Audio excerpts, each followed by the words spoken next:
him, causing him to bite his lip to keep from grinning back.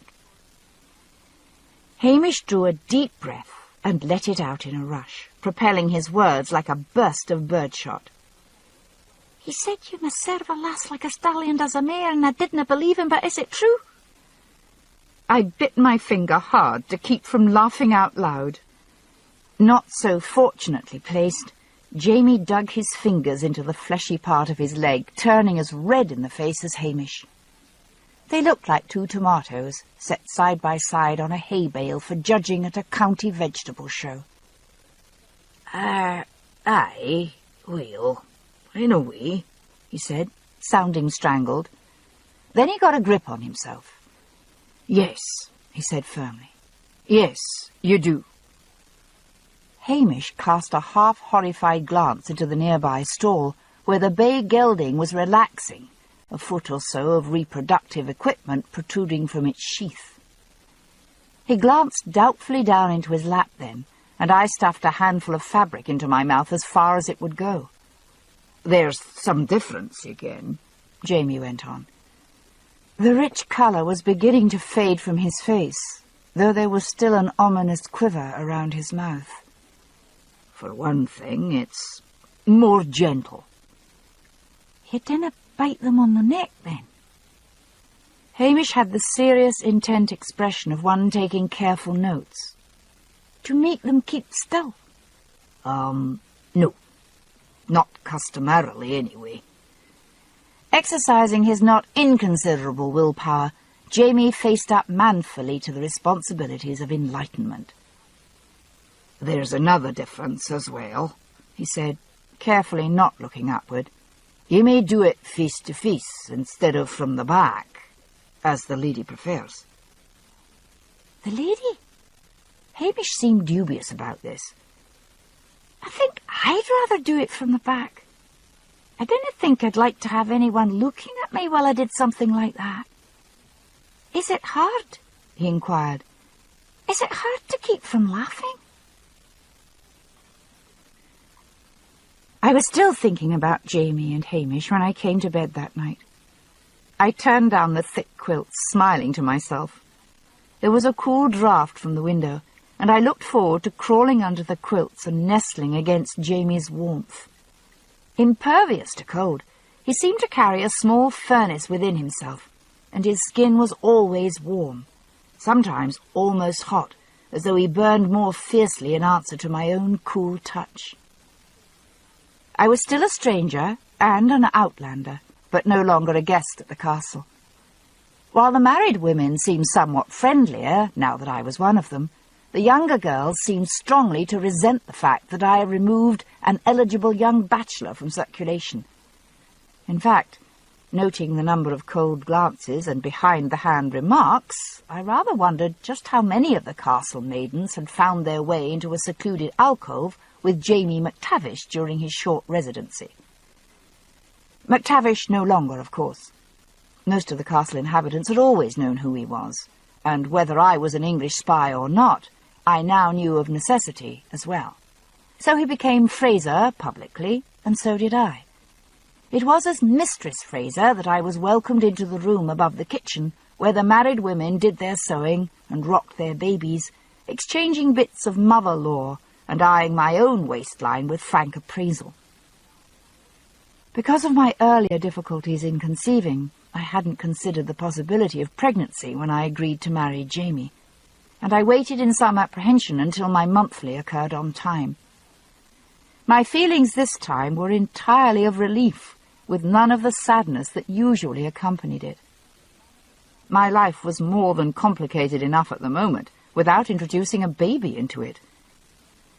I thought that Jamie perhaps felt a small twinge of regret, though he also professed himself relieved. Fatherhood was a luxury that a man in his position could ill afford. The door opened, and he came in, still rubbing his head with the linen towel, water droplets from his wet hair darkening his shirt. "Where have you been?" I asked in astonishment. Luxurious as Leoch might be in contrast to the residencies of village and croft, it didn't boast any bathing facilities beyond a copper tub that Colum used to soak his aching legs, and a slightly larger one used by such ladies as thought the labour involved in filling it worth the privacy. All other washing was done either in bits, using basin and ewer, or outside, either in the loch or in a small stone-floored chamber off the garden, where the young women were accustomed to stand naked and let their friends throw buckets of water over them. "In the loch," he answered, hanging the damp towel neatly over the window-sill. "Someone," he said grimly, "left the stall door ajar, and the stable door as well, and Cooer had a wee swim in the twilight." "Oh, so that's why you weren't at supper. But horses don't like to swim, do they?" I asked. He shook his head, running his fingers through his hair to dry it. "No, they don't. But they're just like folk, you ken. All different. And Cooer is fond of the young water plants. He was down nibbling by the water's edge when a pack of dogs from the village came along and chased him into the loch. I had to run them off and then go in after him. Wait till I get my hands on wee Hamish," he said with grim intent. "I'll teach him to leave gates ajar." "Are you going to tell Colm about it?" I asked, feeling a qualm of sympathy for the culprit. Jamie shook his head, groping in his sporran. He drew out a roll and a chunk of cheese, apparently filched from the kitchens on his way up to the chamber. "No," he said. "Colm's fair strict with the lad. If he heard he'd been so careless, he'd not let him ride for a month. Not that he could, after the thrashing he'd get. Lord, I'm starving." He bit ferociously into the roll, scattering crumbs. "Don't get into bed with that," I said, sliding under the quilts myself. "What are you planning to do to Hamish, then?" He swallowed the remainder of the roll and smiled at me. "Dinna worry. I'm going to row him out on the loch just before supper tomorrow and toss him in. By the time he makes it to shore and dries off, supper will be over." He finished the cheese in 3 bites and unashamedly licked his fingers. "Let him go to bed wet and hungry and see how he likes it," he concluded darkly. He peered hopefully in the drawer of the desk where I sometimes kept apples or other small bits of food. There was nothing there tonight, though, and he shut the drawer with a sigh. "I suppose I'll live till breakfast," he said philosophically. He stripped rapidly and crawled in next to me, shivering. Though his extremities were chilled from his swim in the icy loch, his body was still blissfully warm. You're nice to croodle with," he murmured, doing what I assumed was croodling. "You smell different. Been digging plants today?" "No," I said, surprised. "I thought it was you. The smell, I mean." It was a tangy, herbal smell, not unpleasant, but unfamiliar. "I smell like fish," he observed, sniffing the back of his hand. "And wet horse." "No." He leaned closer, inhaling. "No, it isna you either, but it's close by." He slid out of bed and turned back the quilts, searching. We found it under my pillow. "What on earth?" I picked it up and promptly dropped it. "Ouch! It has thorns!" It was a small bundle of plants, plucked up roughly by the roots, and bound together with a bit of black thread. The plants were wilted, but a pungent smell still rose from the drooping leaves. This is Audible. Recorded Books Incorporated presents an unabridged recording of Outlander by Diana Gabaldon, narrated by Davina Porter. This work, copyrighted 1991 by Diana Gabaldon, is recorded by arrangement with Curtis Brown Limited. This recording is copyrighted 1997 by Recorded Books Incorporated. People disappear all the time. Ask any policeman. Better yet, ask a journalist. Disappearances are bread and butter to journalists. Young girls run away from home. Young children stray from their parents and are never seen again. Housewives reach the end of their tether and take the grocery money and a taxi to the station. International financiers change their names and vanish into the smoke of imported cigars. Many of the lost will be found eventually, dead or alive. Disappearances, after all, have explanations. Usually. And now, Outlander. Part 1. Inverness, 1945. Chapter 1. A New Beginning. It wasn't a very likely place for disappearances, at least at first glance. Mrs. Baird's was like 1,000 other Highland bed and breakfast establishments in 1945, clean and quiet, with fading floral wallpaper, gleaming floors, and a coin-operated hot water geyser in the lavatory. Mrs. Baird herself was squat and easy-going, and made no objection to Frank lining her tiny rose-sprigged parlour with the dozens of books and papers with which he always travelled. I met Mrs. Baird in the front hall on my way out. She stopped me with a pudgy hand on my arm and patted at my hair. "Dear me, Mrs. Randall, you can't go out like that. Here, just let me tuck that bit in for you. There, that's better. You know, my cousin was telling me about a new perm she tried. Comes out beautiful and holds like a dream. Perhaps you should try that kind next time." I hadn't the heart to tell her that the waywardness of my light brown curls was strictly the fault of nature, and not due to any dereliction on the part of the permanent wave manufacturers. Her own tightly marshalled waves suffered from no such perversity. "Yes, I'll do that, Mrs. Baird," I lied.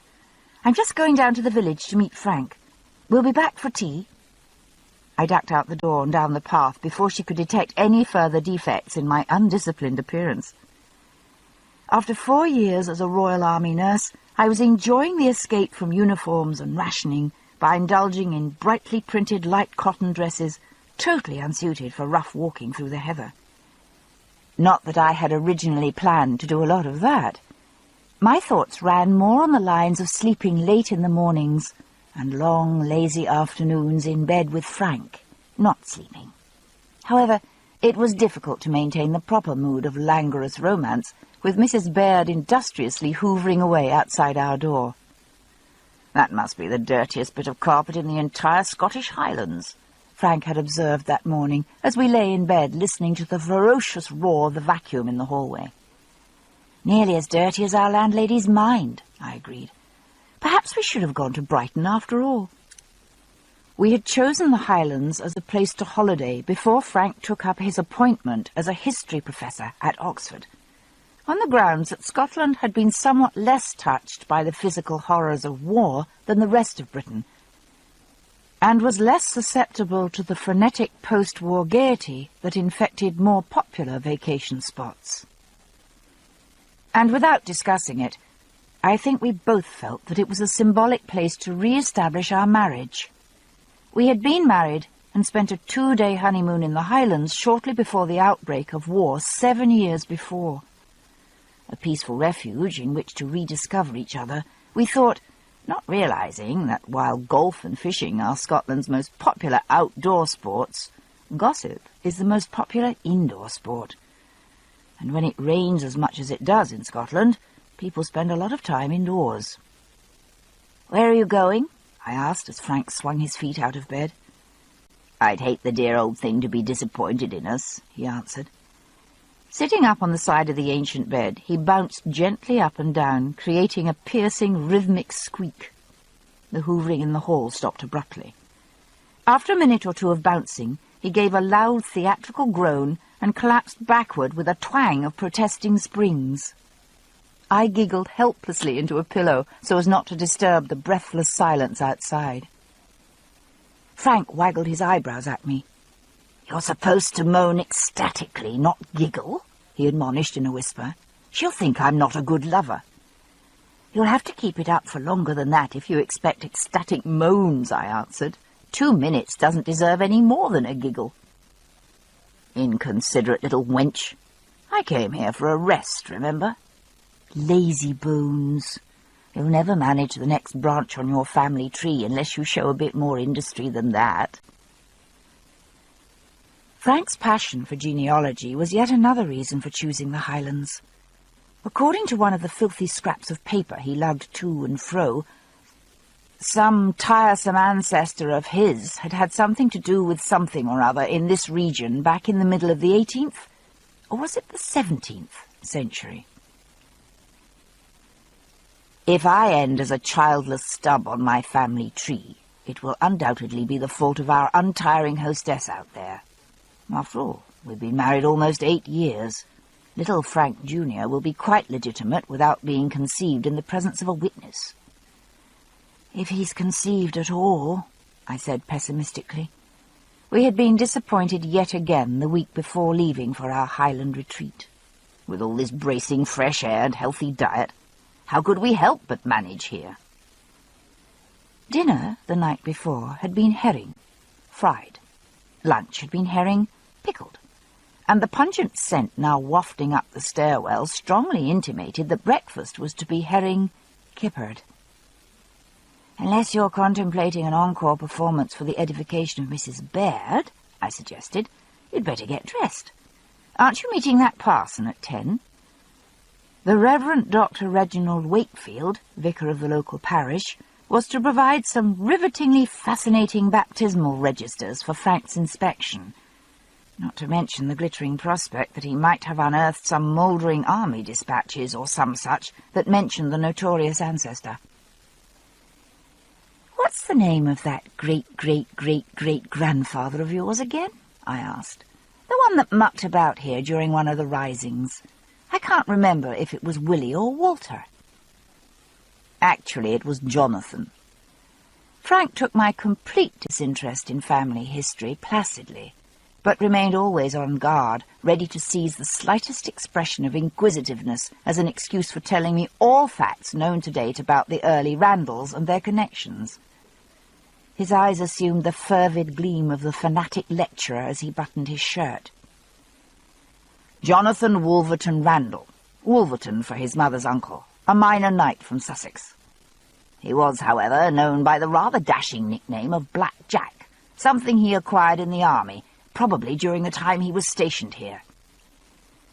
I flopped face down on the bed and affected to snore. Ignoring me, Frank went on with his scholarly exegesis. "He bought his commission in the mid-30s, 1730s that is, and served as a captain of dragoons.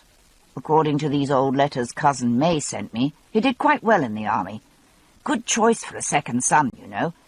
His younger brother followed tradition as well by becoming a curate, but I haven't found out much about him yet. Anyway, Jack Rat, back to the 1600s. His stubby forefinger traced the line of descent almost reverently. "I gave him my own name because it seemed more suitable as he lives here, but I didn't want him to forget where he came from." He made an apologetic grimace. "I'm afraid my own family is nothing to boast of, genealogically.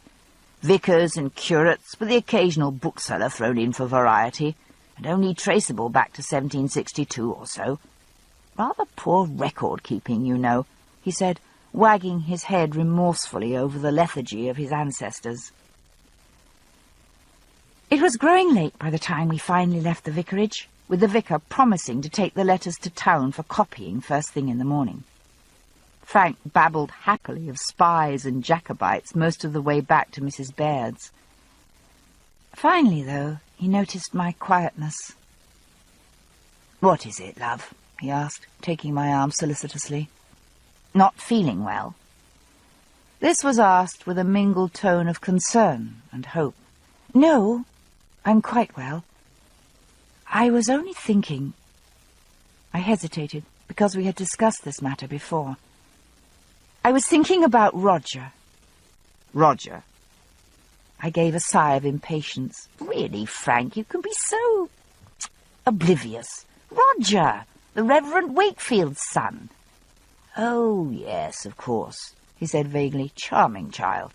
What about him?" "Well, only that there are a lot of children like that. Orphaned, you know."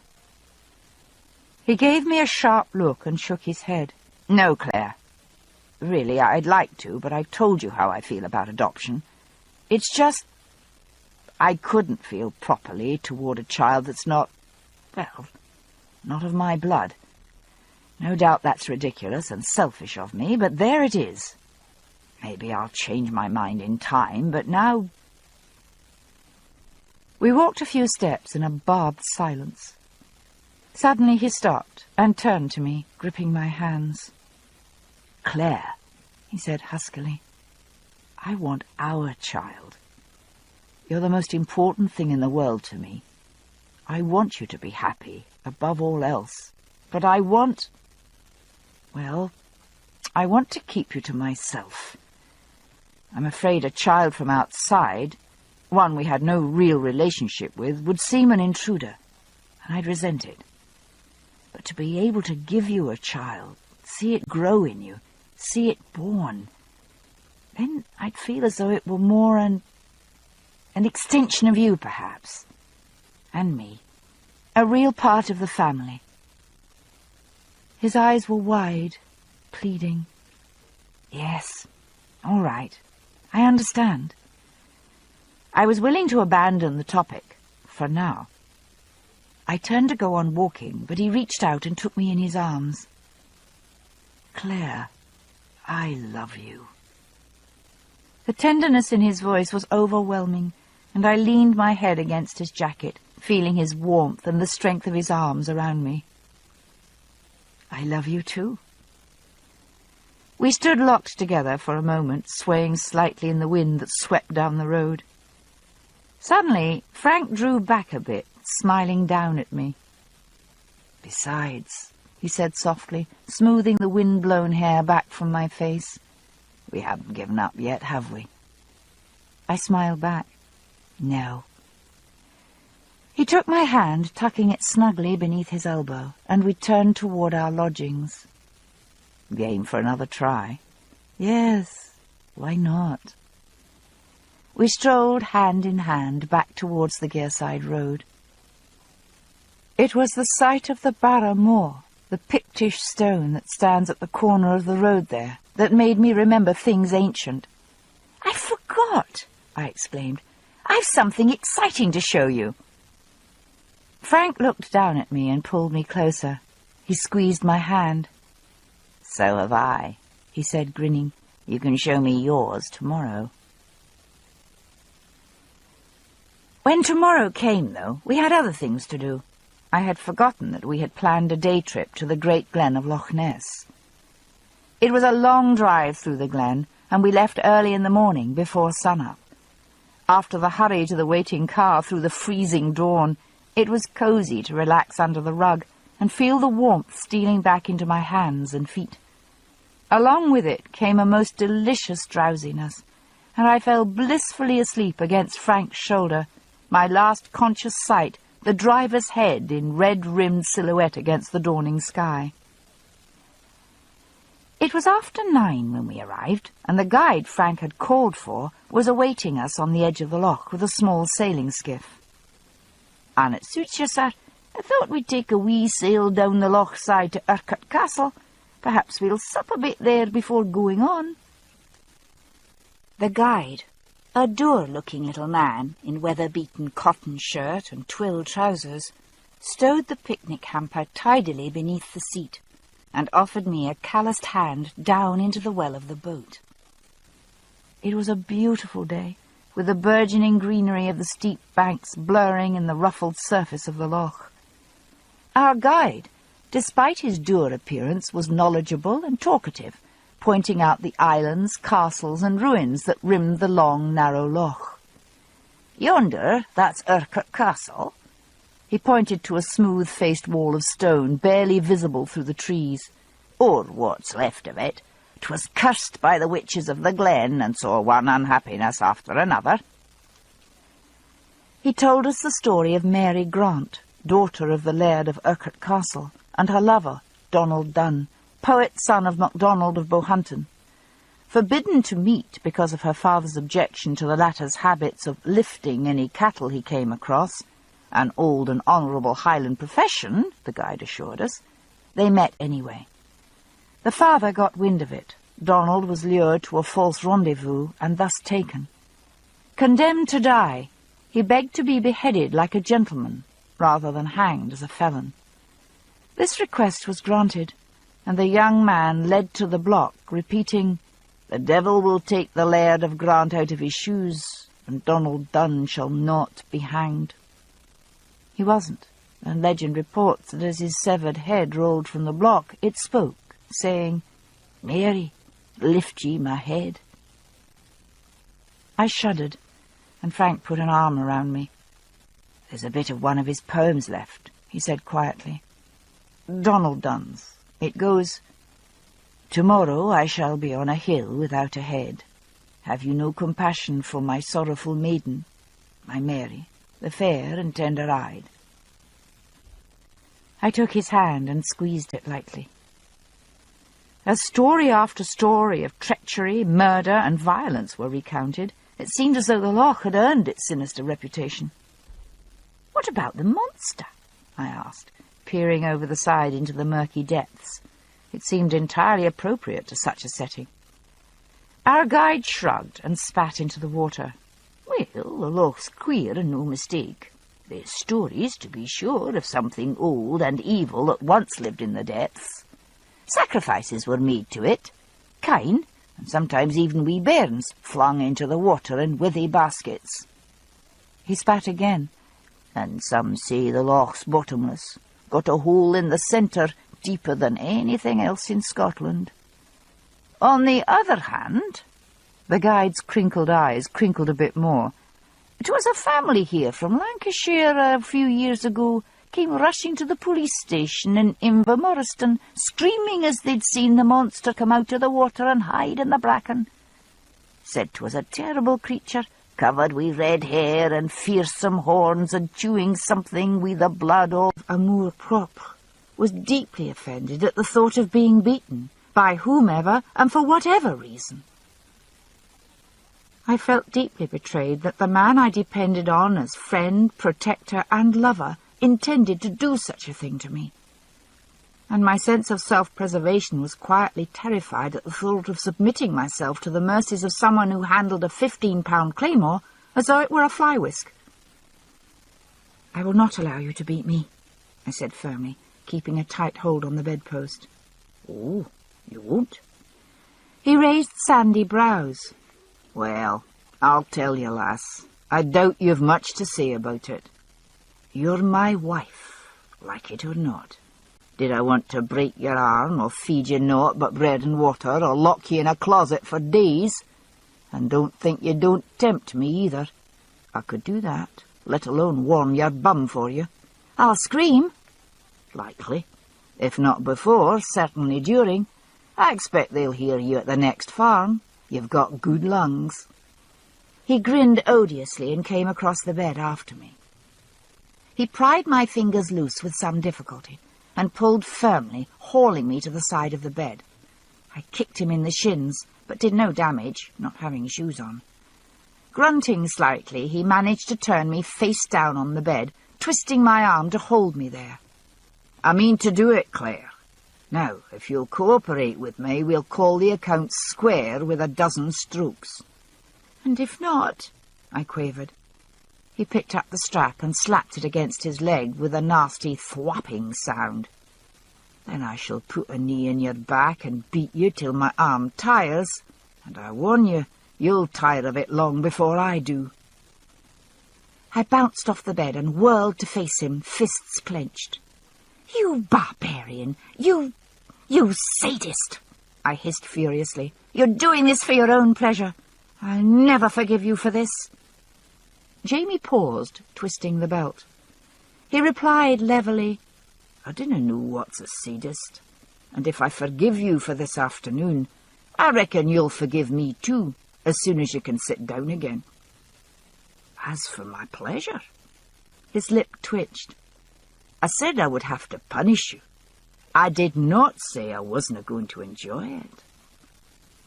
He crooked a finger at me. "Come here." I was reluctant to leave the sanctuary of the room next morning, and fiddled about, tying and untying ribbons and brushing my hair. I hadn't spoken to Jamie since the night before, but he noticed my hesitation and urged me to come out with him to breakfast. "You dinna need to fear meeting the others, Claire. They'll chaff you a bit likely, but it won't be bad. Shin up." He chucked me under the chin and I bit his hand sharply, but not deep. "Ooh!" He snatched his fingers back. "Be careful, lass. You don't know where they've been." He left me, chuckling, and went in to breakfast. He might well be in a good mood, I thought bitterly. If it was revenge he'd wanted the night before, he'd had it. It had been a most unpleasant night. My reluctant acquiescence had lasted precisely as far as the first searing crack of leather on flesh.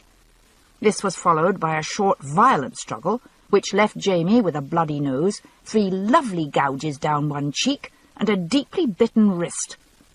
Not surprisingly, it left me half smothered in the greasy quilts, with a knee in my back, being beaten within an inch of my life. Jamie, damn his black Scottish soul, turned out to be right. The men were restrained in their greetings, but friendly enough. The hostility and contempt of the night before had vanished. As I was dishing eggs at the sideboard, Dougal came up and slipped a fatherly arm around my shoulders. His beard tickled my ear as he spoke in a confidential rumble. "I hope Jamie wasn't too harsh with you last night, lass. It sounded as though you were being murdered, at least." I flushed hotly and turned away so he wouldn't see. After Jamie's obnoxious remarks, I had resolved to keep my mouth firmly shut through the whole ordeal. However, when it came to the event, I would have challenged the Sphinx itself to keep a shut mouth while on the receiving end of a strap wielded by Jamie Fraser. Dougal turned to call to Jamie, seated at the table eating bread and cheese. "Hey now, Jamie, it wasn't necessary to half-kill the lass. A gentle reminder would have sufficed." He patted me firmly on the posterior in illustration, making me wince. I glowered at him. "A blistered bum never did anyone no permanent harm," said Murtagh through a mouthful of bread. "No, indeed," said Ned, grinning. "Come and have a seat, lassie." "I'll stand, thank you," I said with dignity, making them all roar with laughter. Jamie was careful not to meet my eyes as he studiously cut up a bit of cheese. There was a bit more good-natured chaff during the day, and each of the men made some excuse to pat my rump in mock sympathy. On the whole, though, it was bearable, and I grudgingly began to consider that Jamie might have been right, though I still wanted to strangle him.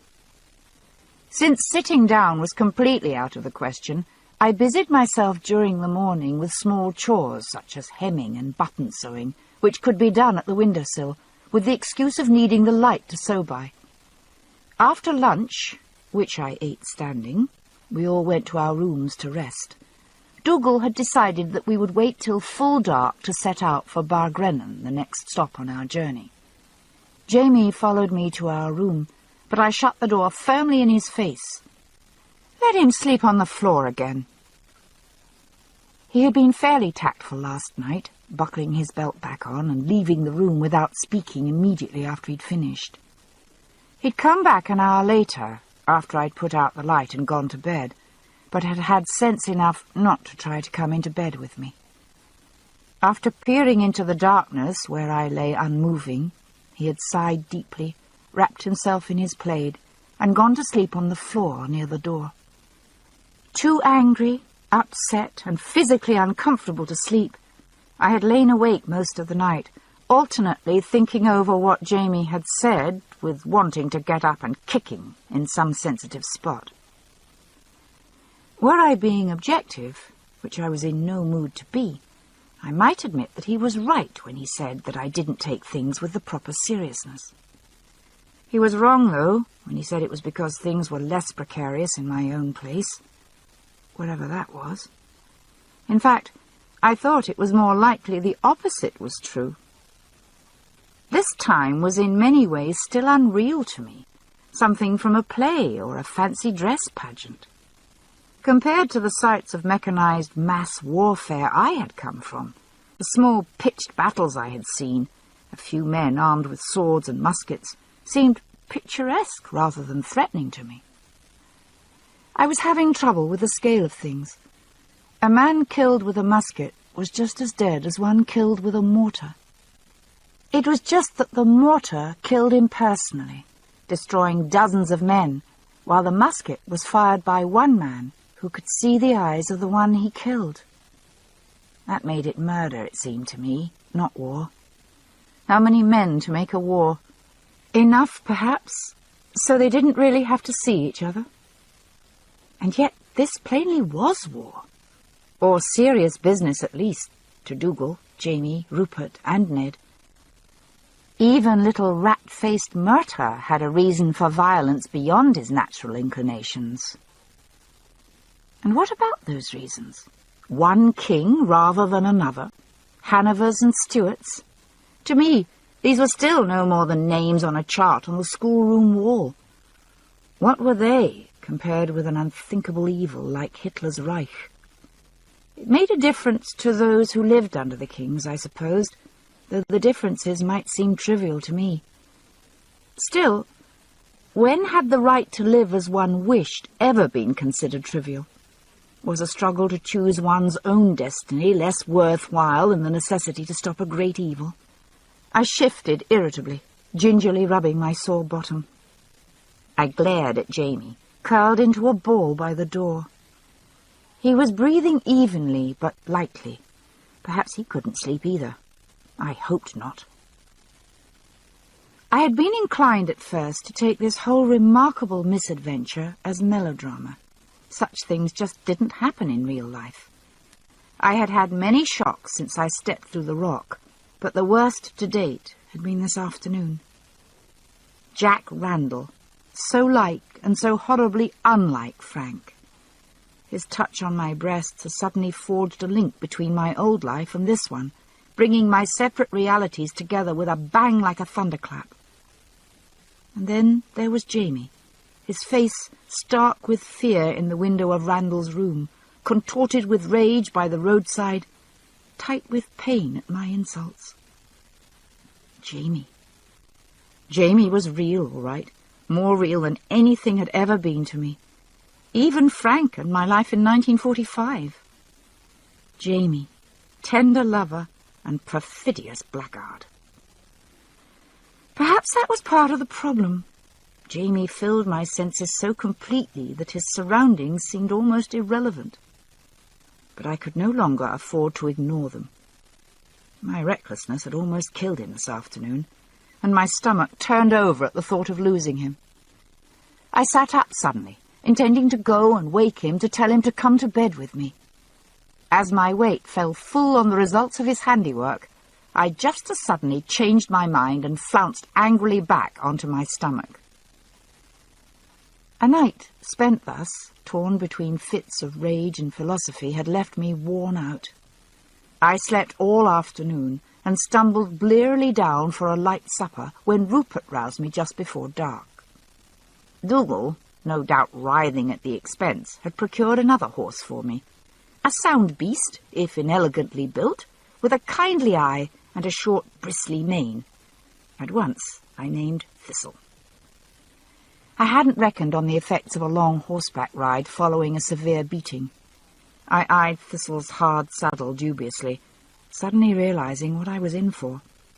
A thick cloak plopped across the saddle, and Murtagh's shiny black rat eye winked conspiratorially at me from the opposite side. I determined that I would at least suffer in dignified silence, and grimly set my jaw as I hoisted myself into the saddle. There seemed to be an unspoken conspiracy of gallantry among the men. They took turns stopping at frequent intervals to relieve themselves, allowing me to dismount for a few minutes and surreptitiously rub my aching fundament. Now and again one would suggest stopping for a drink, which necessitated my stopping as well, since Thistle carried the water bottles. We jogged along for a couple of hours in this manner, but the pain grew steadily worse, keeping me shifting in the saddle incessantly. Finally, I decided to hell with dignified suffering. I simply must get off for a while. "Whoa!" I said to Thistle, and swung down. I pretended to examine her front left foot as the other horses came to a milling stop around us. "I'm afraid she's had a stone in her shoe," I lied. "I've got it out, but I'd better walk her a bit. Don't want her to go lame." "No, we can't have that," said Dougal. "All right, walk for a bit then, but someone must stay with you. 'Tis a quiet enough road, but I canna have you walking alone." Jamie immediately swung down. "I'll walk with her," he said quietly. "Good. Dinna tarry too long. We must be in Bagrenan before dawn. The sign of the Red Boar. Landlord's a friend." With a wave, he gathered the others, and they set off at a brisk trot, leaving us in the dust. Several hours of torture by saddle had not improved my temper. Let him walk with me. I was damned if I'd speak to him, the sadistic, violent brute. He didn't look particularly brutish in the light of the half-moon rising, but I hardened my heart and limped along, carefully not looking at him. My abused muscles at first protested the unaccustomed exercise, but after a half-hour or so I began to move much more easily. "You'll feel much better by tomorrow," Jamie observed casually. "though you won't sit easy till the next day." "And what makes you such an expert?" I flared at him. "Do you beat people all that frequently?" "Well, no," he said, undisturbed by my attitude. "This is the first time I've tried it. I've considerable experience on the other end, though." "You?" I gaped at him. The thought of anyone taking a strap to this towering mass of muscle and sinew was completely untenable. He laughed at my expression. "When I was a bit smaller, Sassenach. I've had my backside leathered more times than I could count between the ages of 8 and 13. That's when I got taller than my father, and it got unhandy for him to bend me over a fence rail." "Your father beat you?" "Aye, mostly. The schoolmaster too, of course, and Dougal, or one of the other uncles now and then, depending on where I was and what I'd been doing." I was growing interested, in spite of my determination to ignore him. "What did you do?" He laughed again, a quiet but infectious sound in the still night air.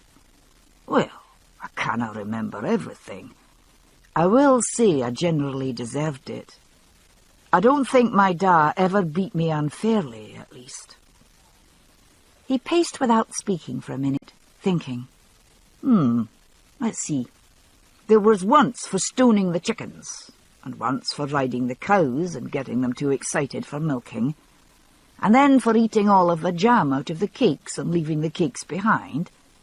And letting the horses out of the barn by leaving the gate unlatched, and setting the thatch of the dovecot on fire. Oh, that was an accident. I didn't do it on purpose. And losing my school books. I did do that on purpose, and... He broke off, shrugging, as I laughed despite myself. The usual sorts of things. Most often, though, it was for opening my mouth when I should have kept it closed. He snorted at some memory. Once, my sister Jenny broke a pitcher. I made her angry, teasing, and she lost her temper and threw it at me.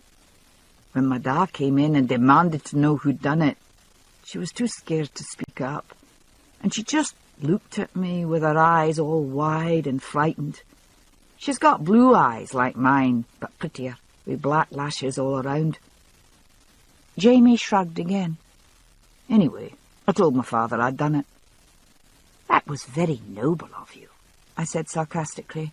"Your sister must have been grateful." "Aye, well, she might have been. Only my father had been on the other side of the open door all along, and he'd seen what really happened. So she got whipped for losing her temper and breaking the pitcher, and I got whipped twice, once for teasing her, and again for lying." "That's not fair," I said indignantly. "My father wasn't always gentle, but he was usually fair," Jamie said imperturbably. "He said the truth is the truth, and people should take responsibility for their own actions, which is right." He shot me a sidelong glance. but he said it was good-hearted of me to take the blame, so while he'd have to punish me, I could take my choice between being thrashed or going to bed without my supper. He laughed ruefully, shaking his head. Father knew me pretty well. I took the thrashing with no questions. "You're nothing but a walking appetite, Jamie," I said. "Aye," he agreed without rancour. "Always have been." "You too, glutton," he said to his mount. "Wait a bit till we stop for a rest." He twitched the reins, pulling his horse's questing nose from the tempting tufts of grass along the roadside. "Aye, Father was fair," he went on, "and considerate about it, though I certainly didn't appreciate that at the time. He wouldn't make me wait for a beating. If I did something wrong, I got punished at once, or as soon as he found out about it. He always made sure I knew what I was about to get walloped for, and if I wanted to argue my side of it, I could." "Oh, so that's what you're up to," I thought. "You disarming schemer." I doubted he could charm me out of my set intention of disemboweling him at the first opportunity, but he was welcome to try. "Did you ever win an argument?" I asked. "No. It was generally a straightforward enough case, with the accused convicted out of his own mouth. But sometimes I got the sentence reduced a bit." He rubbed his nose. "Once I told him I thought beating your son was a most uncivilized method of getting your own way. He said I'd about as much sense as the post I was standing next to, if as much. He said respect for your elders was one of the cornerstones of civilized behaviour, and until I learned that, I'd better get used to looking at my toes while one of my barbaric elders thrashed my arse off." This time I laughed along with him. It was peaceful on the road, with that sort of absolute quiet that comes when you are miles from any other person. A sort of quiet so hard to come by in my own more crowded time, when machines spread the influence of man, so that a single person could make as much noise as a crowd. The only sounds here were the stirring of plants, the occasional squeak of a night bird, and the soft thudding steps of the horses. I was walking a little easier now, as my cramped muscles began to stretch freely with the exercise. My prickly feelings began to relax a little too, listening to Jamie's stories, all humorous and self-deprecating. I didn't like being beaten at all, of course, but if I had a choice, I'd rather my da than the schoolmaster. We'd mostly get it across the palm of the hand with a tawse in the schoolhouse instead of on the backside. Father said if he whipped me on the hand, I'd not be able to do any work, whereas if he whipped my arse, I'd at least not be tempted to sit down and be idle. We had a different schoolmaster each year. Usually they didn't last long. Usually turned farmer or moved on to richer parts. Schoolmasters are paid so little, they're always skinny and starving. Had a fat one once, and I could never believe he was a real schoolmaster. He looked like a parson in disguise. I thought of plump little Father Bain and smiled in agreement. One I remember especially, because he'd make you stand out in the front of the schoolroom with your hand out, and then he'd lecture you at great length about your faults before he started, and again in between strokes. I'd stand there with my hand out, smarting, just praying he'd stop yammering and get on with the job before I lost all my courage and started crying. "I imagine that's what he wanted you to do," I said, feeling some sympathy in spite of myself. "Oh, aye," he replied matter-of-factly. "It took some time for me to realise that, though, and once I did, as usual, I couldn't keep my mouth shut." He sighed. "What happened?" I had all but forgotten to be furious by this time. "Well, he had me up one day. I got it a lot because I couldn't write properly with my right hand, kept doing it with my left. He'd smacked me 3 times, taking nearly 5 minutes to do it, the bastard. And he was going on at me for being a stupid, idle, stubborn young lout before giving me the next. My hand burned something fierce because it was the second time that day, and I was scared, because I knew I'd get an awful thrashing when I got home. That was the rule. If I got a beating at school, I'd get another directly I came home, for my father thought schooling important. Anyway, I lost my temper. His left hand curled involuntarily around the rein, as though protecting the sensitive palm. He paused and glanced at me.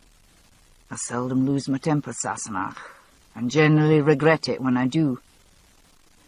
And that, I thought, was likely to be as close to an apology as I'd get. Did you regret it that time? Well, I doubled up my fists and glared up at him.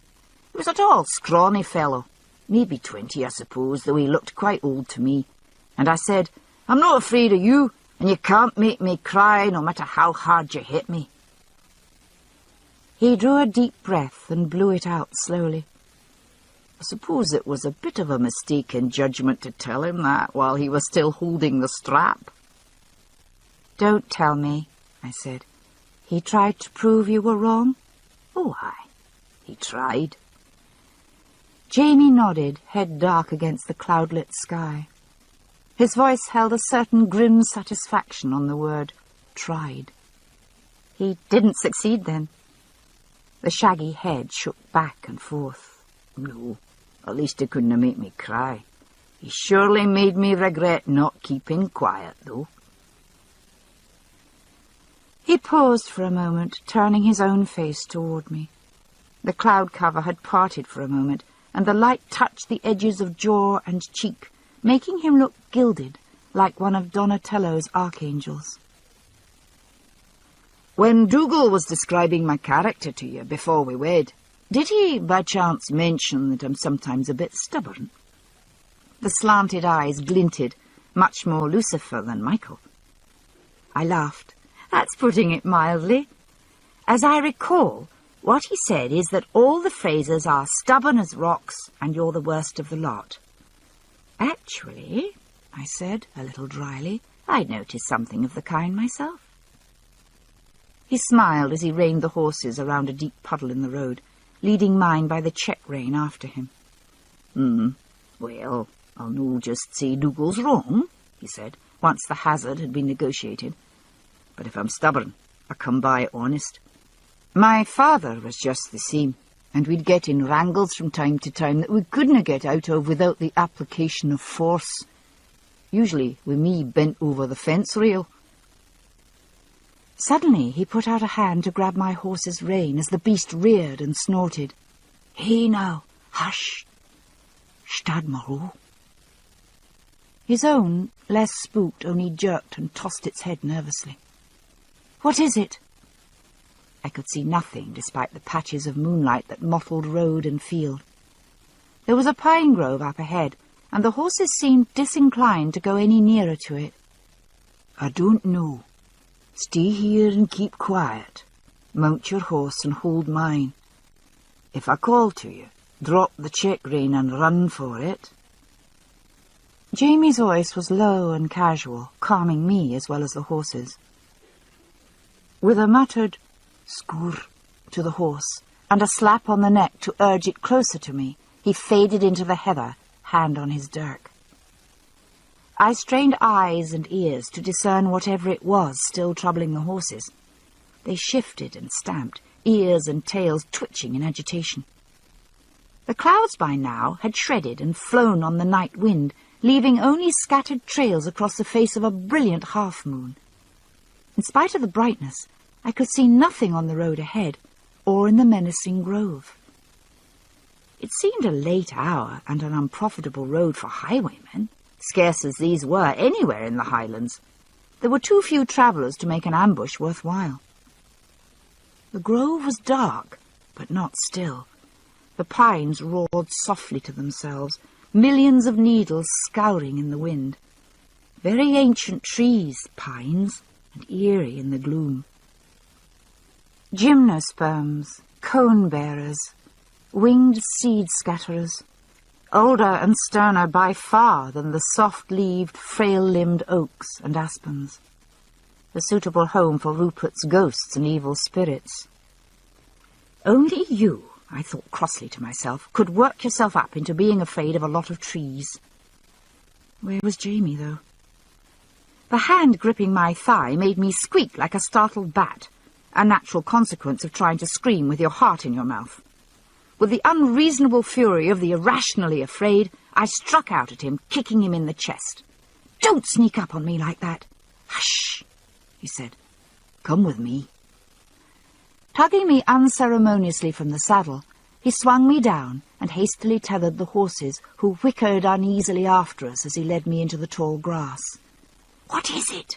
I hissed, stumbling blindly over roots and rocks. "Quiet. Don't speak. Look down and watch my feet. Step where I step, and stop when I touch you." Slowly, and more or less silently, we made our way into the edges of the pine grove. It was dark under the trees, with only crumbs of light falling through to the needle litter underfoot. Even Jamie couldn't walk silently on that, but the rustle of dry needles was lost in that of the green ones overhead. There was a rift in the litter, a mass of granite rising from the forest floor.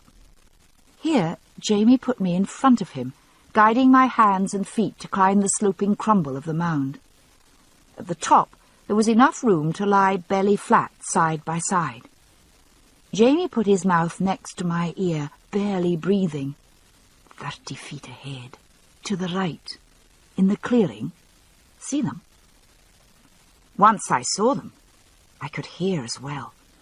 Wolves, a small pack, 8 or 10 animals perhaps. No howling, not these.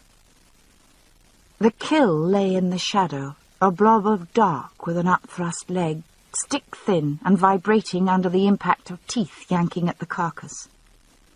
There was only the occasional soft growl and yip as a cub was batted away from an adult's morsel, and the contented sounds of feeding, crunching, and the crack of a bone.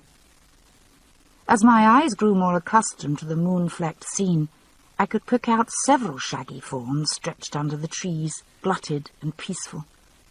Bits of grey fur shone here and there, as those still at the carcass pushed and rooted for tender bits overlooked by the earlier diners.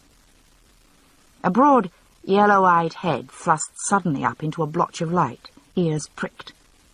The wolf made a soft, urgent noise, something between a whine and a growl, and there was a sudden stillness under the trees below.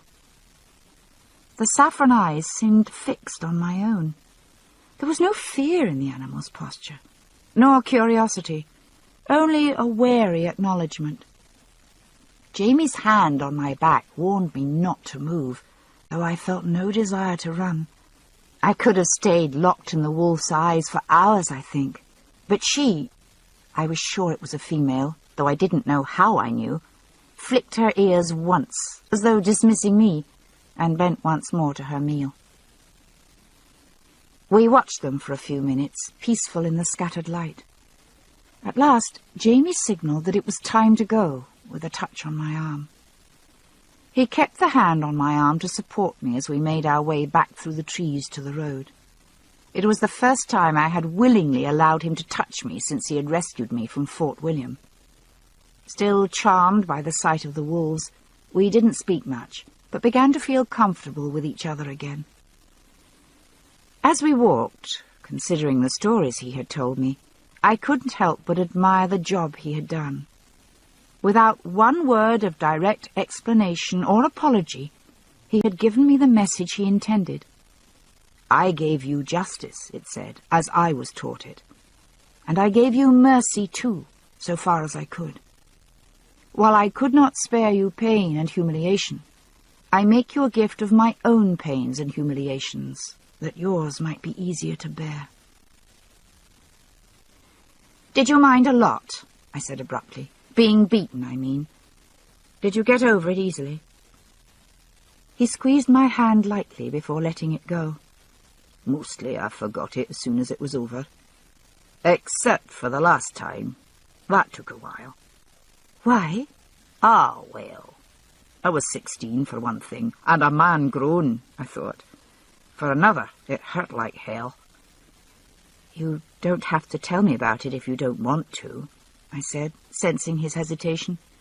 Is it a painful story? Not nearly as painful as the beating, he said, laughing. No, I don't mind telling you. It's a long story, is all.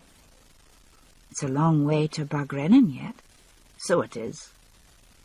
Well then, you recall I told you I spent a year at Castle Leoch when I was 16. It was an agreement between Colum and my father, so I'd be familiar with my mother's clan. I fostered with Dougal for 2 years and then went to the castle for a year to learn manners and Latin and such. Oh, I wondered how you'd come to be there. Aye, that was the way of it. I was big for my age, or tall at least. A good swordsman even then, and a better horseman than most. Modest, too, I said. Not very. Cocky as hell, and even faster with my tongue than I am now. The mind boggles, I said, amused. Well, it might, Sassenach. I found I could make people laugh with my remarks, and I made them more frequent, without caring much what I said or to whom. I was cruel sometimes to the other lads, not meaning it, just not able to resist if I thought of something clever to say. He looked up at the sky to gauge the time. Blacker still now that the moon had gone down. I recognized Orion floating near the horizon and was strangely comforted by the familiar sight. So, one day I went too far. I was with a couple of the other lads going down a corridor when I saw Mistress Fitzgibbons at the other end. She was carrying a big basket, near as big as she was, and bumping to and fro as she walked. You know what she looks like now. She wasn't a much smaller then. He rubbed his nose, embarrassed. Well, I made a number of ungallant remarks concerning her appearance. Funny, but most ungallant. They amused my companions considerably. I didn't realise she could hear me as well. I recalled the massive dame of Castle Leoch. While I had never seen her other than good-humoured, she didn't appear to be the sort of person to be insulted with impunity. What did she do? Nothing. Then. I didn't know she'd heard until she got up at the hall gathering next day and told Colum all about it. Oh dear. I knew how highly Colum regarded Mrs. Fitz, and didn't think he would take any irreverence directed at her lightly. What happened? The same that happened to Lear, or almost. He chuckled. I got very bold, though, and I stood up and said I chose to take my beating with fists. I was trying to be very calm and grown up about it all, though my heart was going like a blacksmith's hammer, and I felt a bit sick when I looked at Angus's hands. They looked like stones, and big ones at that. There were a few laughs from the folk gathered in the hall. I wasn't so tall then as I am now, and I weighed less than half as much. Wee Angus could have torn my head off with one blow. Anyway, Colum and Dougal both frowned at me, though I thought they were really a bit pleased I'd had the nerve to ask it. Then Colum said, no, if I was going to behave like a child, I'd to be punished like one. He gave a nod, and before I could move, Angus bent me across his knee, turned up the edge of my kilt, and blistered me with his strap in front of the entire hall. Oh, Jamie. You'll have noticed Angus is very professional about his work. He gave me 15 strokes, and to this day I could tell you exactly where each one landed. He shuddered reminiscently. I had the marks for a week. He reached out and broke a clump of pine needles from the nearest tree, spreading them like a fan between thumb and fingers. The scent of turpentine was suddenly sharper. Well, I wasn't allowed just to go quietly away and tend to my wounds either. When Angus finished with me, Dougal took me by the scruff of the neck and marched me to the far end of the hall. Then I was made to come all the way back on my knees across the stones. I had to kneel before Colum's seat and beg Mrs. Fitz's pardon, then Colum's, then apologise to everyone in the hall for my rudeness, and finally I had to thank Angus for the strapping. I nearly choked over that, but he was very gracious about it. He reached down and gave me a hand to get up. Then I was plunked down on a stool next to Colum and bid to sit there till hall was ended. He hunched his shoulders protectively. That was the worst hour I ever had. My face was on fire, and so was my arse. My knees were skinned, and I couldn't look anywhere but at my feet. But the worst of it all was that I had to piss something awful.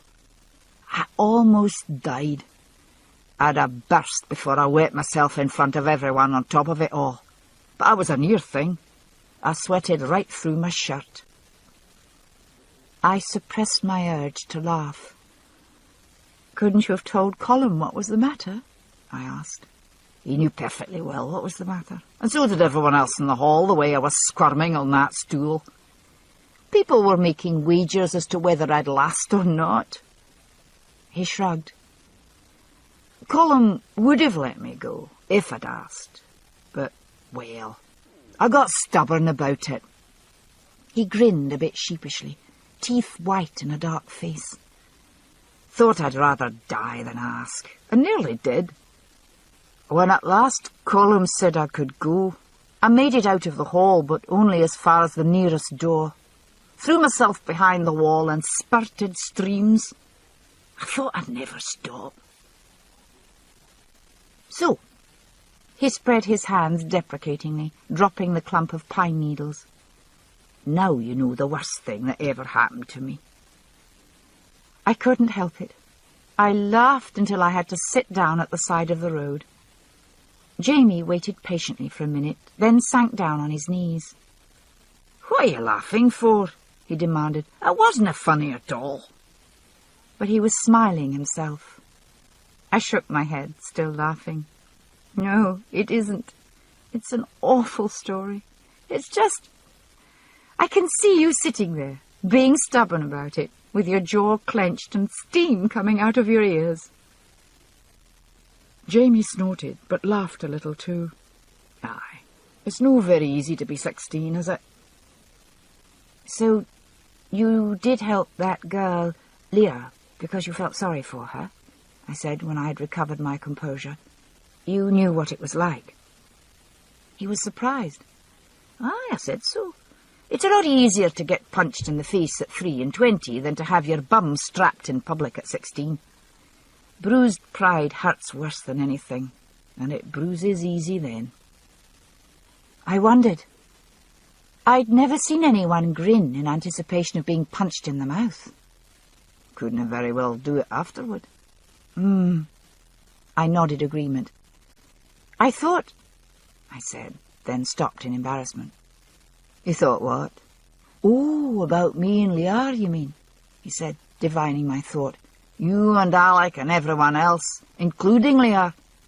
I'd have done the same if she'd been plain." He nudged me in the ribs, though I didn't expect you'll believe that. "Well, I did see you together that day in the alcove," I defended myself. "And somebody certainly taught you how to kiss." Jamie shuffled his feet in the dust, embarrassed. He ducked his head shyly. "Well now, Sassenach, I'm no better than most men. Sometimes I try, but I dinna always manage. You know that bit in St. Paul where he says, "'Tis better to marry than burn"? Well, I was burning quite badly there." I laughed again, feeling light-hearted as a 16-year-old myself. "So you married me," I teased, "to avoid the occasion of sin?"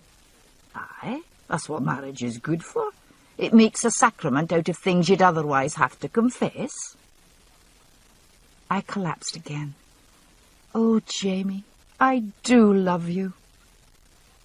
This time it was his turn to laugh. He doubled over, then sat down at the roadside, fizzing with mirth.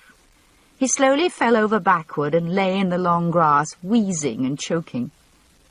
"What on earth is the matter with you?" I demanded, staring at him. At long last he sat up, wiping his streaming eyes. He shook his head, gasping. "Murta was right about, woman. Sassenach, I risked my life for you, committing theft, arson, assault and murder into the bargain, in return for which you call me names, insult my manhood, kick me in the bollocks and claw my face. Then I beat you half to death and tell you all the most humiliating things that have ever happened to me, and you say you love me." He laid his head on his knees and laughed some more. Finally he rose and held out a hand to me, wiping his eyes with the other. "You know, very sensible, Sassenach, but I like you fine. Let's go." It was getting late, or early, depending on your viewpoint, and it was necessary to ride if we were to make Bargrennan by dawn. I was enough recovered by this time to bear sitting, though the effects were still noticeable. We rode in a companionable silence for some time. Left to my own thoughts, I considered for the first time at leisure what would happen if and when I ever managed to find my way back to the Circle of Standing Stones. Married to him by coercion, and dependent on him from necessity, I had undeniably grown very fond of Jamie. More to the point, perhaps, were his feelings about me, linked at first by circumstance, then by friendship, and finally by a startlingly deep bodily passion. Still, he had never made even a casual statement to me about his feelings. And yet, he had risked his life for me. That much he might do for the sake of his marriage vow. He would, he said, protect me to the last drop of his blood, and I believed he meant it. I was more touched by the events of the last 24 hours, when he had suddenly admitted me to his emotions and his personal life, warts and all. If he felt as much for me as I thought perhaps he did, what would he feel if I suddenly disappeared? The remnants of physical discomfort receded as I grappled with these uncomfortable thoughts. We were within 3 miles of Bargrennan when Jamie suddenly broke the silence. "I haven't told you how my father died," he said abruptly. "Dougal said he had a stroke. An apoplexy, I mean," I said, startled. I supposed that Jamie, alone with his thoughts as well, had found them dwelling on his father as a result of our earlier conversation, but I couldn't imagine what led him to this particular subject. "That's right. But he..." He paused, considering his words. Then he shrugged, abandoning carefulness. He drew a deep breath and let it out. "You should know about it. It's to do with things." The road here was wide enough to ride easily abreast, provided only that we kept a sharp eye out for protruding rocks. My excuse to Dougal about my horse hadn't been chosen at random. "It was at the fort," Jamie said, picking his way around a bad patch, "where we were yesterday. Where Randall and his men took me from Lallebroch. Where they flogged me. 2 days after the first time, Randall summoned me to his office. 2 soldiers came for me and took me from the cells up to his room, the same where I found you. It's how I knew where to go. Just outside we met my father in the courtyard. He'd found out where they'd taken me, and come to see if he could get me out some way, or at least to see for himself that I was all right." Jamie kicked a heel gently into his horse's ribs, urging it on with a soft click of his tongue. There was no trace of daylight yet, but the look of the night had changed. Dawn could be no more than an hour away. I hadn't realized until I saw him just how alone I'd felt there, or how scared. The soldiers would not give us any time alone together, but at least they let me greet him. He swallowed and went on. "I told him I was sorry. About Jenny, I meant, and the whole sorry mess. He told me to hush, though, and hugged me tight to him. He asked me was I hurt badly. He knew about the flogging, and I said I'd be all right. The soldiers said I must go then, so he squeezed my arms tight and told me to remember to pray. He said he would stand by me no matter what happened, and I must just keep my head up and try not to worry myself. He kissed my cheek and the soldiers took me away. That was the last time I ever saw him." His voice was steady, but a little thick. My own throat felt tight, and I would have touched him if I could, but the road narrowed through a small glen, and I was forced to fall back behind him for a moment.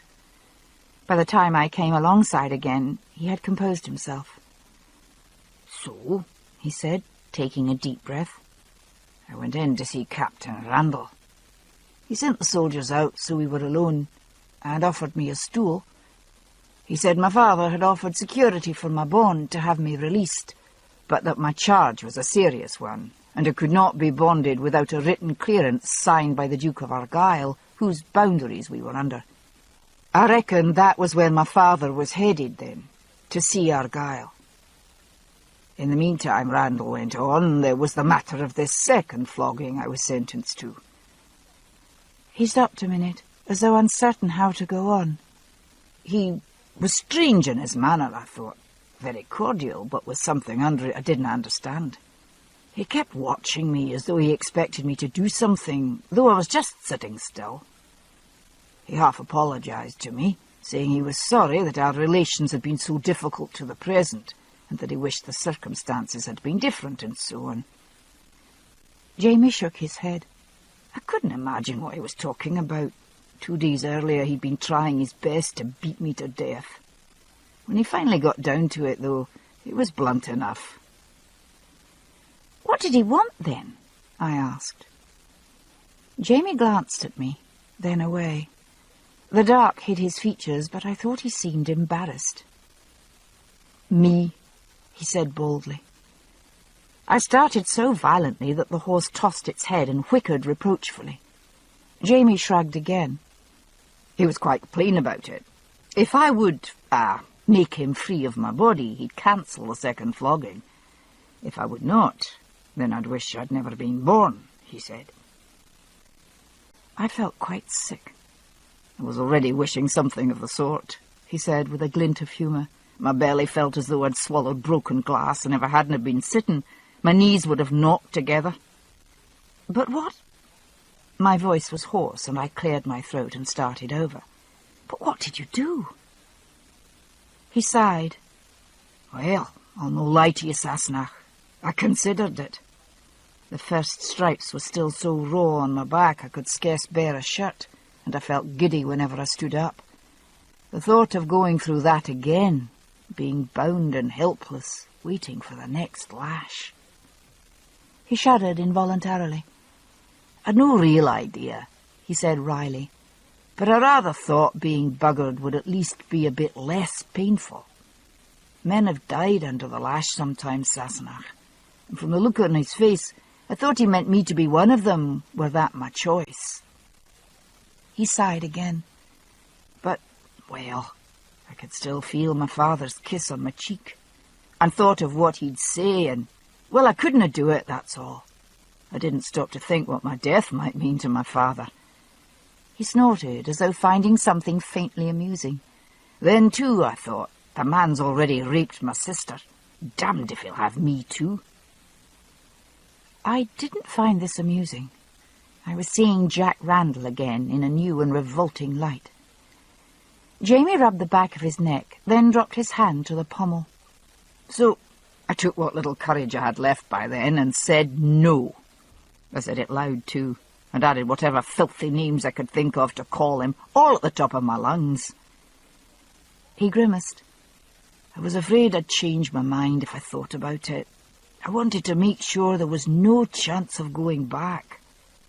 Though I dinna suppose," he added thoughtfully, "that there's any really tactful way to refuse an offer like that." "No," I agreed dryly. "I don't suppose he'd have been pleased, no matter what you said." "He wasn't. He backhanded me across the mouth to shut me up. I fell down. I was still a bit weak, and he stood over me, just staring down at me. I'd better sense than to try and get up, so I just lay there until he called the soldiers to take me back to my cell." He shook his head. He didn't change expression at all, just said as I left, "I'll see you on Friday," as though we had an appointment to discuss business or some such. The soldiers hadn't returned Jamie to the cell he had shared with 3 other prisoners. Instead, he was put into a small room by himself to await Friday's reckoning with no distraction save the daily visit of the garrison's physician who came to dress his back.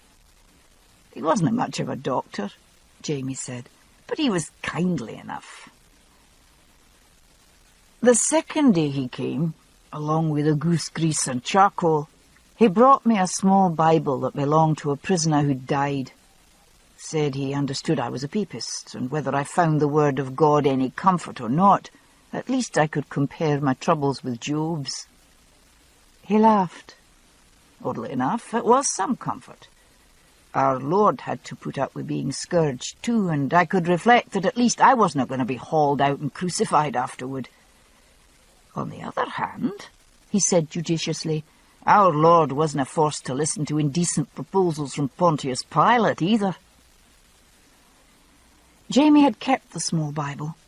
He rummaged in his saddlebag and handed it across now for me to look at. It was a worn, leather-covered volume, about 5 inches long, printed on paper so flimsy the print showed through from one side of each page to the other. On the flyleaf was written, Alexander William Roderick MacGregor, 1733. The ink was faded and blurred, and the covers warped, as though the book had gotten wet on more than one occasion. I turned the little book over curiously. Small as it was, it must have cost something in effort to keep it by him through the travels and adventures of the last 4 years. I've never seen you read it. I handed it back. No, that's not why I keep it, he said. He tucked it away, stroking the edge of the worn cover with a thumb as he did so. He patted the saddlebag absently. There's a debt owing to Alex MacGregor. I mean to collect it sometime. Anyway, he continued, returning to his story, Friday came at last, and I don't know whether I was glad or sorry to see it. The waiting and the fear were almost worse than I thought the pain would be. When it came, though, he made that odd half-shrugging gesture of his, easing the shirt across his back. Well, you've seen the marks. You know what it was like. Only because Dougal told me. He said he was there. Jamie nodded. Aye, he was there. And my father as well, although I didn't know it at the time. I'd no mind for anything much beyond my own problems then. Oh, I said slowly. And your father? That's when it happened. Some of the men there told me after that they thought I was dead halfway through, and I reckon my father thought so too. He hesitated, and his voice was thick when he resumed. When I fell, Dougal told me my father made a small sound and put his hand up to his head. Then he dropped like a rock and didn't get up again. The birds were moving in the heather, trilling and calling from the still dark leaves of the trees. Jamie's head was bowed, face still invisible. I didn't know he was dead, he said softly. They didn't tell me until a month later, when they thought I was strong enough to bear it. So I did not bury him as his son should have done. And I have never seen his grave, because I'm afraid to go home. Jamie, I said. Oh, Jamie, dear. After what seemed a long silence, I said, But you can't feel responsible. Jamie, there was nothing you could have done, or done differently. No, he said. No, maybe not. Though I wonder would it still have happened had I chosen the other way. But to know that doesn't much help the way I feel. And I feel as though I had done him to death with my own hands. Jamie, I said again, and stopped, helpless. He rode silently for a bit, then straightened up and squared his shoulders once more. I've not told anyone about it, he said abruptly, but I thought that now you should know, about Randall, I mean. You've a right to know what it is that lies between him and me. What it is that lies between him and me. The life of a good man, the honour of a girl, and an indecent lust that found its vent in blood and fear. And, I supposed, with a lurch of the stomach, that there was now one more item weighting the scales. Me. For the first time I began to realize what Jamie had felt, crouched in the window of Randall's room with an empty gun in his hand. And I began to forgive him for what he had done to me. As though reading my mind, he said, not looking at me, "Do you know? I mean, can you understand, maybe, why I thought it needful to beat you?" I waited a moment before answering. I understood all right, but that wasn't quite all there was to it. "I understand," I said, "and so far as that goes, I forgive you." "What I can't forgive," I said, my voice rising slightly in spite of myself, "is that you enjoyed it." He bent forward in the saddle, clasping the pommel, and laughed for a long time. He revelled in the release of tension before finally tossing his head back and turning to me. The sky was noticeably lighter now, and I could see his face, lined with exhaustion, strain, and mirth.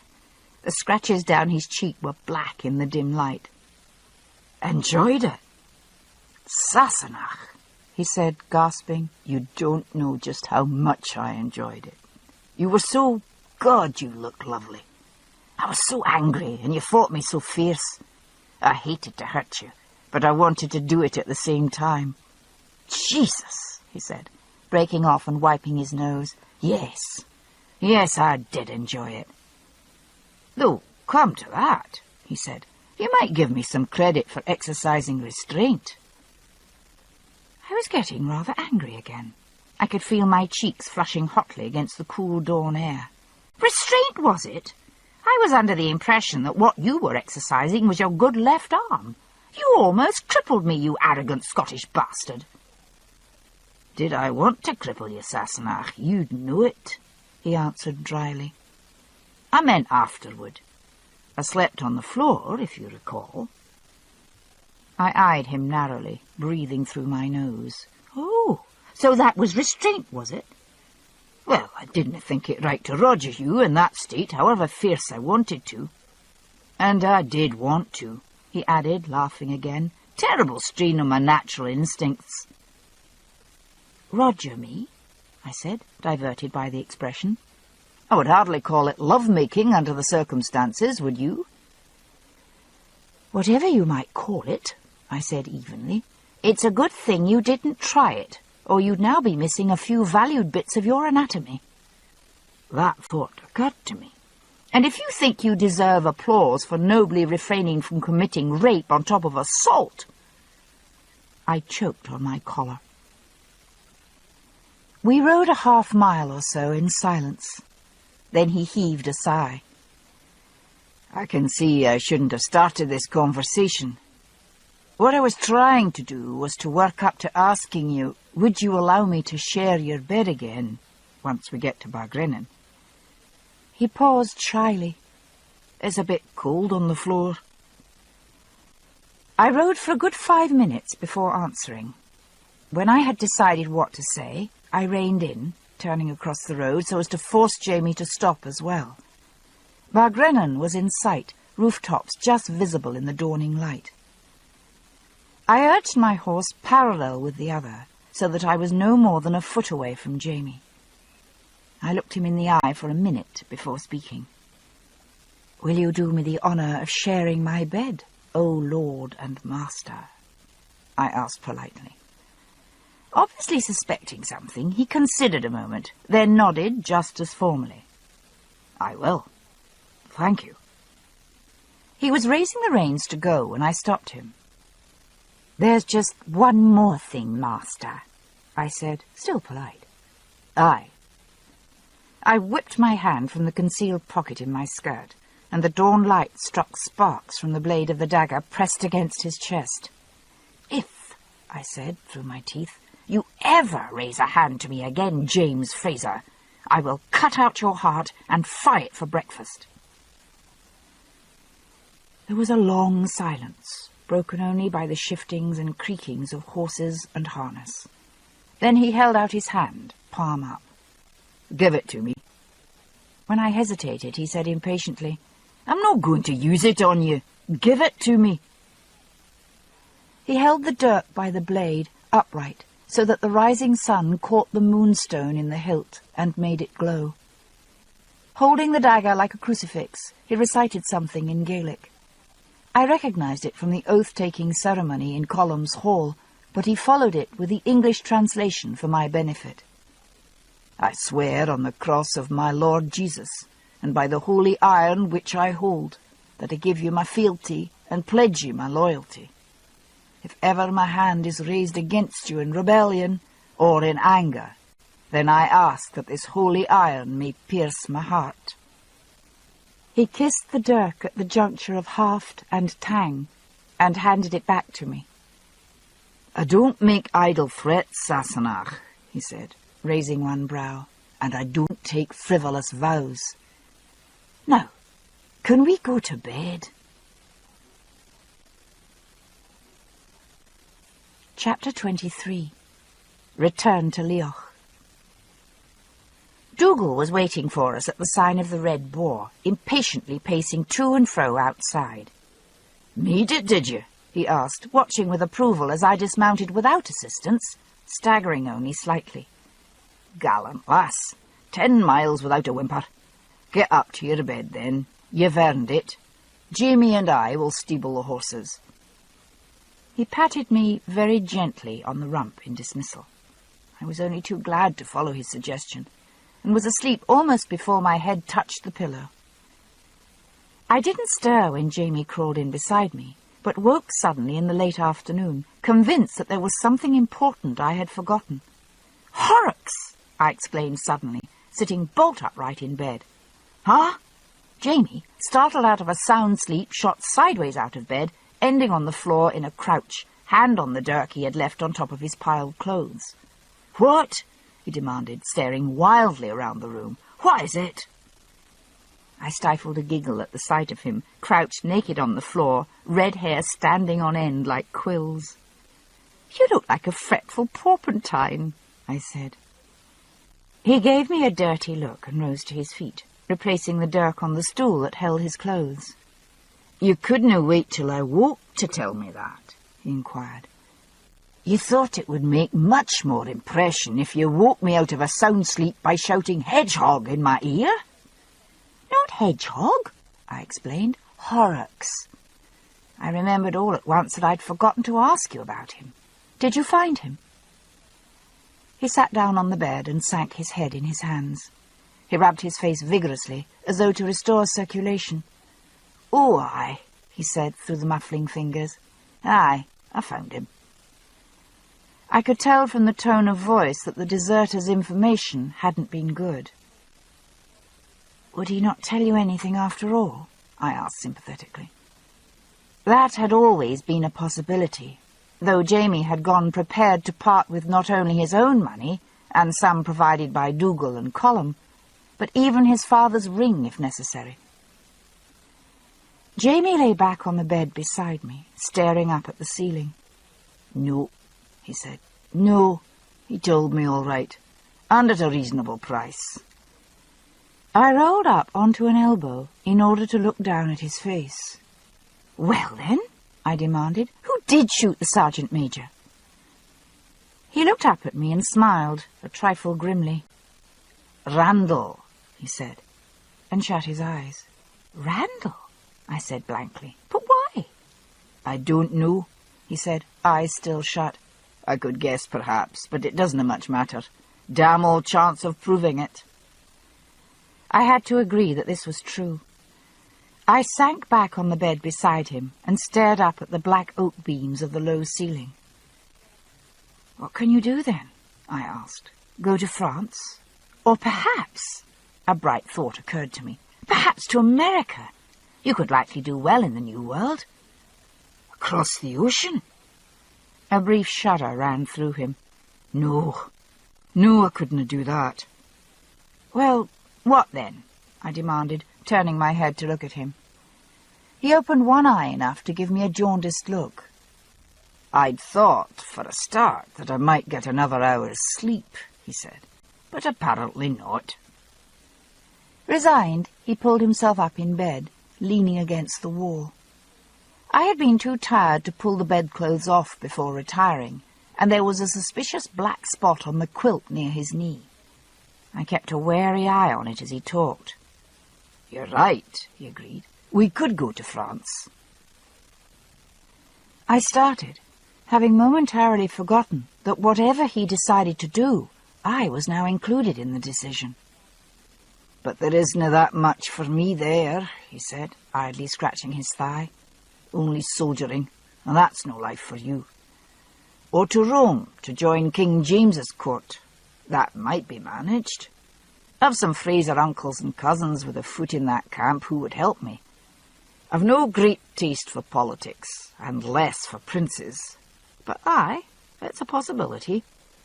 I'd rather try first to clear myself in Scotland, though.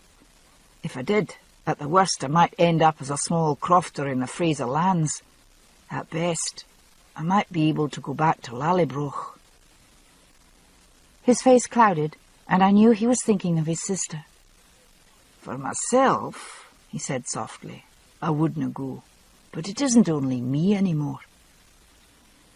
He looked down at me and smiled, his hand gently smoothing my hair.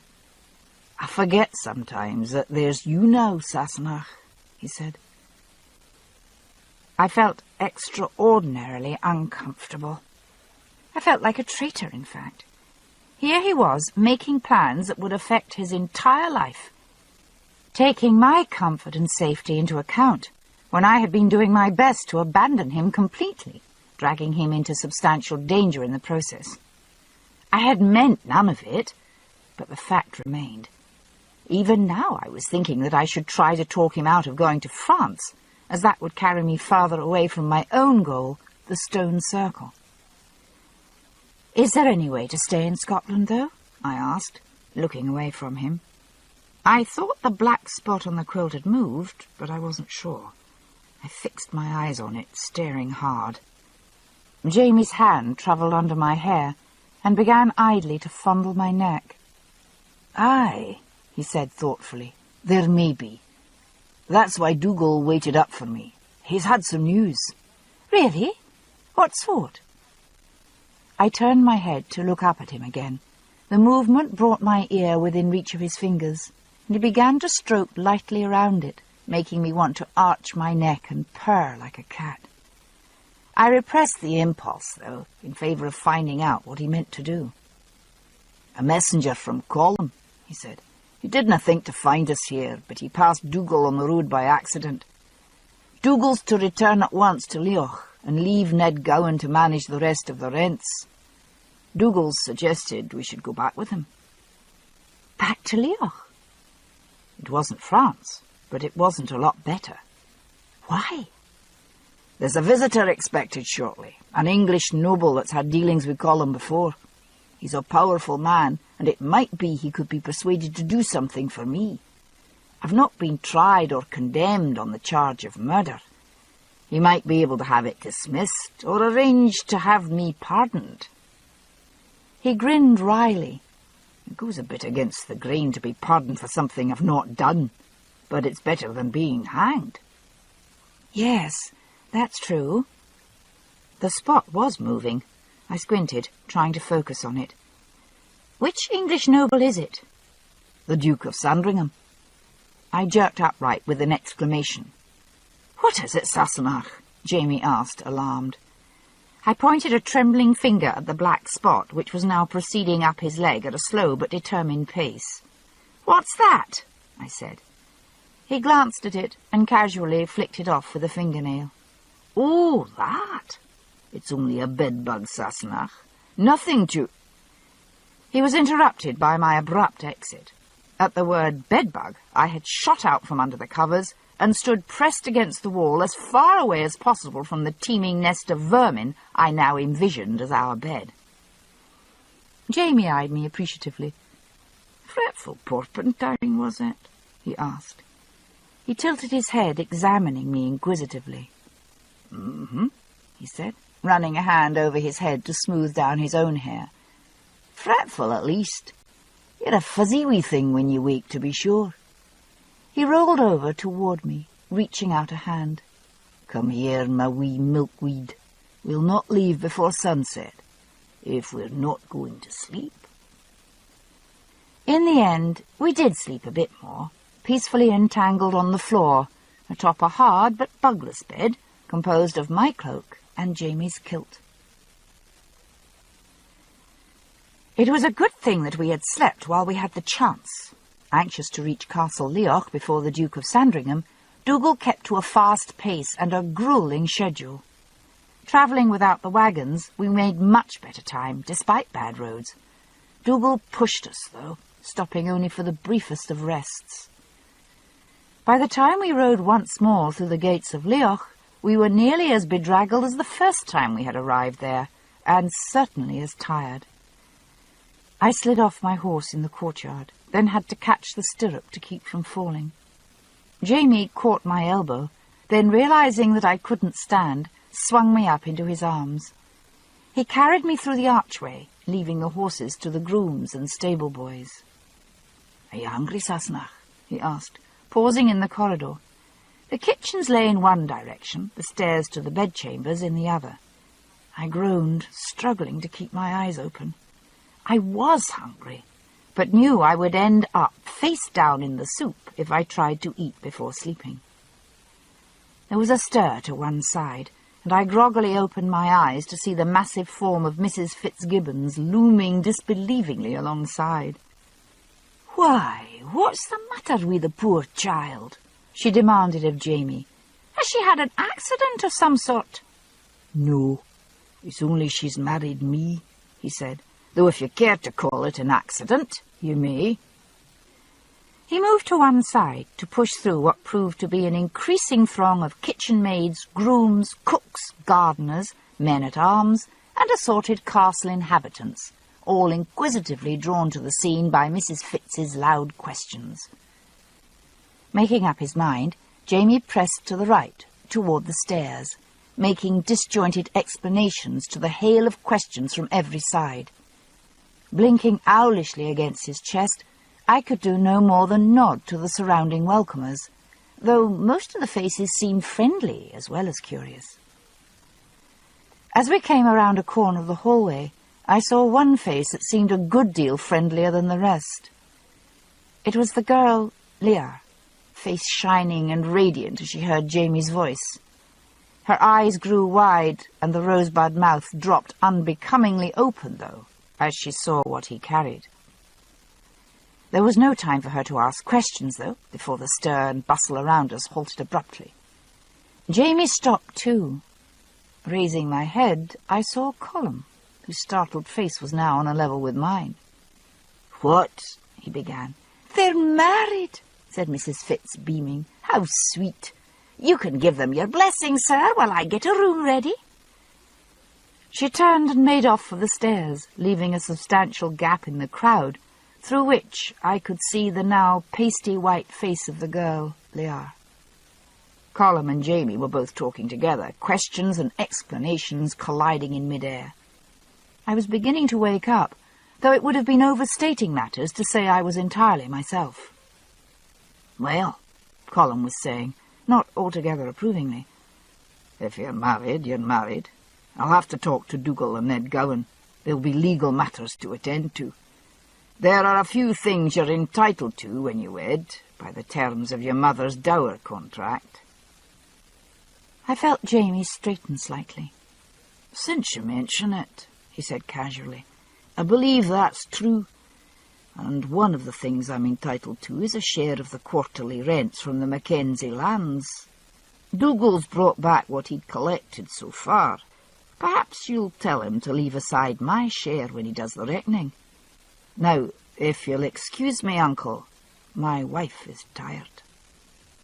And hoisting me into a more solid position, he turned to the stairs. I staggered across the room, still wobbly-legged, and collapsed gratefully on the huge tester bed our newly married status apparently entitled us to. It was soft, inviting, and, thanks to the ever-vigilant Mrs. Fitz, clean. I wondered whether it was worth the effort to get up and wash my face before succumbing to the urge to sleep. I'd just about decided that I might get up for Gabriel's trump, but not much else, when I saw that Jamie, who had not only washed hands and face but combed his hair to boot, was headed toward the door. "Aren't you going to sleep?" I called. I thought he must be at least as tired as I, if less saddle-sore. "In a bit, Sassenach. I've a small errand to do first." He went out, leaving me staring at the oaken door with a very unpleasant sensation in the pit of my stomach. I was remembering the look of gay anticipation on Leah's face as she came around the corner, hearing Jamie's voice, and the look of angry shock that replaced it when she saw me cradled in his arms. I remembered the momentary tightening of his joints as he saw her, and wished most fervently that I had been able to see his face at that moment. I thought it likely he had gone now, unrested but washed and combed, to find the girl and break the news of his marriage. Had I seen his face, I would at least have some idea what he meant to say to her.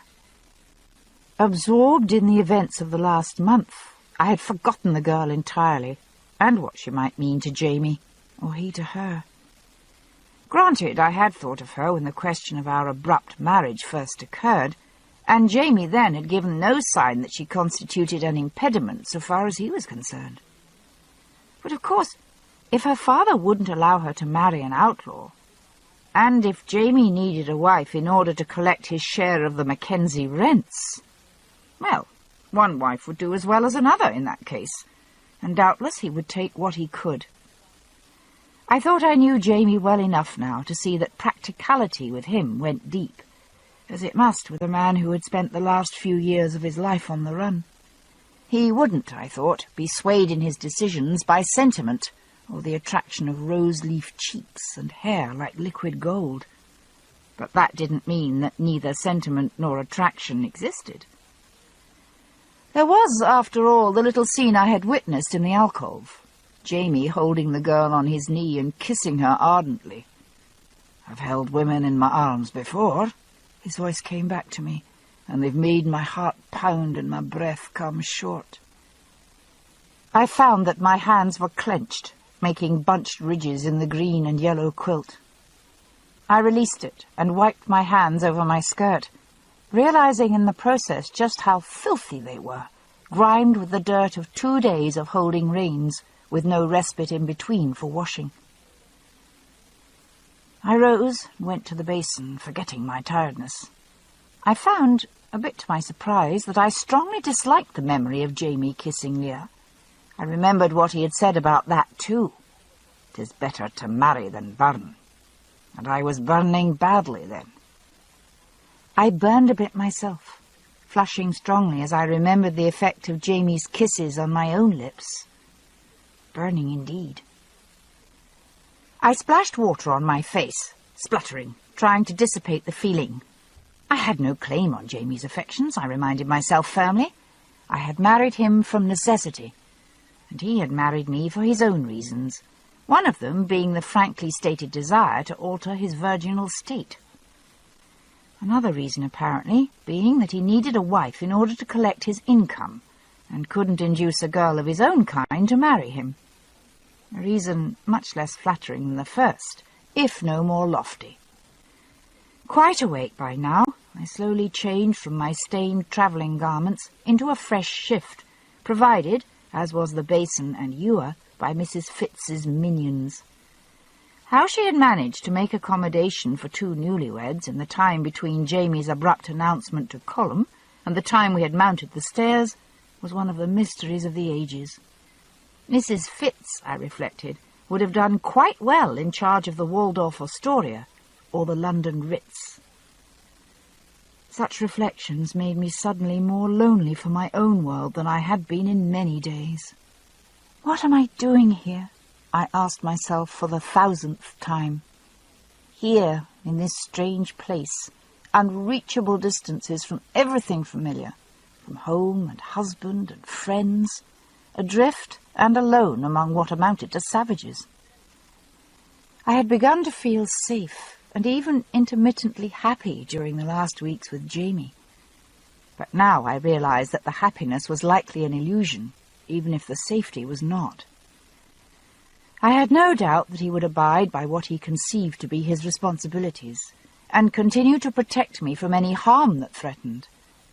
But here, returned from the dreamlike isolation of our days among the wild hills and dusty roads, the filthy inns and fragrant haystacks, he must surely feel the pull of his old associations, as I felt mine. We had grown very close in the month of our marriage, but I had felt that closeness crack under the strains of the last few days, and thought it might now shatter completely back among the practical realities of life at Castle Leoch.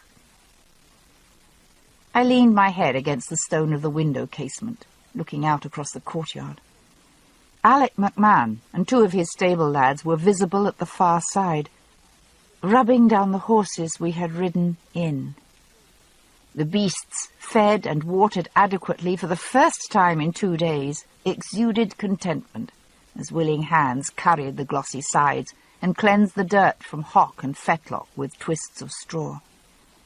A stable boy led away my fat little Thistle, who followed him happily toward the well-earned rest of her stable. And with her, I thought, went my hopes of any imminent escape and return to my own place. Oh, Frank. I closed my eyes, letting a tear slide down the side of my nose.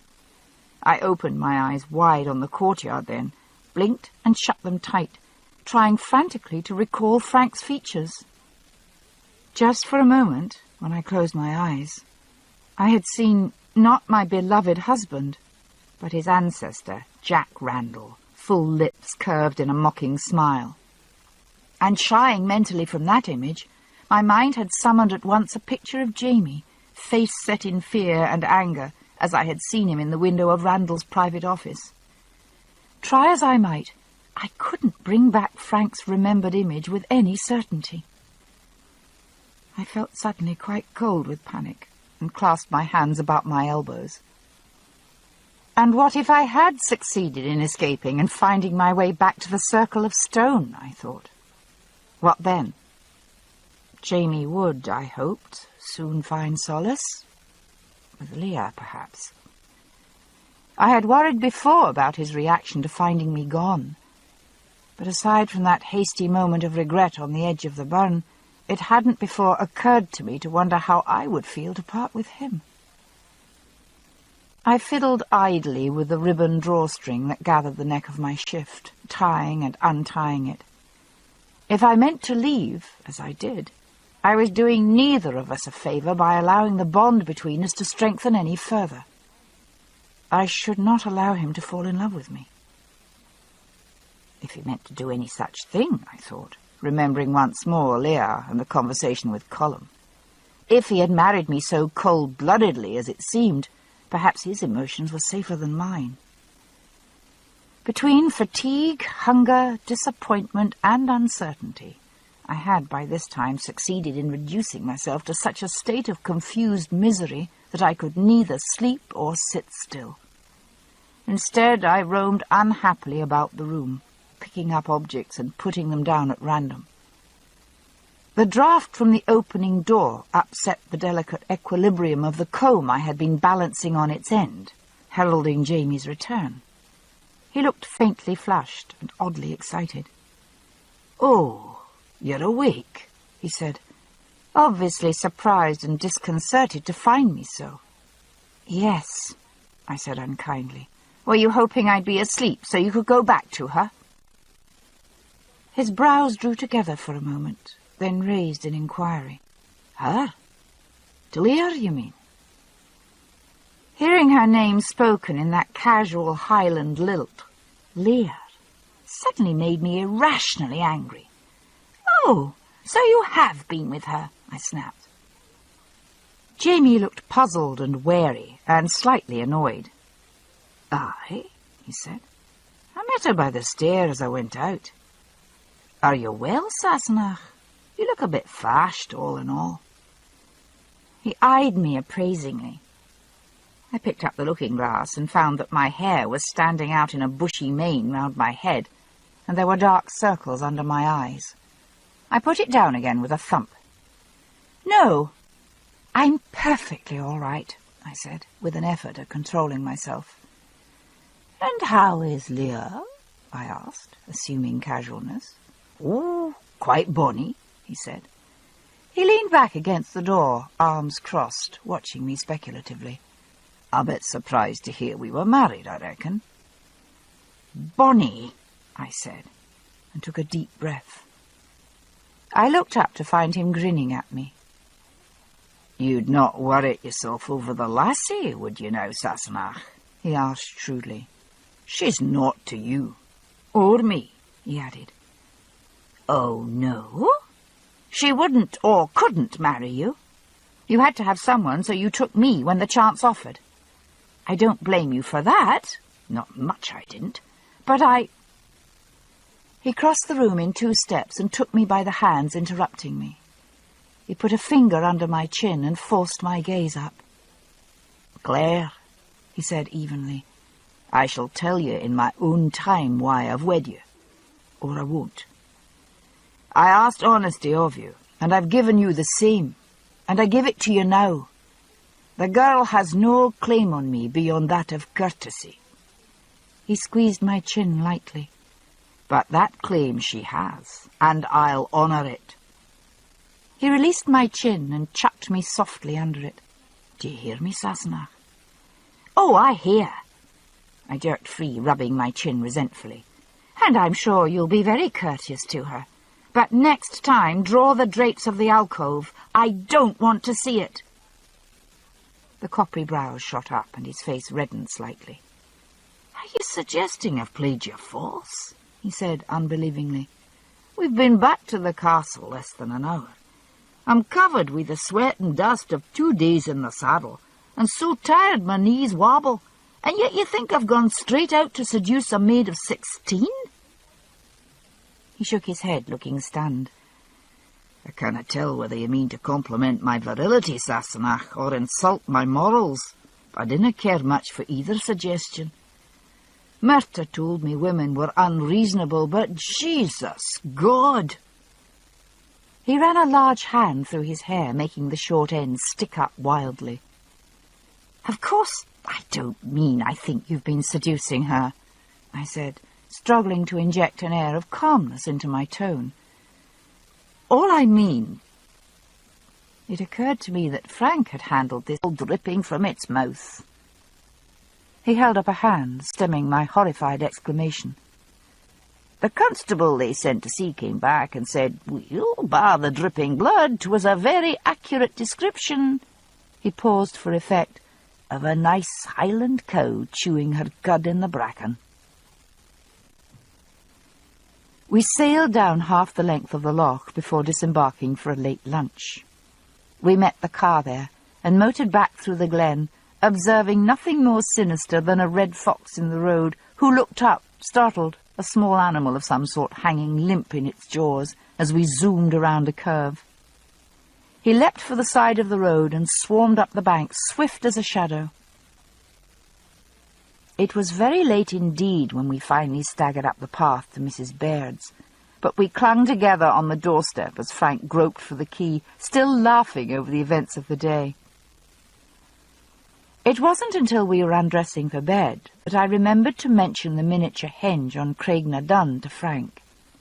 His fatigue vanished at once. "Really? And you know where it is? How marvellous, Claire!" He beamed and began rattling through his suitcase. "What are you looking for?" "The alarm clock," he replied, hauling it out. "Whatever for?" I asked in astonishment. "I want to be up in time to see them." "Who?" "The witches." "Witches? Who told you there are witches?" "The vicar," Frank answered, clearly enjoying the joke. "His housekeeper's one of them." I thought of the dignified Mrs. Graham and snorted derisively. "Don't be ridiculous." "Well, not witches actually. There've been witches all over Scotland for hundreds of years. They burnt them till well into the 18th century. But this lot is really meant to be druids, or something of the sort. I don't suppose it's actually a coven. Not devil worship, I don't mean. But the vicar said there was a local group that still observes rituals on the old sun feast days. He can't afford to take too much interest in such goings-on, you see, because of his position. But he's much too curious a man to ignore it altogether, either. He didn't know where the ceremonies took place, but if there's a stone circle nearby, that must be it." He rubbed his hands together in anticipation. "What luck!" Getting up once in the dark to go adventuring is a lark. Twice in 2 days smacks of masochism. No nice warm car with rugs and thermoses this time either. I stumbled sleepily up the hill behind Frank, tripping over roots and stubbing my toes on stones. It was cold and misty, and I dug my hands deeper into the pockets of my cardigan. One final push up over the crest of the hill, and the henge was before us, the stones barely visible in the sombre light of pre-dawn. Frank stood stock still, admiring them, while I subsided onto a convenient rock, panting. "Beautiful," he murmured. He crept silently to the outer edge of the ring, his shadowy figure disappearing among the larger shadows of the stones. Beautiful they were, and bloody eerie, too. I shivered, and not entirely from the cold. If whoever had made them had meant them to impress, they'd known what they were doing. Frank was back in a moment.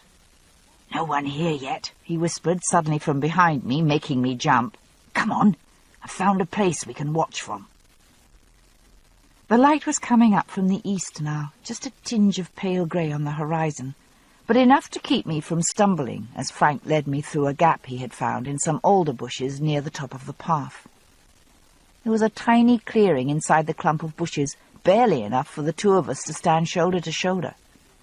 The path was clearly visible, though, and so was the interior of the stone circle, no more than 20 feet away.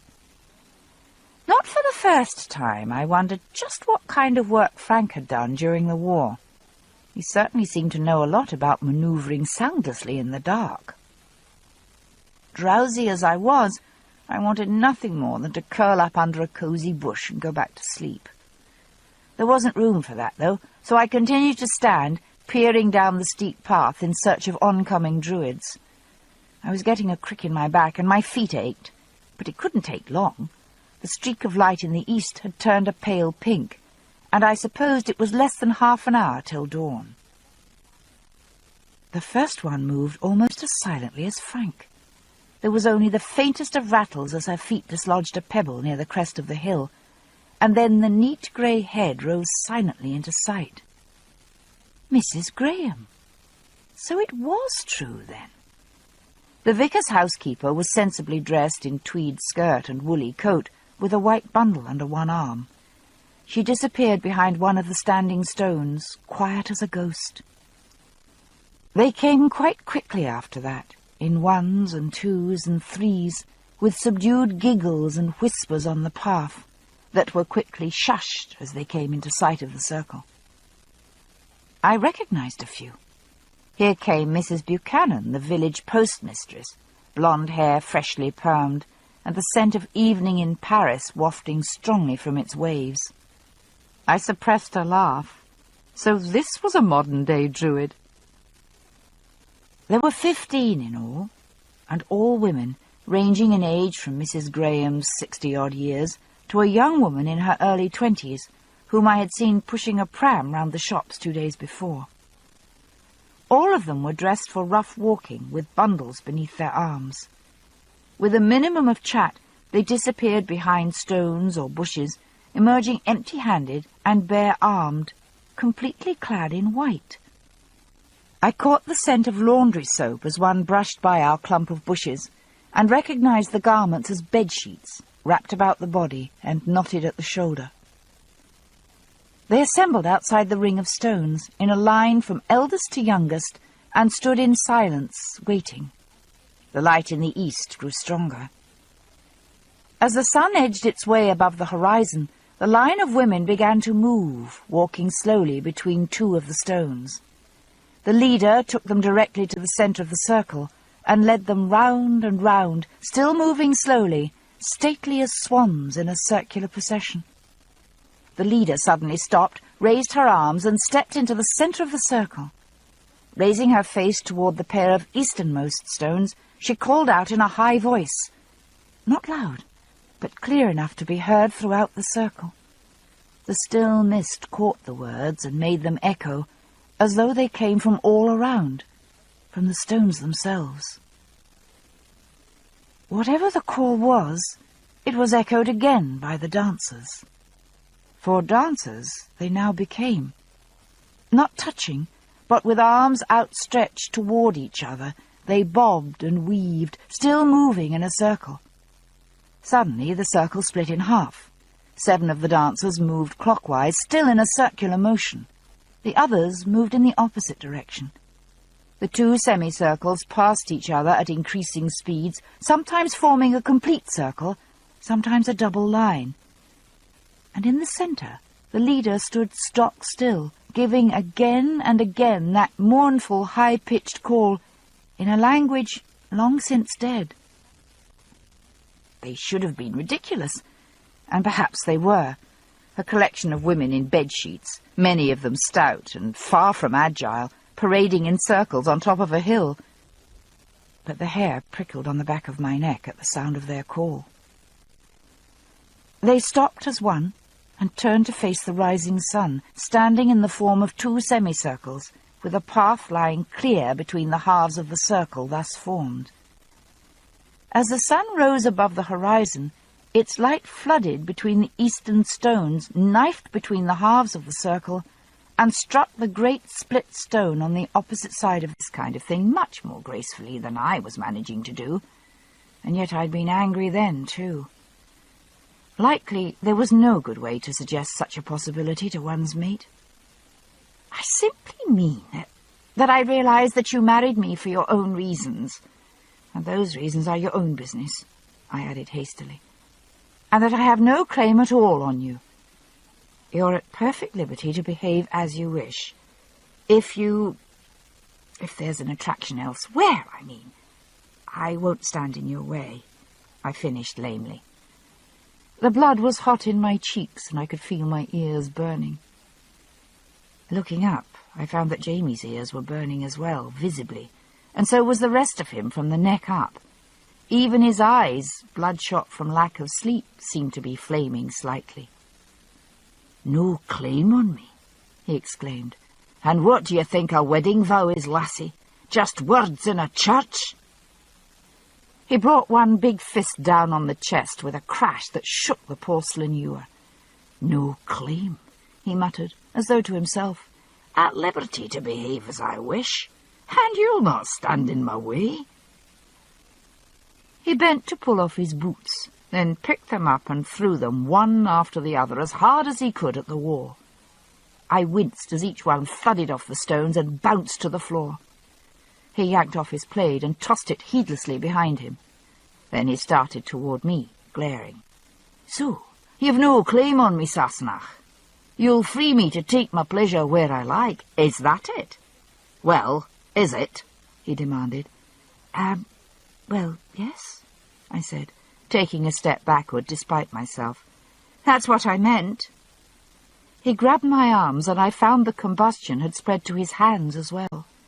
His calloused palms were so hot on my skin that I jerked involuntarily. "Well, if you've no claim on me, Sassenach," he said, "I've one on you. Come here." He took my face in his hands and set his mouth on mine. There was nothing either gentle or undemanding about that kiss, and I fought against it, trying to pull back from him. He bent and scooped me up with an arm under my knees, ignoring my attempts to get down. I hadn't realized just how bloody strong he really was. "Let go of me," I said. "What do you think you're doing?" "Well, I should have thought that was reasonably clear, Sassenach," he said through his teeth. He lowered his head, the clear gaze piercing me like a hot iron. "Though, if you want telling," he said, "I mean to take you to bed, now, and keep you there until you've learned just what claim I have on you." And he kissed me again, deliberately hard, cutting off my protest. "I don't want to sleep with you," I said, when at last he freed my mouth. "I dinna intend to sleep, Sassenach," he replied evenly. "Not just yet." He reached the bed and set me carefully on the rose-patterned quilt. "You know bloody well what I mean." I rolled, meaning to escape from the other side, but was stopped by a solid grip on my shoulder that flipped me back to face him. "I don't want to make love with you either." Blue eyes blazed down at me from close range, and my breath came thick in my throat. "I didna ask your preferences in the matter, Sassenach," he answered, voice dangerously low. "You are my wife, as I've told you often enough. If you didna wish to wed me, still you chose to. And if you didna happen to notice at the time, your part of the proceedings included the word obey. You're my wife, and if I want you, woman, then I'll have you and be damned to you." His voice rose throughout until he was near shouting. I rose to my knees, fists balled at my sides, and shouted back at him. The contained misery of the last hour had reached explosion point, and I let him have it point blank. "I will be damned if I'll have you, you bullying swine. You think you can order me to your bed? Use me like a whore when you feel like it? Well, you can't, you fucking bastard. Do that, and you're no better than your precious Captain Randall." He glared at me for a moment, then stood abruptly aside. "Leave, then," he said, jerking his head toward the door. "If that's what you think of me, go. I'll not hinder you." I hesitated for a moment, watching him. His jaw was clenched with anger, and he was looming over me like the Colossus of Rhodes. His temper this time was under tight rein, though he was as angry now as he had been by the roadside near Doonesbury.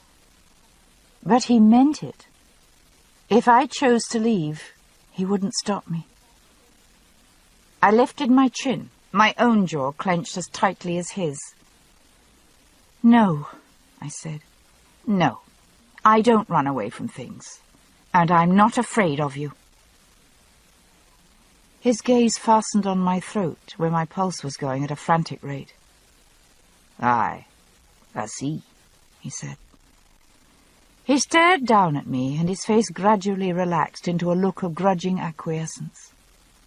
He sat down gingerly on the bed, keeping a good distance between us, and I sat back warily.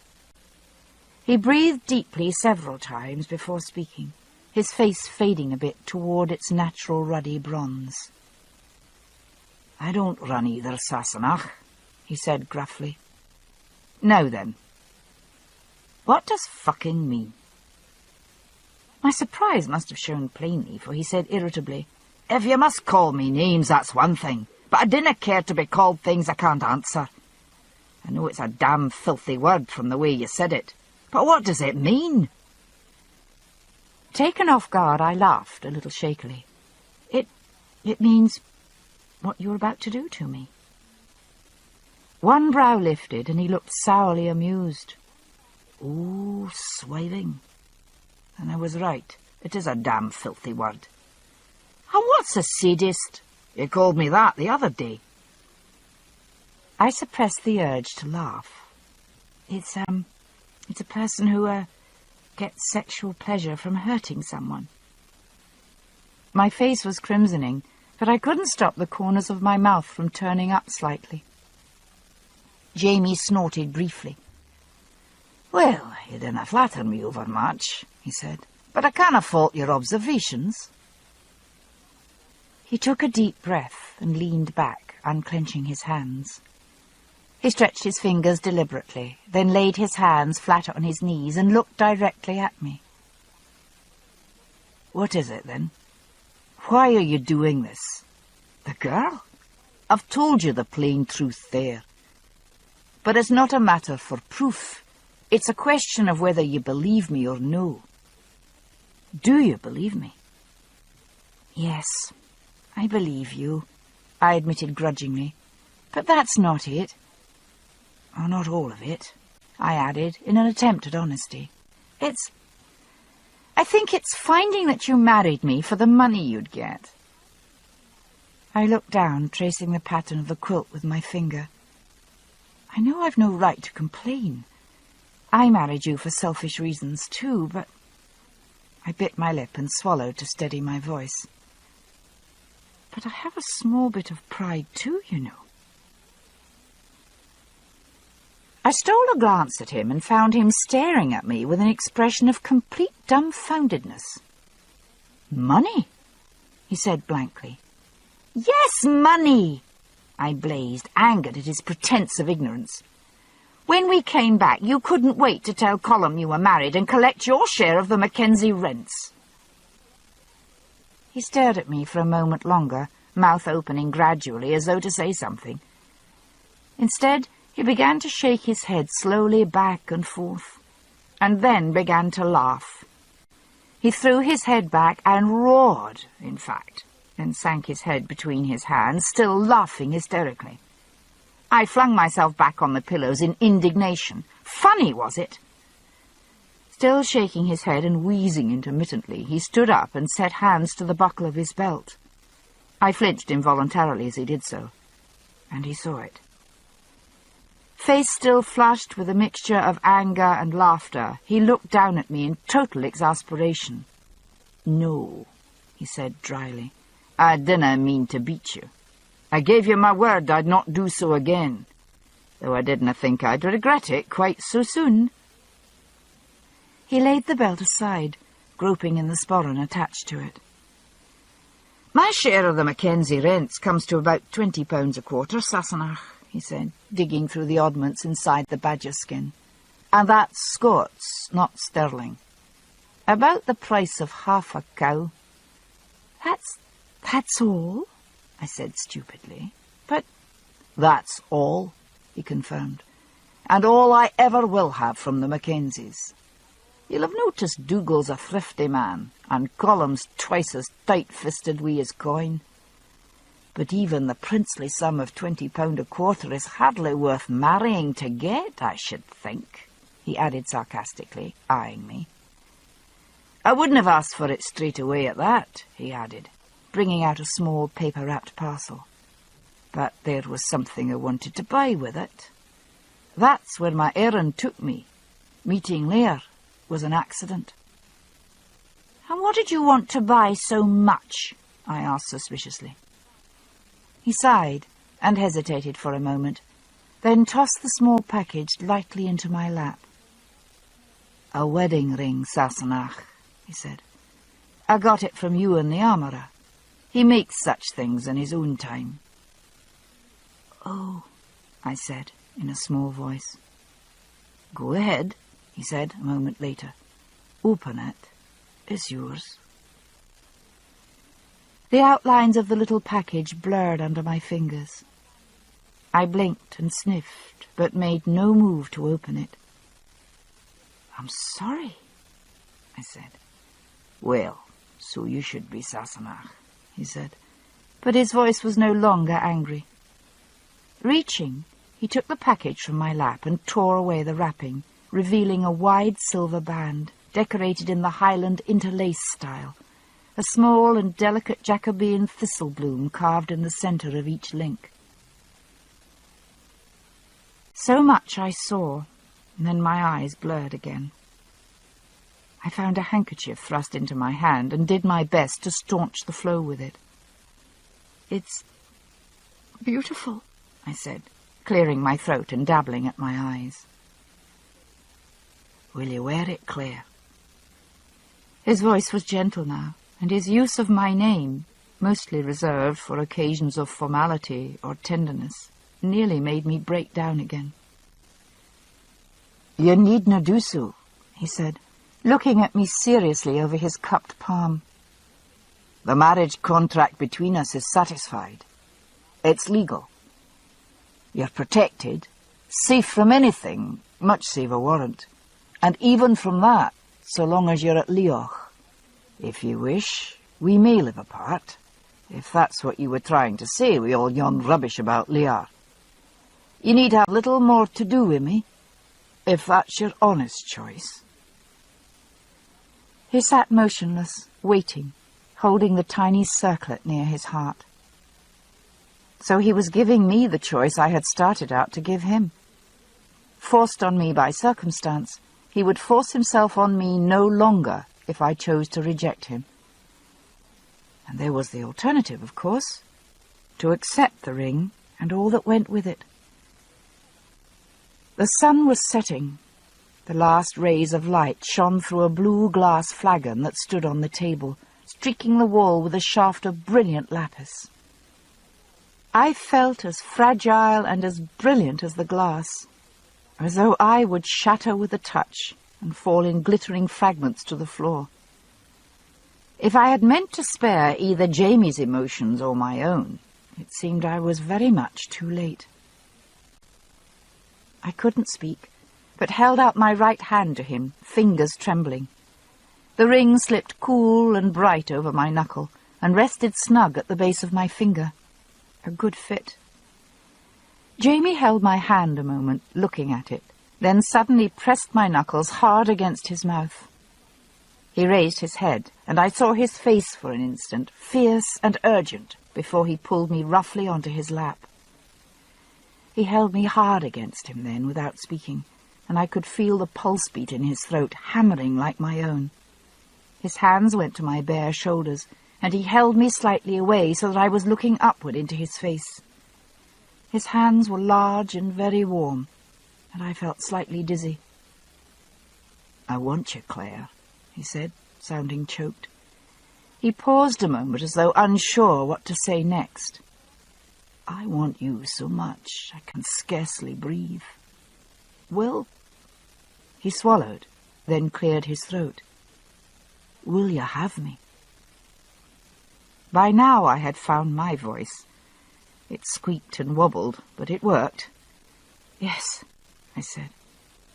"Yes, I'll have you." "I think—" he began, then stopped. He fumbled loose the buckle of his kilt, but then looked up at me, bunching his hands at his sides. He spoke with difficulty, controlling something so powerful that his hands shook with the effort. "I'll not. I can't. Claire, I cannot be gentle about it." I had time only to nod once, in acknowledgement or permission, before he bore me back before him, his weight pinning me to the bed. He didn't pause to undress further. I could smell the road dust in his shirt and taste the sun and sweat of travel on his skin. He held me, arms outstretched, wrists pinioned. One hand brushed the wall, and I felt the tiny scrape of one wedding ring chiming against the stone. One ring for each hand, one silver, one gold. And the thin metal suddenly heavy as the bonds of matrimony, as though the rings were tiny shackles fastening me spread-eagled to the bed, stretched forever between two poles, held in bondage like Prometheus on his lonely rock.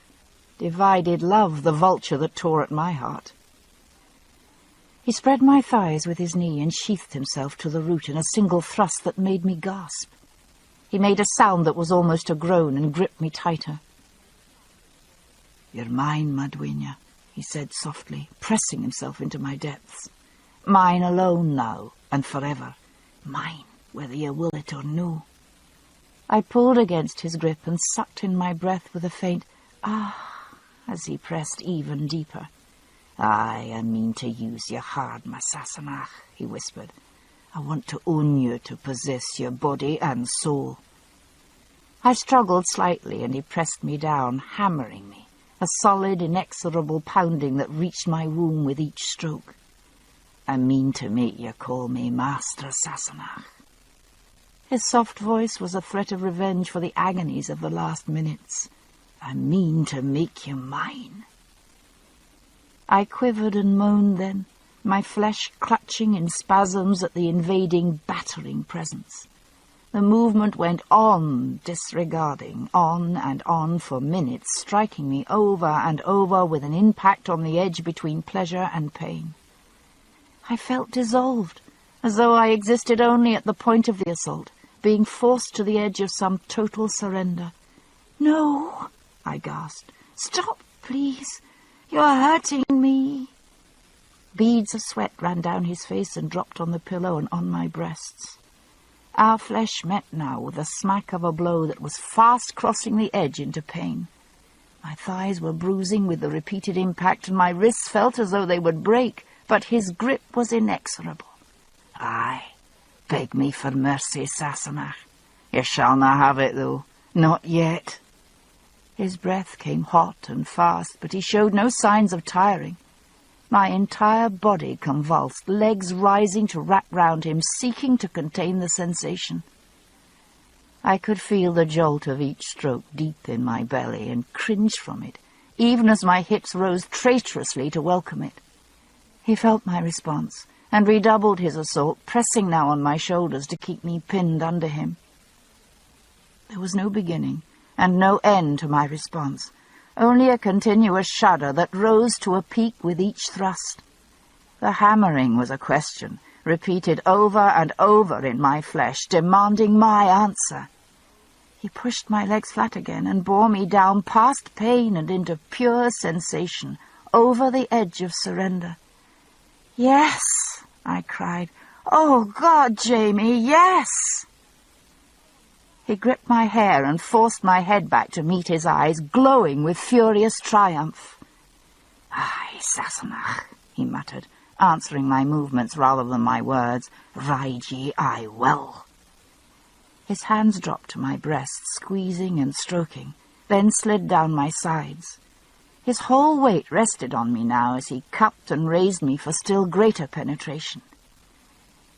I screamed then, and he stopped my mouth with his, not a kiss, but another attack, forcing my mouth open, bruising my lips and rasping my face with bearded stubble. He thrust harder and faster, as though he would force my soul as he forced my body. In body or soul, somewhere he struck a spark, and an answering fury of passion and need sprang from the ashes of surrender. I arched upward to meet him, blow for blow.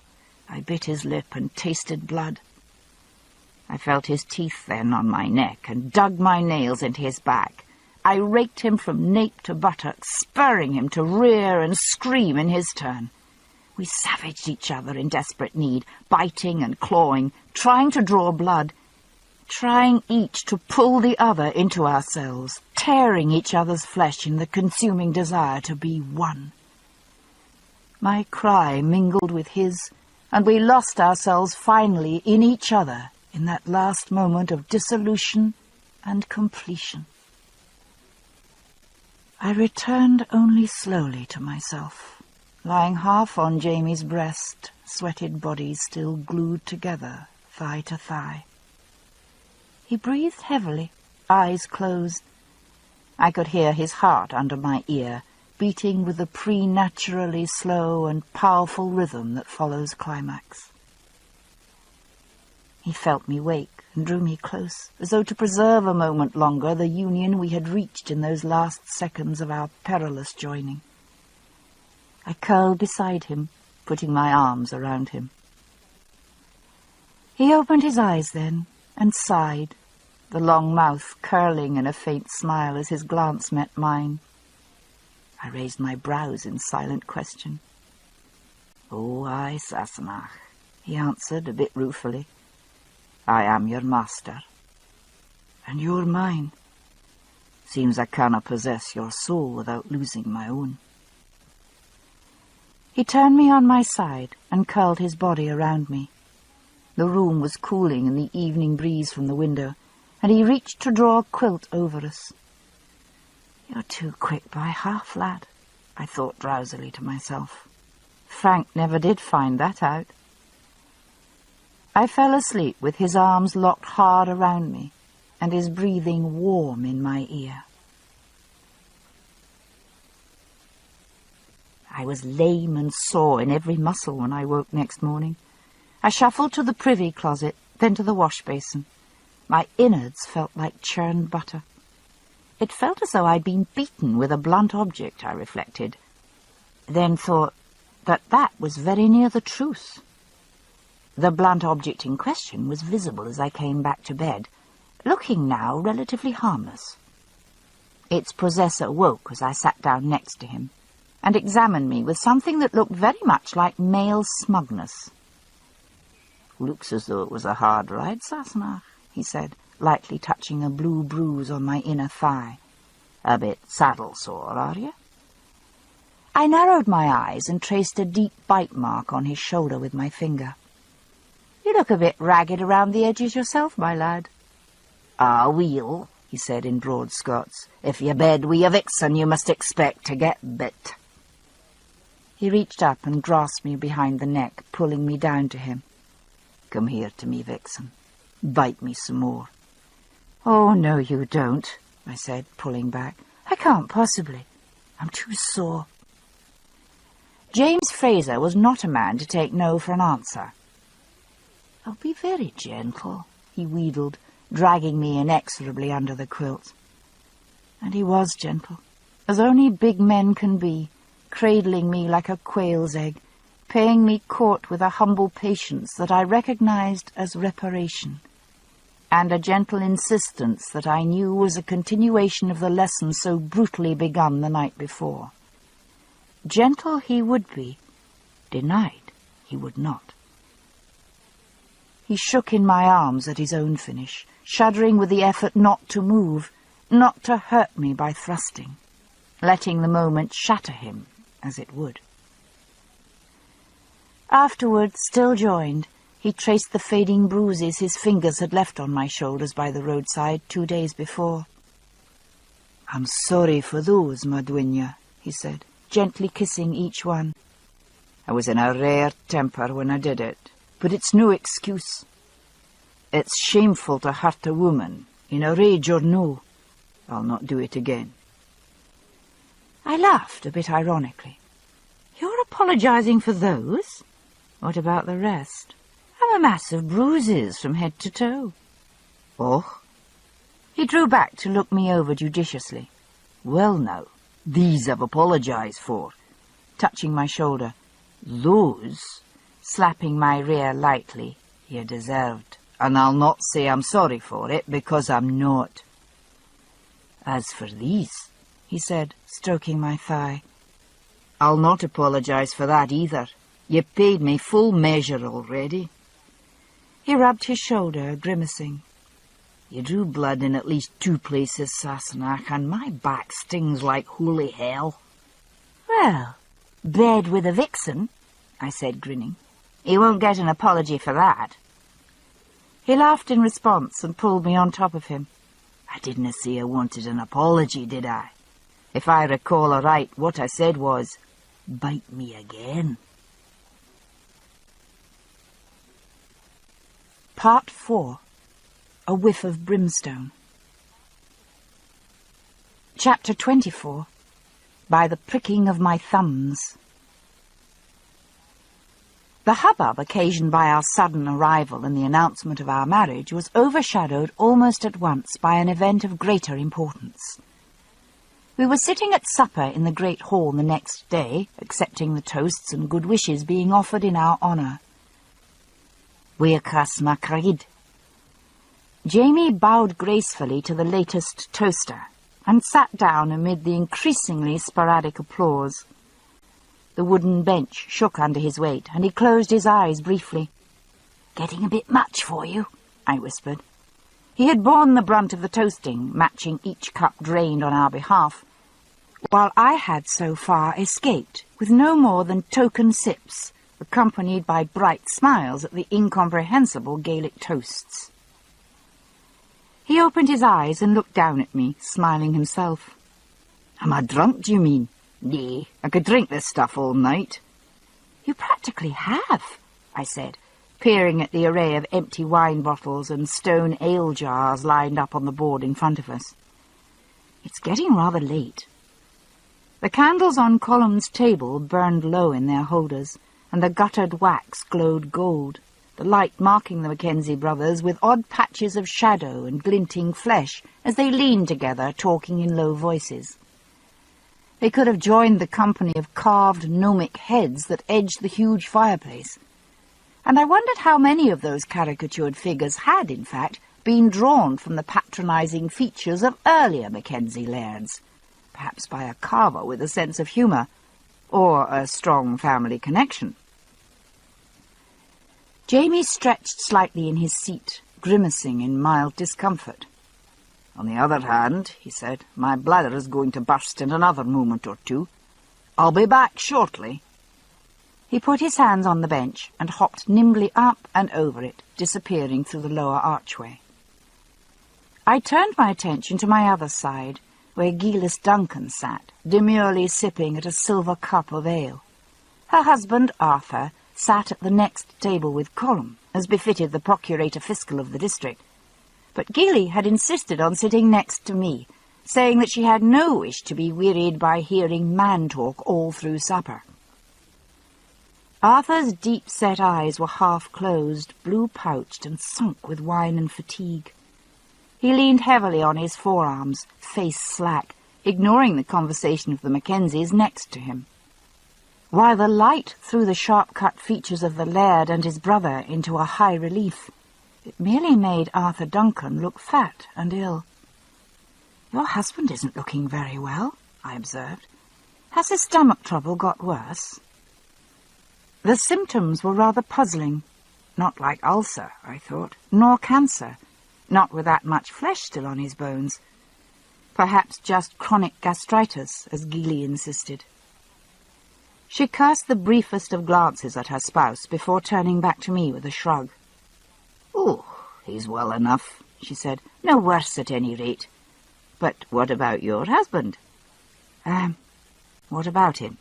I replied cautiously. She dug me familiarly in the ribs with a rather sharp elbow, and I realized that there were a fair number of bottles at her end of the table as well. "Well, what do you think? Does he look as nice out of his sark as he does in it?" I groped for an answer as she craned her neck toward the entryway. "And you claiming you didna care a bit for him? Clever boots. Half the girls in the castle would like to tear your hair out by the roots.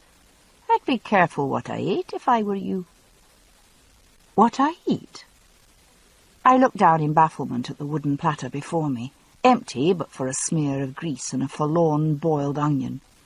"Poison!" she hissed dramatically in my ear, along with a considerable wafting of brandy fumes. "Nonsense," I said, rather coldly, drawing away from her. "No one would want to poison me simply because because—" I was floundering a bit, and it occurred to me that I might have had a few sips more than I'd realized. "Now, really, Gilly, this marriage, I didn't plan it, you know. I didn't want it. No lie there. It was merely a sort of necessary business arrangement," I said, hoping the candlelight hid my blushes. "Huh," she said cynically. "I ken the look of a lass that's been well bedded." She glanced toward the archway where Jamie had disappeared. "I'm damned if I think there was a midge bites on the laddie's neck either." She raised one silver brow at me. "If it was a business arrangement, I'd say you got your money's worth." She leaned close again. "Is it true?" she whispered. "About the thumbs?" "Thumbs? Keely, what in God's name are you babbling about?" She looked down her small, straight nose at me, frowning in concentration. The beautiful grey eyes were slightly unfocused, and I hoped she wouldn't fall over. "Surely you know that. Everyone knows. A man's thumbs tell you the size of his cock. Great toes, too, of course," she added judiciously. "But those are harder to judge, usually, what with the shoon and all. Yon wee fox cub," she nodded toward the archway where Jamie had just reappeared. "He could cup a good-sized marrow in those hands of his. Or a good-sized ass, she added, nudging me once more. "Gillis Duncan, will you shut up?" I hissed, face flaming. "Someone will hear you." "Oh, no one who—" she began, but stopped, staring. Jamie had passed right by our table as though he didn't see us. His face was pale, and his lips set firmly as though bent on some unpleasant duty. "Whatever ails him?" Gilly asked. "He looks like Arthur after he's eaten raw turnips." "I don't know." I pushed back the bench, hesitating. He was heading for Colum's table. Should I follow him? Plainly something had happened. Gilly, peering back down the room, suddenly tugged at my sleeve, pointing in the direction from which Jamie had appeared. A man stood just within the archway, hesitating even as I was. His clothes were stained with mud and dust. A traveller of some sort. A messenger. And whatever the message, he had passed it on to Jamie, who was even now bending to whisper it in Colum's ear. No, not Colum. Dougal. The red head bent low between the two dark ones, the broad, handsome features of the three faces taking on an unearthly similarity in the light of the dying candles. And as I watched, I realized that the similarity was due not so much to the inheritance of bone and sinew that they shared, but to the expression of shocked grief that they now held in common. Gilly's hand was digging into the flesh of my forearm. "Bad news," she said, unnecessarily. 24 years, I said softly. It seems a long time to be married. Aye, that does, Jamie agreed. A warm wind stirred the branches of the tree above us, lifting the hair from my shoulders to tickle my face. Longer than I've been alive. I glanced at him leaning on the paddock fence, all lanky grace and strong bones. I tended to forget how young he really was. He seemed so self-assured and capable. Still, he said, flicking a straw into the churned mud of the paddock, I doubt Dougal spent more than 3 years of that with her. He was generally here, ye ken, at the castle, or here and there about the lands, doing Colum's business for him. Dougal's wife, Mora, had died at their estate of Benacht.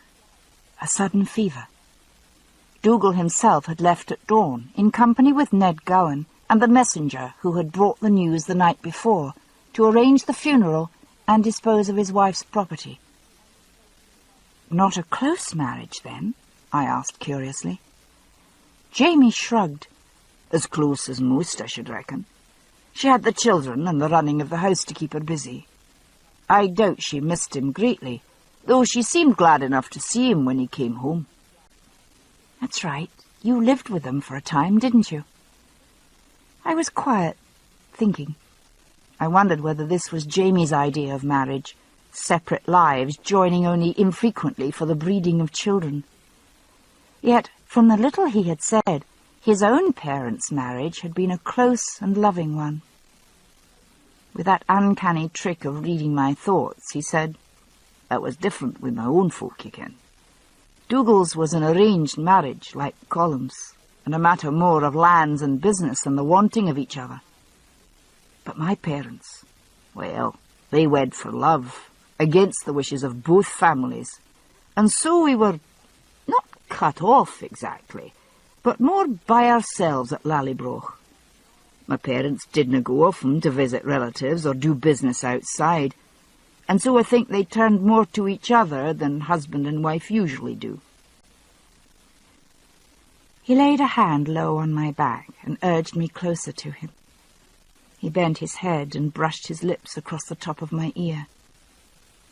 It was an arrangement between us, he said softly. Still, I would hope, perhaps one day.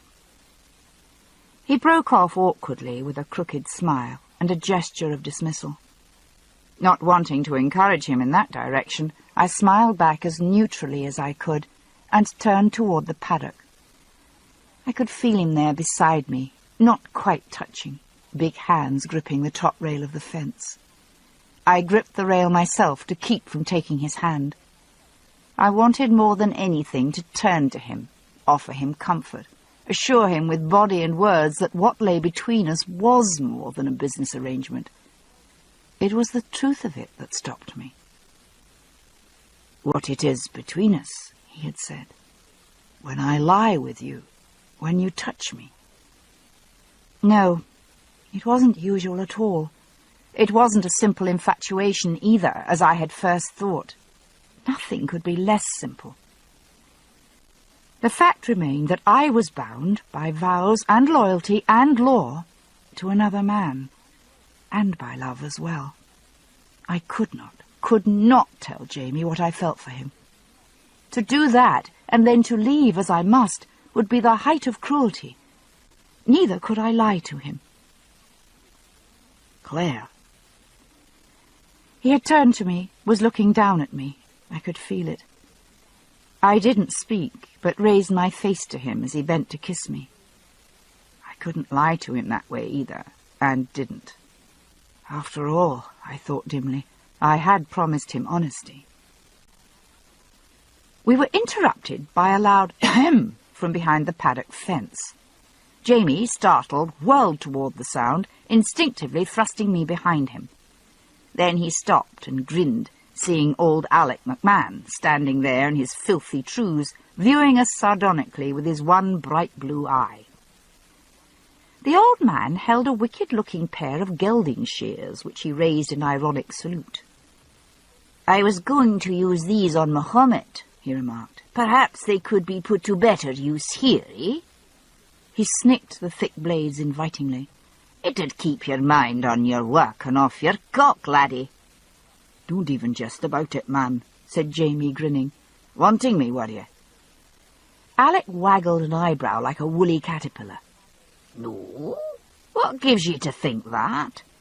I thought I'd like to try gelding a blooded 2-year-old all by myself for the joy of it." He wheezed briefly at his own wit, then waved the shears toward the castle. "Off with you, lassie. You can have him back at supper, for what good he'll be to you by then." Apparently not trusting the nature of this last remark, Jamie reached out a long arm and neatly snagged the shears. "I'll feel safer if I've got these," he said, cocking an eyebrow at old Alec. "Go along, Sassenach. When I've finished doing all of Alec's work for him, I'll come and find you." He leaned down to kiss my cheek and whispered in my ear, "The stables, when the sun's mid-sky."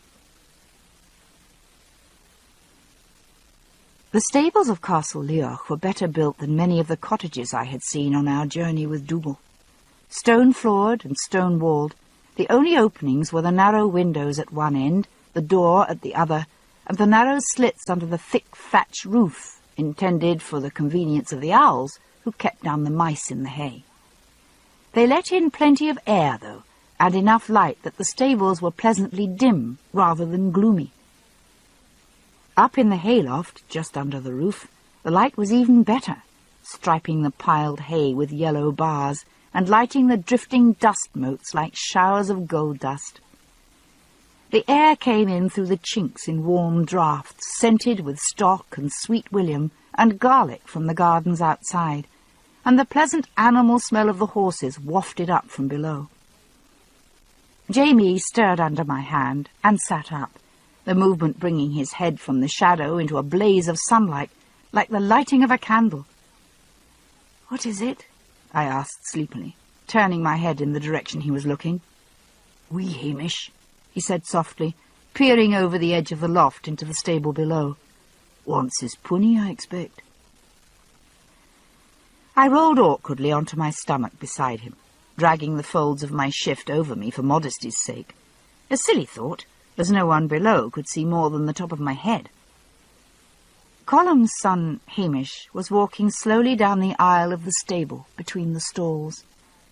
He seemed to hesitate near some stalls, though he ignored the curious heads of Chestnut and Sorrel poking out to inspect him. Clearly he was looking for something, and it wasn't his fat brown pony placidly munching straw in its stall near the stable door. "Holy God, he's going for donuts!" Jamie seized his kilt and wrapped it hurriedly about himself before swinging down from the edge of the loft. Not bothering with the ladder, he hung by his hands and then dropped to the floor. He landed lightly on the straw-scattered stones, but with enough of a thud to make Hamish whirl round with a startled gasp. The small freckled face relaxed somewhat as he realized who it was, but the blue eyes stayed wary. "Needing a bit of help, cuz?" Jamie inquired pleasantly. He moved toward the stalls and leaned against one of the uprights, managing to insert himself between Hamish and the stall the boy had been heading for. Hamish hesitated, but then drew himself up, small chin thrust out. "I'm going to ride Donis," he said, in a tone that tried for determination, but fell somewhat short. Donis. His name meant demon, and was in no way meant as flattery, was in a horse box to himself at the far end of the stable, safely separated by an empty stall from the nearest neighbouring horses. A huge, evil-tempered sorrel stallion, he was rideable by no one, and only old Alec and Jamie dared go near him. There was an irritable squeal from the shadows of his stall, and an enormous copper head shot suddenly out, huge yellow teeth clacking together as the horse made a vain attempt to bite the bare shoulder so temptingly displayed. Jamie stayed motionless, knowing that the stallion couldn't reach him. Hamish jumped back with a squeak, clearly scared speechless by the sudden appearance of that monstrous shimmering head, with its rolling bloodshot eyes and flaring nostrils. "I dinna think so," observed Jamie mildly. He reached down and took his small cousin by the shoulder, steering him away from the horse, who kicked his stall in protest. Hamish shuddered in concert with the boards of the stall as the lethal hooves crashed against the wood. Jamie turned the boy around to face him, and stood looking down at him, hands on his kilted hips.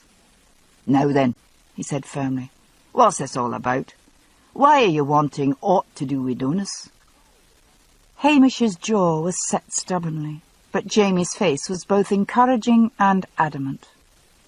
He punched the boy gently on the shoulder, getting a tiny smile in response. "Come on, Dunya," Jamie said softly.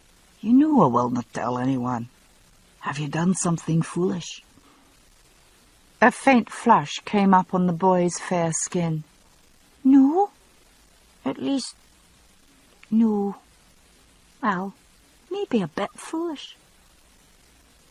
After a bit more encouragement, the story came out, reluctantly at first, then in a tumbling flood of confession. He'd been out on his pony, riding with some of the other boys the day before. Several of the older lads had started competing to see who could jump his horse over a higher obstacle. Jealously admiring them, Hamish's better judgment was finally overcome by bravado, and he had tried to force his fat little pony over a stone fence. Lacking both ability and interest, the pony had come to a dead stop at the fence, tossing young Hamish over his head, over the fence, and ignominiously into a nettle patch on the other side. Stung both by nettles and by the hoots of his comrades, Hamish was determined to come out today on a proper horse, as he put it. "They wouldna laugh if I came out on Donis," he said, envisioning the scene with grim relish. "No, they wouldna laugh," Jamie agreed. "They'd be too busy picking up the pieces." He eyed his cousin, shaking his head slowly. "I'll tell you, lad, it takes courage and sense to make a good rider. You've the courage, but the sense is a wee bit lacking yet." He put a consoling arm round Hamish's shoulders, drawing him down toward the end of the stable. "Come along, man. Help me fork the hay, and we'll get you acquainted with Coor. You're right, you should have a better horse if you're ready, but it isn't necessary to kill yourself to prove it." Glancing up into the loft as he passed, he raised his eyebrows and shrugged helplessly. I smiled and waved down at him, telling him to go ahead. It was all right. I watched them as Jamie took an apple from the basket of windfalls kept near the door. Fetching a pitchfork from the corner, he led Hamish back to one of the centre stalls. "Here, cuz," he said, pausing. He whistled softly through his teeth, and a wide-browed bay horse put its head out, blowing through its nostrils. The dark eyes were large and kind, and the ears had a slight forward cock that gave the horse an expression of friendly alertness. "Now then, Coor, Kamar ahau."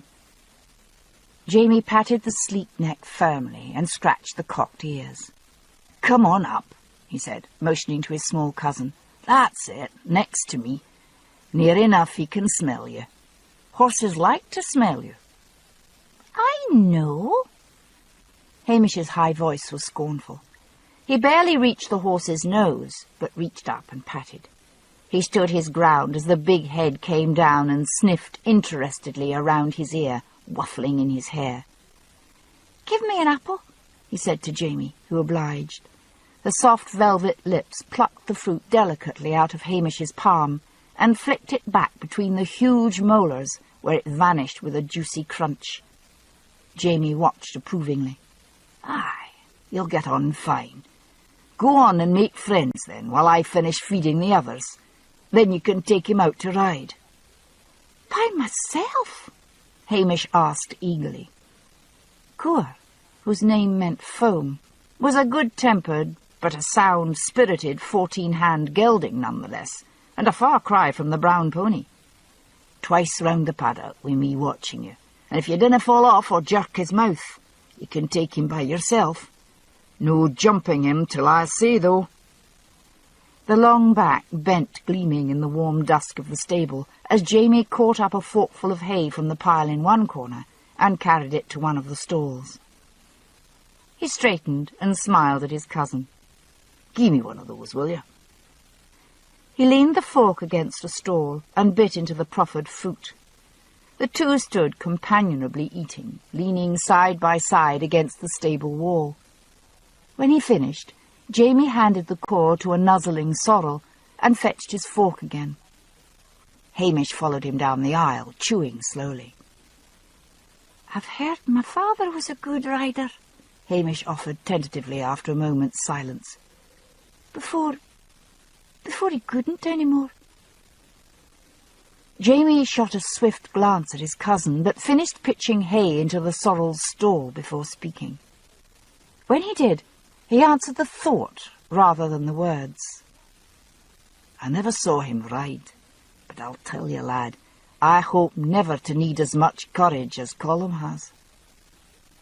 I saw Hamish's gaze rest curiously on Jamie's scarred back, but he said nothing. After a second apple, his thoughts appeared to have shifted to another topic. "Rupert said you had to get married," he remarked through a mouthful of apple. "I wanted to get married," Jamie said firmly, replacing the pitchfork against the wall. "Oh, well, good," Hamish said uncertainly, as though disconcerted by this novel idea. "I only wondered. Do you mind?" "Mind what?" Seeing that this conversation might take a while, Jamie sat down on a bale of hay. Hamish's feet didn't quite reach the floor, or he might have shuffled them. Instead, he drummed his heels lightly against the firm-packed hay. "Do you mind being married?" he said, staring at his cousin. "Getting into bed every night with a lady, I mean." "No," said Jamie. "No. In fact, it's very pleasant." Hamish looked doubtful. "I don't think I should like it much. But then all the girls I know are skinny as sticks, and they smell of barley water. The Lady Clare— your lady, I mean," he added hastily, as though wishing to avoid confusion. She looks as though she'd be nicer to sleep with. Soft, I mean." Jamie nodded. "Aye, that's true. Smells all right, too," he offered. Even in the dim light, I could see a small muscle twitching near the corner of his mouth, and knew he didn't dare look up in the direction of the loft. There was a long pause. "How do you know?" Hamish said. "Know what?" "Which is the right lady to get married to?" the boy said impatiently. "Oh!" Jamie rocked back and settled himself against the stone wall, hands behind his head. "I asked my own da that once," he said. "He said you just ken, and if you dinna ken, then she's no the right lassie." This seemed a less than satisfactory explanation, to judge from the expression on the small, freckle-spattered face. Hamish sat back, consciously aping Jamie's posture. His stockinged feet stuck out over the edge of the hay bale. Small as he was, his sturdy frame gave promise of some day matching his cousin's. The set of the square shoulders and the tilt of the solid, graceful skull were nearly identical. "Where's your shoon, then?" Jamie asked accusingly. "You'll know I left them in the pasture again. Your mother will box your ears for you if you've lost them." Hamish shrugged this off as a threat of no importance. Clearly, there was something of more importance on his mind. "John," he started, wrinkling his sandy brows in thought. "John says—" "John the stable lad, John the cook boy, or John Cameron?" Jamie asked. "The stable lad." Hamish waved a hand, pushing away the distraction. "He said about getting married." Jamie made an encouraging noise, keeping his face tactfully turned away. Rolling his eyes upward, his glance met mine as I peered over the edge. I grinned down at him. There was one flower in the bouquet, a crushed primrose whose thorny stem had pricked my thumb. I sucked the offended digit, turning the bundle over more cautiously with my other hand. Jamie stood still, staring down at it for a moment. Then he suddenly picked it up and, crossing to the open window, flung it out into the night. Returning to the bed, he energetically brushed the crumbs of earth from the plant's roots into the palm of his hand and threw them out after the bundle. He closed the window with a slam and came back, dusting his palms. "It's gone," he said unnecessarily. He climbed back into bed. "Come back to bed, Sassenach." "What was it?" I asked, climbing in beside him. "A joke, reckon," he said. "A nasty one, but only a joke." He raised himself on one elbow and blew out the candle. "Come here, Madunya," he said. "I'm cold." Despite the unsettling ill wish, I slept well, secure in the dual protection of a bolted door and Jamie's arms. Toward dawn, I dreamed of grassy meadows filled with butterflies. Yellow, brown, white, and orange, they swirled around me like autumn leaves, lighting on my head and shoulders, sliding down my body like rain, the tiny feet tickling on my skin, and the velvet wings beating like faint echoes of my own heart. I floated gently to the surface of reality and found that the butterfly feet against my stomach were the flaming tendrils of Jamie's soft red thatch, and the butterfly trapped between my thighs was his tongue. I said, sometime later.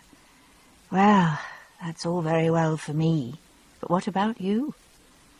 "About 3/4 of a minute, if you keep on in that fashion," he said, putting my hand away with a grin. "But I'd rather take my time over it. I'm a slow and canny man by nature, do you see? Might I ask the favour of your company for this evening, mistress?" "You might," I said. I put my arms behind my head and fixed him with a half-lidded look of challenge. "If you mean to tell me that you're so decrepit you can't manage more than once in a day any more." He regarded me narrowly from his seat on the edge of the bed. There was a sudden flash of white as he lunged, and I found myself pressed deep into the feather bed. "Aye, well," he said, into the tangles of my hair, "you'll no say I didna warn you." 2.5 minutes later, he groaned and opened his eyes. He scrubbed his face and head vigorously with both hands, making the shorter ends stick up like quills. Then, with a muffled Gaelic oath, he slid reluctantly out from under the blankets and began to dress, shivering in the chilly morning air. "I don't suppose," I asked hopefully, "that you could tell Alec you're sick and come back to bed?" He laughed and bent to kiss me before groping under the bed for his stockings. "Would that I could, Sassenach. I doubt much short of pox, plague, or grievous bodily harm would answer as an excuse, though. If I weren't bleeding, old Alec would be up here in a trice dragging me off my deathbed to help me the warming." I eyed his graceful long calves as he pulled a stocking up neatly and folded the top. "Grievous bodily harm, eh? I might manage something along those lines," I said darkly. He grunted as he reached across for the other stocking. "Well, watch where you toss your elf darts, Sassenach." He tried a lewd wink, but wound up squinting at me instead. "Aim too high, and I'll be no good to you, either." I arched one eyebrow and snuggled back under the quilts. "Not to worry. Nothing above the knee, I promise." He patted one of my rounder bulges and left for the stables, singing rather loudly the air from Up Among the Heather. The refrain floated back from the stairwell. Sitting wee a wee girl, holding on my knee, when a bumblebee stung me weel above the knee. Up among the heather at the head of Benny. He was right, I decided. He didn't have any ear for music. I relapsed temporarily into a state of satisfied somnolence, but roused myself shortly to go down for breakfast. Most of the castle inhabitants had eaten and gone to their work already. Those still in the hall greeted me pleasantly enough. There were no sidelong looks, no expressions of veiled hostility, of someone wondering how well their nasty little trick had worked. But I watched the faces nonetheless. The morning was spent alone in the garden and fields with my basket and digging stick. I was running short of some of the most popular herbs. Generally, the village people went to Gilas Duncan for help, but there had been several patients from the village turning up of late in my dispensary, and the traffic in nostrums had been heavy. Maybe her husband's illness was keeping her too busy to care for her regular customers. I spent the latter part of the afternoon in my dispensary. There were few patients to be seen, only a case of persistent eczema, a dislocated thumb, and a kitchen boy who had spilled a pot of hot soup down one leg. Having dispensed ointment of yaw root and blue flag, and reset and bound the thumb, I settled down to the task of pounding some very aptly named stone root in one of the late Beaton's smaller mortars. It was tedious work, but well suited to this sort of lazy afternoon. The weather was fair, and I could see blue shadows lengthening under the elms to the west when I stood on my table to peer out. Inside, the glass bottles gleamed in orderly ranks, neat stacks of bandages and compresses in the cupboards next to them. The apothecary's cabinet had been thoroughly cleaned and disinfected, and now held stores of dried leaves, roots and fungi, neatly packed in cotton gauze bags. I took a deep breath of the sharp, spicy odours of my sanctum and let it out in a sigh of contentment. Then I stopped pounding and set the pestle down. I was contented, I realised with a shock. Despite the myriad uncertainties of life here, despite the unpleasantness of the ill-wish, despite the small, constant ache of missing Frank, I was, in fact, not unhappy. Quite the contrary. I felt immediately ashamed and disloyal. How could I bring myself to be happy when Frank must be demented with worry? Assuming that time was, in fact, continuing without me, and I couldn't see why it wouldn't, I must have gone missing for upwards of 4 months. I imagined him searching the Scottish countryside, calling the police, waiting for some sign, some word of me. By now, he must nearly have given up hope and be waiting, instead, for word that my body had been found. I set down the mortar and paced up and down the length of my narrow room, rubbing my hands on my apron in a spasm of guilty sorrow and regret. I should have got away sooner. I should have tried harder to return. But I had, I reminded myself. I had tried repeatedly. And look what had happened. Yes, look. I was married to a Scottish outlaw, the both of us hunted by a sadistic captain of dragoons and living with a lot of barbarians who would as soon kill Jamie as look at him if they thought him a threat to their precious clan succession. And the worst of it all was that I was happy. I sat down, staring helplessly at the array of jars and bottles. I had been living day to day since our return to Leoch, deliberately suppressing the memories of my earlier life. Deep down, I knew that I must soon make some kind of decision, but I had delayed, putting off the necessity from day to day and hour to hour, burying my uncertainties in the pleasures of Jamie's company and his arms. There was a sudden bumping and cursing out in the corridor, and I rose hastily and went to the door just in time to see Jamie himself stumble in, supported by the bowed form of old Alec McMahon on one side and the earnest but spindly efforts of one of the stable lads on the other. He sank onto my stool, left foot outstretched, and grimaced unpleasantly at it. The grimace seemed to be more of annoyance than pain, so I knelt to examine the offending appendage with relatively little concern. "Mild strain," I said, after a cursory inspection. "What did you do?" "Fell off," Jamie said succinctly. "Off the fence?" I asked, teasing. He glowered. "No, off Donus." "You were riding that thing?" I asked incredulously. "In that case, you're lucky to get off with a strained ankle." I fetched a length of bandage and began to wrap the joint. "Well, it wasn't so bad as all that," said old Alec judiciously. "In fact, lad, you were doing quite well with him for a bit." "I know I was," snapped Jamie, gritting his teeth as I pulled the bandage tight. "A bee stung him." The bushy brows lifted. "Oh, that was it." "Beast acted like he'd been struck with an elf dart," he confided to me, "went straight up in the air on all fours and came down again, then went stark staring mad all over the pen like a bumblebee in a jar. Yon wee laddie stuck on too," he said, nodding at Jamie, who invented a new unpleasant expression in response, "until the big yellow fiend went over the fence." "Over the fence? Where is he now?" I asked, standing up and dusting my hands.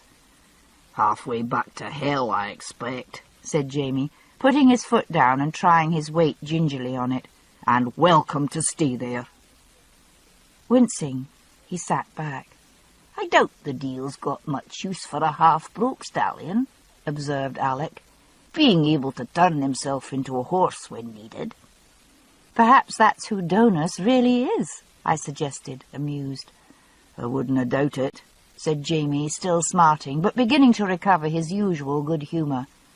"The deal's customarily a black stallion, though, as he knew." "Oh, aye," said Alec, "a great black stallion that travels as fast as the thought between a man and a maid."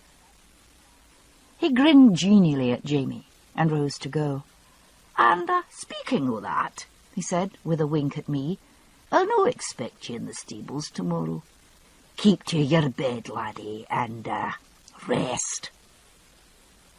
"Why is it," I demanded, looking after the crusty old horsemaster, "that everyone seems to assume we've no more on our minds than to get into bed with each other?" Jamie tried his weight on the foot again, bracing himself on the counter. "For one thing, we've been married less than a month," he observed. "For another—" He looked up and grinned, shaking his head.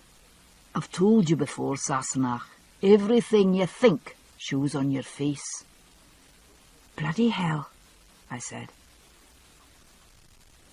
Aside from a quick trip to the dispensary to check for emergencies, I spent the next morning ministering to the rather demanding needs of my solitary patient. "You are supposed to be resting," I said reprovingly at one point. "I am. Well, my ankle is resting, at least. See?" A long, unstockinged shin thrust up into the air, and a bony, slender foot waggled back and forth. It stopped abruptly in mid-waggle with a muffled "ouch" from its owner. He lowered it and tenderly massaged the still puffy ankle. "That'll teach you," I said, swinging my own legs out from under the blankets. "Come along now. You've been frowsting in bed quite long enough. You need fresh air." He sat up, hair falling over his face. "I thought you said it was rest I needed." "You can rest in the fresh air. Get up. I'm making up the bed."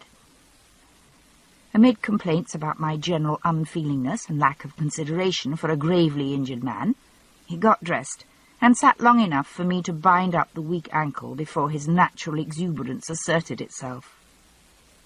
"It's a bit saft out," he said, with a glance through the casement, where the mild drizzle had just decided to buckle down to it and become a major downpour.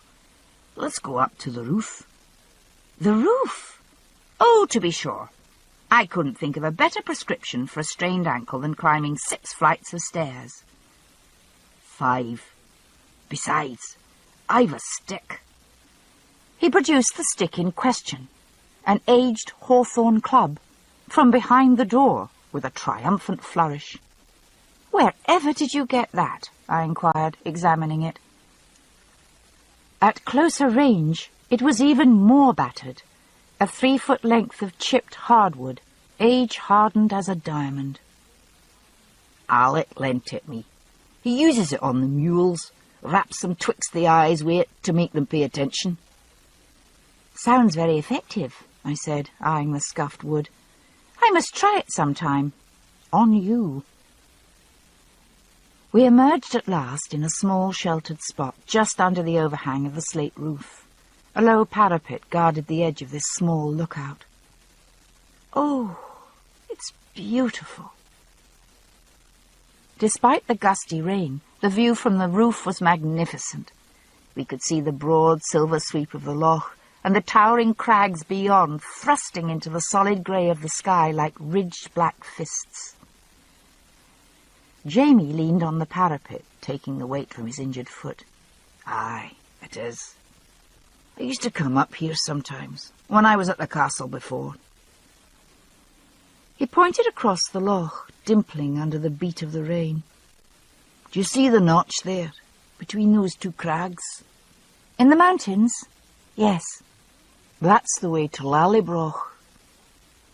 When I'd feel lonely for my home, sometimes I'd come up here and look that way. I'd imagine flying like a corby across that pass, and the look of the hills and the fields falling down the other side of the mountain, and the manor house at the end of the valley."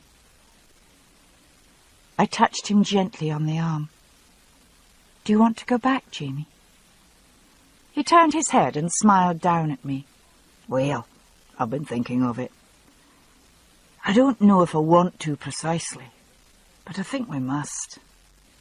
I canna say what we'll find there, Sassenach, but, aye, I'm wed now. You're Lady of Brochturch. Outlaw or no, I need to go back, even if just long enough to set things straight."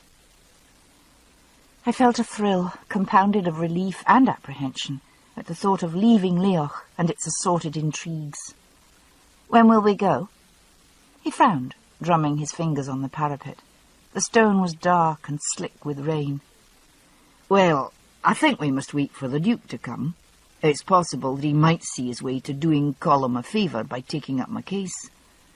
If he cannot get me cleared, he might be able to arrange a pardon. There'd be a good deal less danger in going back to Lallybroch then, you see." "Well, yes, but—" He glanced sharply at me as I hesitated. "What is it, Sassenach?" I took a deep breath. "Jamie, if I tell you something, will you promise not to ask me how I know?" He took me by both arms, looking down into my face. The rain misted his hair, and small droplets ran down the sides of his face. He smiled at me. "I told you that I wouldn't ask for anything that you didn't wish to tell me." "Yes, I promise." "Let's sit down. You shouldn't be standing on that foot so long." We made our way to the wall where the overhanging slates of the roof sheltered a small dry patch of pavement, and settled ourselves comfortably, backs against the wall. "All right, Sassenach, what is it?" Jamie asked. "The Duke of Sandringham," I said. I bit my lip. "Jamie, don't trust him. I don't know everything about him myself, but I do know there's something about him, something wrong."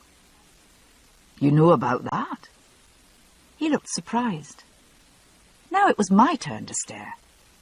"You mean you know about him already? Have you met him?" I was relieved.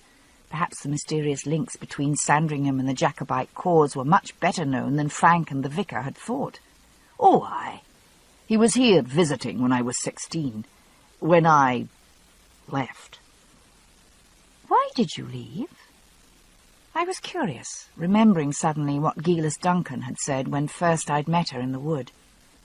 The odd rumour that Jamie was the real father of Colum's son, Hamish.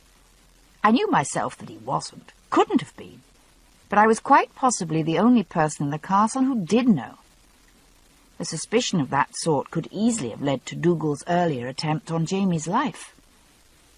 If, in fact, that's what the attack at Carriaric had been.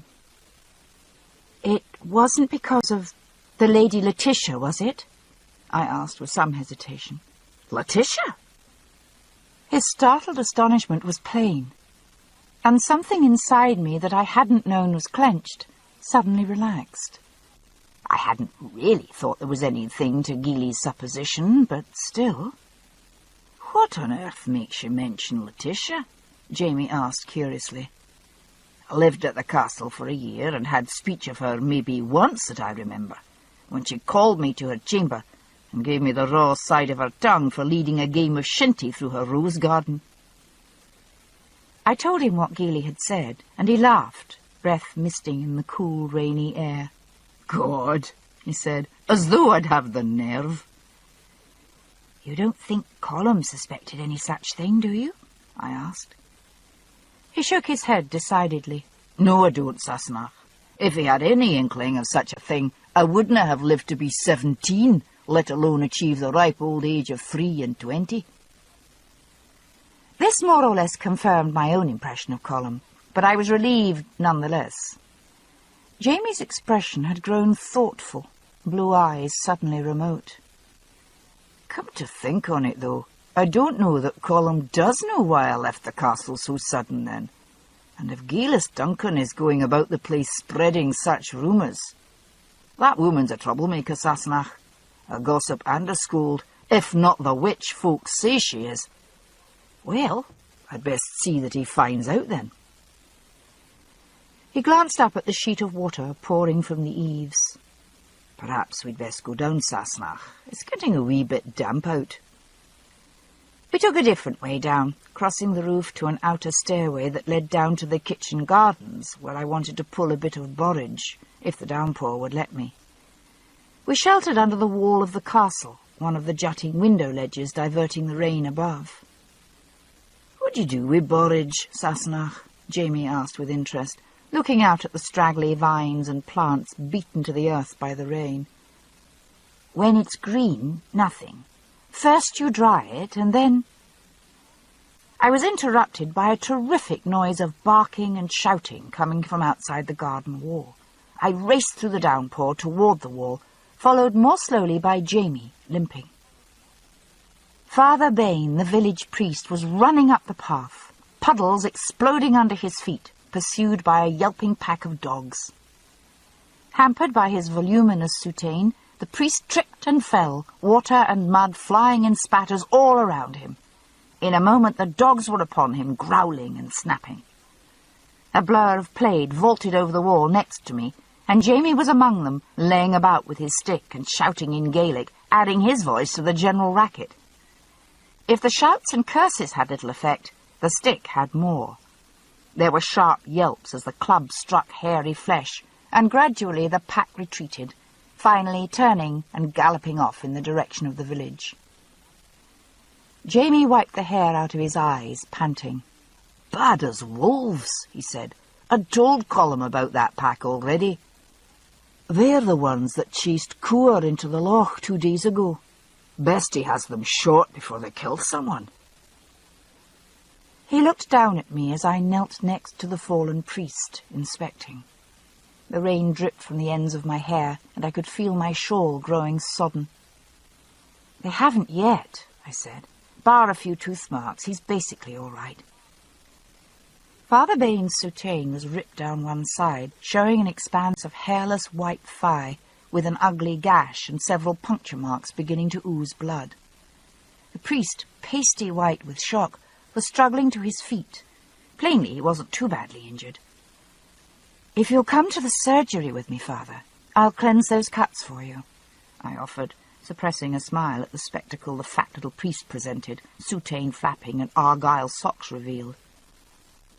At the best of times, Father Bain's face resembled a clenched fist. This similarity was made more pronounced at the moment by the red mottling that streaked his jowls and emphasized the vertical creases between cheeks and mouth. He glared at me as though I had suggested that he commit some public indecency.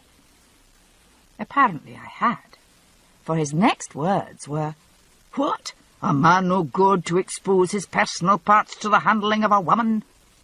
Well, I'll tell you, madam. I've no notion what sorts of immorality are practised in the circles you're accustomed to move in. But I'll have ye to ken that such'll no be tolerated here, not so long as I've the cure of the souls in this parish." With that, he turned and stumped off, limping rather badly, and trying unsuccessfully to hold up the torn side of his robe. "Suit yourself," I called after him. "If you don't let me cleanse it, it will fester." The priest didn't respond, but hunched his round shoulders and hitched his way up the garden stair a step at a time, like a penguin hopping up an ice floe. "That man doesn't care overmuch for women, does he?" I remarked to Jamie. "Considering his occupation, I imagine that's as well," he replied. "Let's go and eat." After lunch, I sent my patient back to bed to rest, alone this time, in spite of his protestations, and went down to the surgery. The heavy rain seemed to have made business slack. People tended to stay safely inside rather than running over their feet with ploughshares or falling off roofs. I passed the time pleasantly enough, bringing the records in Davy Beaton's book up to date. Just as I finished, though, a visitor darkened my door. He literally darkened it, his bulk filling it from side to side.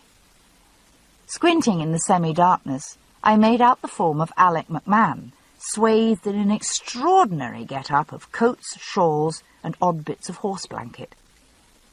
He advanced with a slowness that reminded me of Colum's first visit to the surgery with me, and gave me a clue to his problem. "Rheumatism, is it?" I asked with sympathy as he subsided stiffly into my single chair with a stifled groan. "Aye, the damp settles in my bones," he said. "Ought to be done about it." He laid his huge, gnarled hands on the table, letting the fingers relax. The hands opened slowly, like a night-blooming flower, to show the calloused palms within. I picked up one of the knotted appendages and turned it gently to and fro, stretching the fingers and massaging the horny palm.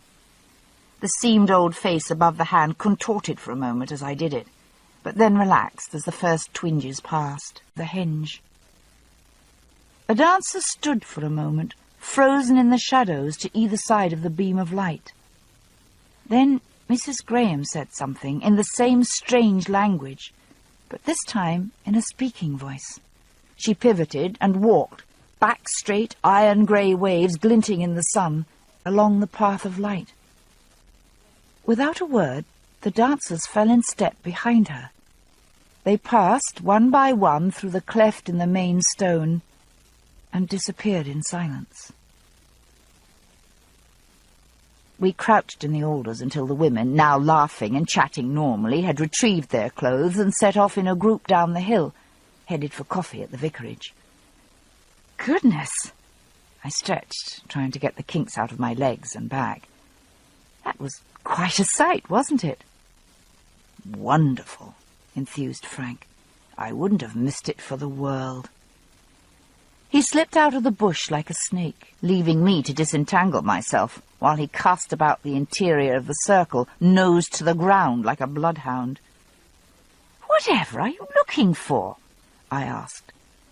I entered the circle with some hesitation, but day was fully come, and the stones, while still impressive, had lost a good deal of the brooding menace of dawn light. "Marks," he replied, crawling about on hands and knees, eyes intent on the short turf. "How did they know where to start and stop?" "Good question. I don't see anything."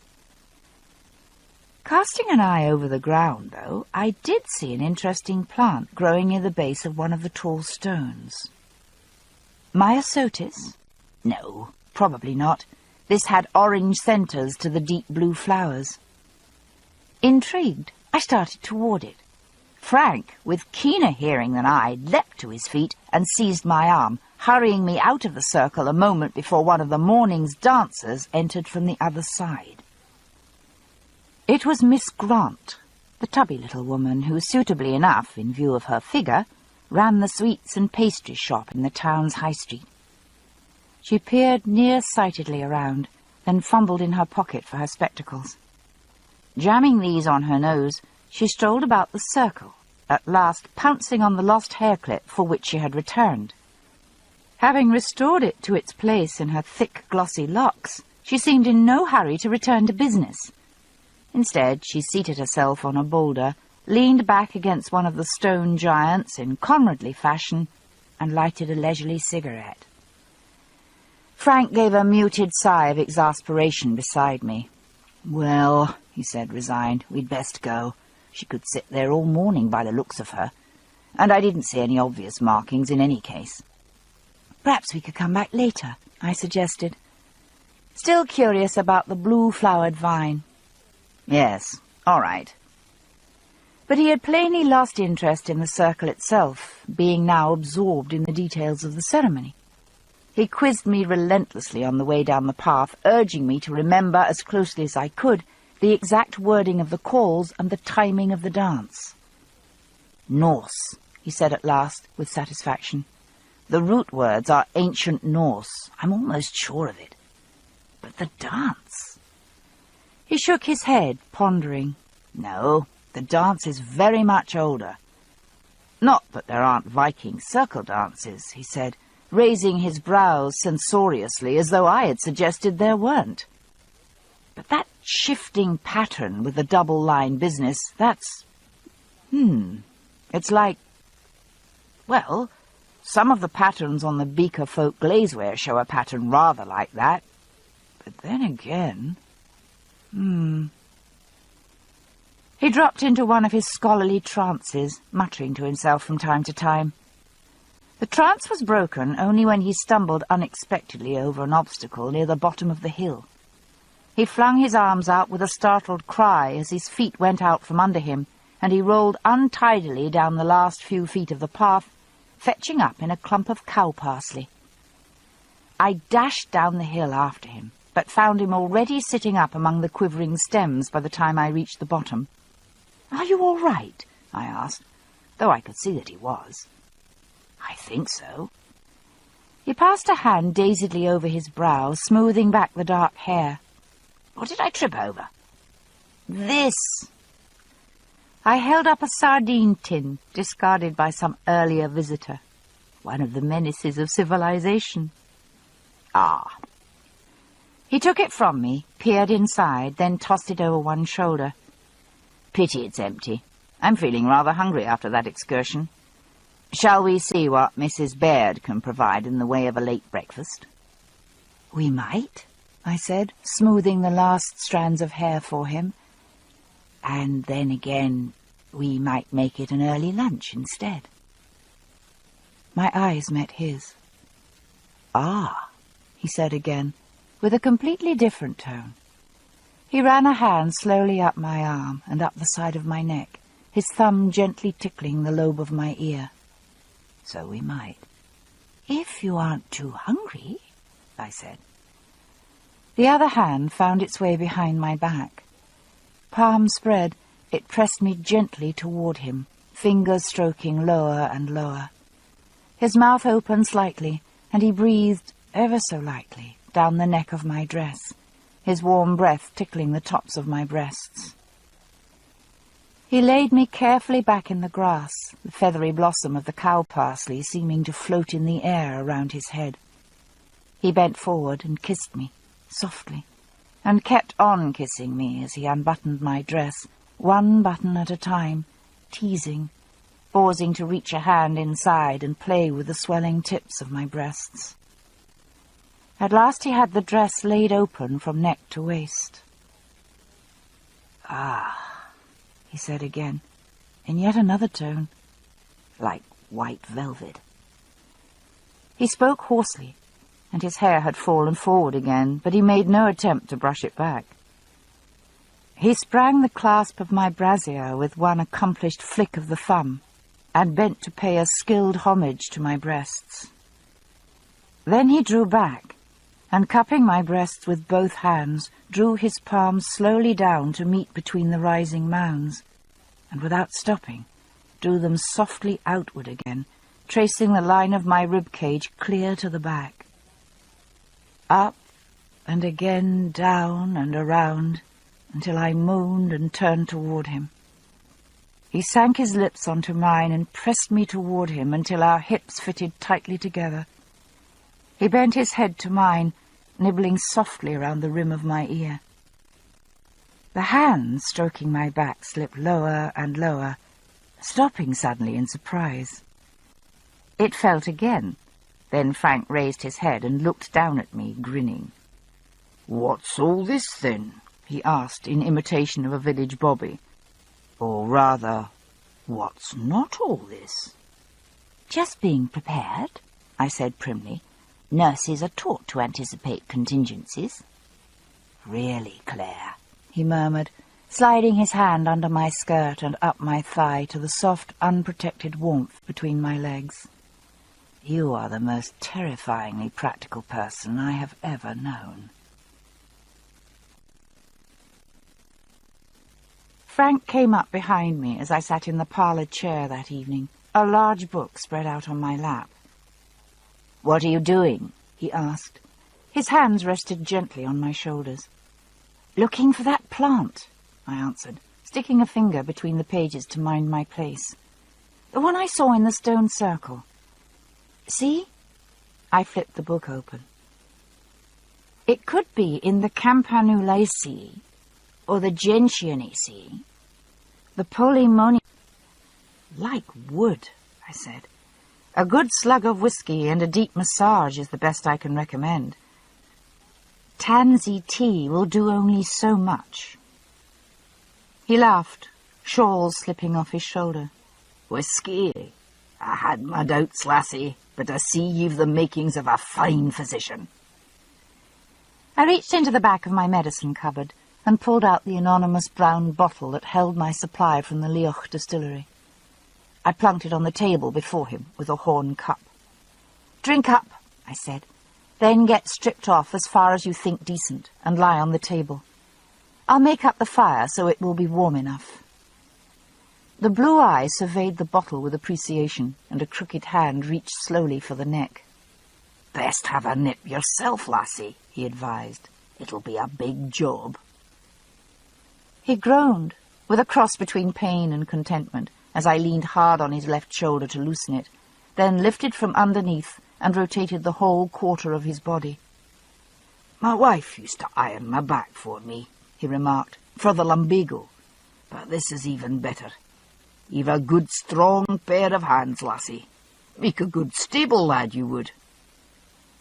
"I'll assume that's a compliment," I said dryly, pouring more of the heated oil and tallow mixture into my palm and spreading it over the broad white expanse of his back. There was a sharp line of demarcation between the weathered, mottled brown skin of his arms, where the rolled-up sleeves of his shirt stopped, and the milk-white skin of his shoulders and back. "Well, you were a fine, fair laddie at one time," I remarked. "The skin of your back's as white as mine." A deep chuckle shook the flesh under my hands. "Never know now, would you? Aye, Ellen Mackenzie once saw me with my sark off, birthing a foal, and told me it looked like the good Lord had put the wrong head to my body. Should have had a bag of milk pudding on my shoulders, instead of a face from the altarpiece." I gathered he was referring to the rood screen in the chapel, which featured a number of extremely unattractive demons engaged in torturing sinners. "Ellen Mackenzie sounds as though she was rather free with her opinions," I observed. I was more than slightly curious about Jamie's mother. From the small things he said now and then, I had some picture of his father, Brian, but he had never mentioned his mother, and I knew nothing about her, other than that she had died young, in childbed. "Oh, she had a tongue on her, did Ellen, and a mind of her own to go with it." Untying the garters of his trews, I tucked them up out of the way and began operations on the muscular calves of his legs. But enough sweetness with it that no one minded much, other than her brothers. And she wasn't one to pay much heed to Gollum or Dougal. So I heard. Eloped, didn't she? I dug my thumbs into the tendons behind his knee and he let out a sound that would have been a squeak in anyone less dignified. Oh, aye. Ellen was the eldest of the 6 Mackenzie bairns, a year or 2 older than Colum, and the apple of old Jacob's eye. That's why she'd gone so long unwed. Wouldna hae aught to do with John Cameron or Malcolm Grant, or any of the others she might have gone to, and her father wouldna force her against her will. When old Jacob died, though, Colum had less patience with his sister's foibles. Struggling desperately to consolidate his shaky hold on the clan, he had sought an alliance with Monroe to the north, or Grant to the south. Both clans had young chieftains who would make useful brothers-in-law. Young Jocasta, only 15, had obligingly accepted the suit of John Cameron and gone north. Ellen, on the verge of spinsterhood at 22, had been a good deal less cooperative. I take it Malcolm Grant's suit was rather firmly rejected, judging from his behaviour 2 weeks ago, I observed. Old Alec laughed, the laugh turning to a satisfied groan as I pressed deeper. Aye, I never heard exactly what she said to him, but I expect it stung. It was at the big gathering, ye ken, that they met. Out in the rose garden they went, in the evening, and everyone waiting to see would she take him or no. And it grew dark, and they still waiting, and darker still, and the lanterns all lit, and the singing begun, and no sign yet of Ellen or Malcolm Grant. Goodness, it must have been quite a conversation. I poured another dollop of the liniment between his shoulder blades, and he grunted with the warm pleasure of it. So it seemed, but time went on, and they didna come back. And Colum began to fear as Grant had eloped wi' her, taken her by force, you see. And it seemed as that must be the way of it, for they found the rose garden empty. And when he sent down to the stables for me, sure enough, I told him Grant's men had come for the horses, and the whole boiling of 'em gone awa without a word of farewell. Furious, 18-year-old Dougal had mounted his horse at once and set out on the track of Malcolm Grant, not waiting either for company nor for conference with Colum. When Colum heard as Dougal had gone after Grant, he sent me and some others helter-skelter after him. Colum, being well acquaint with Dougal's temper, and not wishing to have his new brother-in-law slain in the road before the banns were called, for he reckoned as how Malcolm Grant, not being able to talk Ellen into wedding wi' him, must have taken her away in order to have his way wi' her, and force her into marriage that way. Alec paused meditatively. All Dougal could see was the insult, of course. But I dinna think Colum was that upset about it, to tell the truth, insult or no. It would have solved his problem, and Grant would likely have had to take Ellen without her dower, and pay reparation to Colum as well.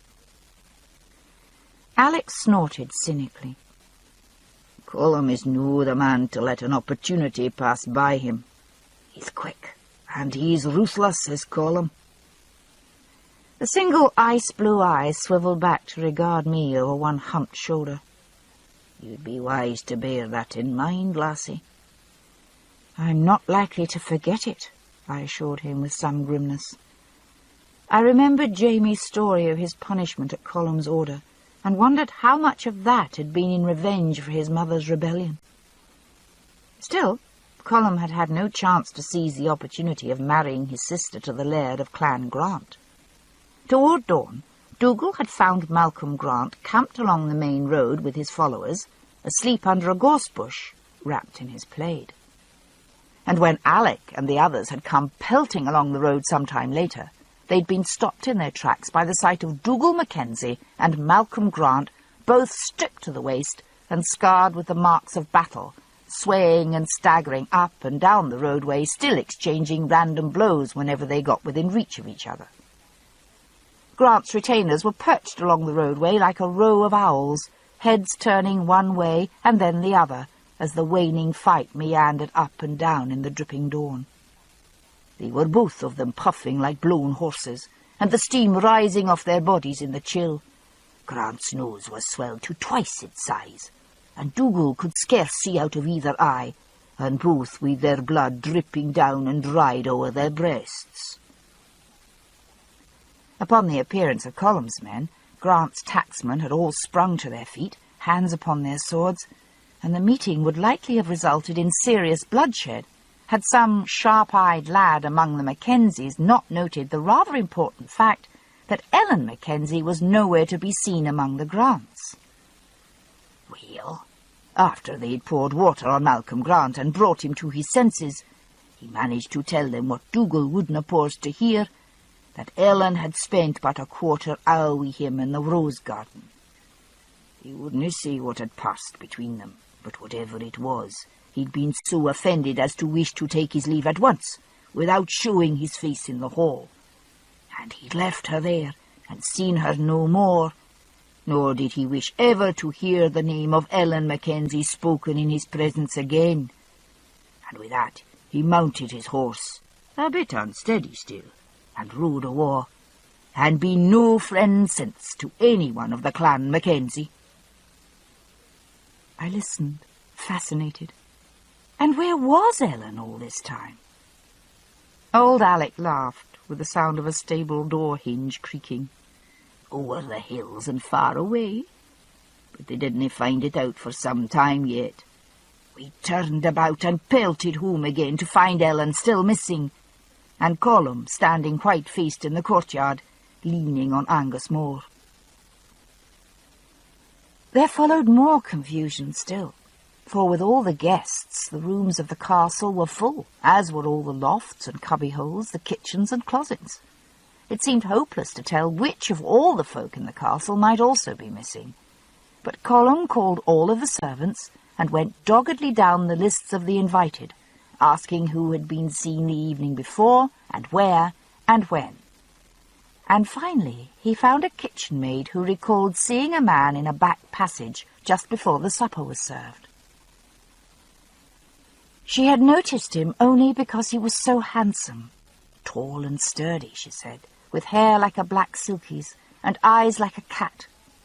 She had watched him down the passage, admiring him, and seen him meet someone at the outer door, a woman dressed in black from head to toe and shrouded in a hooded cloak. "What's a silky?" I asked.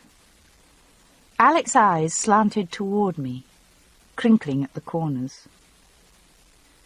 You call them seals in English.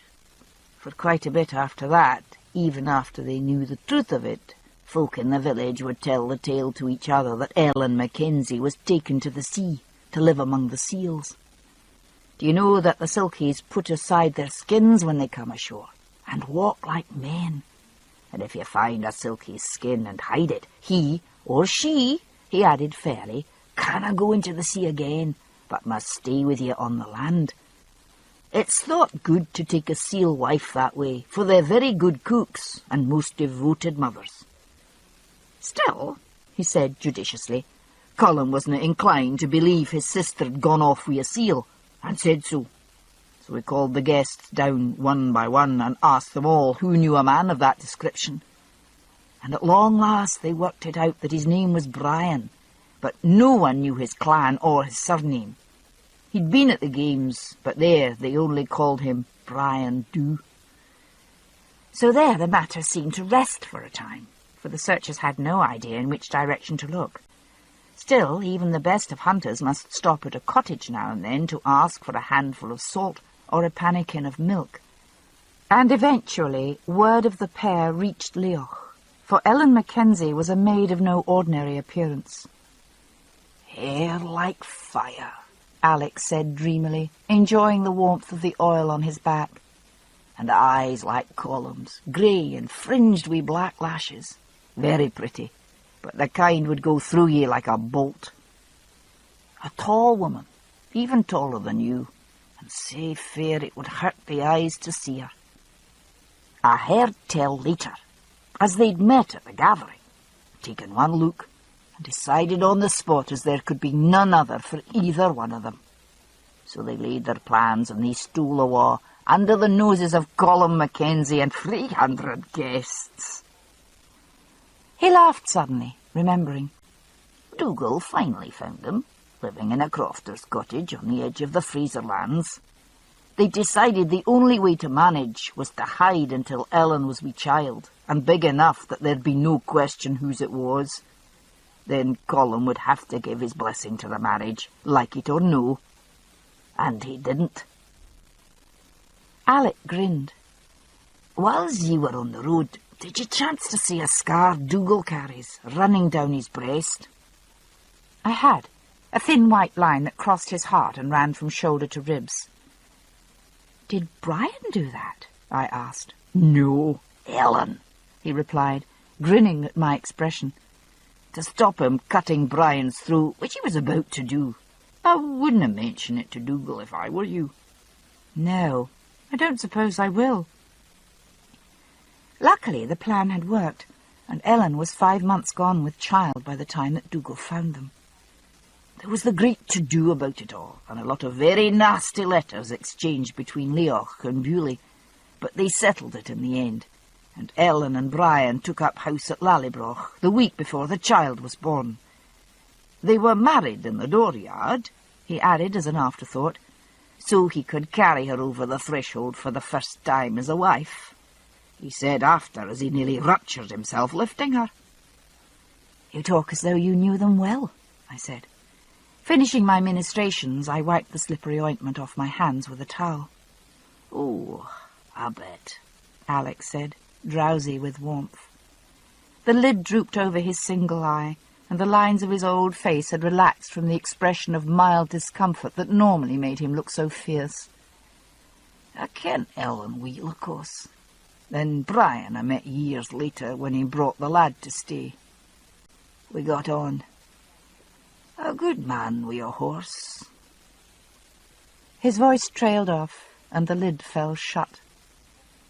I drew a blanket up over the old man's prostrate form and tiptoed away, leaving him dreaming by the fire. Leaving Alec asleep, I had gone up to our chamber, only to find Jamie in the same condition. There are a limited number of activities suitable for indoor amusement on a dark, rainy day, and assuming that I didn't wish either to rouse Jamie or to join him in oblivion, that seemed to leave reading or needlework.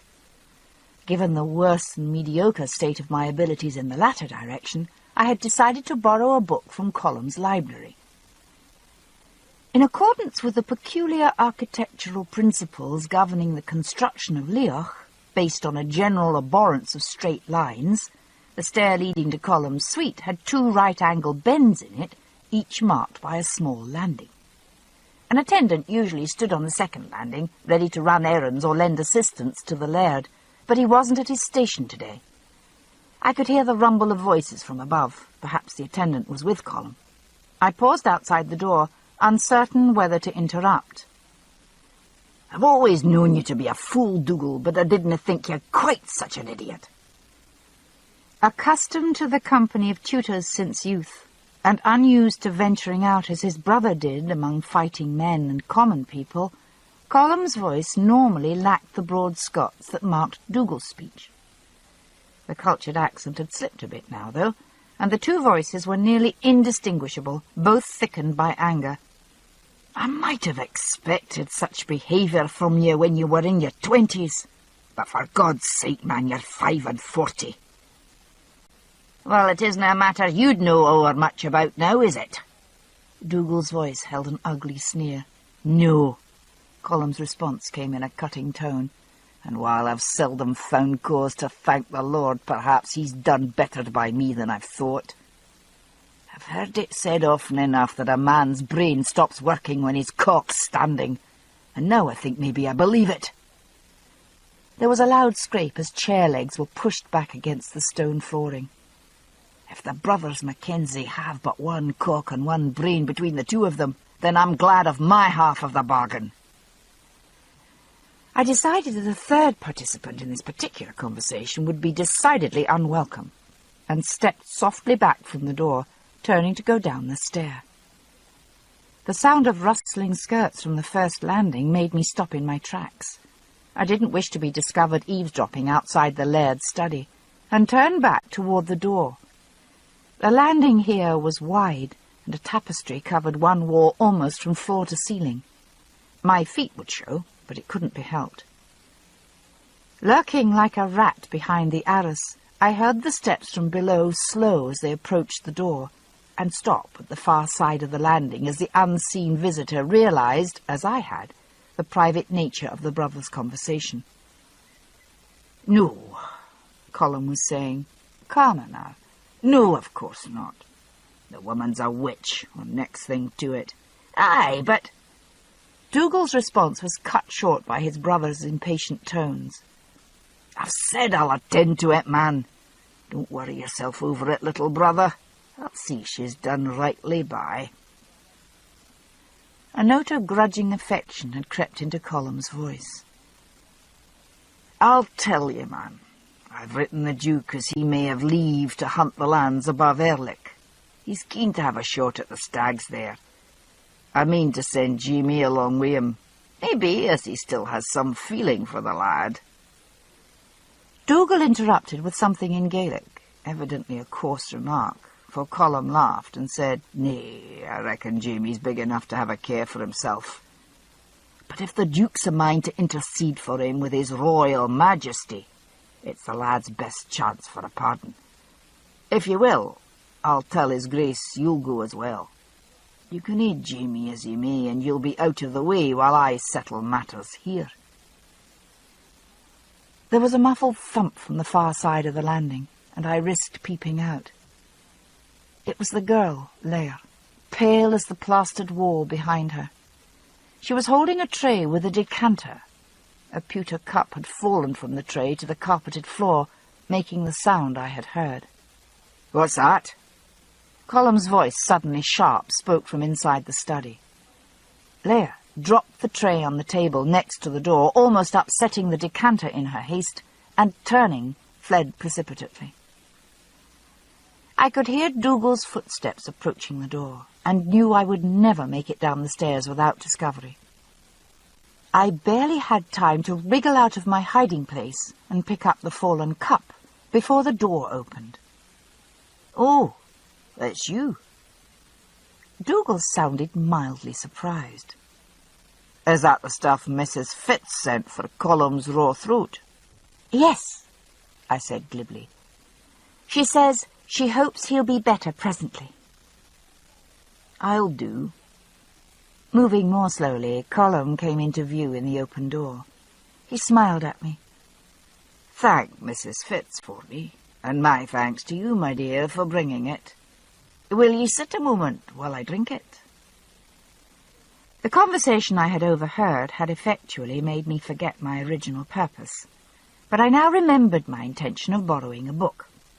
Dougal excused himself, and I followed Colum slowly into his library, where he offered me the run of his shelves. Colum's colour was still high, the quarrel with his brother still fresh in his mind, but he answered my questions about the books with a good approximation of his usual poise. Only the brightness of his eyes and a certain tenseness of posture betrayed his thoughts. I found one or two herbals that looked interesting, and put them aside while I browsed a novel. Colum crossed to the bird's cage, no doubt intending to soothe himself as per his usual custom, by watching the beautiful little self-absorbed creatures hop about amongst the branches, each a world unto itself. The sound of shouts from outside attracted my attention. From this high point, the fields behind the castle were visible all the way to the loch. A small group of horsemen was sweeping around the end of the loch, shouting with exhilaration as the rain pelted them on. As they drew nearer, I could see that they weren't men after all, but boys, mostly teenagers, but with a younger lad here and there on a pony, pressing hard to stay up with the older youths.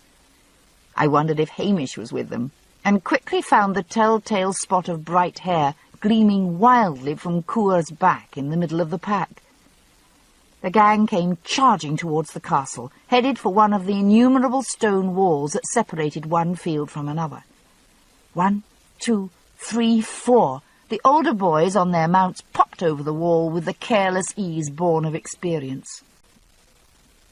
It was doubtless my imagination that made the bay seem to hang back a moment, for Coeur followed the other horses with apparent eagerness.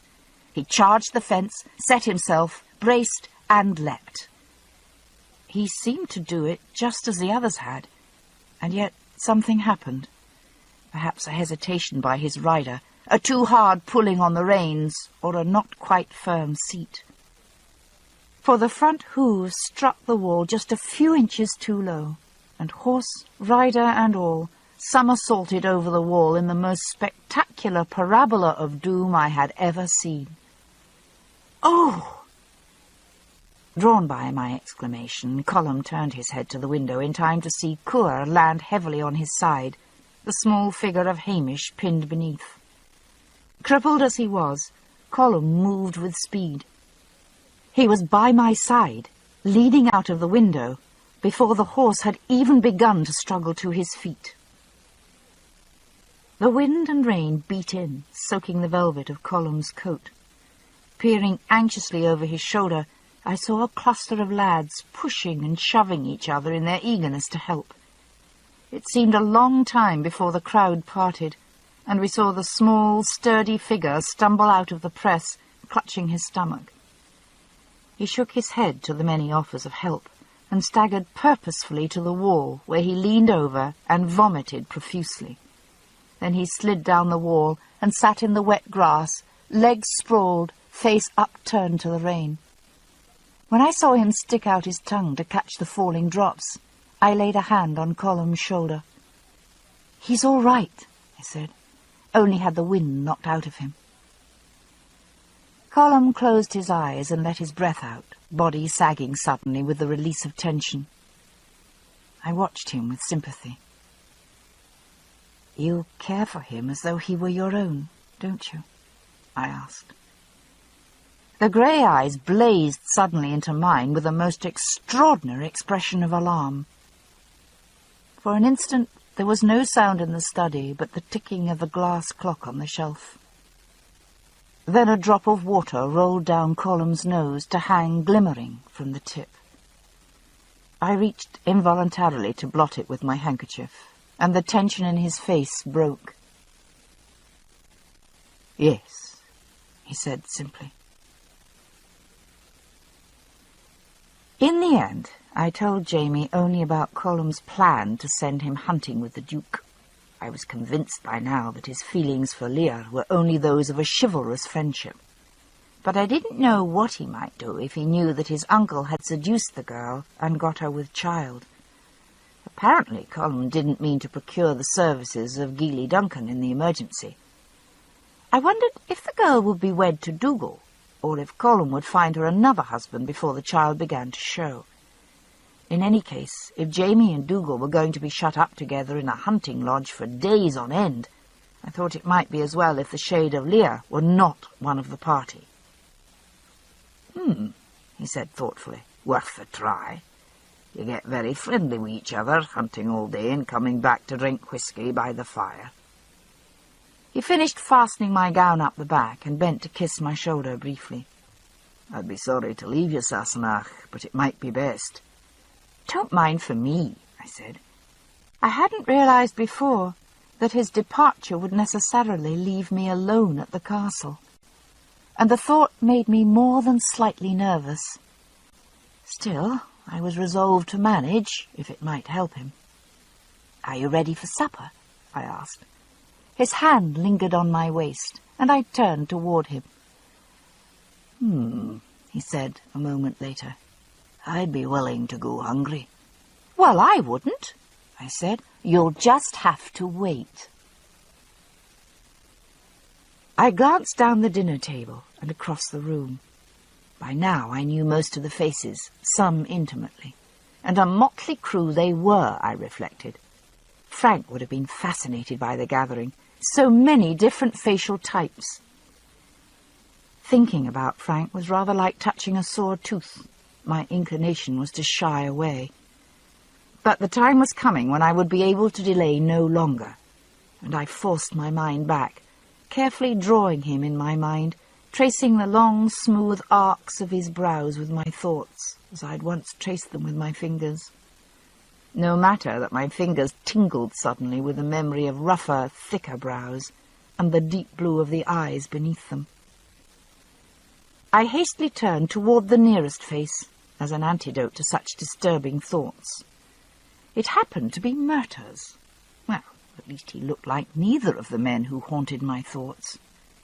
Short, slightly built, but sinewy as a gibbon, with long arms that reinforced the simian resemblance, he had a low brow and narrow jaw that for some reason made me think of cave dwellers and pictures of early man shown in some of Frank's texts. Not a Neanderthal, though. A Pict. That was it. There was something very durable about the small clansman that reminded me of the weathered, patterned stones, ancient even now, that stood their implacable guard over crossroads and burial grounds. Amused at the idea, I looked over the other diners with an eye to spotting ethnic types.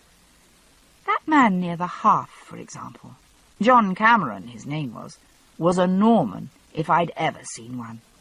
Not that I had.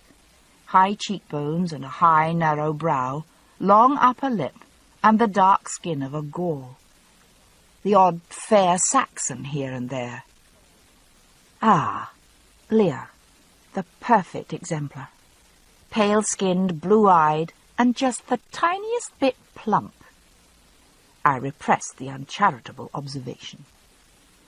She carefully avoided looking at either me or Jamie, chattering animatedly with her friends at one of the lower tables.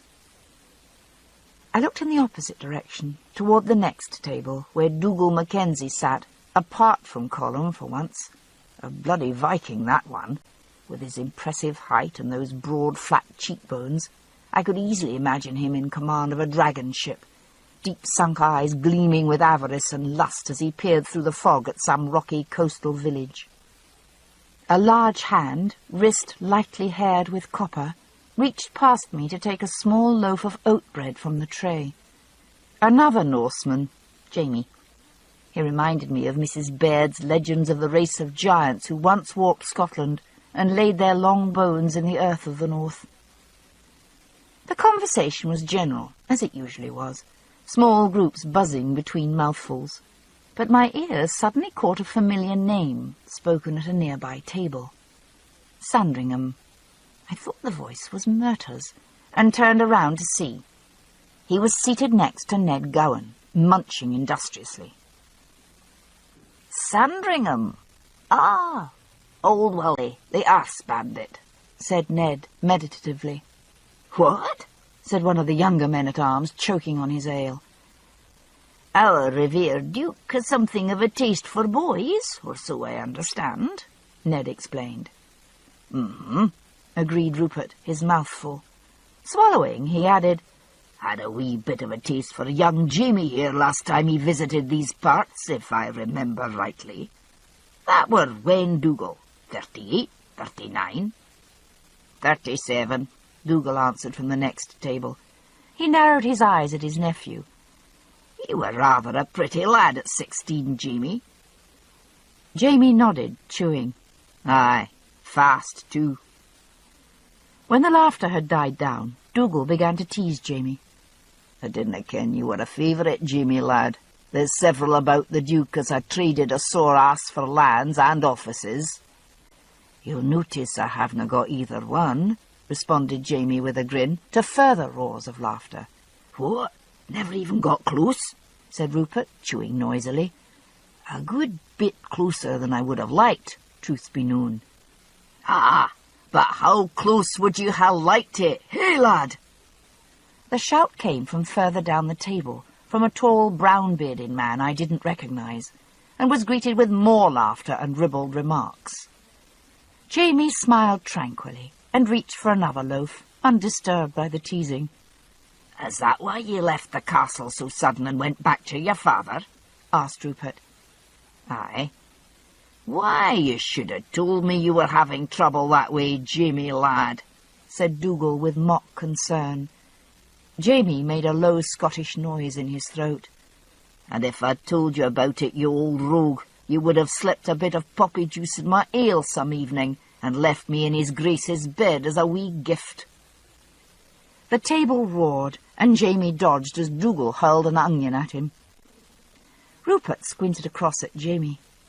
"Seems to me, lad, I saw you, soon after you left, going into the Duke's chambers near nightfall. You're sure you're not holding back on us?"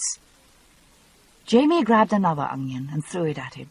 It missed and rolled away into the rushes. "Nay," Jamie said, laughing. "I'm a maiden still, that way at least. But if you must know all about it before you can sleep, Rupert, I'll tell you, and welcome." Amid shouts of "Tell! Tell!" he deliberately poured a mug of ale and sat back in the classic storyteller's posture. I could see Colum at the head table, head cocked forward to hear, as attentive as the ostlers and fighting men at our table. "Well," he began, "it's true enough what Ned says. His Grace had something of an eye for me, though, being the innocent I was at 16... Here he was interrupted by a number of cynical remarks, and raised his voice to go on.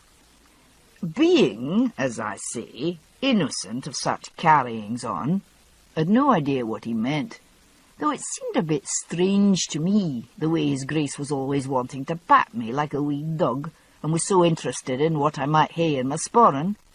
"Or under it," shouted a drunken voice. "I thought it stranger still," he went on, "when he found me washing myself at the river, and wanted to wash my back for me. When he finished my back and went on with the rest, I began to get a wee bit nervous, and when he put his hand under my kilt, I began to get the general idea. I may have been an innocent, but no a complete fool, you ken. I got out of that particular situation by diving into the water, kilt and all, and swimming across to the other side. His Grace being not of a mind to risk his costly clothes in the mud and water. Anyway, after that I was very wary of being alone with him. He caught me once or twice in the garden or the courtyard, but there was room to get away, with no more harm than him kissing my ear. The only other bad time was when he came on me alone in the stables." "In my stables?" Old Alec looked aghast. He half rose to his feet and called across the room to the head table. "Colum, you'll see that man stays out of my sheds. I'll not have him frightening my horses, Duke or no. Or troubling the boys neither," he added, as an obvious afterthought. Jamie went on with his story, unperturbed by the interruption. Dougal's 2 teenaged daughters were listening raptly, mouths slightly agape. "I was in a horse box, you ken, and there wasn't room to manoeuvre much.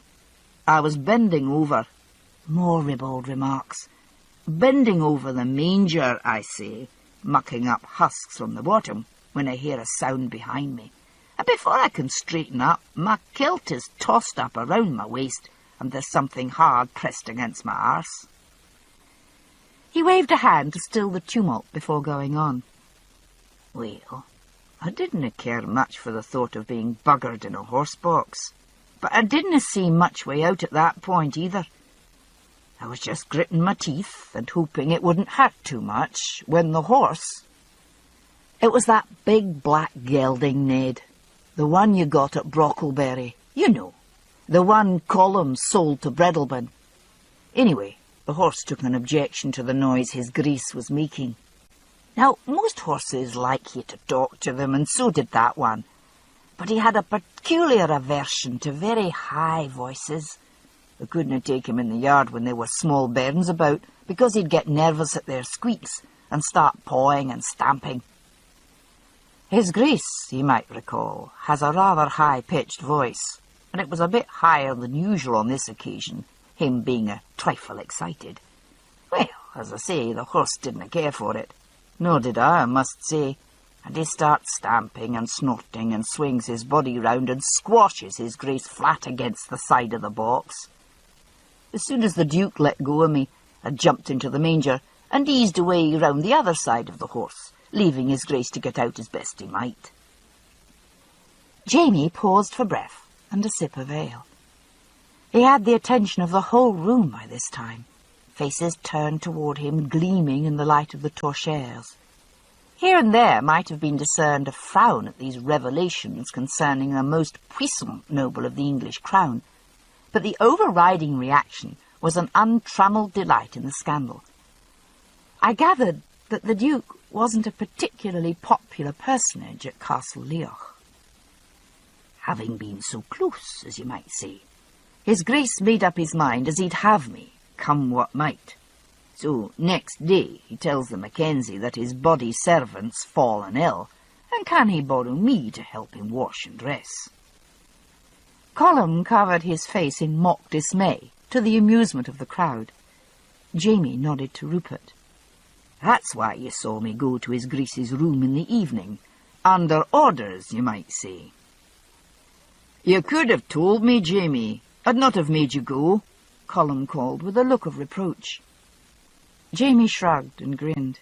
I was prevented by my natural modesty, uncle. Besides, I knew you were trying to deal with the man. I thought it might impair your negotiations a bit if you were forced to tell his Grace to keep his hands off your nephew's bum. Very thoughtful of you, Jamie, said Colum dryly. So you sacrificed yourself for my interests, did you? Jamie raised his mug in a mock toast. Your interests are always foremost in my mind, uncle, he said. And I thought that in spite of the teasing tone, there was a sharp undercurrent of truth to this, one that Colum perceived as well as I. He drained the mug and set it down. But no, he said, wiping his mouth. In this case, I didn't feel that family duty required quite that much of me. I went to the Duke's rooms because you told me to, but that was all. And you came out again with your arsehole unstretched? Rupert sounded sceptical. Jamie grinned. Aye, I did. You see, directly I heard about it, I went to Mrs. Fitz and told her I was in desperate need of a dose of syrup of figs. When she gave it to me, I saw where she put the bottle, and I came back quiet a bit later and drank the whole lot. The room rocked with laughter, including Mrs. Fitz, who turned so red in the face I thought she might have a seizure. She rose ceremoniously from her place, waddled round the table, and cuffed Jamie good-naturedly on the ear. So that's what became of my good physic, you young wretch. Hands on her hips, she wagged her head, making the green ear bobbles wink like dragonflies. The best lot I ever made, too. Oh, it was most effective, he assured her, laughing up at the massive dame. I should think so. When I think what that much physic must have done to your innards, lad, I hope it was worth it to you. You can't have been much good to yourself for days after. He shook his head, still laughing. I wasn't, but then I wasn't much good for what his Grace had in mind either. He didn't seem to mind at all when I begged leave to remove myself from his presence. But I knew I couldn't do it twice, so as soon as the cramps eased up, I got a horse from the stables and lit out. It took a long time to get home, since I had to stop every 10 minutes or so, but I made it by supper next day. Dougal beckoned for a new jug of ale, which he passed down the board hand to Jamie. Aye, your father sent word he thought perhaps you'd learned enough of castle life for the present, he said, smiling ruefully. I thought there was a tone to his letter I did not quite understand at the time. Well, I hope you've laid up a new batch of fig syrup, Mrs. Fitz, Rupert interrupted, poking her familiarly in the ribs. His Grace is likely to be here in a day or two. Or are you counting on your new wife to guard you this time, Jamie? He leered at me. From all accounts, you may need to guard her. I hear the Duke's servant does not share his Grace's preferences, though he's every bit as active. Jamie pushed back the bench and rose from the table, handing me out. He put an arm around my shoulders and smiled back at Rupert. Well then, I suppose the two of us will just have to fight it out back to back. Rupert's eyes flew open in horrified dismay. Back to back? He exclaimed. I knew we'd forgot to tell you something before your wedding, lad. No wonder you've not got her with child yet. Jamie's hand tightened on my shoulder, turning me toward the archway, and we made our escape, pelted by a hail of laughter and bawdy advice. In the dark hall outside, Jamie leaned against the stones, doubled over. Unable to stand, I sank to the ground at his feet and giggled helplessly. You didn't tell him, did you? Jamie gasped at last. I shook my head. No, of course not. Still wheezing, I groped for his hand, and he hauled me upright. I collapsed against his chest. Let me see if I've got it right now. He cupped my face between his hands and pressed his forehead to mine, face so close that his eyes blurred into one large blue orb, and his breath was warm on my chin. Face to face. Is that it?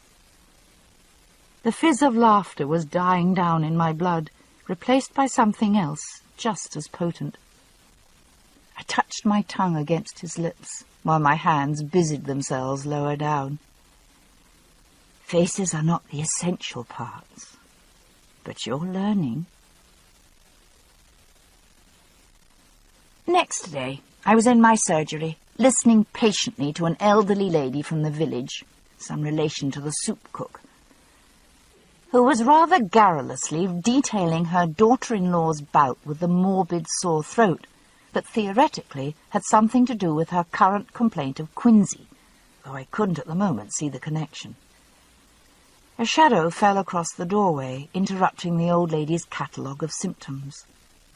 I looked up, startled, to see Jamie rush in, followed by old Alec, both men looking worried and excited. Jamie unceremoniously removed the makeshift tongue depressor I was holding and pulled me to my feet, clasping both hands between his own. "What?" I began, but was interrupted by Alec, peering over Jamie's shoulder at my hands, which Jamie was displaying to him. "Aye, that's vera well, but the arms, man, has she the arm for it?" "Look." Jamie grasped one of my hands and stretched my arm out straight, measuring it along one of his. "Well," said Alec, examining it doubtfully. "Could do. Aye, it could." "Would you care to tell me what you think you're doing?" I inquired. But before I could finish, I was being hustled down the stairs between the two men, leaving my aged patient to gape after us in perplexity.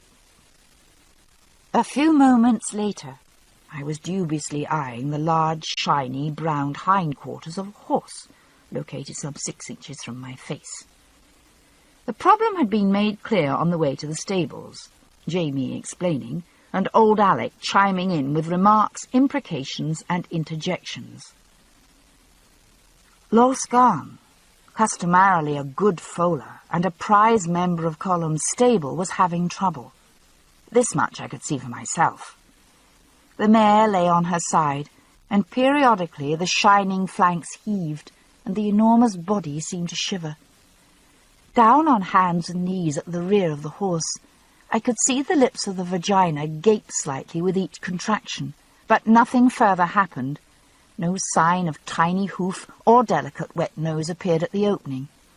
The foal, a late one, was evidently presenting side-on or backward.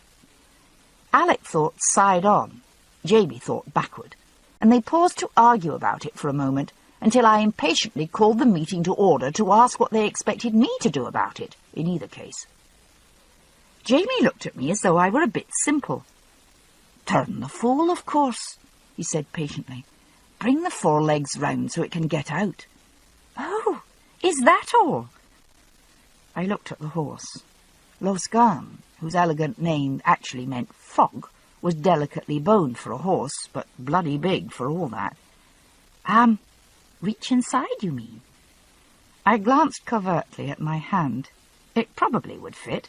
The opening was big enough. But what then? Both men's hands were clearly too big for the job, and Roderick, the stable lad who was usually pressed into service in such delicate situations, was, of course, immobilized with a splint and sling of my devising on his right arm. He had broken his arm 2 days before. Willie, the other stable lad, had gone to fetch Roderick nonetheless to give advice and moral encouragement. At this juncture he arrived, clad in nothing but a pair of ragged breeches, thin chest glimmering whitely in the dim stable. "It's hard work," he said dubiously, apprised of the situation and the suggestion that I substitute for him. "Tricky, you ken. There's a knack to it, but it takes a bit of strength as well."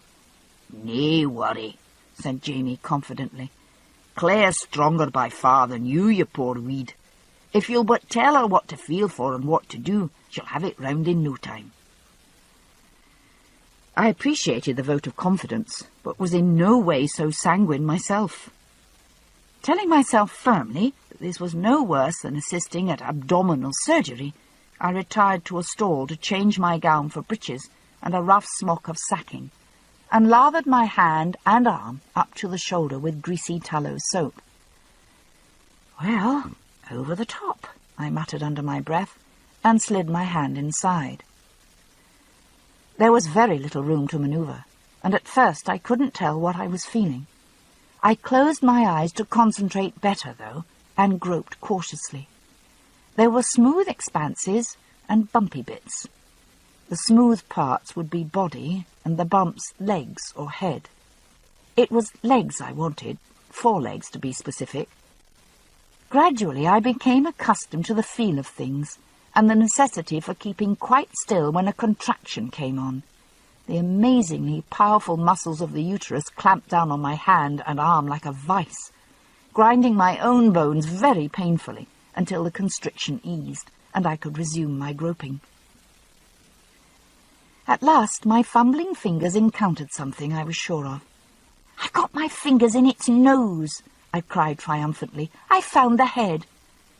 "Good, lass, good. Dinna let go." Alec crouched anxiously alongside, patting the mare reassuringly as another contraction set in. I gritted my teeth and leaned my forehead against the shining rump as my wrist was crushed by the force. It eased, though, and I kept my grip. Feeling cautiously upward, I found the curve of eye socket and brow, and the small ridge of the folded ear. Waiting through one more contraction, I followed the curve of the neck down to the shoulder. "It's got its head turned back on its shoulder," I reported. "The head's pointing the right way, at least." "Good." Jamie, at the horse's head, ran his hand soothingly down the sweating chestnut neck. "Likely the legs will be folded under the chest. See, can you get a hand on one knee?" So it went on, feeling, fumbling, up to my shoulder in the warm darkness of the horse, feeling the awful force of the birth pangs and their grateful easing, struggling blindly to reach my goal.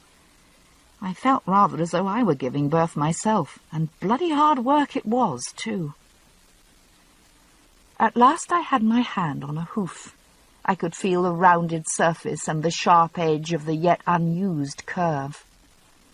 Following the anxious, often contradictory instructions of my guides as best I could, I alternately pulled and pushed, easing the unwieldy mass of the foal around, bringing one foot forward, pushing another back, sweating and groaning along with the mare.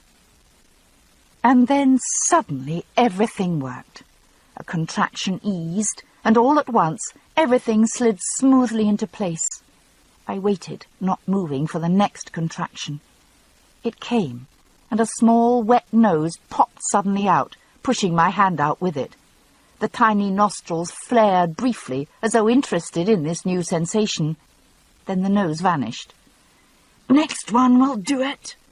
Alec was almost dancing in ecstasy, his arthritic form capering up and down in the hay. "Come on, Loscan. Come on, my sweet wee froggy." As though in answer, there was a convulsive grunt from the mare. Her hindquarters flexed sharply, and the foal slid smoothly onto the clean hay in a slither of knobby legs and big ears. I sat back on the hay, grinning idiotically.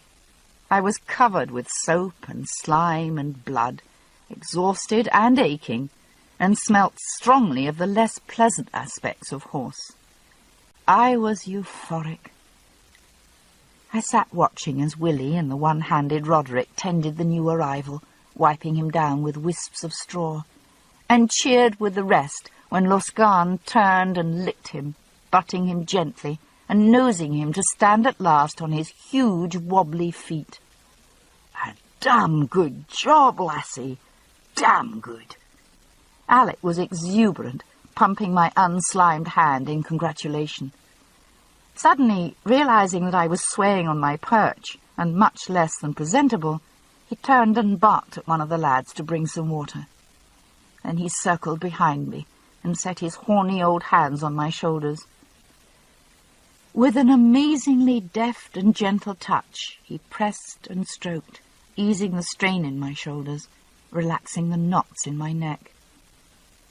"There, lassie," he said at last. "Hard work, no?" He smiled down at me, then beamed adoringly at the new colt. "Bonny laddie," he crooned. "Who's a sweet lad, then?" Jamie helped me to clean up and change. My fingers were too stiff to manage the buttons of my bodice, and I knew my entire arm would be blue with bruising by morning. But I felt thoroughly peaceful and contented. The rain seemed to have lasted forever, so that when a day finally dawned bright and fair, I squinted in the daylight like a newly emerged mole. "Your skin is so fine I can see the blood moving beneath it," Jamie said, tracing the path of a sunbeam across my bare stomach. "I could follow the veins from your hand to your heart." He drew his finger gently up my wrist to the bend of the elbow, up the inner side of my upper arm, and across the slope below my collarbone. "That's the subclavian vein," I remarked, looking down my nose at the path of his tracking finger. "Is it?" "Oh, aye, because it's below your clavicle. Tell me some more." The finger moved slowly downward. I like to hear the Latin names for things. I never dreamed it would be so pleasant to make love to a physician. "That," I said primly, "is an areola. And you know it, because I told you last week." "So you did," he murmured. "And there's another one. Fancy that." The bright head dipped to let his tongue replace the finger, then travelled lower. "Umbilicus," I said, with a short gasp. He said, muffled lips stretching in a smile against my transparent skin. "And what's this, then?" "You tell me," I said, clutching his head. But he was incapable of speech. Later, I lounged in my surgery chair, basking dreamily in memories of awaking in a bed of sunbeams, sheets tumbled in blinding shoals of white like the sands of a beach. One hand rested on my breast, and I toyed idly with the nipple, enjoying the feel of it rising against my palm beneath the thin calico of my bodice. "Enjoying yourself?" The sarcastic voice from the door brought me upright so quickly that I bumped my head on a shelf.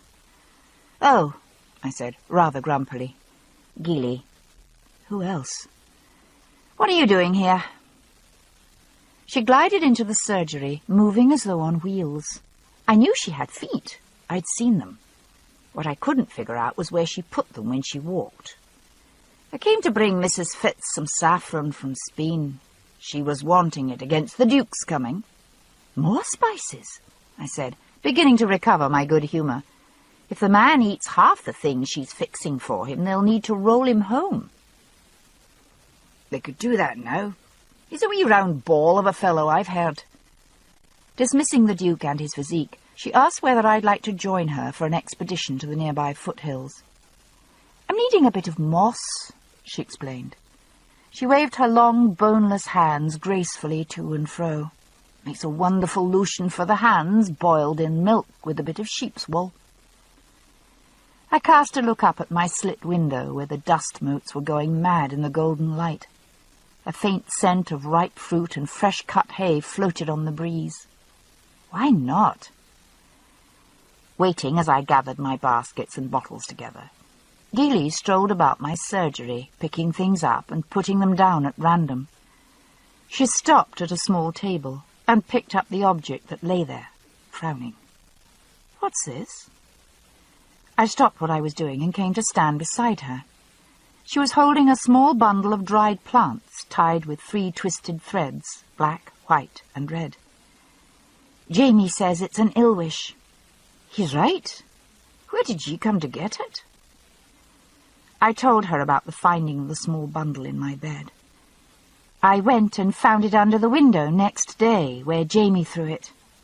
I meant to bring it round to your house and ask if you knew anything about it, but I forgot."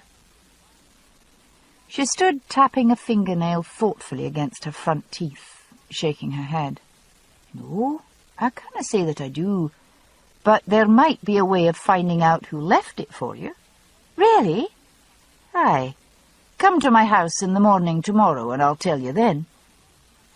Refusing to say more, she whirled about in a swirl of green cloak, leaving me to follow as I would. She led me well up into the foothills, galloping when there was road enough to do so, walking when there wasn't. An hour's ride from the village, she stopped near a small brook overhung by willows. We forded the brook and wandered up into the foothills, gathering such late summer plants as still lingered, together with the ripening berries of early autumn and the thick yellow shelf fungus that sprouted from the trunks of trees in the small shady glens. Geely's figure disappeared into the bracken above me as I paused to scrape a bit of aspen bark into my basket. The globules of dried sap on the papery bark looked like frozen drops of blood, the deep crimson refulgent with trapped sunlight. A sound startled me out of my reverie, and I looked up the hill in the direction it seemed to come from. I heard the sound again, a high-pitched mewling cry. It seemed to come from above, from a rocky notch near the crest of the hill. I set my basket down and began to climb. "Geely!" I shouted. "Come up here! Someone's left a baby!" The sound of scrabbling and muttered imprecations preceded her up the hill as she fought her way through the entangling bushes on the slope. Her fair face was flushed and cross, and she had twigs in her hair. "What in God's name—" she began, and then darted forward. "Christ's blood, put it down!" She hastily snatched the baby from my arms, then laid it back where I had found it, in a small, deep depression in the rock. The smooth, bowl-shaped hollow was less than a yard across. At one side of the hollow was a shallow wooden bowl, half full of fresh milk, and at the baby's feet was a small bouquet of wildflowers tied with a bit of red twine. "But it's sick," I protested, stooping toward the child again. "Who would leave a sick child up here by itself?" The baby was plainly very ill. The small pinched face was greenish, with dark hollows under the eyes, and the little fists waved weakly under the blanket. The child had hung slack in my arms when I picked it up. I wondered that it had had the strength to cry. "Its parents," Geely said briefly, restraining me with a hand on my arm. "Leave it. Let's get out of here." "Its parents?" I said indignantly. "But—" "It's a changeling," she said impatiently. "Leave it and come. Now!" Dragging me with her, she dodged back into the undergrowth. Protesting, I followed her down the slope until we arrived breathless and red-faced at the bottom, where I forced her to stop. "What is this?" I demanded. "We can't just abandon a sick child out in the open like that." "What do you mean, it's a changeling?" "A changeling," she said impatiently. "Surely you know what a changeling is." "When the fairies steal a human child away, they leave one of their own in its place. You know it's a changeling because it cries and fusses all the time and doesn't thrive or grow." "Of course I know what it is," I said. "But you don't believe that nonsense, do you?" She shot me a sudden strange look, full of wary suspicion. Then the lines of her face relaxed into their normal expression of half-amused cynicism. "No, I don't," she admitted, "but the folk here do." She glanced nervously up the slope, but no further sound came from the rocky notch. "The family will be somewhere near about. Let's go." Reluctantly, I allowed her to tow me away in the direction of the village. "Why did they put it up there?" I asked, sitting on a rock to remove my stockings before wading across a small stream. "Do they hope the wee folk will come and cure it?" I was still bothered about the child. It seemed desperately ill. I didn't know what was wrong with it, but perhaps I could help. Maybe I could leave Geely in the village, then come back for the child. It would have to be soon, though. I glanced up at the eastern sky, where soft grey rain clouds were swiftly darkening into purple dusk. A pink glow still showed to the west, but there could be no more than half an hour's light left. Geely looped the twisted, withy handle of her basket over her neck, picked up her skirt, and stepped into the stream, shivering at the cold water. "No," she said. "Or rather, yes. That's one of the fairies' hills, and it's dangerous to sleep there. If you leave a changeling out overnight in such a place, the folk will come and take it back, and leave the human child they've stolen in its place." "But they won't, because it isn't a changeling," I said, sucking in my breath at the touch of the melted snow water. "It's only a sick child. It might very well not survive a night in the open." "It won't," she said briefly. "It will be dead by morning, and I hope to God no one saw us near it." I stopped abruptly in the midst of putting on my shoes. "Dead? Geely, I'm going back for it. I can't leave it there." I turned and started back across the stream. She caught me from behind and pushed me flat on my face into the shallow water. Floundering and gasping, I managed to rise to my knees, sloshing water in all directions. Geely stood calf-deep in the stream, skirts soaked, glaring down at me. "You bloody pig-headed English ass!" she shouted at me. "There's nothing you can do! Do you hear me? Nothing! That child's as good as dead. I'll not stand here and let you risk your own life and mine for some crack-brained notion of yours." Snorting and grumbling under her breath, she reached down and got me under the arms with both hands, lugging me to my feet. "Claire," she said urgently, shaking me by the arms, "listen to me.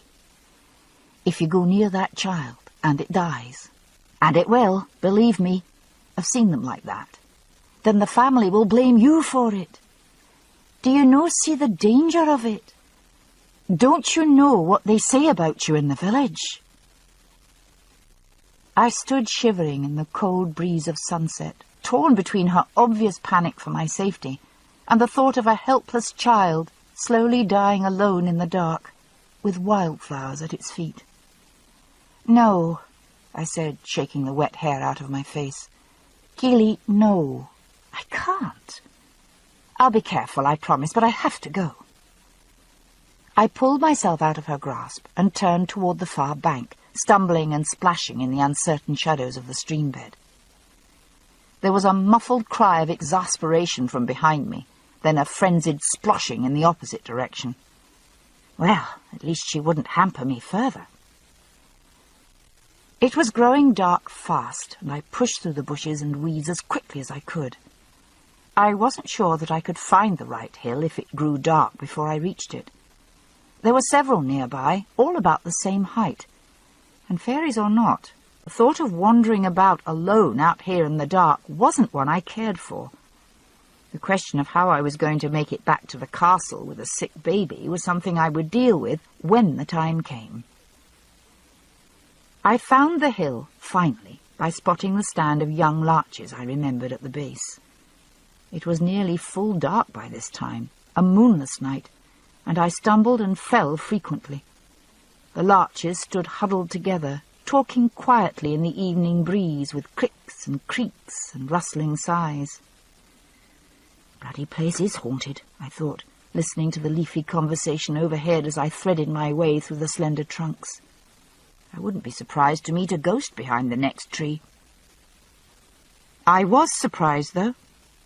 Actually, I was scared out of my wits when the shadowy figure slid out and grabbed me. I let out a piercing shriek and struck at it. "Jesus Christ," I said. "What are you doing here?" I crumpled for a moment against Jamie's chest, relieved to see him in spite of the fright he had given me. He took me by the arm and turned to lead me out of the wood. "Came for you," he said, low-voiced. "I was coming to meet you because night was coming on. I met Gillis Duncan near St. John's Brook, and she told me where you were." "But the baby," I began, turning back toward the hill. "The child's dead," he said briefly, tugging me back. "I went up there first to see." I followed him then without demur, distressed over the child's death, but relieved that I would not, after all, have to face the climb to the fairy's crest, or the long journey back alone. Oppressed by the dark and the whispering trees, I didn't speak until we had crossed the brook again. Still damp from the previous immersion, I didn't bother removing my stockings, but sloshed across regardless. Jamie, still dry, stayed that way by leaping from the bank to a central boulder that stood above the current, then vaulted to my bank like a broad jumper. "Have you any idea how dangerous it is to be out alone at night like that, Sassenach?" he inquired. He didn't seem angry, just curious. "No. I mean, yes. I'm sorry if I worried you, but I couldn't leave a child out there. I just couldn't." "Aye, I know." He hugged me briefly. "You've a kind heart, Sassenach, but you've no idea what you're dealing with here." "Fairies, I was tired and disturbed over the incident, but covered it with flippancy. "I'm not afraid of superstitions." A thought struck me. "Do you believe in fairies and changelings and all that?" He hesitated for a moment before answering. No, I dinna believe in such things, though damned if I'd care to sleep all night on a fairy's hill for all that. But I'm an educated man, Sassenach. I had a German tutor at Dougal's house, a good one, who taught me Latin and Greek and such. And later, when I went to France at 18, well, I studied history and philosophy, and I saw that there was a good deal more to the world than the glens and the moors and the water horses in the lochs. But these people... He waved an arm, taking in the darkness behind us. They've ne'er been more than a day's walk from the place they were born, except for a great thing like a clan gathering, and that might happen twice in a lifetime. They live among the glens and the lochs, and they hear no more of the world than what Father Bain tells them in kirk of a Sunday. That and the old stories.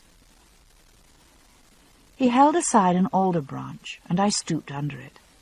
We were on the deer trail Geely and I had followed earlier, and I was heartened by this fresh evidence that he could find his way, even in the dark. Away from the fairy's hill, he spoke in his normal voice, only pausing occasionally to brush away some tangling growth from his path. "Those tales are naught but entertainment in Gwilyn's hands when you sit in the hall drinking Rhenish wine." He preceded me down the path, and his voice floated back to me, soft and emphatic in the cool night air. "Out here, though, and even in the village, nay, that's something else. Folk live by them. I suppose there's some truth behind some of them." I thought of the amber eyes of the water horse, and wondered which others were true. And others, well... His voice grew softer, and I had to strain to hear him. "For the parents of that child, maybe it will ease them a bit to believe it is the changeling who died, and think of their own child healthy and well, living forever with the fairies." We reached the horses then, and within half an hour the lights of Castle Leoch shone through the darkness to welcome us. I had never thought I would consider that bleak edifice an outpost of advanced civilization, but just now the lights seemed those of a beacon of enlightenment. It wasn't until we drew closer that I realized the impression of light was due to the string of lanterns blazing along the parapet of the bridge. "Something's happened," I said, turning to Jamie. And seeing him for the first time in the light, I realized that he wasn't wearing his usual worn shirt and grubby kilt. His snowy linen shone in the lantern light, and his best, his only, velvet coat lay across the saddle. "Aye," he nodded. "That's why I came to get you. The Duke's come at last." The Duke was something of a surprise. I don't know quite what I'd been expecting, but it wasn't the bluff, hearty, red-faced sportsman I met in Leoch's Hall. He had a pleasantly blunt, weather-beaten face, with light blue eyes that always squinted slightly, as though looking into the sun after the flight of a pheasant.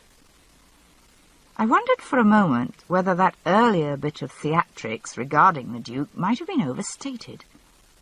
Looking around the hall, though, I noticed that every boy under 18 wore a slightly wary expression, keeping his eyes fixed on the Duke as he laughed and talked animatedly with Colum and Dougal. Not merely theatrics, then. They had been warned. When I was presented to the Duke, I had some difficulty in keeping a straight face. He was a big man, fit and solid, the sort you so often see booming out their opinions in pubs, bearing down the opposition by dint of loudness and repetition. I had been warned, of course, by Jamie's story, but the physical impression was so overwhelming that when the Duke bowed low over my hand and said, "But how charming to find a countrywoman in this remote spot, mistress," in a voice like an overwrought mouse, I had to bite the inside of my cheek to keep from disgracing myself in public. Worn out from travel, the Duke and his party retired early to bed. The next night, though, there was music and conversation after dinner, and Jamie and I joined Colum, Dougal, and the Duke. Sandringham grew expansive over Colum's Rhenish wine, and talked volubly, expounding equally upon the horrors of travel in the Highlands and the beauties of the countryside. We listened politely, and I tried not to catch Jamie's eye as the Duke squeaked out the story of his travails. "Broken axle tree outside of Stirling, and we were becalmed 3 days, in the pouring rain, mind you, before my footman could find a blacksmith to come and repair the blasted thing. And not a half a day later, we bounced into the most tremendous pothole I've ever seen, and broke the damn thing again. And then one horse threw a shoe, and we had to unload the coach and walk beside it, in the mud, and leading the lame nag, and then..." As the tale went on, from misfortune to misfortune, I felt an increasing urge to giggle, and attempted to drown it with more wine. Possibly an error in judgment. "But the game, Mackenzie, the game!" the Duke exclaimed at one point, rolling his eyes in ecstasy. "I could scarce believe it. No wonder you set such a table." He gently patted his large, solid stomach. "I swear I'd give my eye-teeth for a try at a stag like the one we saw 2 days ago. Splendid beast, simply splendid. Leapt out of the brush right in front of the coach, my dear," he confided to me. "Startled the horses so we near as a toucher went off the road again." Colum raised the bell-shaped decanter with an inquiring cock of one dark brow. As he poured to the proffered glasses, he said, "Well, perhaps we might arrange a hunt for you, your grace. My nephew's a bonny huntsman." He glanced sharply from under his brows at Jamie. There was a scarcely perceptible nod in response. Colum sat back, replacing the decanter, and said casually, "Aye, that'll do well, then. Perhaps early next week. It's too early for pheasant, but the stag hunting will be fine." He turned to Dougal, lounging in a padded chair to one side. "My brother might go along, if you have it in mind to travel northwards. He can show you the lands we were discussing earlier." "Capital, capital!" The Duke was delighted. He patted Jamie on the leg. I saw the muscles tighten, but Jamie didn't move. He smiled tranquilly, and the Duke let his hand linger just a moment too long. Then his Grace caught my eye on him and smiled jovially at me, his expression saying, "Worth a try, eh?" Despite myself, I smiled back. Much to my surprise, I quite liked the man. In the excitement of the Duke's arrival, I had forgotten Geely's offer to help me discover the sender of the ill wish, and after the unpleasant scene with the changeling child on the fairy's hill, I wasn't sure that I wanted to try anything she might suggest. Still, curiosity overcame suspicion. When Colm asked Jamie to ride down and escort the Duncans to the castle for the Duke's banquet 2 days later, I went with him. Thus it was that Thursday found me and Jamie in the Duncans' parlour, being entertained with a sort of awkward friendliness by the Fiscal, while his wife finished her dressing upstairs. Largely recovered from the effects of his last gastric attack, Arthur still didn't look terribly healthy. Like many fat men who lose too much weight abruptly, the weight had gone from his face rather than his stomach. His paunch still swelled the green silk of his waistcoat, while the skin of his face drooped in flabby folds. "Perhaps I could slip upstairs and help Geely with her hair or something," I suggested. "I've brought her a new ribbon." Foreseeing the possible need of an excuse for talking to Geely alone, I had brought a small package with me. Producing it as an excuse, I was through the door and up the stairs before Arthur could protest. She was ready for me. "Come on," she said. "We'll go up to my private room for this. We'll have to hurry, but it won't take too long."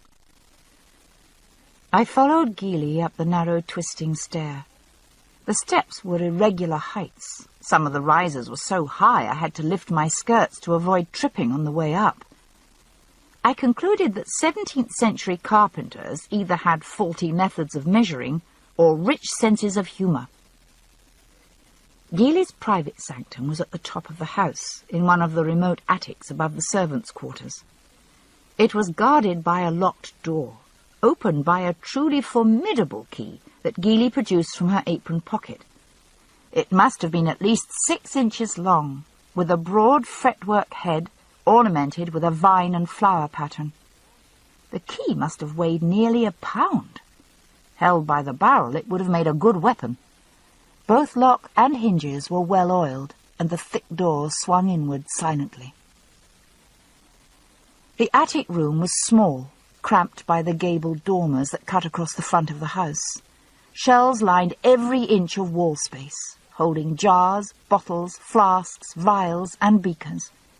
Bunches of drying herbs, carefully tied with threads of different colours, hung neatly in rows from the rafters overhead, brushing my hair with a fragrant dust as we passed beneath. This was nothing like the clean, businesslike order of the herb room downstairs, though. It was crowded, almost cluttered, and dark in spite of the dormer windows. One shelf held books, mostly old and crumbling, the spines unmarked. I ran a curious finger over the row of leather bindings. Most were calf, but there were 2 or 3 bound in something different, something soft but unpleasantly oily to the touch, and one that to all appearances was bound in fish skin. I pulled a volume out and opened it gingerly. It was handwritten in a mixture of archaic French and even more obsolete Latin, but I could make out the title. Le Grimoire du Le Comte Saint-Germain. I closed the book and set it back on the shelf, feeling a slight shock. A grimoire, a handbook of magic. I could feel Geely's gaze boring into my back, and turned to meet a mixture of mischief and wary speculation. What would I do, now that I knew? "So it isn't a rumour then, is it?" I said, smiling. "You really are a witch." I wondered just how far it went, and whether she believed it herself, or whether these were merely the trappings of an elaborate make-believe that she used to alleviate the boredom of marriage to Arthur. I also wondered just what sort of magic she practiced, or thought she practiced. "Oh, white," she said, grinning. "Definitely white magic." I thought ruefully that Jamie must be right about my face. Everyone seemed to be able to tell what I was thinking. "Well, that's good," I said. "I'm really not much of a one for dancing round bonfires at midnight and riding brooms, let alone kissing the devil's arse." Geely tossed back her hair and laughed delightedly. "You don't kiss anyone's much that I can see," she said. "Nor do I, though if I had a sweet, fiery devil like yours in my bed." I'll not say I might not come to it in time. That reminds me, I began, but she had already turned away and was about her preparations, murmuring to herself. Checking first to see that the door was securely locked behind us, Gilly crossed to the gabled window and rummaged in a chest built into the window seat. She pulled out a large shallow pan and a tall white candle stuck in a pottery holder. A further foray produced a worn quilt, which she spread on the floor as protection against dust and splinters. "What exactly is it you're planning to do, Gilly?" I asked, examining the preparation suspiciously. Offhand, I couldn't see much sinister intent in a pan, a candle, and a quilt. But then, I was a novice magician, to say the least. "Summoning," she said, tugging the corners of the quilt around so that the sides lay straight with the boards of the floor. "Summoning whom?" I asked. "Or what?" She stood and brushed her hair back. Baby fine and slippery, it was coming down from its fastenings. Muttering, she yanked the pins from her hair and let it fall down in a straight, shiny curtain, the colour of heavy cream. "Oh, ghosts, spirits, visions, anything you might have need of," she said. "It starts the same in any case, but the herbs and the words are different for each thing. What we want now is a vision, to see who it is who's ill-wished ye. Then we can turn the ill wish back upon them." Well, I really had no wish to be vindictive, but I was curious, both to see what summoning was like, and to know who had left me the ill wish. Setting the pan in the middle of the quilt, she poured water into it from a jug, explaining, "You can use any vessel big enough to make a good reflection, though the grimoire says to use a silver bassin. Even a pond or a puddle of water outside will do for some kinds of summoning, though it must be secluded. You need peace and quiet to do this." She passed rapidly from window to window, drawing the heavy black curtains until virtually all the light in the room was extinguished. I could barely see Gilly's slender form flitting through the gloom until she lit the candle.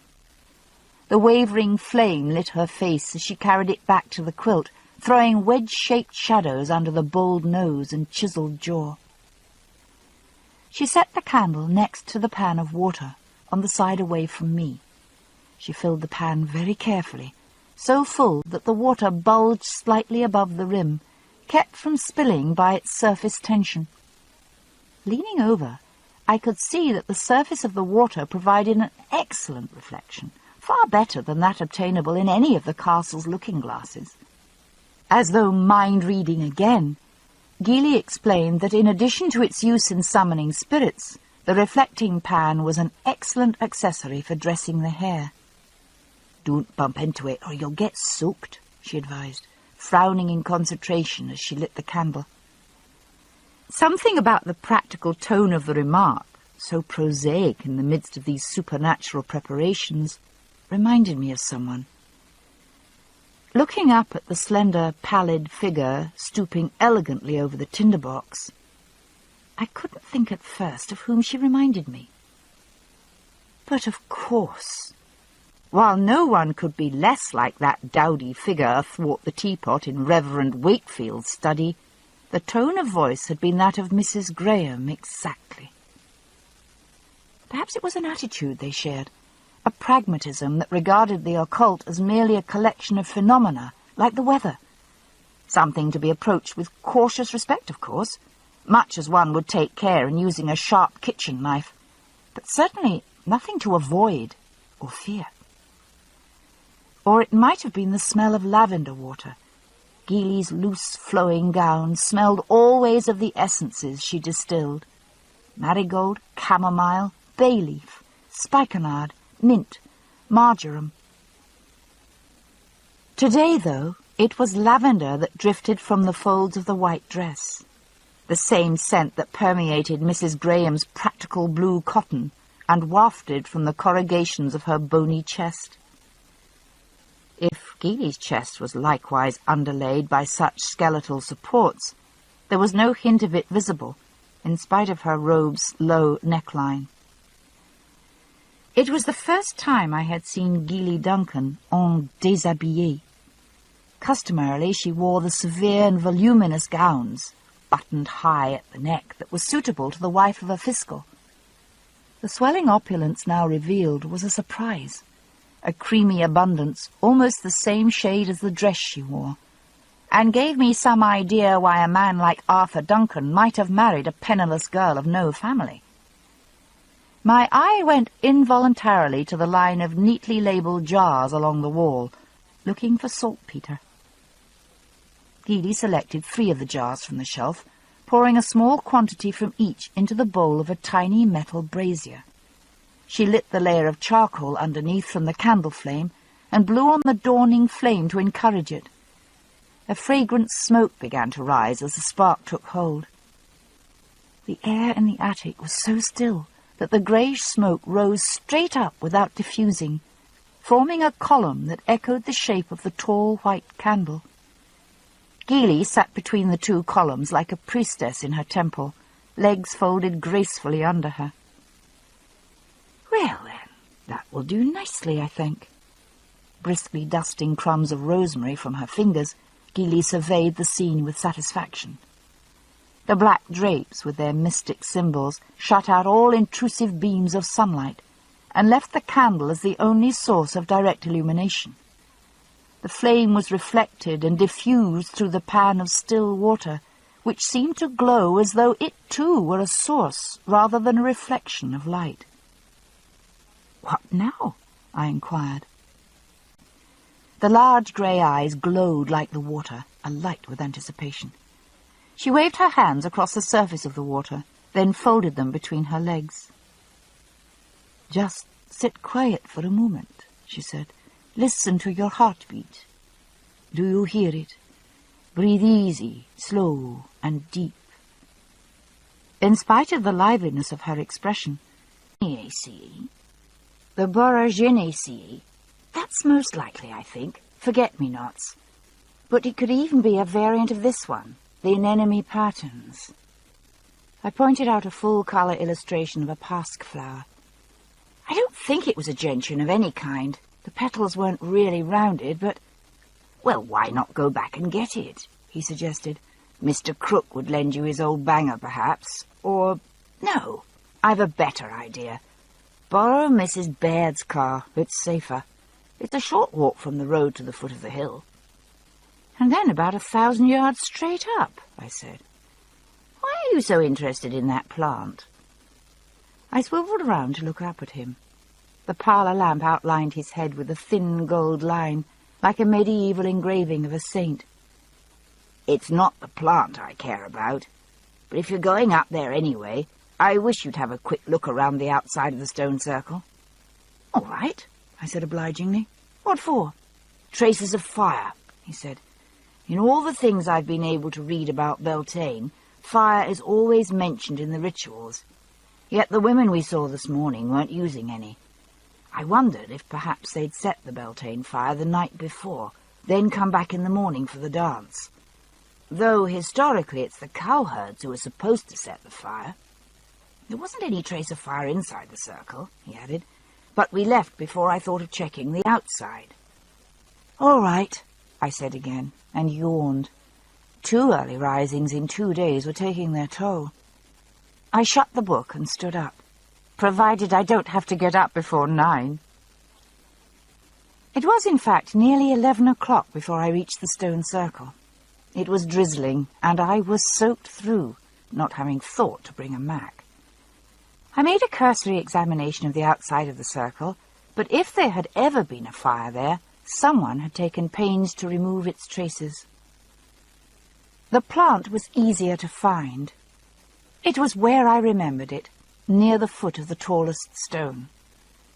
I took several clippings of the vine and stowed them temporarily in my handkerchief, meaning to deal with them properly when I got back to Mrs. Baird's tiny car, where I had left the heavy plant presses. The tallest stone of the circle was cleft, with a vertical split dividing the 2 massive pieces. Oddly, the pieces had been drawn apart by some means. Though you could see that the facing surfaces matched, they were separated by a gap of 2 or 3 feet. There was a deep humming noise coming from somewhere near at hand. I thought there might be a beehive lodged in some crevice of the rock, and placed a hand on the stone in order to lean into the cleft. The stone screamed. I backed away as fast as I could, moving so quickly that I tripped on the short turf and sat down hard. I stared at the stone, sweating. I had never heard such a sound from anything living. There is no way to describe it, except to say that it was the sort of scream you might expect from a stone. It was horrible. The other stones began to shout. There was a noise of battle, and the cries of dying men and shattered horses. I shook my head violently to clear it, but the noise went on. I stumbled to my feet and staggered toward the edge of the circle. The sounds were all around me, making my teeth ache and my head spin. My vision began to blur. I don't know now whether I went toward the cleft in the main stone, or whether it was accidental, a blind drifting through the fog of noise. Once, travelling at night, I fell asleep in the passenger seat of a moving car, lulled by the noise and motion into an illusion of serene weightlessness. The driver of the car took a bridge too fast and lost control, and I woke from my floating dream straight into the glare of headlights and the sickening sensation of falling at high speed. That abrupt transition is as close as I can come to describing the feeling I experienced, but it falls woefully short. I could say that my field of vision contracted to a single dark spot, then disappeared altogether, leaving not darkness, but a bright void. I could say that I felt as though I was spinning, or as though I were being pulled inside out. All these things are true, yet none of them conveys the sense I had of complete disruption, of being slammed very hard against something that wasn't there. The truth is that nothing moved, nothing changed, nothing whatever appeared to happen, and yet I experienced a feeling of elemental terror so great that I lost all sense of who or what or where I was. I was in the heart of chaos, and no power of mind or body was of use against it. I cannot really say I lost consciousness, but I was certainly not aware of myself for some time. I woke, if that's the word, when I stumbled on a rock near the bottom of the hill. I half slid the remaining few feet and fetched up on the thick, tufted grass at the foot. I felt sick and dizzy. I crawled toward a stand of oak saplings and leaned against one to steady myself. There was a confused noise of shouting nearby, which reminded me of the sounds I had heard and felt in the stone circle. The ring of inhuman violence was lacking, though. This was the normal sound of human conflict, and I turned towards it. Chapter 3. The Man in the Wood. The men were some distance away when I saw them. 2 or 3, dressed in kilts, running like the dickens across a small clearing. There was a far-off banging noise that I rather dazedly identified as gunshots. I was quite sure I was still hallucinating when the sound of shots was followed by the appearance of 5 or 6 men dressed in red coats and knee breeches, waving muskets. I blinked and stared. I moved my hand before my face and held up 2 fingers. I saw 2 fingers, all present and correct. No blurring of vision. I sniffed the air cautiously. The pungent odour of trees in spring and a faint whiff of clover from a clump near my feet. No olfactory delusions. I felt my head. No soreness anywhere. Concussion unlikely, then. Pulse a little fast, but steady. The sound of distant yelling changed abruptly. There was a thunder of hooves, and several horses came charging in my direction, kilted Scots atop them, yodeling in Gaelic. I dodged out of the way with an agility that seemed to prove I hadn't been physically damaged, whatever my mental state. And then it came to me, as one of the redcoats, knocked flat by a fleeing Scot, rose and shook his fist theatrically after the horses. Of course! A film! I shook my head at my own slowness. They were shooting a costume drama of some sort, that was all. One of those Bonnie Prince in the Heather sorts of things, no doubt. Well, regardless of artistic merit, the film crew wouldn't thank me for introducing a note of historic inauthenticity into their shots. I doubled back into the wood, meaning to make a wide circle around the clearing and come out on the road where I had left the car. The going was more difficult than I had expected, though. The wood was a young one, and dense with underbrush that snagged my clothes. I had to go carefully through the spindly saplings, disentangling my skirts from the brambles as I went. Had he been a snake, I would have stepped on him. He stood so quietly among the saplings as almost to have been one of them, and I didn't see him until a hand shot out and gripped me by the arm. Its companion clapped over my mouth as I was dragged backward into the oak grove, thrashing wildly in panic. My captor, whoever he was, seemed not much taller than I, but rather noticeably strong in the forearms. I smelled a faint flowery scent, as her voice was calm and slow, a distinct contrast to her usual sprightly conversation. I obediently did as she instructed, feeling my heart slow as my breathing steadied to an even rhythm. I recognized the scent of rosemary in the smoke, but I wasn't sure of the other two herbs. Foxglove, perhaps, or cinquefoil. I had thought the purple flowers were those of nightshade, but surely that couldn't be. Whatever they were, the slowness of my breathing didn't seem to be attributable only to the power of Geely's suggestion. I felt as though a weight were pressing against my breastbone, slowing my breathing without my having to will it. Geely herself sat perfectly still, watching me with unblinking eyes. She nodded once, and I looked down obediently into the still surface of the water. She began to talk in an even, conversational way that reminded me again of Mrs. Graham calling down the sun in the circle of stones. The words were not English, and yet not quite not English either. It was a strange tongue, but one I felt that I should know, as though the words were spoken just below the level of my hearing. I felt my hands begin to go numb, and wanted to move them from their folded position in my lap, but they wouldn't move. Her even voice went on, soft and persuading. Now I knew that I understood what was being said, but still could not summon the words to the surface of my mind. I realized dimly that I was either being hypnotized or under the influence of some drug, and my mind took some last foothold on the edge of conscious thought, resisting the pull of the sweet-scented smoke. I could see my reflection in the water, pupils shrunk to pinpoints, eyes wide as a sun-blind owl's. The word opium drifted through my fading thoughts. "Who are you?" I couldn't tell which of us had asked the question, but I felt my own throat move as I answered, "Claire." "Who sent you here?"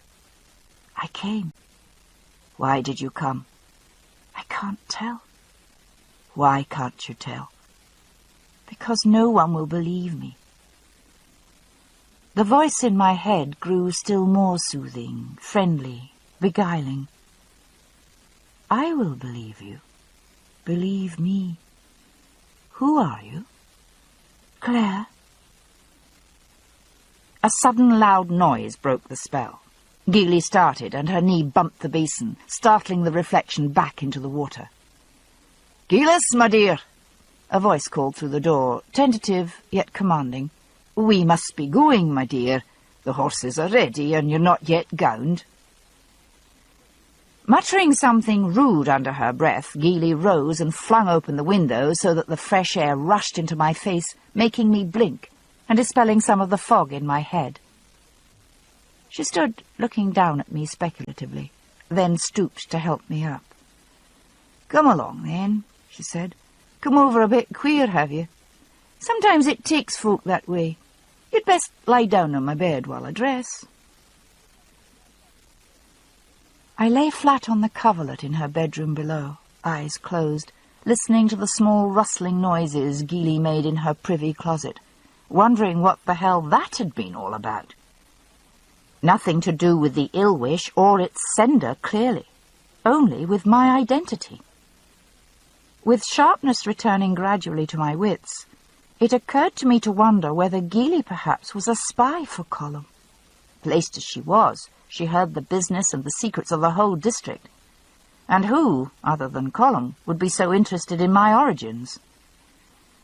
What would have happened, I wondered, had Arthur not interrupted the summoning? Would I have heard, somewhere in the scented fog, the standard hypnotist's injunction, "When you awake, you will remember nothing"? But I did remember, and I wondered. In the event, however, there was no chance to ask Geely about it. The bedroom door flew open, and Arthur Duncan came in. Crossing to the door of the privy closet, he knocked once, hastily, and went in. There was a small, startled scream from within, and then dead silence. Arthur Duncan reappeared in the door, eyes wide and staring blind, face so white that I thought perhaps he was suffering an attack of some sort. I leapt to my feet and hurried toward him as he leaned heavily against the door jamb. Before I reached him, though, he pushed himself away from the door and went out of the room, staggering slightly, pushing past me as though he didn't see me. I knocked on the door myself. "Geely, are you all right?" There was a moment's silence. Then a perfectly composed voice said, "Aye, of course. I'll be out in a moment." When we at length descended the stairs, we found Arthur, apparently somewhat recovered, sipping brandy with Jamie. He seemed a bit abstracted, as though he were thinking of something, but greeted his wife with a mild compliment on her appearance before sending the groom for the horses. The banquet was just beginning as we arrived, and the fiscal and his wife were shown to their places of honour at the head table. Jamie and I, somewhat lower in status, took our places at a table with Rupert and Ned Gowan. Mrs. Fitz had surpassed herself, and beamed in gratification at the compliments heaped upon the food, the drink, and other preparations. It was, in fact, delicious. I had never tasted roast pheasant stuffed with honeyed chestnuts, and was helping myself to a third slice, when Ned Gowan, watching in some amusement at my appetite, asked whether I had yet tried the suckling pig. My reply was interrupted by a stir at the far end of the hall. Colum had risen from his table, and was headed toward me, accompanied by old Alec McMahon. "I see there's no end to your talents, Mistress Fraser," Colum remarked, bowing slightly. A broad smile marked the arresting features. "From dressing wounds and healing the sick to delivering foals. We shall be calling upon you to raise the dead before long, I suppose." There was a general chuckle at this, though I noticed one or two men glancing nervously in the direction of Father Bain, in attendance this evening, who was methodically stuffing himself with roast mutton in the corner. "In any case," Colum continued, reaching into his coat pocket, "you must allow me to present you with a small token of my gratitude." He handed me a small wooden box, lid carved with the Mackenzie badge. I hadn't realized just how valuable a horse Losgarn was, and mentally thanked whatever benign spirits presided over such events that nothing had gone wrong. "Nonsense," I said, trying to give it back. "I didn't do anything out of the way. It was only luck that I have small hands." "Nevertheless," Colum was firm, "if you prefer, consider it a small wedding gift, but I wish you to have it." At a nod from Jamie, I reluctantly accepted the box and opened it. It contained a beautiful rosary of jet, each bead intricately carved, and the crucifix inlaid with silver. "It's lovely," I said sincerely. And it was, though I had no notion what I might do with it. Though nominally a Catholic, I had been raised by Uncle Lamb, the completest of agnostics, and had only the vaguest idea of the significance of a rosary. Nonetheless, I thanked Colum warmly, and gave the rosary to Jamie to keep for me in his sporran. I curtsied to Colum, gratified to find that I was mastering the art of doing so without falling on my face. He opened his mouth to take a gracious leave, but was interrupted by a sudden crash that came from behind me. Turning, I could see nothing but backs and heads as people leapt from their benches to gather round whatever had caused the uproar. Colum made his way with some difficulty around the table, clearing aside the crowd with an impatient wave of the hand. As people stepped respectfully out of his way, I could see the rotund form of Arthur Duncan on the floor, limbs flailing convulsively, batting away the helpful hands of would-be assistants. His wife pushed her way through the muttering throng, dropped to the floor beside him, and made a vain attempt to cradle his head in her lap. The stricken man dug his heels into the floor and arched his back, making gargling, choking noises. Glancing up, Gilly's green eyes anxiously scanned the crowd as though looking for someone. Assuming that I was the one she was looking for, I took the path of least resistance, dodging under the table and crawling across on hands and knees. Reaching Gilly's side, I grabbed her husband's face between my hands and tried to pry his jaws open. I thought from the sounds he was making that he had perhaps choked on a piece of meat which might still be lodged in his windpipe. His jaws were clamped and rigid, though, lips blue and flecked with a foamy spittle that didn't seem consistent with choking. Choking he surely was, though. The plump chest heaved vainly, fighting for breath. "Quickly, turn him on his side," I said. Several hands reached out at once to help, and the heavy body was deftly turned, broad black surge back toward me. I drove the heel of my hand hard between the shoulder blades, smacking him repeatedly with a dull thumping noise. The massive back quivered slightly with the blows, but there was no answering jerk, as of an obstruction suddenly released. I gripped a meaty shoulder and pulled him onto his back once more. Gilly bent close over the staring face, calling his name, massaging his mottled throat. The eyes were rolled back now, and the drumming heels began to slacken their beat. The hands, clawed in agony, suddenly flung wide, smacking an anxiously crouching onlooker in the face. The sputtering noises abruptly ceased, and the stout body went limp, lying inert as a sack of barley on the stone flags. I felt frantically for a pulse in one slack wrist, noticing with half an eye that Gilly was doing the same, pulling up the round, shaven chin and pressing her fingertips hard into the flesh under the angle of the jaw in search of the carotid artery. Both searches were futile. Arthur Duncan's heart, already taxed by the necessity of pumping blood through that massive frame for so many years, had given up the struggle.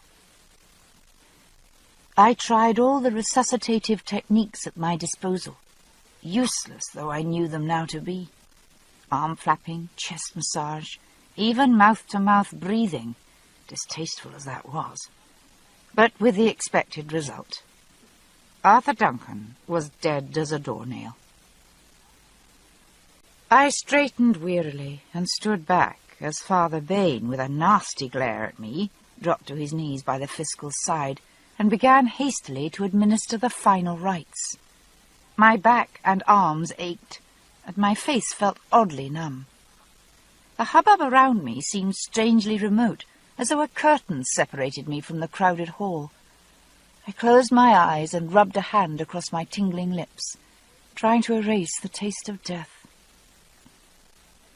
Despite the death of the fiscal and the subsequent formalities of obsequies and burial, the Duke's stag hunt was delayed by no more than a week. The realization of Jamie's imminent departure was deeply depressing. I suddenly realized just how much I looked forward to seeing him at dinner after the day's work, how my heart would leap when I saw him unexpectedly at odd moments during the day, and how much I depended on his company and his solid, reassuring presence amid the complexities of life in the castle. And, to be perfectly honest, how much I liked the smooth, warm strength of him in my bed each night, and waking to his tousled, smiling kisses in the mornings. The prospect of his absence was bleak. He held me closely, my head snuggled under his chin. "I'll miss you, Jamie," I said softly. He hugged me tighter and gave a rueful chuckle. "So will I, Sassenach. I hadn't expected it, to tell the truth, but it will hurt me to leave you." He stroked my back gently, fingers tracing the bumps of the vertebrae. "Jamie, you'll be careful." I could feel the deep rumble of amusement in his chest as he answered. "Of the Duke or the horse?" He was, much to my apprehension, intending to ride Donus on the stag hunt. I had visions of the huge sorrel beast plunging over a cliff out of sheer wrong-headedness, or trampling Jamie under those lethal hooves. "Both," I said dryly. "If the horse throws you and you break a leg, you'll be at the Duke's mercy." "True. Dougal will be there, though." I snorted. "He'll break the other leg." He laughed and bent to kiss me. "I'll be careful, Madonna. Will you give me the same promise?" "Yes," I said, meaning it. "Do you mean whoever left the ill wish?" The momentary amusement was gone now. "Perhaps. I dinna think you're in any danger, or I wouldna leave you. But still... Oh, and stay away from Gilas Duncan." "What? Why?" I drew back a little to look up at him. It was a dark night, and his face was invisible, but his tone was altogether serious. "The woman's known as a witch, and the stories about her, well, they've got a deal worse since her husband died. I dinna want you anywhere near her, Sassenach." "Do you honestly think she's a witch?" I demanded. His strong hands cupped my bottom and scooped me in close to him. I put my arms around him, enjoying the feel of his smooth, solid torso. "No," he said finally, "but it isna what I think that could be a danger to you. Will you promise?" "All right." In truth, I had little reluctance to give the promise. Since the incidents of the changeling and the summoning, I hadn't felt much desire to visit Gili. I put my mouth on Jamie's nipple, flicking it lightly with my tongue. He made a small sound deep in his throat and pulled me nearer. "Open your legs," he whispered. "I mean to be sure you'll remember me while I'm gone." Some time later, I woke, feeling cold. Groping sleepily for the quilt, I couldn't find it. Suddenly it came up over me of its own accord. Surprised, I raised up on one elbow to look. "I'm sorry," Jamie said. "I didn't mean to wake you, lass." "What are you doing? Why are you awake?" I squinted over my shoulder at him. It was still dark, but my eyes were so accustomed that I could see the faintly sheepish expression on his face. He was wide awake, sitting on a stool by the side of the bed, his plaid flung around him for warmth. "It's only... well, I dreamed you were lost, and I couldn't find you. It woke me, and I wanted to look at you, is all. To fix you in my mind, to remember while I'm gone. I turned back the quilt. I'm sorry you were chilled." "It's all right." The night was cold and very quiet, as though we were the only two souls in the world. "Come into bed. You must be chilled too." He slid in next to me and curled himself against my back. His hands stroked me from neck to shoulder, waist to hip, tracing the lines of my back, the curves of my body. "Madonna," he said softly. "But now I should say, Ma Ergadach, my silver one. Your hair is silver gilt and your skin is white velvet. Calamangeel, white dove." I pressed my hips back against him, inviting, and settled against him with a sigh as his solid hardness filled me. He held me against his chest and moved with me, slowly, deeply. I gasped a little, and he slackened his hold. "I'm sorry," he murmured. "I didn't mean to hurt you." But I do want to be in you, to stay in you so deep. I want to leave the feel of me deep inside you with my seed. I want to hold you so and stay with you till dawn and leave you sleeping and go, with the shapes of you warm in my hands. I pressed firmly back against him. You won't hurt me. After Jamie's departure, I moped about the castle. I saw patients in the surgery. I occupied myself as much as I could in the gardens, and I tried to distract myself by browsing in Colum's library, but still time hung heavy on my hands. I had been alone nearly 2 weeks when I met the girl Leah in the corridor outside the kitchens. I had watched her covertly now and then since the day when I had seen her on the landing outside Colum's study. She seemed blooming enough, but there was an air of tenseness about her that was easily discernible. She seemed distracted and moody. And little wonder, poor girl, I thought kindly. Today, though, she looked somewhat excited. "Mrs. Fraser," she said, "I've a message for you." The widow Duncan, she said, had sent word that she was ill and requested me to come and tend her. I hesitated, remembering Jamie's injunctions, but the twin forces of compassion and boredom were sufficient to set me on the road to the village within the hour, my medicine box strapped behind me on the horse's saddle. The Duncans' house, when I arrived, had an air of neglected abandon, a sense of disorder that extended through the house itself. There was no answer to my knock, and when I pushed the door open, I found the entry hall and parlour scattered with books and dirty glasses, mats askew and dust thick on the furniture. My calls produced no maidservant, and the kitchen proved to be as empty and disordered as the rest of the house. Increasingly anxious, I went upstairs. The bedroom in front also was vacant, but I heard a faint shuffling noise from the still room across the landing. Pushing open the door, I saw Gilly, sitting in a comfortable chair, feet propped on the counter. She had been drinking. There was a glass and decanter on the counter, and the room smelled strongly of brandy. She was startled to see me, but struggled to her feet, smiling. Her eyes were slightly out of focus, I thought, but she certainly seemed well enough. "What's the matter?" I asked. "Aren't you ill?" She goggled at me in amazement. "Ill? Me?" "No. The servants have all left, and there's no food in the house, but there's plenty of brandy. Will you have a drop?" She turned back toward the decanter. I grabbed her sleeve. "You didn't send for me?" "No." She stared at me, wide-eyed. "Then why—" My question was interrupted by a noise from outside, a far-off, rumbling, muttering sort of noise. I had heard it before, from this room, and my palms had grown sweaty then at the thought of confronting the mob that made it. I wiped my hands on the skirts of my dress. The rumbling was nearer, and there was neither need nor time for questions. Chapter 25. Thou shalt not suffer a witch to live. The drab-clad shoulders ahead of me parted on darkness.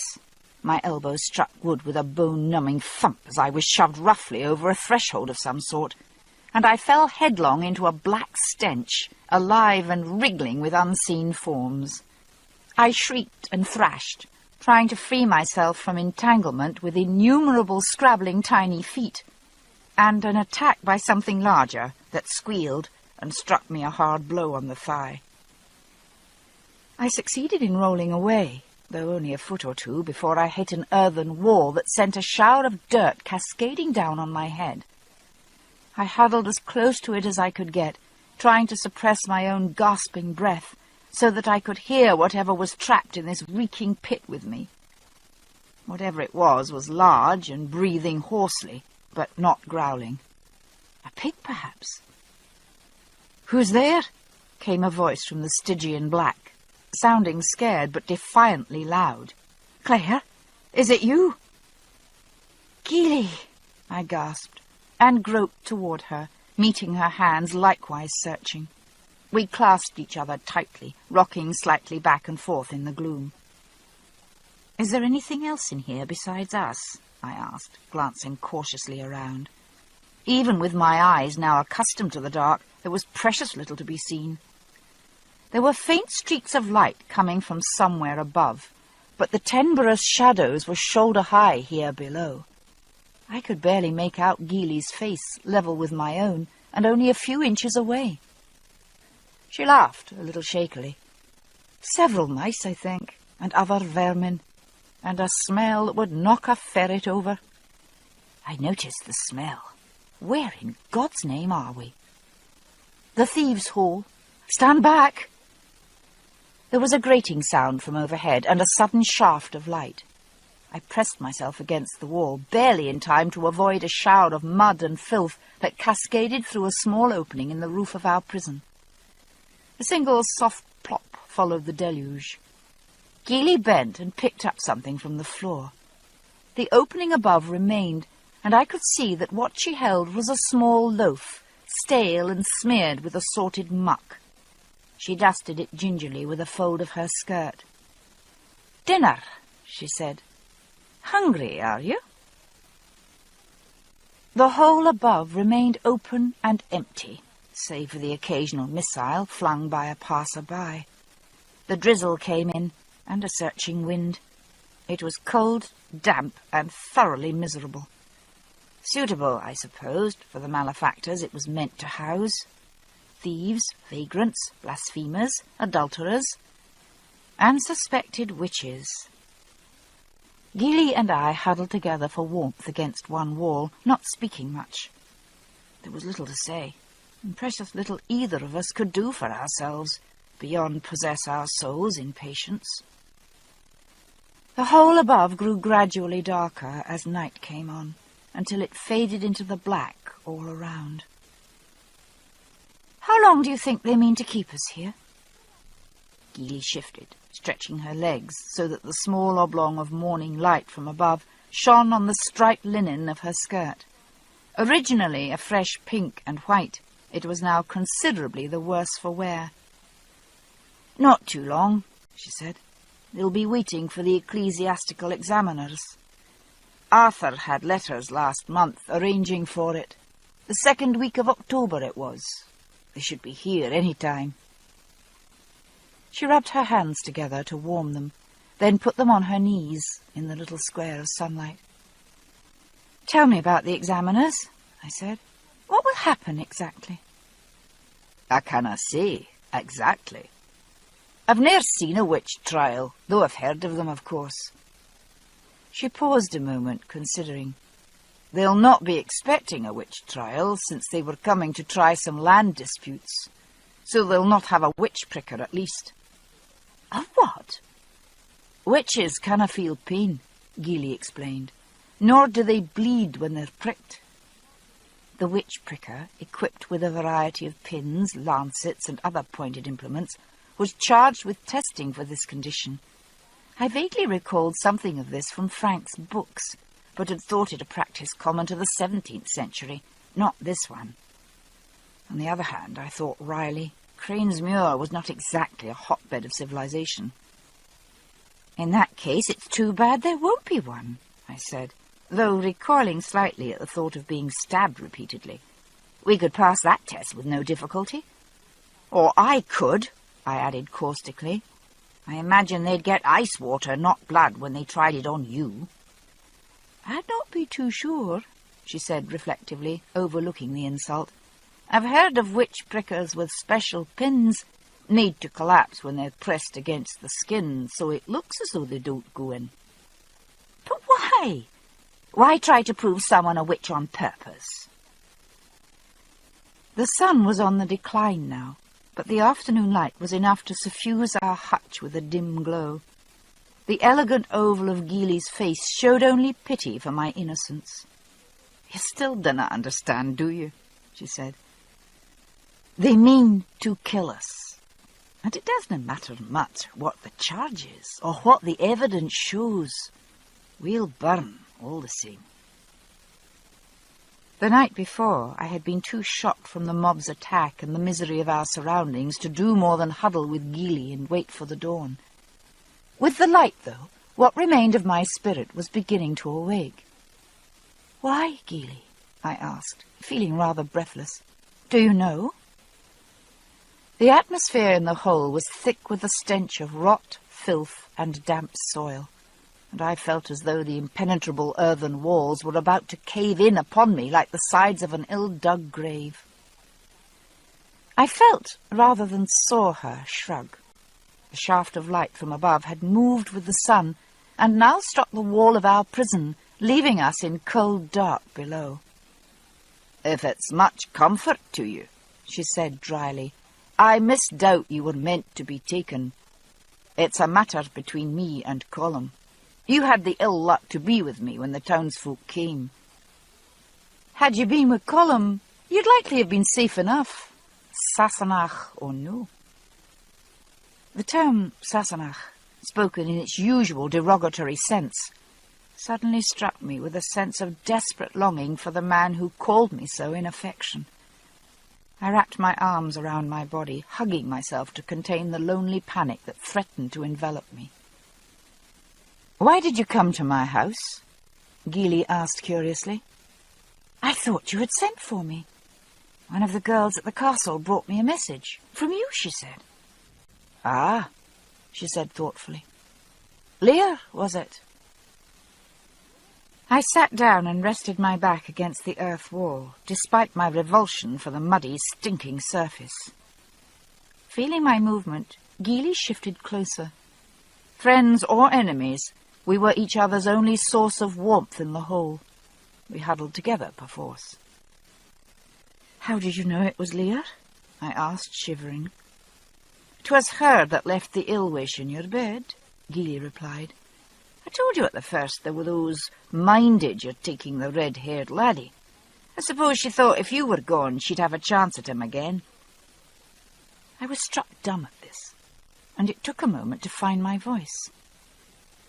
"But she couldn't." Gili's laughter was hoarsened by cold and thirst, but still held that edge of silver. "Anyone seeing the way the lad looks at you would know that. But I dinna suppose she's seen enough of the world to ken such things. Let her lie wi' a man once or twice, and she'll know, but not now." "That's not what I meant," I burst out. "It isn't Jamie she wants. The Girl's with Child by Dougal Mackenzie." "What?" She was genuinely shocked for a moment, and her fingers bit into the flesh of my arm. "How'd you come to think that?"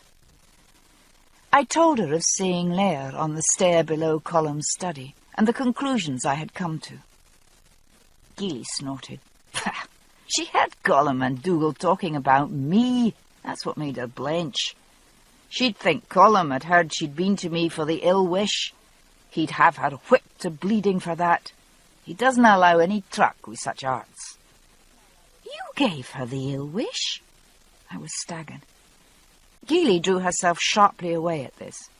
"I didn't give it to her, no. I sold it to her." I stared, trying to meet her eyes through the gathering darkness. "There's a difference." "Of course there is." She spoke impatiently. "It was a matter of business, was all. And I don't give away my customers' secrets. Besides, she didn't tell me who it was meant for. And you'll remember that I did try to warn you." "Thanks," I said with some sarcasm.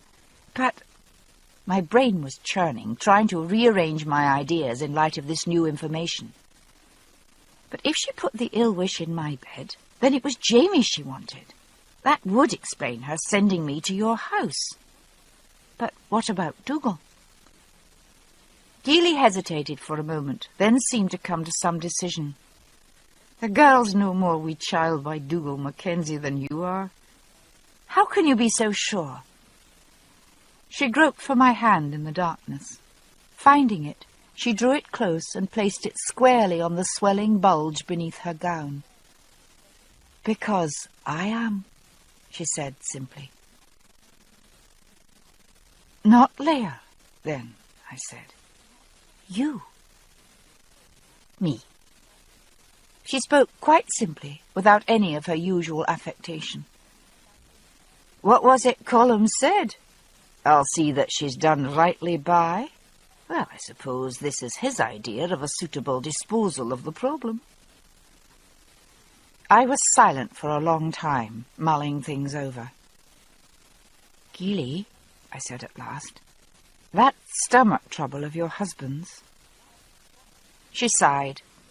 "Why, arsenic," she said. "I thought it would finish him before the child began to show too much, but he hung on longer than I thought possible." I remembered the look of mingled horror and realization on Arthur Duncan's face as he burst out of his wife's closet on the last day of his life. "I see," I said. "He didn't know you were with child until he saw you half-dressed the day of the Duke's banquet. And when he found out, I suppose he had good reason to know it wasn't his?" There was a faint laugh from the far corner. "The saltpetre came dear, but it was worth every farthing."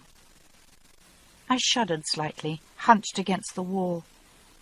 "But that's why you had to risk killing him in public at the banquet. He would have denounced you as an adulteress and a poisoner. Or do you think he realized about the arsenic?" "Oh, Arthur knew," she said. "He wouldn't admit it, to be sure, not even to himself, but he knew. We'd sit across the board from each other at supper, and I'd ask, 'Will you have a bit more of the Cullen skink, my dear?' Or, 'A sup of ale, my own?' And him watching me with those eyes like boiled eggs, and he'd say, no, he didn't feel himself with an appetite just then.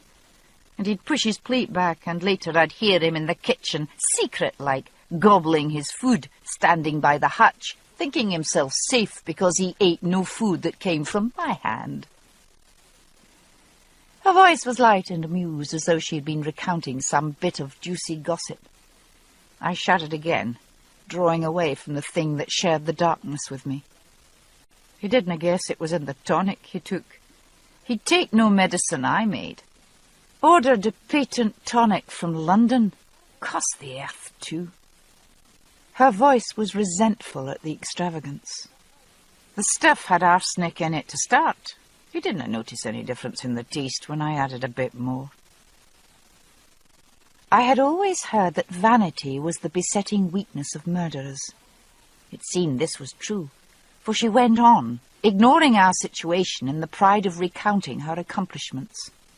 "It was a bit risky to kill him before the whole company like that, but I had to manage something quickly. Not arsenic either, to kill like that." I remembered the Fiscal's hard blue lips, and the numbness of my own where they had touched him. A quick and deadly poison. And here I had thought that Dougal was confessing to an affair with Leah. But in that case, while Colum might be disapproving, there would have been nothing to prevent Dougal marrying the girl. He was a widower and free. But an adulterous affair with the wife of the Fiscal, that was a different kettle of fish for all concerned. I seem to recall that the penalties for adultery were severe. Colum could hardly smooth over an affair of that magnitude, but I couldn't see him condemning his brother to public whipping or banishment. And Gilly might well consider murder a reasonable alternative to being burnt on the face with a hot iron and shut up for several years in a prison, pounding hemp for 12 hours a day. So she had taken her preventive measures, and Colum had taken his. And here was I, caught up in the middle. "The child, though?" I asked. "Surely—" There was a grim chuckle in the blackness. "Accidents happen, my friend, to the best of us. And once it happened—" I felt rather than saw her shrug. "I meant to get rid of it. But then I thought it might be a way to make him marry me, once Arthur was dead." A horrible suspicion struck me. But Dougal's wife was still alive, then. "Gillis, did you—" Her dress rustled as she shook her head, and I caught a faint gleam from her hair. "I meant to," she said, "but God saved me the trouble. I rather thought that was a sign, you know. And it might have all worked nicely too, if not for Colum Mackenzie. I hugged my elbows against the cold. I was talking now only for distraction. Was it Dougal you wanted, or only his position and money? Oh, I had plenty of money, she said, with a note of satisfaction. I knew where Arthur kept the key to all his papers and notes, he ken. And the man wrote a fair hand, I'll say that for him. 'Twas simple enough to forge his signature. I'd managed to divert near on to £10,000 over the last 2 years. But what for? I asked, completely startled. For Scotland. What? For a moment I thought I had misheard. Then I decided that one of us was possibly a trifle unbalanced, and going on the evidence to hand, it wasn't me. What do you mean, Scotland? I asked cautiously, drawing away a bit. I wasn't sure just how unstable she was. Perhaps pregnancy had unhinged her mind. You needn't fear. I'm not mad. The cynical amusement in her voice made me flush, grateful for the darkness. Oh, no, I said, stung. By your own admission, you've committed fraud, theft, and murder. It might be charitable to consider that you're mad, because if you're not, neither mad nor depraved, she said decisively, I'm a patriot. The light dawned. I let out the breath I had been holding in expectation of a deranged attack. A Jacobite, I said. Holy Christ, you're a bloody Jacobite. She was, and that explained quite a bit.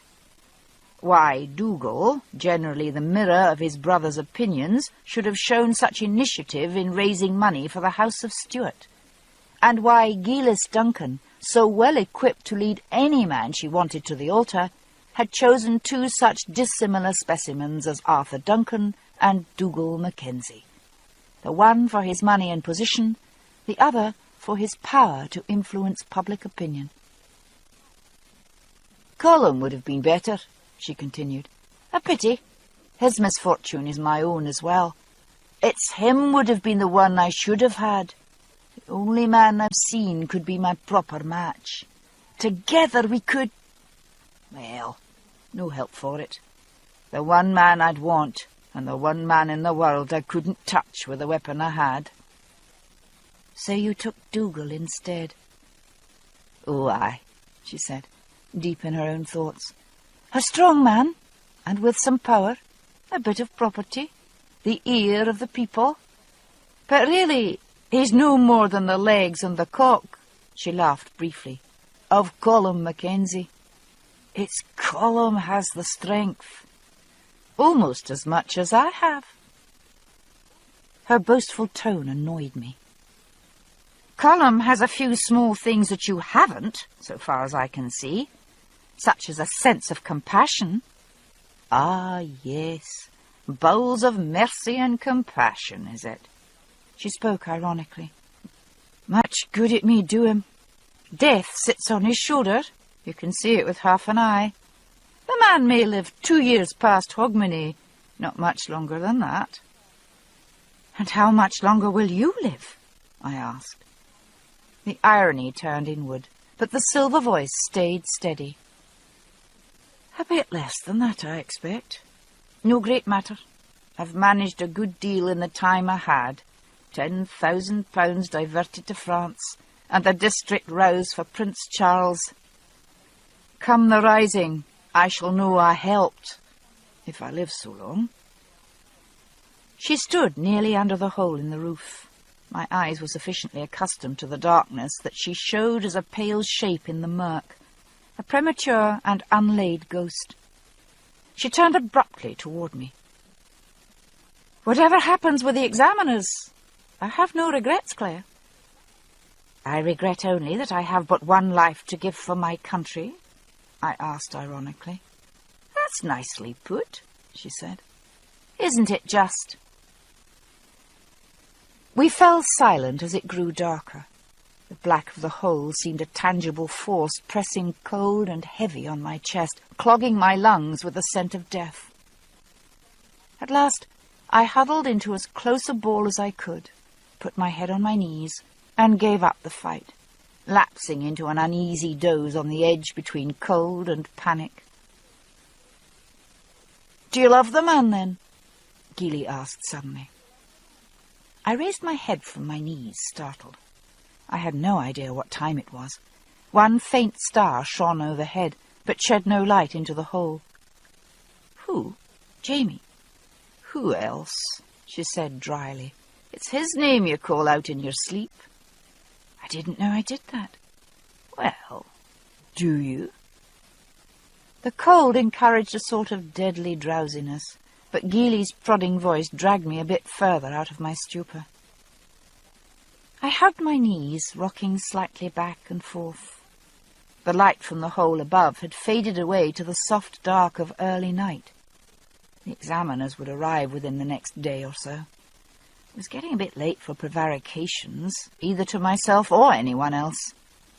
While I still found it difficult to admit that I might be in serious danger of death, I was beginning to understand the instinct that made condemned prisoners seek shriving on the eve of execution. "Really love him, I mean," Geely persisted. "Not just want to bed him. I know you want that, and he does too. They all do. But do you love him?" Did I love him? Beyond the urges of the flesh? The hole had the dark anonymity of the confessional, and a soul on the verge of death had no time for lies. "Yes," I said, and laid my head back on my knees. It was silent in the hole for some time, and I hovered once more on the verge of sleep, when I heard her speak once more, as though to herself. "So it's possible," she said thoughtfully. The examiners arrived a day later. From the dankness of the thieves' hole we could hear the stir of their arrival, the shouts of the villagers, and the clopping of horses on the stone of the high street. The bustle grew fainter as the procession passed down the street toward the distant square. "They've come," said Geely, listening to the excitement above. We clasped hands reflexively, enmities buried in fear. "Well," I said with attempted bravado, "I suppose being burned is better than freezing to death." In the event, we continued to freeze. It wasn't until noon of the next day that the door of our prison slid abruptly back, and we were pulled out of the pit to be taken to trial. No doubt to accommodate the crowd of spectators, the session was held in the square before the Duncans' house. I saw Geely glance up briefly at the diamond-paned windows of her parlour, then turn away, expressionless. There were 2 ecclesiastical examiners, seated on padded stools behind a table that had been erected in the square. One judge was abnormally tall and thin, the other short and stout. They reminded me irresistibly of an American comic paper I had once seen. Not knowing their names, I mentally christened the tall one Mutt, and the other Jeff. Most of the village was there. Looking about, I could see a good many of my former patients, but the inhabitants of the castle were notably absent. It was John McCrae, locksman of the village of Cranesmuir, who read out the dittay, or indictment, against the persons of one Giles Duncan and one Claire Fraser, both accused before the Church's court of the crime of witchcraft. "Stating in evidence whereof the accused did cause the death of Arthur Duncan by means of witchcraft," McCrae read in a firm, steady voice, "and whereas they did procure the death of the unborn child of Janet Robinson, did cause the boat of Thomas Mackenzie to sink, did bring upon the village of Cranesmuir a wasting sickness of the bowels." It went on for some time. Colum had been thorough in his preparations. After the reading of the dittay, the witnesses were called. Most of them were villagers I didn't recognize. None of my own patients were among them, a fact for which I was grateful. While the testimony of many of the witnesses was simply absurd, and other witnesses had plainly been paid for their services, Some had a clear ring of truth to their words. Janet Robinson, for example, who was haled before the court by her father, pale and trembling, with a purple bruise on her cheek, to confess that she had conceived a child by a married man and sought to rid herself of it through the offices of Giles Duncan. "She gave me a draught to drink and a charm to say 3 times at the rising of the moon," the girl mumbled, glancing fearfully from Giles to her father, unsure which one posed the greater threat. "She said 'twould bring my courses on." "And did it?" Geoff asked with interest. "Not at the first, your honour," the girl answered, bobbing her head nervously. "But he took the draught again, at the waning of the moon, and then it started." "Started? The lassie near bled to death." An elderly lady, plainly the girl's mother, broke in. "'Twas only because she felt herself to be dying as she told me the truth of the matter." More than willing to add to the gory details, Mrs. Robinson was shut up with some difficulty in order to make way for the succeeding witnesses. There seemed to be no one with anything in particular to say about me, apart from the vague accusation that since I had been present at Arthur Duncan's death and had laid hands on him before he died, clearly I must have had something to do with it. I began to think that Geely was right. I hadn't been Colum's target. That being so, I thought it possible that I would escape. Or at least, I thought so until the hill woman appeared. When she came forward, a thin, bowed woman with a yellow shawl, I sensed that we were in serious trouble. She was not one of the villagers, no one I had ever seen before. Her feet were bare, stained with the dust of the road she had walked to come here. "Have ye a charge to make against either of the women here?" asked the tall, thin judge. The woman was afraid. She wouldn't raise her eyes to look at the judges. She bobbed her head briefly, though, and the crowd quieted its murmur to hear her. Her voice was low, and Mutt had to ask her to repeat herself.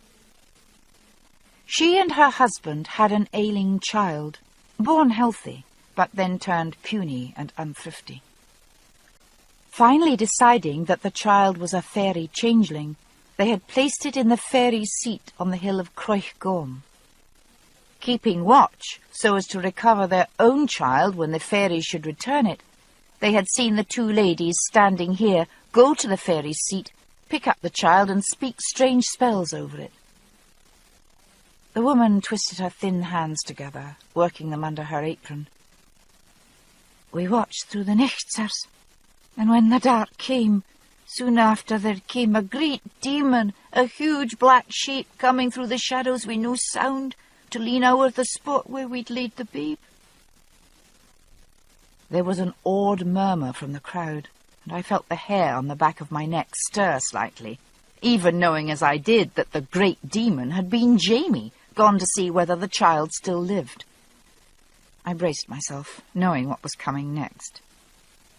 "And when the sun rose, my man and I went to see, and there we found the changeling babe dead on the hill, and no sign of our own wee bairn." At this she broke, and threw her apron over her face to hide her weeping. As though the mother of the changeling had been a signal of some sort, the crowd parted, and the figure of Peter the drover came out. I groaned inwardly when I saw him. I had felt the emotions of the crowd turn against me as the woman spoke. All I needed now was for this man to tell the court about the water horse. Enjoying his moment of celebrity, the drover drew himself up and pointed dramatically at me. "'Tis right ye are to call her witch, my lords. Wi' my own eyes I saw this woman call up a water horse from the waters of the evil loch to do her bidding. A great, fearsome creature, sirs, tall as a pine tree, wi' a neck like a great blue snake, and eyes big as apples, wi' a look in them as would steal the soul from a man." The judges appeared impressed with his testimony, and whispered between themselves for several minutes, while Peter glared defiantly at me with a "that'll show you" sort of look. At length, The fat judge broke from the conference and beckoned imperiously to John McCrae, who stood to one side, alert for trouble. "Locksman," he said. He turned and pointed at the drover. "Take that man away and shut him up in the pillory for public drunkenness. This is a solemn court o' law. Will know he the time of the examiners wasted by frivolous accusations from a sot who sees water horses when he's taken too much whisky." Peter the drover was so astonished that he didn't even resist as the locksman strode firmly forward and took him by the arm. Mouth hanging open, he glared back wildly in my direction as he was led away. I couldn't resist fluttering my fingers in a tiny salute after him. After this slight break in the tension of the proceedings, though, things got rapidly worse. There was a procession of girls and women to swear that they had bought charms and philters from Gilas Duncan for purposes such as causing illness, ridding oneself of an unwanted babe, or casting spells of love upon some man. All, without exception, swore that the charms had worked. An enviable record for a general practitioner, I thought cynically. While no one claimed such results for me, there were several to say, truthfully, that they had seen me often in Mrs. Duncan's herb room, mixing medicines and grinding herbs. Still, that might not have been fatal. There were an equal number of people to claim that I had healed them, using nothing more than ordinary medicines, with nothing in the way of spells, charms, or general hocus-pocus. Given the force of public opinion, it took some nerve for these people to step forward to testify in my behalf, and I was grateful. My feet were aching from standing so long. While the judges sat in relative comfort, no stools were provided for the prisoners. But when the next witness appeared, I entirely forgot my feet. With an instinct for drama that rivaled Column's, Father Bain flung wide the door of the kirk and emerged into the square, limping heavily on an oaken crutch. He advanced slowly to the centre of the square, inclined his head to the judges, then turned and surveyed the crowd until his steely glare had reduced the noise to a low, uneasy muttering. When he spoke, his voice lashed out like the crack of a whip. "It's a judgment on ye folk of Craigsmuir. Before him went the pestilence, and burning coals went forth with his feet. Aye, you've allowed yourselves to be seduced from the paths of righteousness. You've sown the wind, and the whirlwind's amongst you now." I stared, somewhat taken aback by this unsuspected gift for rhetoric. Or perhaps he was capable of such flights of oratory only under the stimulus of crisis. The florid voice thundered on. "The pestilence will come upon you, and you shall die of your sins unless you be cleansed. You have welcomed the whore of Babylon into your midst." That was me, I assumed, from the glare he shot at me. "You've sold your soul to your enemies. You've taken the English viper to your bosom, and now the vengeance of the Lord God Almighty is on ye. Deliver thee from the strange woman, even from the stranger that flattereth with her words. For her house inclineth unto death, and her paths unto the dead. Repent, people, before it's too late. Fall to your knees, I say, and pray for forgiveness. Cast out the English whore, and renounce your bargain with the spawn of Satan." He snatched the rosary from his belt and brandished the large wooden crucifix in my direction. Entertaining as this all was, I could see Mutt becoming rather restive. Professional jealousy, perhaps? "Your Reverence," the judge said, with a slight bow in Father Bain's direction. "Have ye evidence to bring as to the charge regarding these women?" "That I have."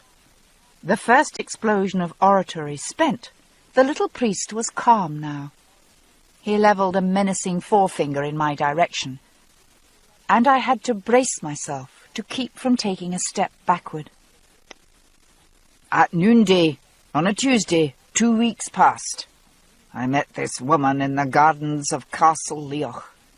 Using unnatural powers, she called down a pack of hounds upon me, such that I fell before them and was in mortal peril. Being wounded grievously in the leg, I made to leave her presence. The woman tried to lure me with her sinfulness, to go away in private with her, and when I resisted her wiles, she cast a curse upon me. "What bloody nonsense!" I said indignantly. "That's the most ridiculous exaggeration I've ever heard." Father Bain's eye, dark and glittering as with fever, swivelled from the examiner's and fixed on me. "Do you deny, woman, that you said these words to me? Come with me now, priest, or your wound shall fester and go putrid." "Well, tone it down a bit, but something to that effect, perhaps," I admitted. Jaw clenched in triumph, the priest whipped aside the skirts of his soutane. A bandage, stained with dried blood and wet with yellow pus, encircled his thigh. The pale flesh of the leg puffed above and below the bandage, with ominous red streaks extending up from the hidden wound. "Jesus Christ, man," I said, shocked at the sight.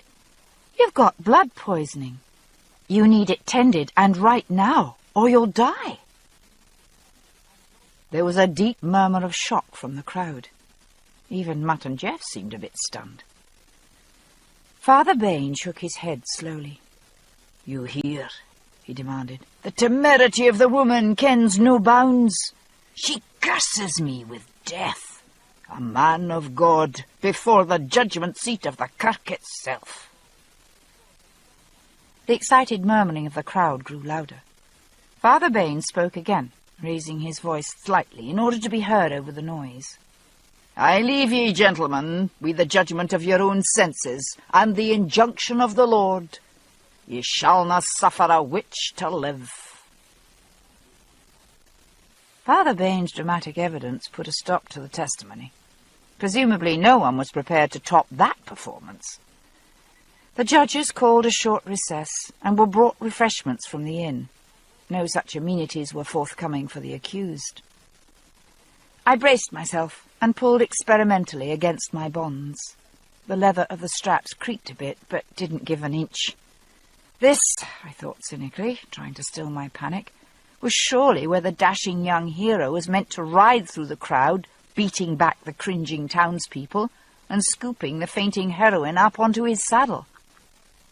But my own dashing young hero was out in the forest somewhere, swilling ale with an aging pufter of noble blood and slaughtering innocent deer. It was rather unlikely, I thought, gritting my teeth, that Jamie would return in time, even to gather up my ashes for ceremonial disposal before I was scattered to the four winds. Preoccupied with my growing fear, I didn't at first hear the hoofbeats. It was only as the faint murmurs and head-turnings of the crowd attracted my attention that I noticed the rhythmic clopping ringing from the stones of the high street. The murmurs of surprise grew louder, and the fringes of the crowd began to draw apart to admit the rider, still beyond the range of my sight.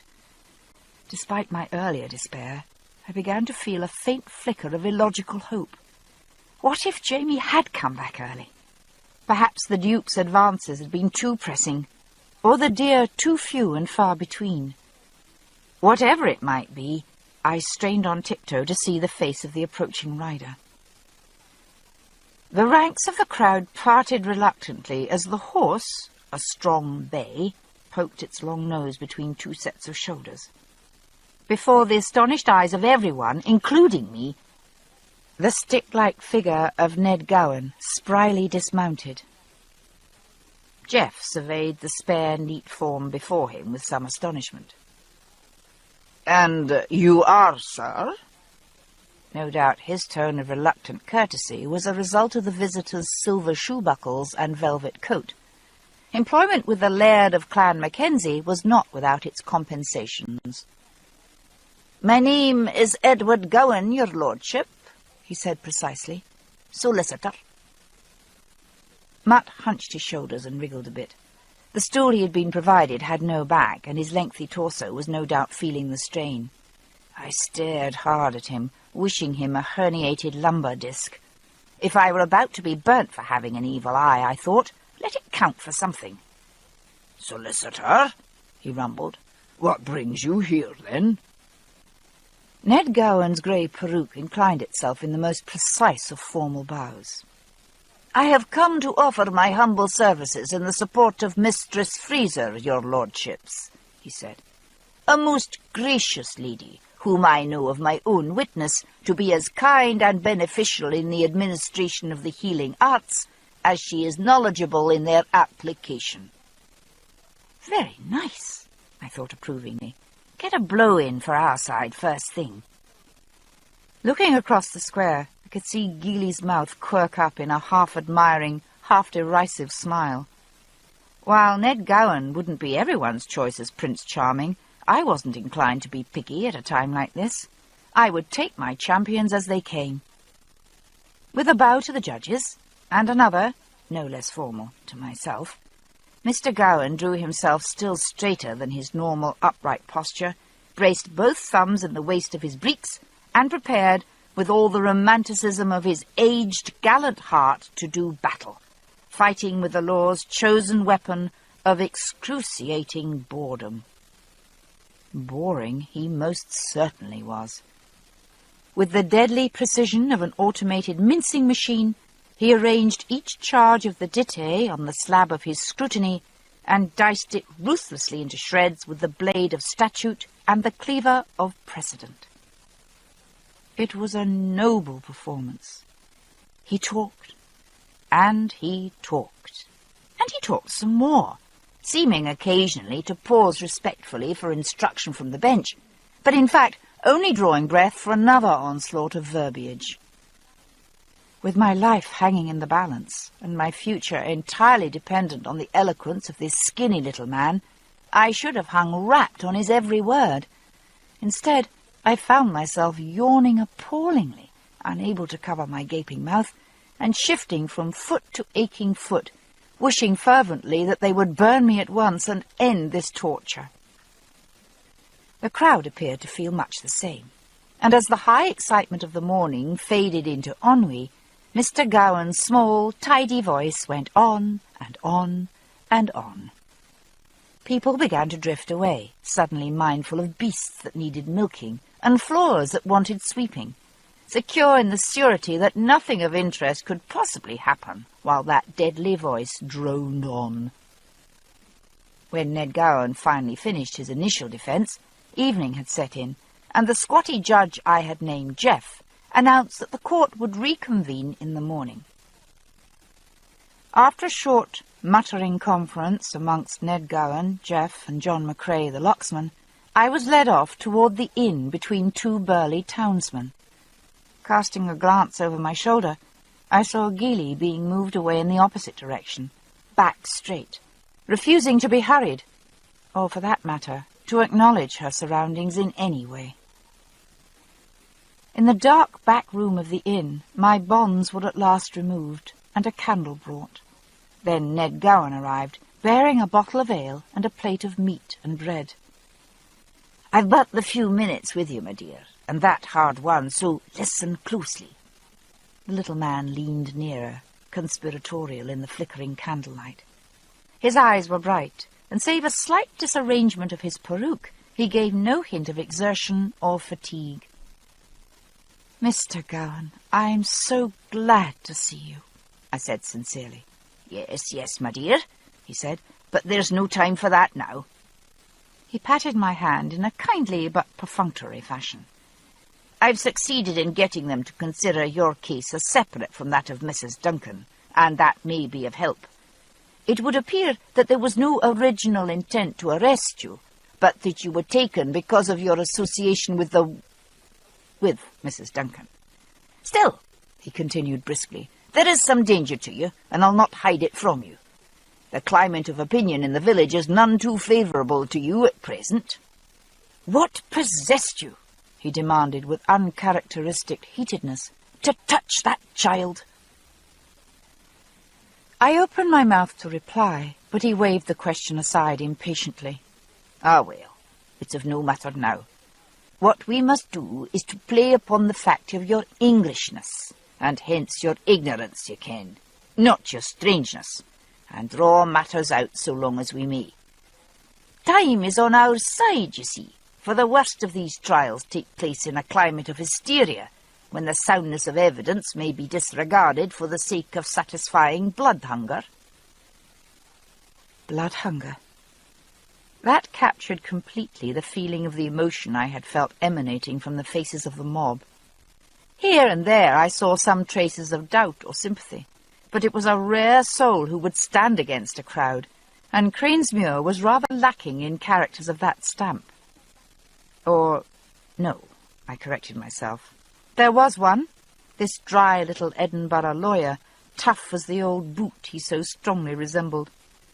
The longer we go on, Mr. Gowan continued matter-of-factly, the less inclined anyone will be to take hasty action.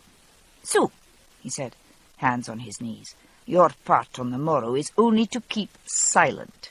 I shall do all the talking, and pray God it will be to some effect. That seems sound enough, I said, with a weary attempt at a smile. I glanced at the door to the front of the inn, where voices were being raised. Catching my look, Mr. Gowan nodded. Aye, I'll have to leave ye momentarily. I've arranged that you'll spend the night here. He glanced around dubiously. A small shed tacked onto the inn, and used mostly for the storage of oddments and spare supplies. It was cold and dark, but an improvement of several-fold over the thieves' hole. The door to the shed opened, silhouetting the form of the innkeeper, peering into the dark behind the pale waver of a candle flame. Mr. Gowan rose to go, but I gripped him by the sleeve. There was one thing I needed to know. Mr. Gowan, did Colum send you to help me? He hesitated in his reply, but within the limits of his profession he was a man of irreproachable honesty. No, he said bluntly. A look almost of embarrassment flitted over his withered features, and he added, I came for myself. He clapped his hat upon his head and turned to the door, wishing me a brief good e'en before disappearing into the light and bustle of the inn. There had been little preparation for my accommodation, but a small jug of wine and a loaf of bread, clean this time, sat on one of the hogsheads, and there was an old blanket folded on the ground at its foot. I wrapped myself in the blanket and sat down on one of the smaller casks to dine, musing as I munched the sparse fare. So, Colum hadn't sent the lawyer. Had he known even that Mr. Gowan intended to come? Chances were that Colum had forbidden anyone to come down to the village for fear of being caught up in the witch hunt. The waves of fear and hysteria that swept over the village were palpable. I could feel them beating against the walls of my flimsy shelter. A noisy outburst from the nearby tap-room distracted me from my thoughts. Perhaps it was only Death Watch +1. But on the edge of destruction, even an extra hour was cause for thanks. I rolled myself up in the blanket, pulled it over my head to shut out the noises from the inn, and tried very hard to feel nothing but gratitude. After an exceedingly restless night, I was roused soon after dawn and marched back out to the square, though the judges didn't arrive for another hour. Fine, fat, and full of breakfast, they buckled straight down to work. Jeff turned to John McCrae, who had returned to his station behind the accused. We find ourselves unable to determine guilt solely on the basis of the evidence presented. There was a burst of outrage from the regathered crowd, which had made its own determination. But this was quelled by Mutt, who turned a pair of eyes like gimlets on the young workmen in the front row, quieting their yapping like dogs doused with cold water. Order restored, he turned his angular face back to the locksman. Conduct the prisoners to the loch side, if you please. There was a pleased sound of expectation at this that roused all my worst suspicions. John McCrae took me by one arm and Geely by the other to steer us along, but he had plenty of help. Vicious hands tore at my gown, pinching and pushing as I was yanked along. Some idiot had a drum and was beating out a ragged tattoo. The crowd was chanting in a rough rhythm to the tuck of the drum, something that I didn't catch among the random shouts and cries. I didn't think I wanted to know what they were saying. The procession flowed down the meadow to the edge of the loch, where a small wooden quay projected into the water. We were pulled out to the end of this, where the two judges had taken up their posts, one at either side of the quay. Jeff turned to the crowd waiting on shore. "Bring out the cords." There was a general mutter, and expectant looking around from one to another, until someone ran up hastily with a length of thin rope. McCrae took it and approached me rather hesitantly. He stole a glance at the examiners, though, which seemed to harden his resolve. "Please be so kind as to remove your shoon, ma'am," he ordered. What for?" I demanded, crossing my arms. He blinked, plainly unprepared for resistance, but one of the judges forestalled his reply. "'Tis the proper procedure for trial by water. The suspected witch shall have the right thumb bound by a cord of hemp to the great toe of the left foot. Likewise the left thumb shall be bound to the right great toe.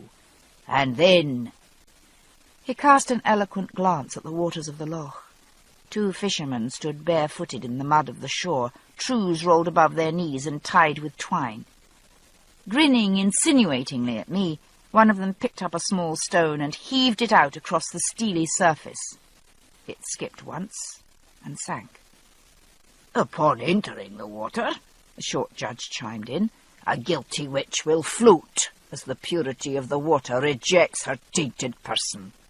An innocent woman will sink." "So, I've the choice of being condemned as a witch or being found innocent but drowned, have I?" I snapped. "No, thank you."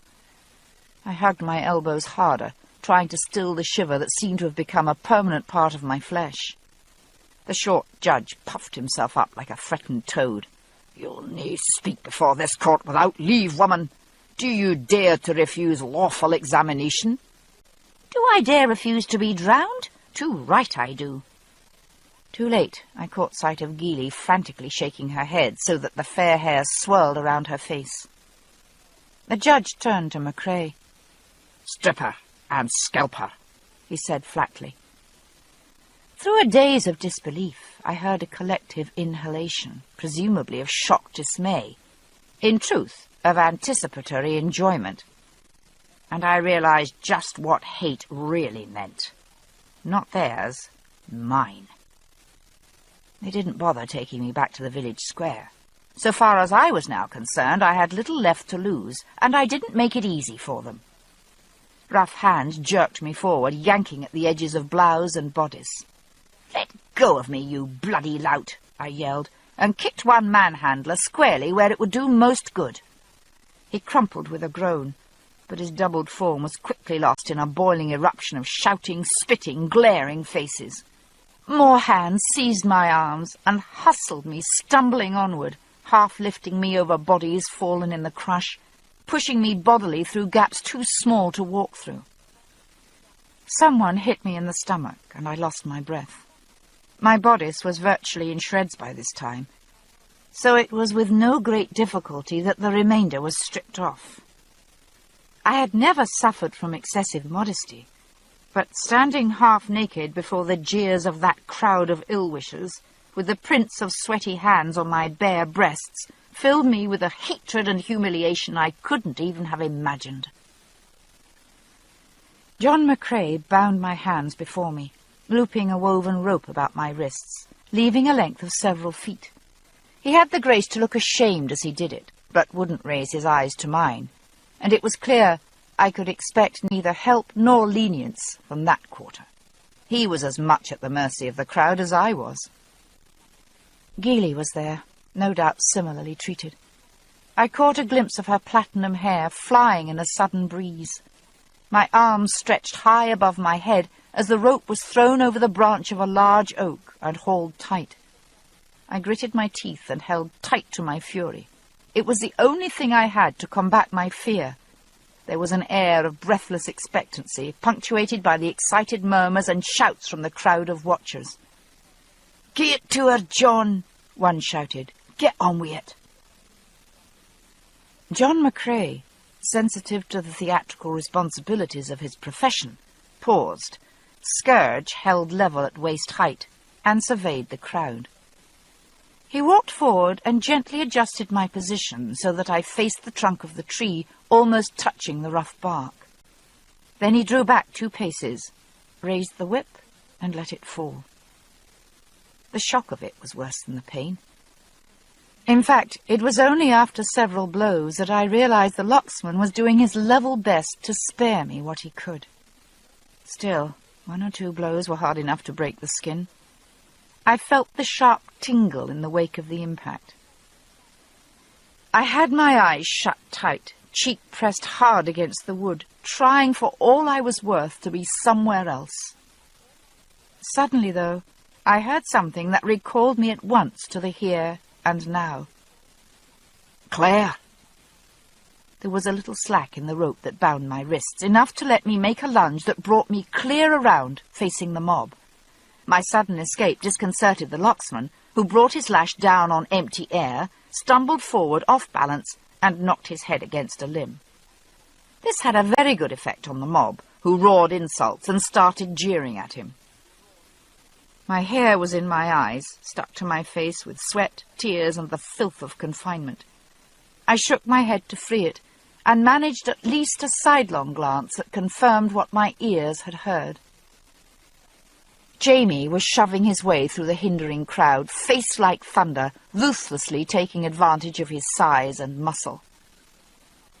I felt very much like General McAuliffe at Bastogne, sighting Patton's Third Army in the offing. In spite of the horrible danger to Geely, to me, and now to Jamie himself, I had never been so happy to see anyone. "The witch's man! Her husband it is! Stinking freezer! Crowner!" And similar epithets began to be heard among the more general abuse aimed at me and Geely. "Take him too! Burn them! Burn them all!" The crowd's hysteria, temporarily dispersed by the locksman's accident, was rising to fever pitch once more. Hampered by the clinging forms of the locksman's assistants, who were trying to restrain him, Jamie had come to a dead halt. A man hanging from each arm, he struggled to force his hand toward his belt. Thinking him reaching for a knife, one man punched him hard in the belly. Jamie doubled slightly, then came up, smashing an elbow to the nose of the man who'd hit him. One arm temporarily freed, he ignored the frantic pawings of the man on the other side. He dipped a hand into his sporran, raised his arm and threw. His shout reached me as the object left his hand. "Claire! Stand still!" Not much place for me to go, I thought dazedly. There was a dark blur headed straight for my face, and I started to flinch backward, but stopped in time. The blur struck my face with a clattering sting, and the black beads fell on my shoulders as the jet rosary, flung bowler style, neatly ringed my neck. Or not quite neatly. The strand had caught on my right ear. I shook my head, eyes watering from the blow, and the circlet settled into place, crucifix swinging jauntily between my naked breasts. The faces in the front row were staring at it in a kind of horrified bemusement.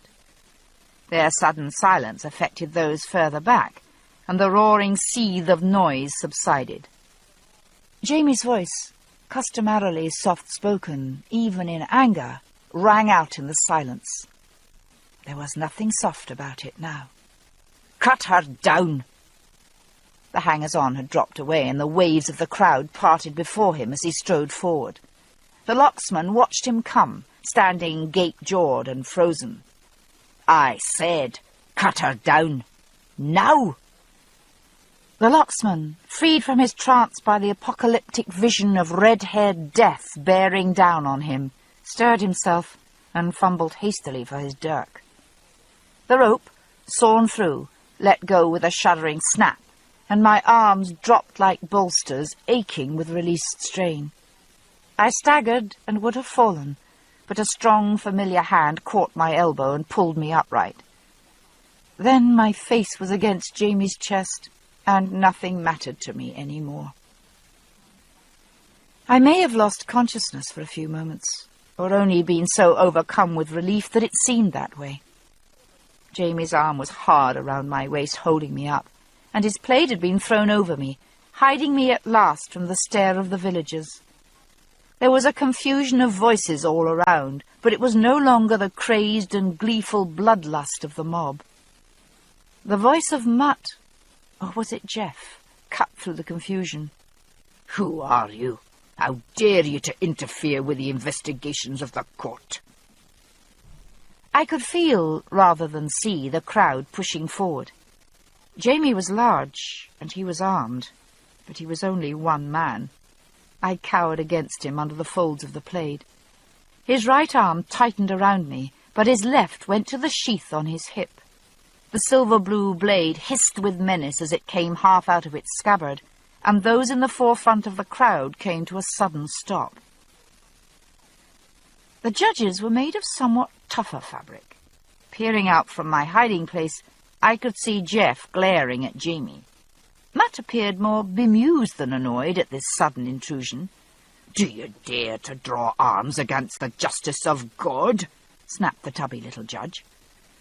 Jamie drew the sword completely with a flash of steel, then thrust it point first into the ground, leaving the hilt quivering with the force of the blow.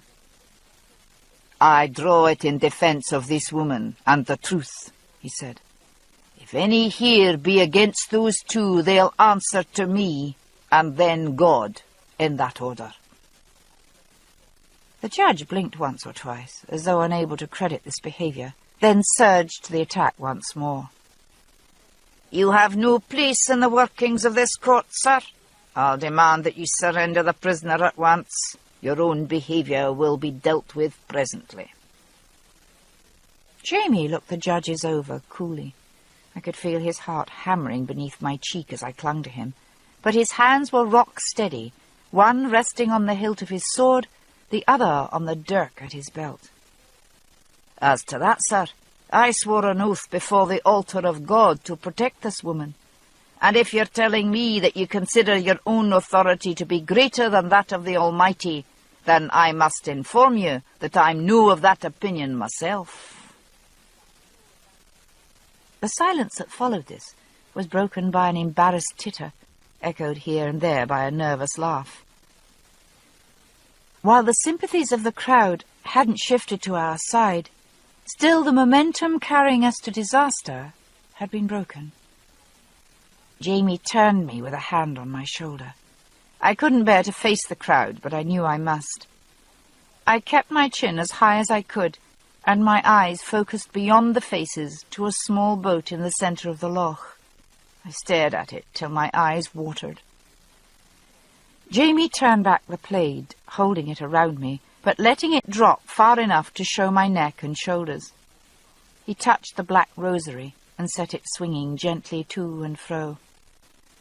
"Jet will burn a witch's skin, no?" he demanded of the judges.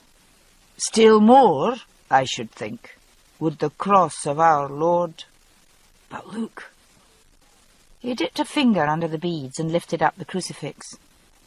My skin beneath was pure white, unmarked, save for the smudges of a captivity, and there was a gasp and murmur from the crowd. Raw courage, an ice-cold presence of mind, and that instinct for showmanship. Colin Mackenzie had been right to be apprehensive of Jamie's ambitions. And given his fear that I might reveal Hamish's parentage, or what he thought I knew of it, what he had done to me was understandable too.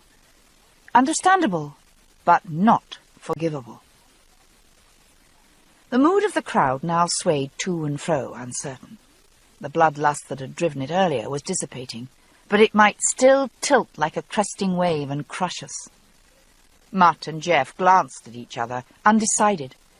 Taken aback by this last development, the judges had momentarily lost control of the situation.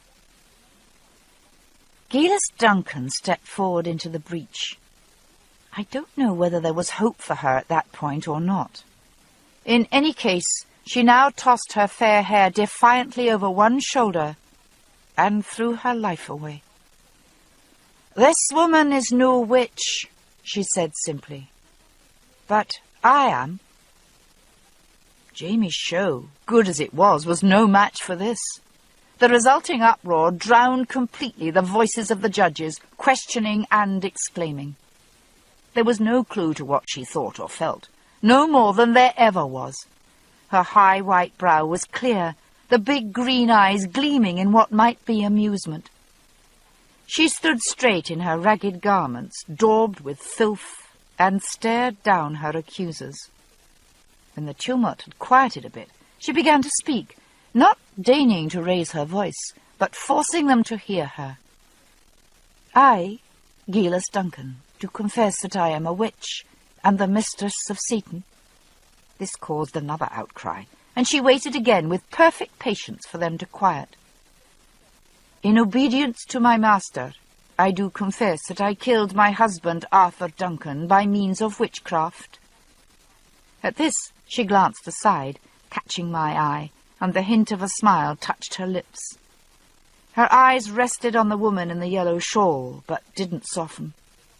"Of malice, I placed a spell upon the changeling child that it might die, and the human child it replaced remain with the fairies." She turned and gestured in my direction. I took of lavender water, and something more spicy mingled with the sharper reek of male perspiration. As the leaves whipped back into place in the path of our passage, though, I noticed something familiar about the hand and forearm clasped about my waist. I shook my head free of the restraint over my mouth. "Frank!" I burst out. "What in heaven's name are you playing at?" I was torn between relief at finding him here and irritation at the horseplay. Unsettled as I was by my experience among the stones, I was in no mood for rough games. The hands released me, but even as I turned to him, I sensed something wrong. It was not only the unfamiliar cologne, but something more subtle. I stood stock still, feeling the hair prickle on my neck. "You aren't Frank," I whispered. "I am not," he agreed, surveying me with considerable interest, "though I've a cousin of that name. I doubt, though, that it's he you have confused me with, madam. We do not resemble one another greatly." Whatever this man's cousin looked like, the man himself might have been Frank's brother.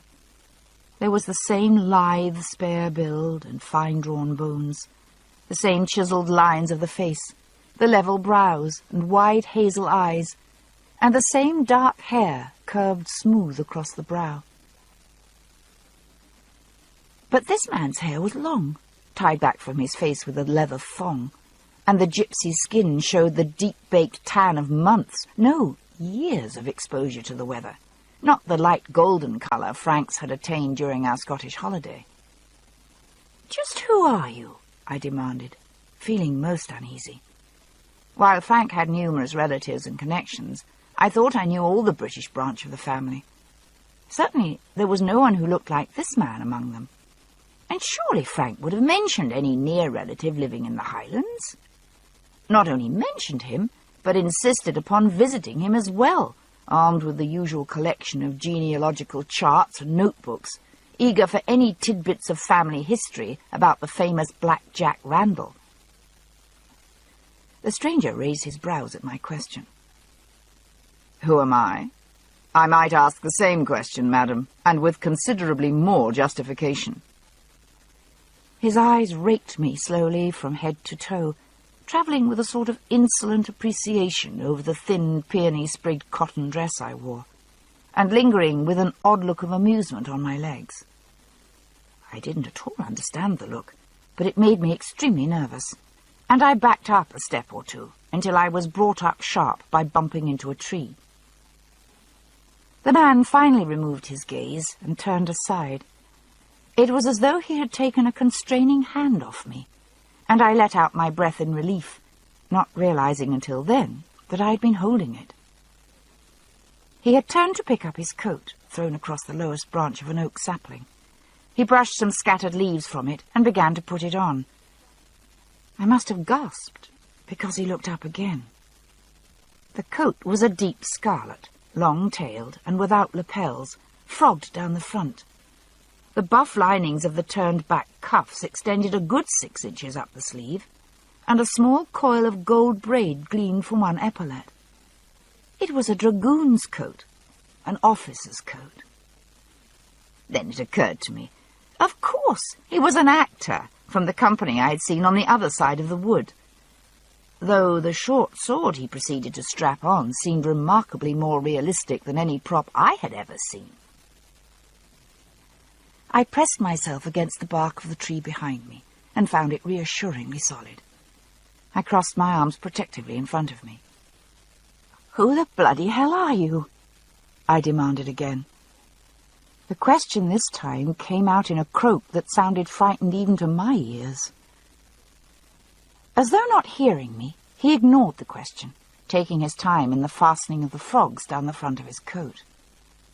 Only when he finished did he turn his attention to me once more. He bowed sardonically, hand over his heart. "I am, madam, Jonathan Randall, Esquire, captain of His Majesty's 8th Dragoons. At your service, madam." I broke and ran. My breath rasped in my chest as I tore through the screen of oak and alder, ignoring brambles, nettles, stones, fallen logs, everything in my path. I heard a shout behind me, but was much too panicked to determine its direction. I fled blindly, branches scratching my face and arms, ankles turning as I stepped in holes and stumbled on rocks. I had no room in my mind for any form of rational thought. I wanted only to get away from him. A heavy weight struck me hard in the lower back, and I pitched forward at full length, landing with a thud that knocked the wind out of me. Rough hands flipped me onto my back, and Captain Jonathan Randall rose to his knees above me. He was breathing heavily and had lost his sword in the chase. He looked dishevelled, dirty, and thoroughly annoyed. "What the devil do you mean by running away like that?" he demanded. A thick lock of dark brown hair had come loose and curved across his brow, making him look even more disconcertingly like Frank. He leaned down and grasped me by the arms.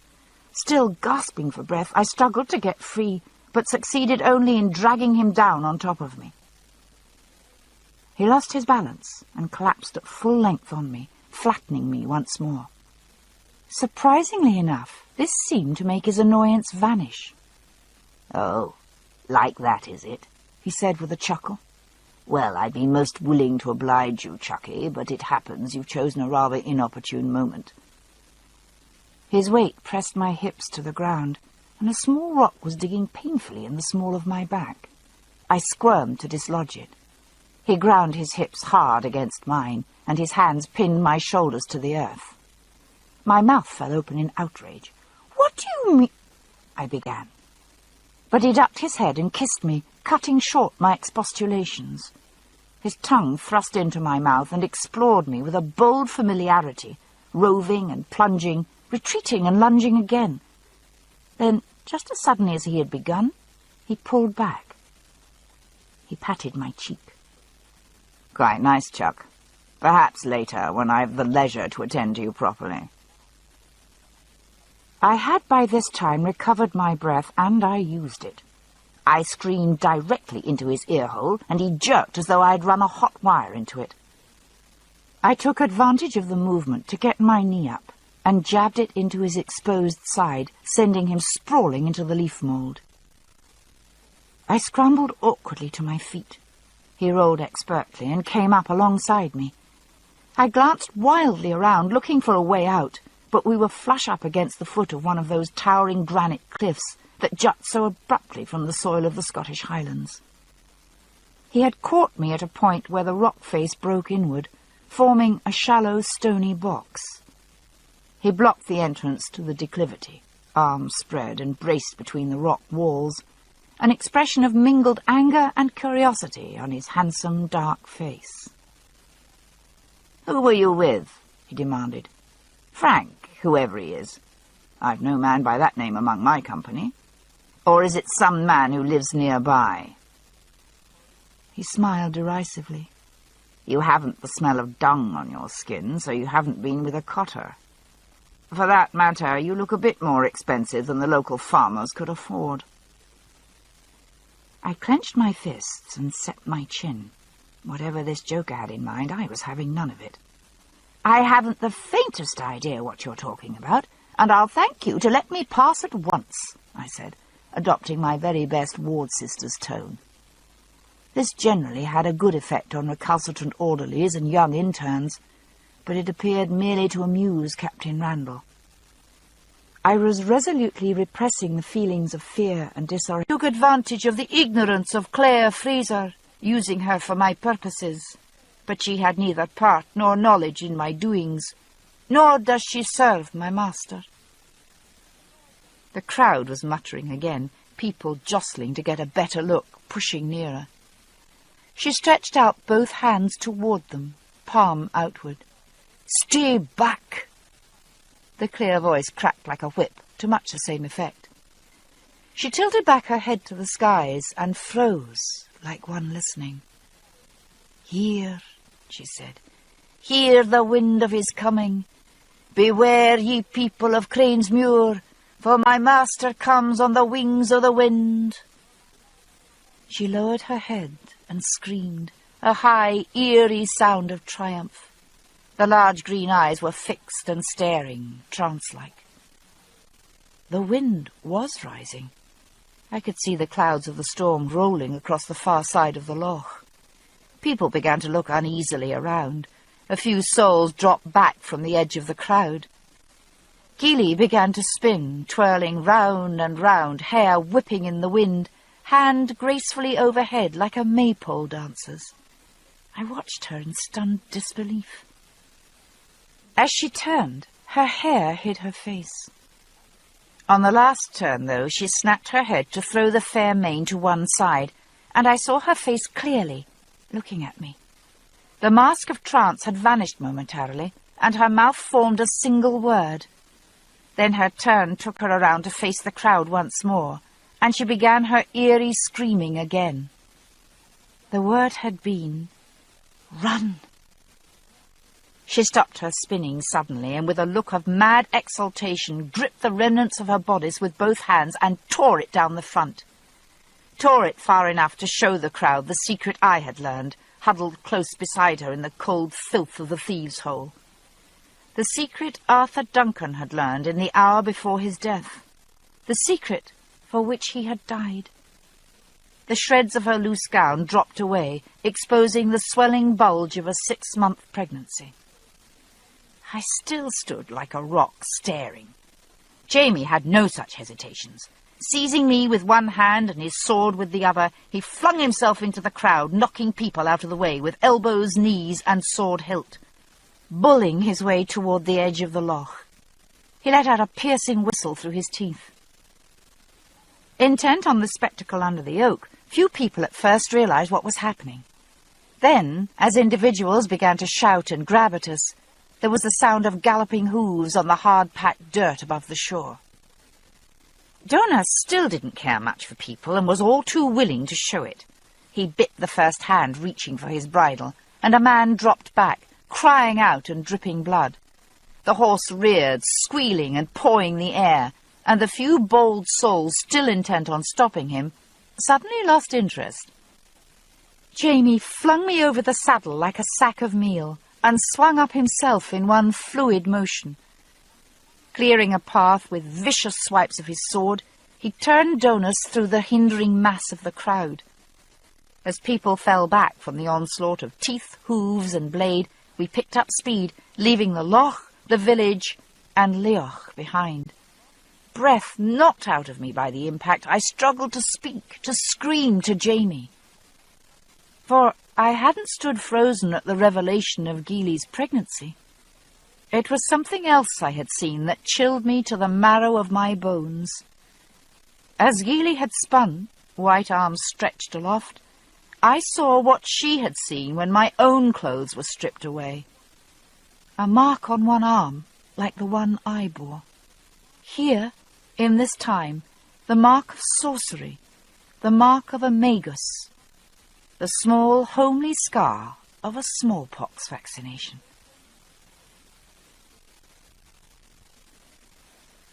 Rain pattered on the water, soothing my swollen face and the rope burns on my wrists.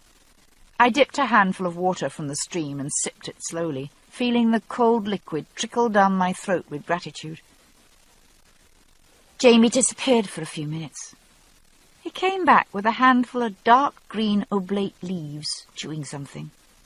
He spat a glob of macerated green into the palm of his hand, stuffed another wad of leaves into his mouth, and turned me away from him. He rubbed the chewed leaves gently over my back, and the stinging eased considerably. "What is that?" I asked, making an effort to control myself. I was still shaky and snuffling, but the helpless tears were beginning to ebb. "Watercress," he answered, voice slightly muffled by the leaves in his mouth. He spat them out and applied them to my back. "You're no the only one knows a bit about grass cures, Sassenach," he said, a bit clearer. How does it taste?" I asked, gulping back the sobs. "Fair nasty," he replied laconically. He finished his application and laid the plaid softly back across my shoulders. "It won't," he began, then hesitated. "I mean, the cuts are not deep. I think you'll no be marked." He spoke gruffly, but his touch was very gentle and reduced me to tears once more. "I'm sorry," I mumbled, dabbing my nose on a corner of the plaid. I don't know what's wrong with me. I don't know why I can't stop crying." He shrugged. "I dinna suppose anyone's tried to hurt you on purpose before, Sassenach," he said. "It's likely the shock of that, so much as the pain." He paused, picking up a plaid end. "I did just the same, lass," he said, matter-of-factly. "Puked after and cried while they cleansed the cuts. Then I shook." He wiped my face carefully with the plaid, then put a hand under my chin and tilted my face up to his. "And when I stopped shaking, Sassenach," he said quietly, "I thanked God for the pain, because it meant I was still alive." He let go, nodding at me. "When you get to that point, lassie, tell me, for I've a thing or two I want to be saying to you then."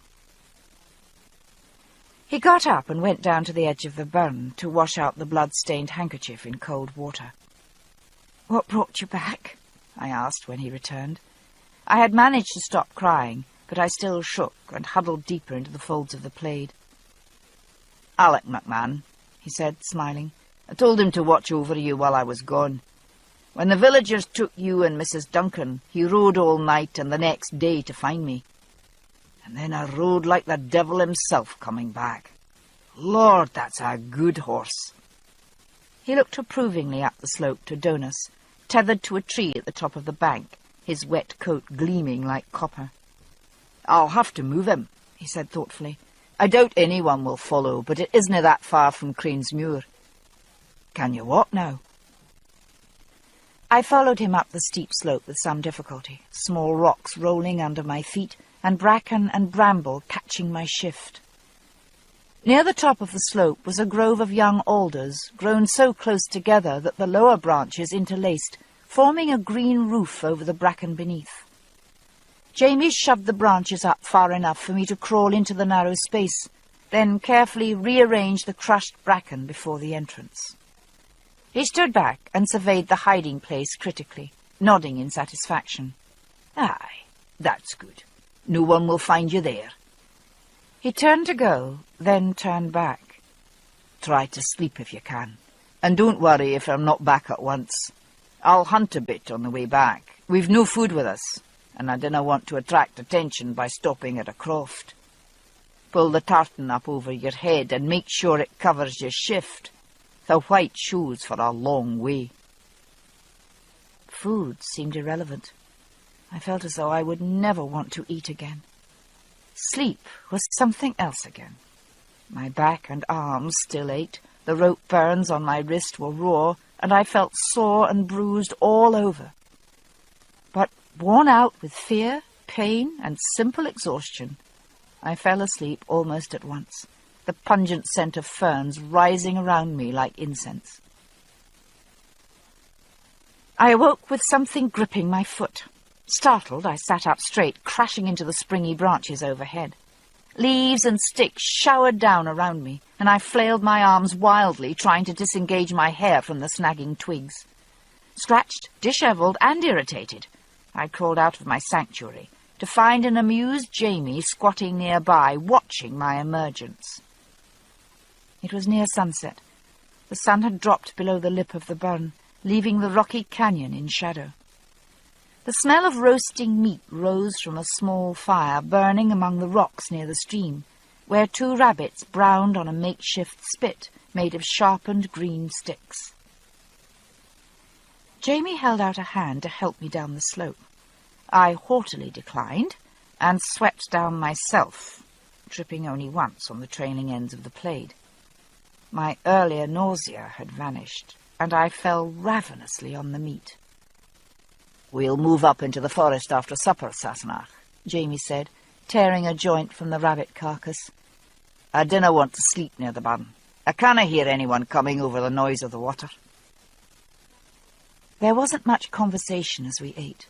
The horror of the morning and the thought of what we had left behind oppressed us both. And for me, there was a profound sense of mourning. I had lost not only the chance of finding out more about the why and wherefore of my presence here, but a friend as well. My only friend. I was often in doubt as to Geely's motives, but I had no doubt at all that she had saved my life that morning.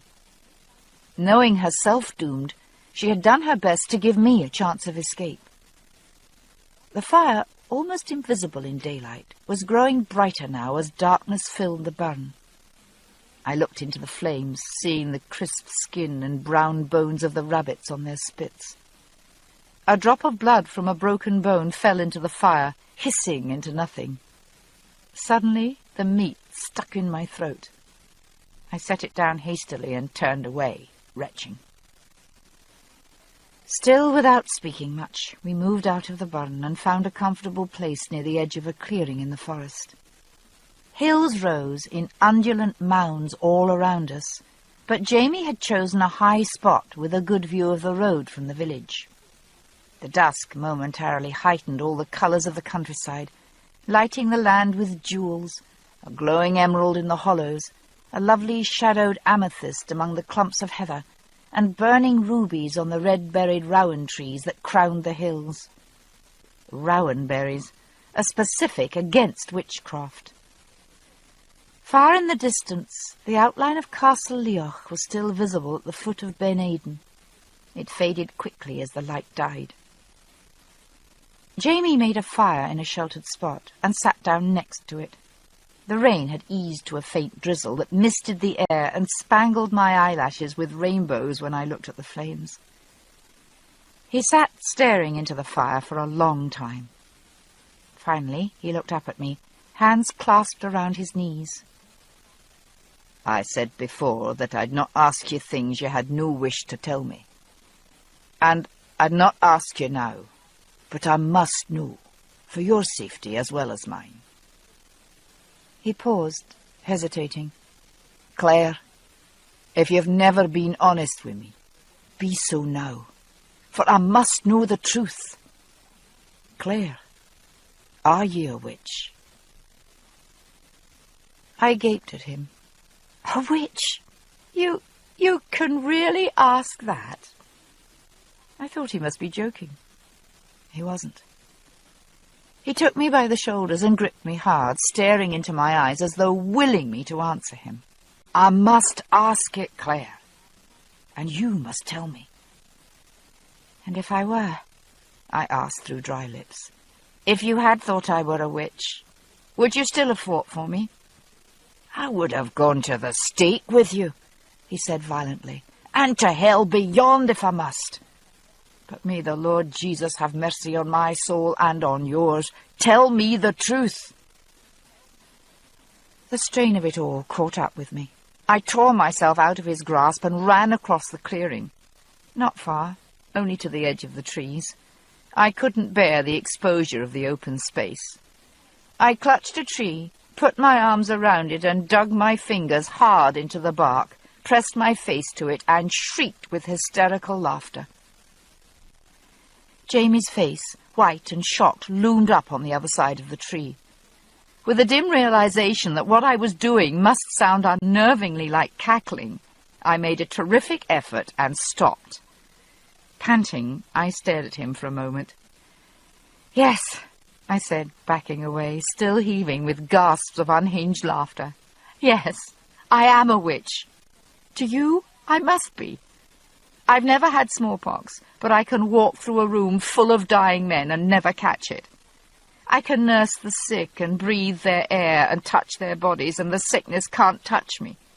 I can't catch cholera either, or lockjaw, or the morbid sore throat.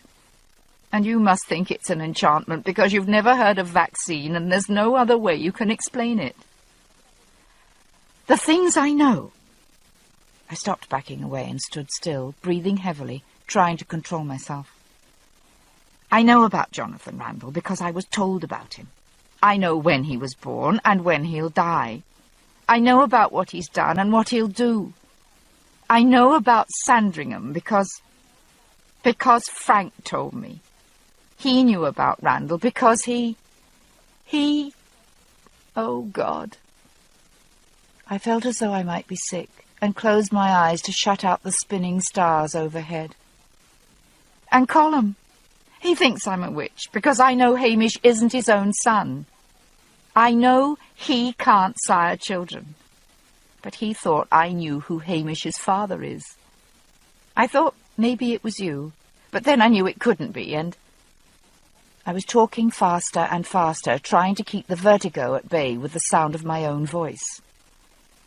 "Everything I've ever told you about myself was true," I said, nodding madly as though to reassure myself. "Everything. I haven't any people. I haven't any history, because I haven't happened yet." "Do you know when I was born?" I asked, looking up. I knew my hair was wild and my eyes staring, and I didn't care. "On the 20th of October, in the year of our Lord, 1918. "Do you hear me?" I demanded, for he was blinking at me, unmoving, as though paying no attention to a word I said. "I said 1918, nearly 200 years from now. Do you hear?" I was shouting now, and he nodded slowly. "I hear," he said softly. "Yes, you hear," I blazed. "And you think I'm raving mad, don't you? Admit it. That's what you think. You have to think so. There isn't any other way you can explain me to yourself. You can't believe me. You can't dare to. Oh, Jamie." I felt my face start to crumple. All this time spent hiding the truth, realizing that I could never tell anyone. And now I realized that I could tell Jamie, my beloved husband, the man I trusted beyond all others. And he wouldn't. He couldn't believe me either. It was the rocks, the fairy hill, the standing stones, Merlin's stones. That's where I came through. I was gasping, half sobbing, becoming less coherent by the second. Once upon a time, but it's really 200 years. It's always 200 years in the stories. But in the stories, the people always get back. I couldn't get back. I turned away, staggering, grasping for support.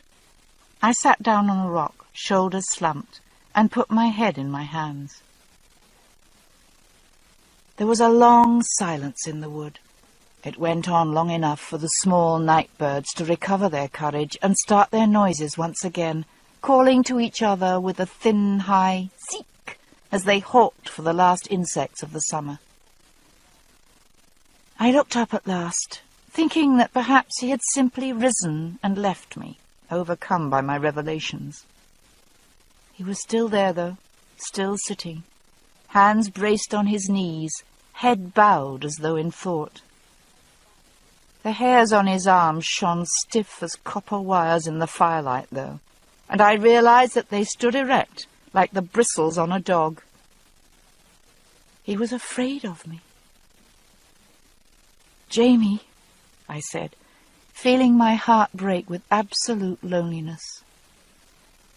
"Oh, Jamie." I sat down and curled myself into a ball, trying to roll myself around the core of my pain. Nothing mattered anymore, and I sobbed my heart out. His hands on my shoulders raised me enough to see his face.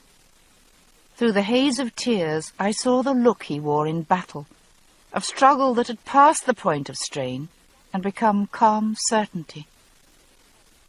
"I believe you," he said firmly.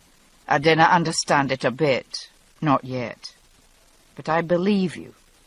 Claire, I believe you. Listen to me.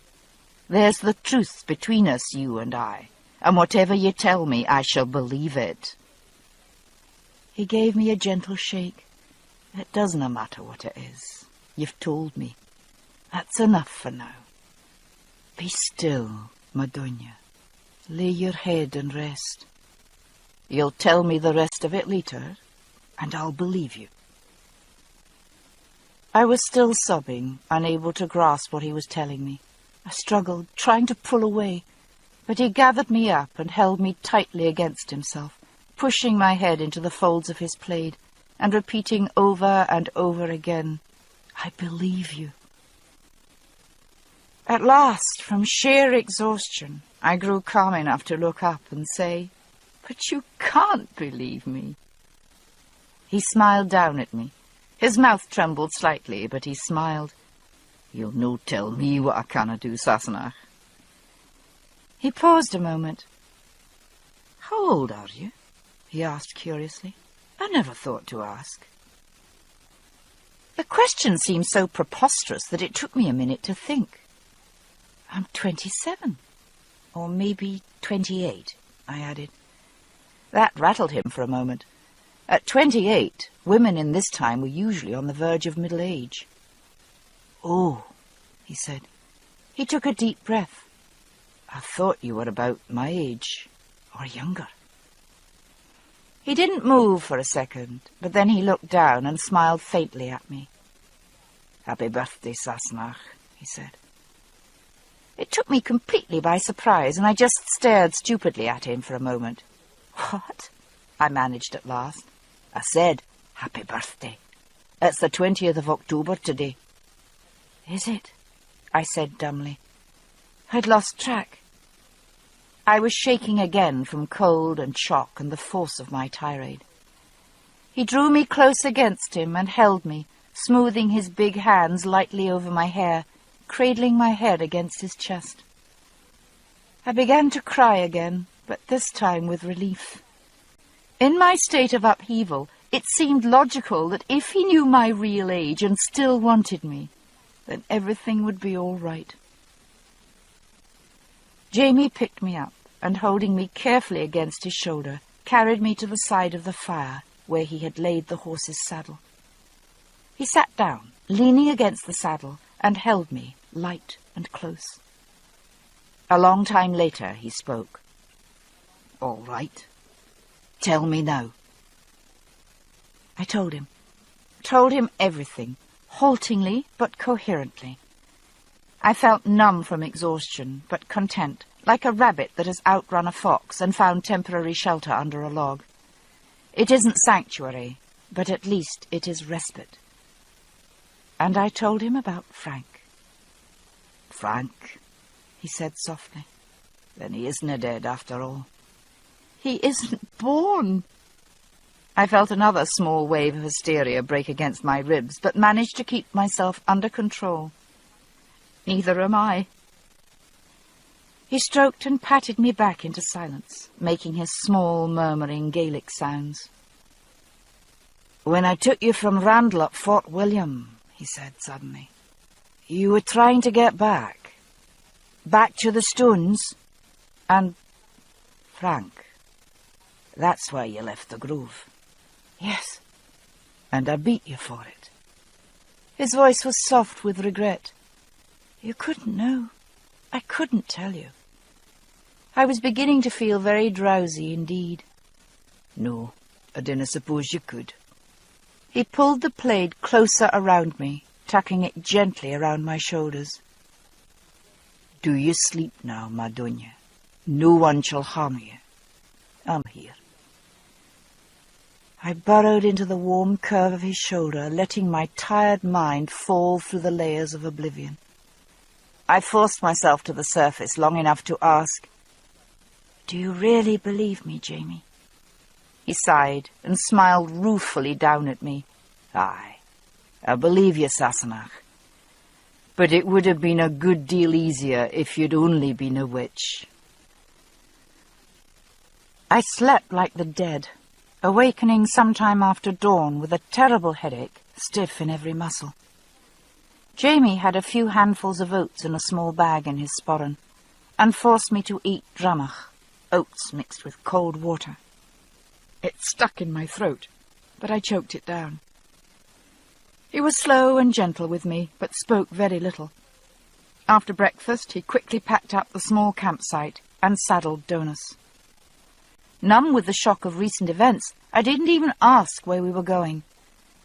Mounted behind him, I was content to rest my face against the broad slope of his back, feeling the motion of the horse rock me into a state of mindless trance. We came down from the braes near Loch Madach, pressing through the chilly dawn mist to the edge of a still sheet of grey. Wild ducks began to rise from the reeds in untidy flocks that circled the marshes, quacking and calling to rouse late sleepers below. By contrast, a well-disciplined wedge of geese passed over us, calling of heartbreak and desolation. The grey fog lifted near midday on the second day, and a weak sun lighted the meadows filled with yellow gorse and broom. A few miles past the loch, we came out onto a narrow road and turned northwest. The way took us up again, rising into low, rolling hills that gave way gradually to granite tors and crags. We met few travellers on the road, and prudently turned aside into the brush whenever hoofbeats were heard ahead. The vegetation turned to pine forest. I sniffed deeply, enjoying the crisp, resinous air, though it was turning chill toward dusk. We stopped for the night in a small clearing some way from the path. We scooped together a nest-like wallow of pine needles and blankets, and huddled close together for warmth, covered by Jamie's plaid and blanket. He woke me sometime in the darkness, and made love to me, slowly and tenderly, not speaking. I watched stars winking through the lattice of black branches overhead, and fell asleep again with his comforting weight still warm on top of me. In the morning, Jamie seemed more cheerful, or at least more peaceful, as though a difficult decision had been reached. He promised me hot tea for supper, which was small comfort then in the frigid air. Sleepily, I followed him back to the path, brushing pine needles and small spiders from my skirt. The narrow path faded during the morning to no more than a faint trace through rough sheep's fescue, zigzagging around the more prominent rocks. I'd been paying little attention to our surroundings, but I dreamily enjoyed the growing warmth of the sun. But suddenly my eye struck a familiar rock formation, and I started out of my torpor. I knew where we were, and why. "Jamie!" He turned at my exclamation. You didn't know? He asked curiously. "That we were coming here? No, of course not." I felt mildly sick. The hill of Craigna-Dun was no more than a mile away. I could see the humpback shape of it through the last shreds of the morning mist. I swallowed hard. I had tried for nearly 6 months to reach this place. Now that I was here at last, I wanted to be anywhere else. The standing stones on the hilltop were invisible from below, but they seemed to emanate a subtle terror that reached out for me. Well below the summit, the footing grew too uncertain for Donis. We dismounted and tethered him to a scrubby pine, continuing on foot. I was panting and sweating by the time he reached the granite ledge. Jamie showed no signs of exertion, save a faint flush rising from the neck of his shirt. It was quiet here above the pines. but with a steady wind whining faintly in the crevices of the rock. Swallows shot past the ledge, rising abruptly on the air currents in pursuit of insects, dropping like dive bombers, slender wings outspread. Jamie took my hand to pull me up the last step to the wide, flat ledge at the base of the cleft rock. He didn't release it, but drew me close, looking carefully at me, as though memorizing my features. "Why?" I began, gasping for breath. "It's your place," he said roughly, "isn't it?" "Yes." I stared as though hypnotized at the stone circle. It looks just the same. Jamie followed me into the circle. Taking me by the arm, he marched me firmly up to the split rock. "Is it this one?" he demanded. "Yes." I tried to pull away. "Careful! Don't go too near it." He glanced from me to the rock, clearly sceptical. Perhaps he was right to be. I felt suddenly doubtful of the truth of my own story. I don't know anything about it. Perhaps whatever it is, closed behind me. Maybe it only works at certain times of the year. It was near Beltane when I came through last. Jamie glanced over his shoulder at the sun, a flat disk hanging in mid-sky behind a thin screen of cloud. "It's almost Samhain now," he said. "All Hallows Eve. Seems suitable, no?" He shivered involuntarily, in spite of the joke. "When you came through, what did you do?" I tried to remember. I felt ice cold, and I folded my hands under my armpits. I walked round the circle, looking at things. Just randomly, though. There was no pattern. And then I came near to the split rock, and I heard a buzzing like bees. It was still like bees. I drew back as though it had been the rattle of a snake. "It's still here!" I reared in panic, throwing my arms around Jamie, but he set me firmly away from him, his face white, and turned me once again toward the stone. "What then?" The keening wind was sharp in my ears, but his voice was sharper still. I put my hand on the rock. "Do it then." He pushed me closer, and when I didn't respond, he grasped my wrist and planted my hand firmly against the brindled surface. Chaos reached out and grabbed me. The sun stopped whirling behind my eyes at last, and the shriek faded out of my ears. There was another persistent noise. Jamie calling my name. I felt too sick to sit up or open my eyes, but I flapped my hand weakly to let him know I was still alive. "I'm all right," I said.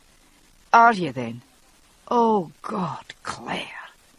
I thought you were dead, sure. You began to go somehow. You had the most awful look on your face, like you were frightened to death. I pulled you back from the stone. I stopped you. I shouldn't have done so. I'm sorry, lassie." My eyes were open enough now to see his face above me, shocked and frightened. "It's all right." It was still an effort to speak, and I felt heavy and disoriented, but things were coming clearer. I tried to smile, but felt nothing more than a twitch. "At least we know it still works." "Oh, God. Aye, it works." He cast a glance of fearful loathing at the stone. He left me long enough to wet a kerchief in a puddle of rainwater that stood in one of the stony depressions. He wet my face, still muttering reassurances and apologies. At last, I felt well enough to sit up. "You didn't believe me after all, did you?" Groggy as I was, I felt somewhat vindicated. "It's true, though." "Aye, it's true." He sat next to me, staring at the stone for several minutes. I rubbed the wet cloth over my face, feeling still faint and dizzy. Suddenly he sprang to his feet, walked to the rock, and slapped his hand against it. Nothing whatsoever happened, and after a minute his shoulders slumped, and he came back to me. "Maybe it's only women it works on," I said fuzzily. "It's always women in the legends. Or maybe it's only me." Well, it isn't a me, he said. Better make sure, though. Jamie, be careful, I shouted, to no avail. He marched to the stone, slapped it again, threw himself against it, walked through the split and back again, but it remained no more than a solid stone monolith. As for myself, I shuddered at the thought of even approaching that door to madness once again. And yet when I'd begun to pass into the realm of chaos this time, I had been thinking of Frank, and I had felt him, I was sure of it. Somewhere in the void had been a tiny pinprick of light, and he was in it. I knew. I knew also that there had been another point of light, one that sat still beside me, staring at the stone, cheeks gleaming with sweat in spite of the chill of the day. At last he turned to me and grasped both my hands. He raised them to his lips and kissed each one formally. "My lady," he said softly, "my Claire. It's no use in waiting. I must part with you now." My lips were too stiff to speak, but the expression on my face must have been as easily readable as usual. "Claire," he said urgently, "it's your own time on the other side of that thing. You've a home there, a place, the things that you're used to, and Frank." "Yes," I said, "there's Frank." Jamie caught me by the shoulders, pulling me to my feet and shaking me gently in supplication. "There's nothing for you on this side, lass. Nothing save violence and danger. Go."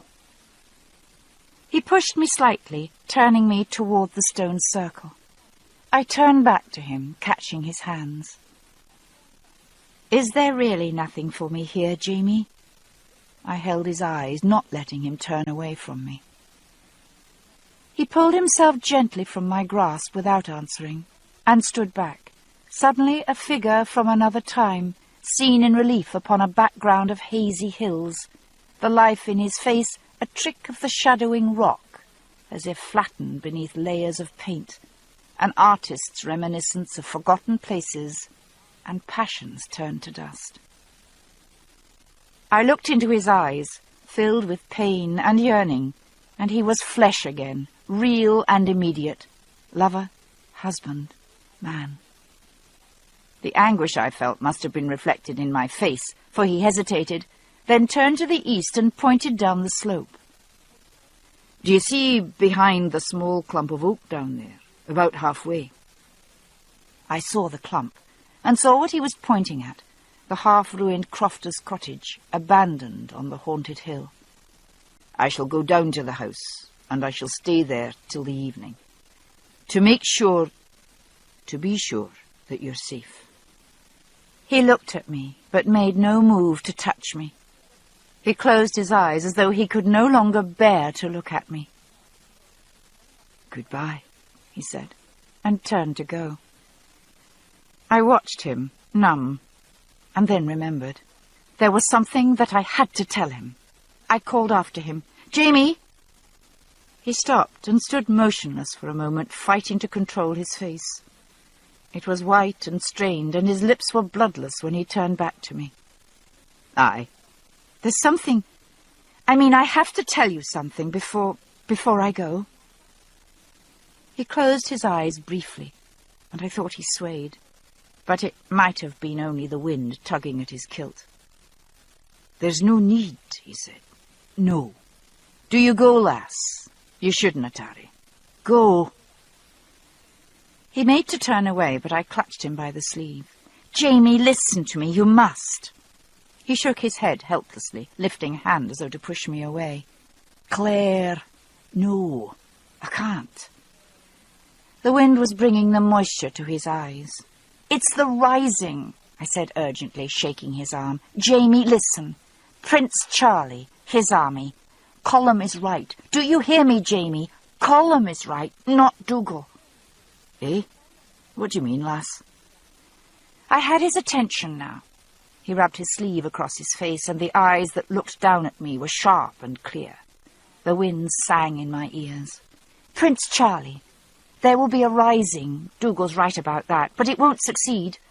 Charlie's army will do well for a bit, but it will end in slaughter. At Culloden, that's where it will end. The clans. In my mind's eye, I saw the clan stones, the grey boulders that would lie scattered on the field, each stone bearing the single clan name of the butchered men who lay under it. I took a breath and gripped his hand to steady myself. It was cold as a corpse's. I shuddered and closed my eyes to concentrate on what I was saying. The Highlanders, all the clans that follow Charlie, will be wiped out. Hundreds and hundreds of the clansmen will die at Culloden. Those that are left will be hunted and killed. The clans will be crushed, and they'll not rise again. Not in your time. Not even in mine. I opened my eyes to find him staring at me, expressionless. "Jamie, stay out of it," I begged him. "Keep your people out of it if you can, but for the Lord's sake. Jamie, if you—" I broke off. I had been going to say, "Jamie, if you love me." But I couldn't. I was going to lose him forever, and if I couldn't speak of love to him before, I couldn't do it now. "Don't go to France," I said softly. "Go to America or to Spain, to Italy. But for the sake of the people who love you, Jamie, don't set foot on Culloden Field." He went on staring at me. I wondered if he had heard. "Jamie, did you hear me? Do you understand?" After a moment, he nodded numbly. "Aye," he said quietly. So quietly I could hardly hear him beneath the whining of the wind. "Aye, I hear." He dropped my hand. "Go with God, Madonna." He stepped off the ledge and made his way down the steep incline, bracing his feet against tufts of grass, catching at branches to keep his balance, not looking back. I watched him until he disappeared into the oak clump, walking slowly like a man wounded, who knows he must keep moving, but feels his life ebbing slowly away through the fingers he has clenched over the wound. My knees were trembling. Slowly I lowered myself to the granite shelf and sat cross-legged, watching the swallows about their business. Below, I could just see the roof of the cottage that now held my past. At my back loomed the cleft stone and my future.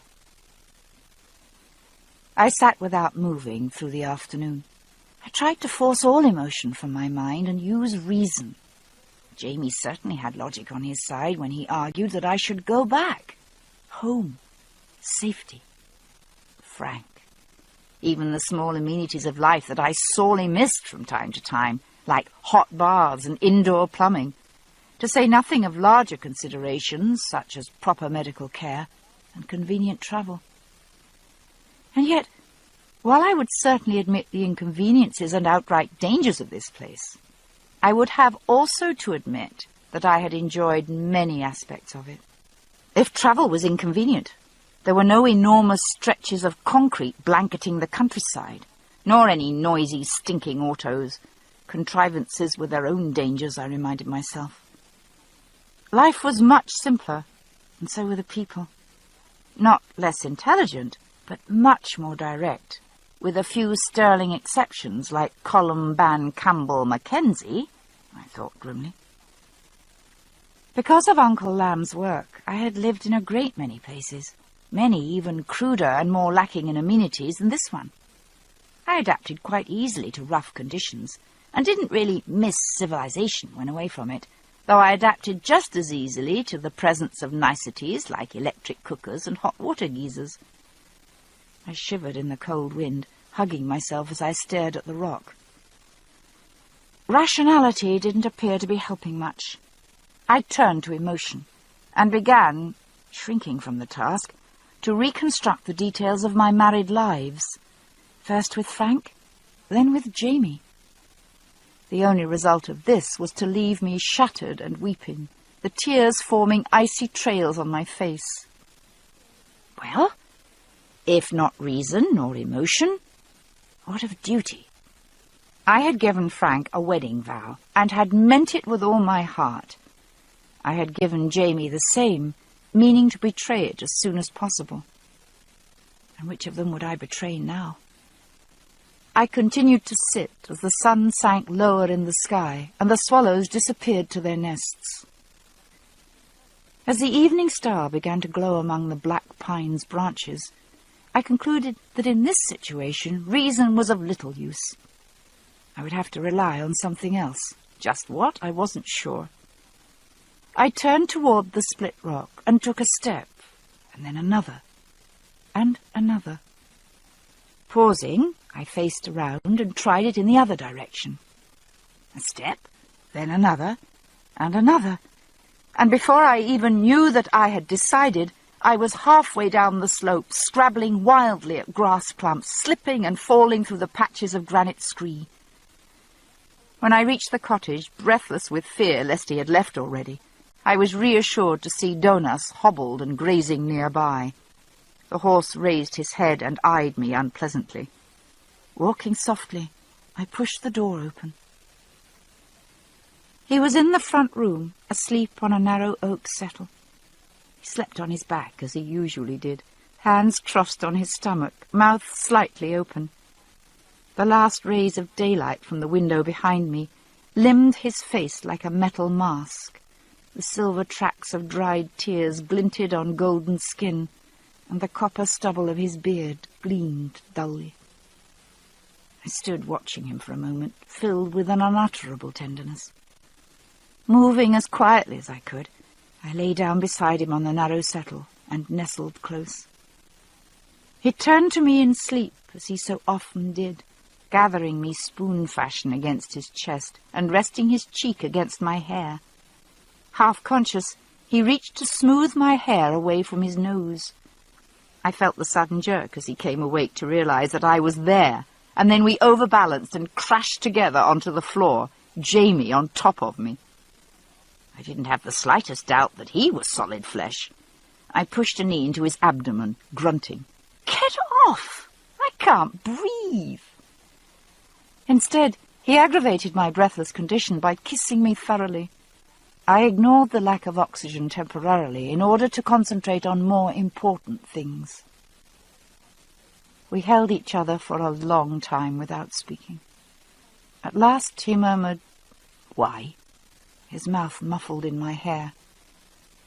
I kissed his cheek, damp and salty. I could feel his heart beating against my ribs, and wanted nothing more than to stay there forever, not moving, not making love, just breathing the same air. "I had to," I said. I laughed, a little shakily. "You don't know how close it was. The hot baths nearly won." And I wept then, and shook a little, because the choice was so freshly made, and because my joy for the man I held in my arms was mingled with a tearing grief for the man I would never see again. Jamie held me tightly, pressing me down with his weight, as though to protect me, to save me from being swept away by the roaring pull of the stone circle. At length my tears were spent, and I lay exhausted, head against his comforting chest. It had grown altogether dark by this time, but still he held me, murmuring softly as though I were a child afraid of the night. We clung to each other, unwilling to let go, even long enough to start a fire or light a candle. At length Jamie rose, and picking me up, carried me to the settle, where he sat with me, cradled on his lap. The door of the cottage still hung open, and we could see the stars beginning to burn over the valley below. "Do you know," I said drowsily, "that it takes thousands and thousands of years for the light of those stars to reach us? In fact, some of the stars we see may be dead by now, but we won't know it, because we still see the light." "Is that so?" he answered, stroking my back. "I didn't know that." I must have fallen asleep, head on his shoulder, but roused briefly when he laid me gently on the floor on a makeshift bed of blankets from the horse's saddle roll. He lay down beside me and drew me close again. "Lay your head, lass," he whispered. "In the morning I'll take you home." We rose just before dawn, and were on the downward trail when the sun rose, eager to leave Craignadun. "Where are we going, Jamie?" I asked, rejoicing that I could look forward into a future that held him, even as I left behind the last chance of returning to the man who would, once love me. Jamie reined in the horse, pausing to look over his shoulder for a moment.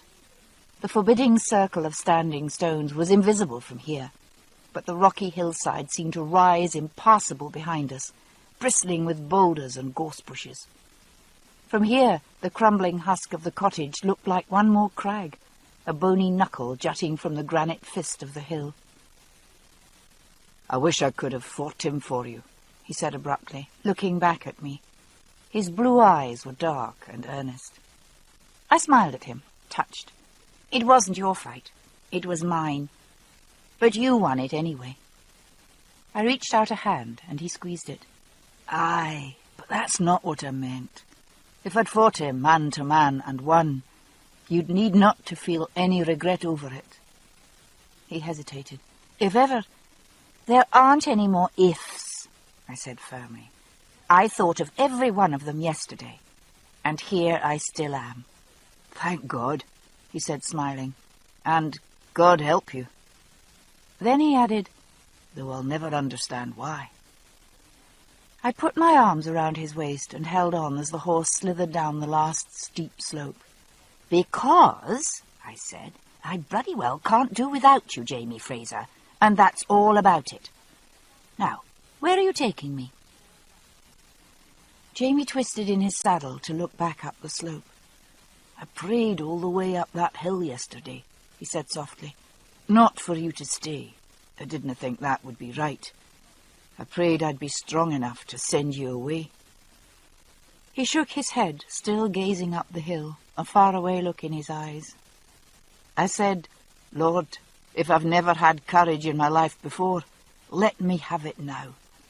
Let me be brave enough not to fall on my knees and beg her to stay." He pulled his eyes away from the cottage and smiled briefly at me. "Hardest thing I ever did, Sassenach." He turned in the saddle and reined the horse's head toward the east.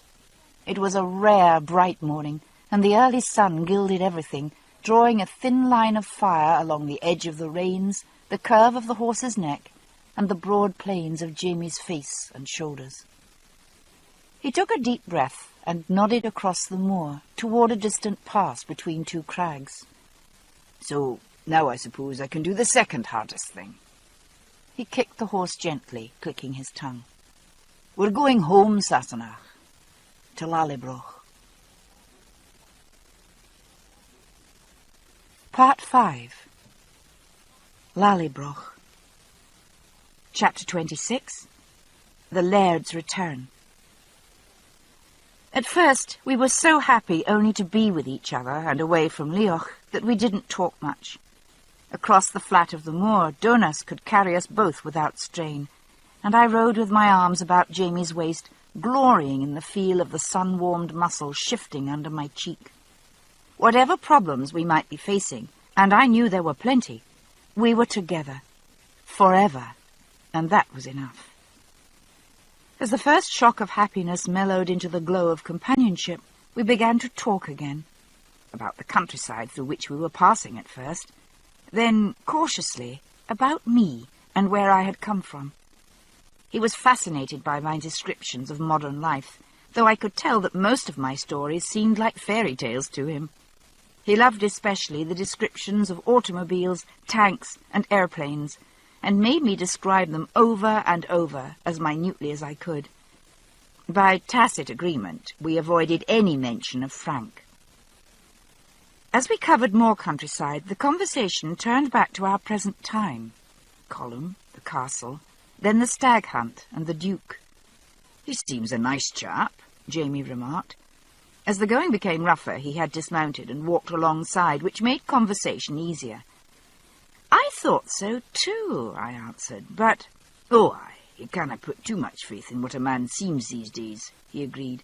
Still, we got on, he and I.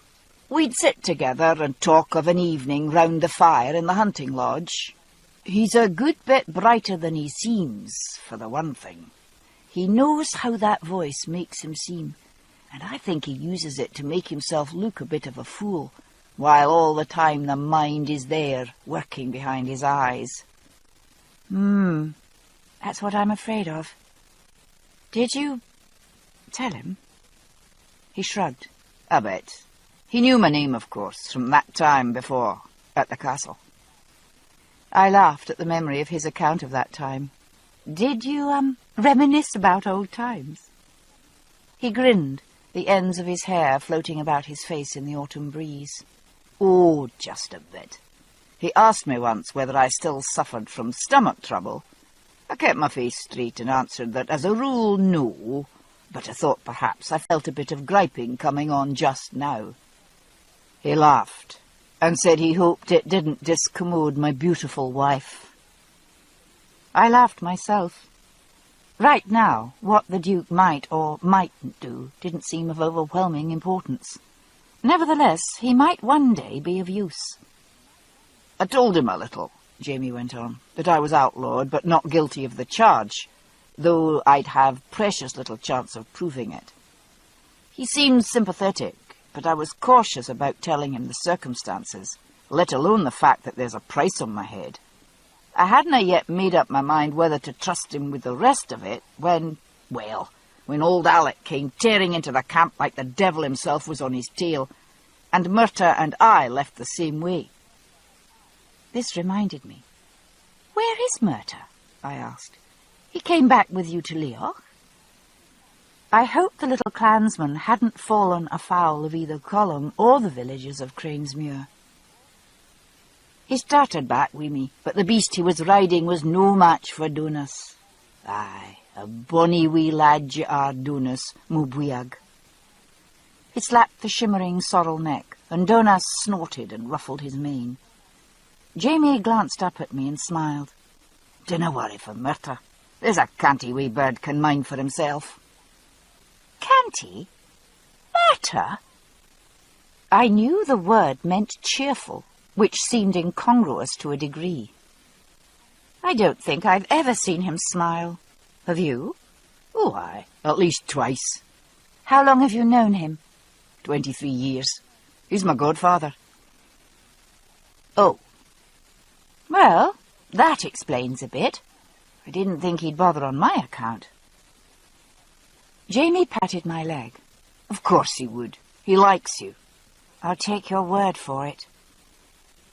Having thus approached the subject of recent events, I took a deep breath and asked something I badly wanted to know. Jamie? Aye? Gaelis Duncan, will they really burn her? He glanced up at me, frowning slightly, and nodded. I expect so. Not till after the child is born, though. Is that what troubles you? One of the things. Jamie, look at this. I tried to push up the voluminous sleeve, failed, and settled for pulling the neck of the shirt off my shoulder to display my vaccination scar. God in heaven, he said slowly, after I had explained. He looked sharply at me. So that's why. Is she from your own time, then? I shrugged helplessly. I don't know. All I can say is that she was likely born sometime after 1920. That's when public inoculation came in. I looked over my shoulder, but low-lying clouds hid the crags that now separated us from Leoch. I don't suppose I will ever know, now. Jamie took Donus's reins and led him aside under a small pine grove on the banks of a small stream. He grasped me around the waist and lifted me down. Dinna grieve for her, he said firmly, holding me. She's a wicked woman, a murderer, if not a witch. She did kill her husband, no? Yes, I said with a shudder, remembering Arthur Duncan's glazed eyes. I still don't understand why she should kill him, though, he said, shaking his head in puzzlement. He had money, a good position, and I doubt he beat her. I looked at him in exasperated amazement. "And that's your definition of a good husband?" "Well, yes," he said, frowning. "What else might she want?" "What else?" I was so taken aback I just looked at him for a moment, then slid down on the grass and started to laugh. "What's funny? I thought this was murder." He smiled, though, and put an arm around me.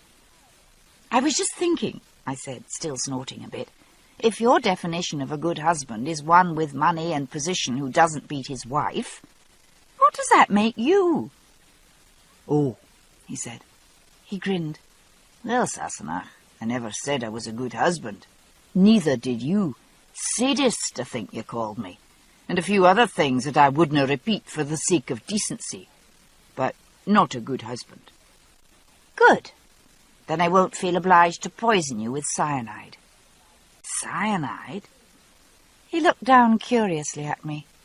"What's that?" "The thing that killed Arthur Duncan. It's a bloody fast, powerful poison. Fairly common in my time, but not here." I licked my lips meditatively. I tasted it on his lips, and just that tiny bit was enough to make my whole face go numb. It acts almost instantly, as you saw. I should have known then. About Geely, I mean. I imagine she made it from crushed peach pits or cherry stones, though it must have been the devil of a job. "Did she tell you why she did it, then?" I sighed and rubbed my feet. My shoes had been lost in the struggle at the loch, and I tended to pick up stickers and cockleburrs, my feet not being hardened as Jamie's were. That, and a good deal more. If there's anything to eat in your saddlebags, why don't you fetch it, and I'll tell you all about it. We entered the valley of Broch Turach the next day. As we came down out of the foothills, I spotted a solitary rider some distance away, heading roughly in our direction. He was the first person I had seen since we had left Cranesmuir. The man approaching us was stout and prosperous-looking, with a snowy stock showing at the neck of a serviceable grey serge coat, its long tails covering all but an inch or two of his breeches. We'd been travelling for the best part of a week, sleeping out of doors, washing in the cold, fresh water of the burns, and living quite well off such rabbits and fish as Jamie could catch, and such edible plants and berries as I could find. Between our efforts, our diet was better than that in the castle, fresher, and certainly more varied, if a little unpredictable. But if nutrition was well served by an outdoor life, appearance was another thing, and I took hasty stock of our looks as the gentleman on horseback hesitated, frowning, then changed direction, and trotted slowly toward us to investigate. Jamie, who had insisted on walking most of the way to spare the horse, was a disreputable sight indeed. Hose stained to the knees with a reddish dust, spare shirt torn by brambles, and a week's growth of beard bristling fiercely from cheek and jaw. His hair had grown long enough in the last months to reach his shoulders. Usually clubbed into a queue or laced back, it was free now, thick and unruly, with small bits of leaf and stick caught in the disordered coppery locks. Face burned a deep, ruddy bronze, boots cracked from walking, dirk and sword thrust through his belt. He looked a wild Highlander indeed. I was hardly better. Covered modestly enough in the billows of Jamie's best shirt and the remnants of my shift, barefoot and shawled in his plaid, I looked a right ragamuffin. Encouraged by the misty dampness, and lacking any restraint in the form of comb or brush, my hair rioted all over my head. It had grown as well during my sojourn at the castle, and floated in clouds and tangles about my shoulders, drifting into my eyes whenever the wind was behind us, as it was now. Shoving the wayward locks out of my eyes, I watched the cautious approach of the gentleman in grey. Jamie, seeing him, brought our own horse to a stop, and waited for him to draw near enough for speech. "It's Jock Graham," he said to me, "from up the way at Murch-Gnarda." The man came within a few yards, reined up, and sat looking us over carefully. His eyes, pouched with fat, twinkled and rested suspiciously on Jamie, then suddenly sprang wide. "Lallybroch?" he said unbelievingly.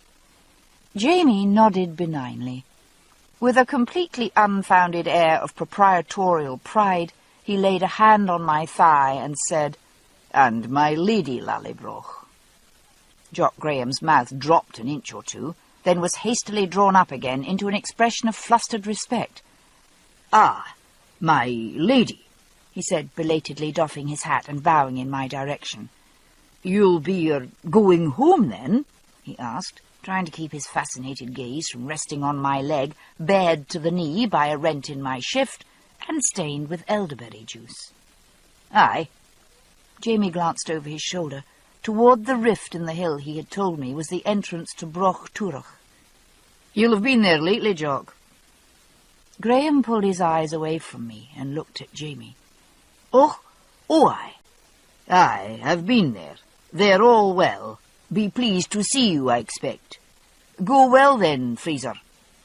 And with a hasty dig into his horse's ribs, he turned aside and headed up the valley. We watched him go. Suddenly, 100 yards away, he paused. Turning in the saddle, he rose in his stirrups and cupped his mouth to shout. The sound, borne by the wind, reached us thin but distinct. "Welcome home!" And he disappeared over a rise. Broch Turach means the north-facing tower. From the side of the mountain above, the broch that gave the small estate its name was no more than another mound of rocks, much like those that lay at the foot of the hills we'd been travelling through. We came down through a narrow, rocky gap between two crags, leading the horse between boulders. Then the going was easier, the land sloping more gently down through the fields and scattered cottages, until at last we struck a small winding road that led to the house. It was larger than I had expected, a handsome 3-story manor of hard white stone, windows outlined in the natural greystone, a high slate roof with multiple chimneys, and several smaller whitewashed buildings clustered about it like chicks about a hen. The old stone broch, situated on a small rise to the rear of the house, rose 60 feet above the ground, cone-topped like a witch's hat, girdled with 3 rows of tiny arrow slits. As we drew near, there was a sudden terrible racket from the direction of the outbuildings, and Donas shied and reared. No horseman, I promptly fell off, landing ignominiously in the dusty road. With an eye for the relative importance of things, Jamie leapt for the plunging horse's bridle, leaving me to fend for myself. The dogs were almost upon me, baying and growling by the time I found my feet. To my panicked eyes, there seemed to be at least a dozen of them, all with teeth bared and wicked. There was a shout from Jamie. "Bran! Luke! Whis!" The dogs skidded to a halt within a few feet of me, confused. They milled, growling uncertainly, until he spoke again. "Whis, Mumasha! Stand still, you wee heathen!" They did, and the largest dog's tail began gradually to wag, once and then twice, questioningly. "Claire, come take the horse. He'll not let them close, and it's me they want. Walk slowly, they'll no harm you." He spoke casually, not to alarm either horses or dogs further. I was not so sanguine, but edged carefully toward him. Donas jerked his head and rolled his eyes as I took the bridle, but I was in no mood to put up with tantrums, and I yanked the rein firmly down and grabbed the headstall. The thick velvet lips writhed back from his teeth, but I jerked harder. I put my face close to the big, glaring golden eye and glared back. "Don't try it," I warned, "or you'll end up as dog's meat, and I won't lift a hand to save you." Jamie, meanwhile, was slowly walking toward the dogs, one hand held out fist-like toward them. What had seemed a large pack was only 4 dogs, a small brownish rat terrier, 2 ruffed and spotted shepherds, and a huge black and tan monster that could have stood in for the Hound of the Baskervilles with no questions asked. This slavering creature stretched out a neck thicker than my waist, and sniffed gently at the proffered knuckles. A tail like a ship's cable beat back and forth with increasing fervour. Then it flung back its enormous head, baying with joy, and leapt on its master, knocking him flat in the road. In which Odysseus returns from the Trojan War and is recognised by his faithful hound, I remarked to Donus, who snorted briefly, giving his opinion either of Homer or of the undignified display of emotion going on in the roadway. Jamie, laughing, was ruffling the fur and pulling the ears of the dogs, who were all trying to lick his face at once. Finally, he beat them back sufficiently to rise, keeping his feet with difficulty against their ecstatic demonstrations. "Well, someone's glad to see me at any rate," he said, grinning as he patted the beast's head. "That's Luke," he pointed to the terrier, "and Elphin and Mars. Brothers they are, and bonny sheepdogs. And this," he laid an affectionate hand on the enormous black head, which slobbered in appreciation, "is Bran." "I'll take your word for it," I said, cautiously extending a knuckle to be sniffed. "What is he?" "A staghound." He scratched the pricked ears, quoting, "Thus Fingal chose his hounds, eye like sloe, ear like leaf, chest like horse, hoof like sickle, and the tail joint far from the head." "If those are the qualifications, then you're right," I said, inspecting Bran. "If his tail joint were any further from his head, you could ride him." "I used to, when I was small. Not Bran, I don't mean, but his grandfather, Nairn." He gave the hound a final pat, and straightened, gazing toward the house. He took the restive Donus's bridle, and turned him downhill. "In which Odysseus returns to his home disguised as a beggar," he quoted in Greek, having picked up my earlier remark. "And now," he said, straightening his collar with some grimness, "I suppose it's time to go and deal with Penelope and her suitors." When we reached the double doors, the dogs panting at our heels, Jamie hesitated. "Should we knock?" I asked, a bit nervous. He looked at me in astonishment. "It's my home," he said, and pushed the door open. He led me through the house, ignoring the few startled servants we passed, past the entrance hall, and through a small gun-room into the drawing-room. It boasted a wide hearth with a polished mantel, and bits of silver and glass gleamed here and there, capturing the late afternoon sun. For a moment I thought the room was empty. Then I saw a faint movement in one corner near the hearth. She was smaller than I had expected. With a brother like Jamie, I had imagined her at least my height, or even taller, but the woman by the fire barely reached 5 feet. Her back was to us as she reached for something on the shelf of the china cabinet, and the ends of her dress sash dipped close to the floor. Jamie froze when he saw her. "Jenny," he said. The woman turned, and I caught an impression of brows black as ink squills, and blue eyes wide in a white face before she launched herself at her brother. "Jamie!" Small as she was, she jarred him with the impact of her embrace. His arms went about her shoulders in reflex, and they clung for a moment, her face tight against his shirt front, his hand tender on the nape of her neck. On his face was an expression of such mingled uncertainty and yearning joy that I felt almost an intruder. Then she pressed herself closer to him, murmuring something in Gaelic, and his expression dissolved in shock. He grasped her by the arms and held her away from him, looking down. The faces were much alike, the same oddly slanted dark blue eyes and broad cheekbones, the same thin blade-bridged nose, just a trifle too long. But she was dark where Jamie was fair, with cascades of black curly hair bound back with green ribbon. She was beautiful, with clear-drawn features and alabaster skin. She was also clearly in a state of advanced pregnancy. Jamie had gone white at the lips. "Jenny," he whispered, shaking his head. "Oh, Jenny Macree." Her attention was distracted just then by the appearance of a small child in the doorway, and she pulled away from her brother without noticing his discomposure. She took the little boy's hand and led him into the room, murmuring encouragement. He hung back a little, thumb in mouth for comfort, peering up at the strangers from behind his mother's skirts. For his mother she plainly was. He had her mop of thick, curly black hair and the square set of her shoulders, though the face wasn't hers. "This is wee Jamie," she said, looking proudly down at the lad. "And this is your uncle Jamie, Mocree, the one you're named for." "For me? You named him for me?" Jamie looked like a fighter who has just been punched very hard in the stomach. He backed away from mother and child until he blundered into a chair and sank into it as though the strength had gone from his legs.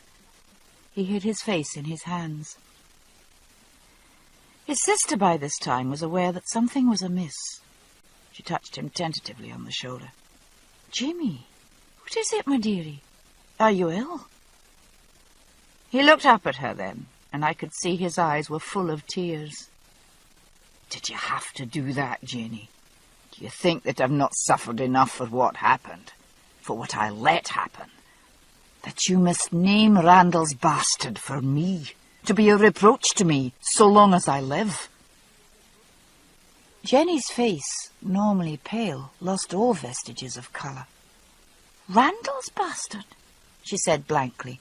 "John Randall, you mean? The Red Coat Captain?" "Aye, the Red Coat Captain. Who else would I mean, for God's sake? You'll remember him, I suppose." Jamie was recovering enough of his customary poise for sarcasm. Jenny eyed her brother closely, one arched brow lifted in suspicion. "Have you lost your senses, man?" she inquired. "Or have you taken a drop too much along the way?" "I should never have come back," he muttered. He rose then, stumbling slightly, and tried to pass without touching her. She stood her ground, however, and gripped him by the arm. "Correct me, brother, if I'm wrong," Jenny said slowly, "but I've the strong impression you're saying I've played the whore to Captain Randall, and what I'm asking myself is what maggot you've got in your brain to make you say so." "Maggots, is it?" Jamie turned to her, mouth twisted with bitterness. "I wish it were so. I'd rather I was dead and in my grave than to see my sister brought to such a pass." He seized her by the shoulders and shook her slightly, crying out, "Why, Jenny, why? To have you ruin yourself for me was shame enough to kill me. But this—" He dropped his hands then with a gesture of despair that took in the protruding belly, swelling accusingly under the light smocking. He turned abruptly toward the door, and an elderly woman who had been listening avidly with the child clinging to her skirts drew back in alarm. "I shouldn't have come. I'll go." "You'll do no such thing, Jamie Fraser," his sister said sharply. "Not before you've listened to me. Sit yourself down then, and I'll tell you about Captain Randall, since you want to know." "I don't want to know. I don't want to hear it."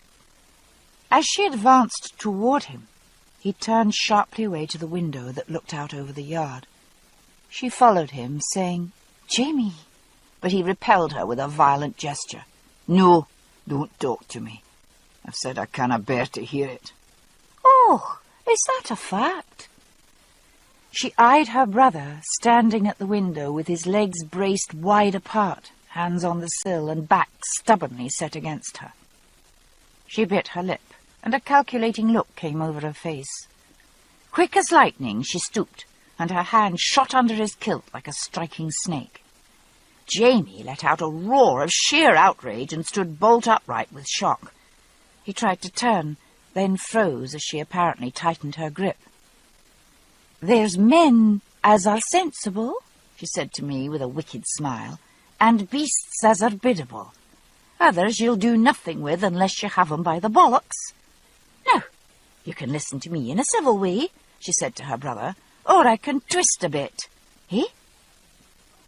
He stood still, red-faced, breathing heavily through clenched teeth.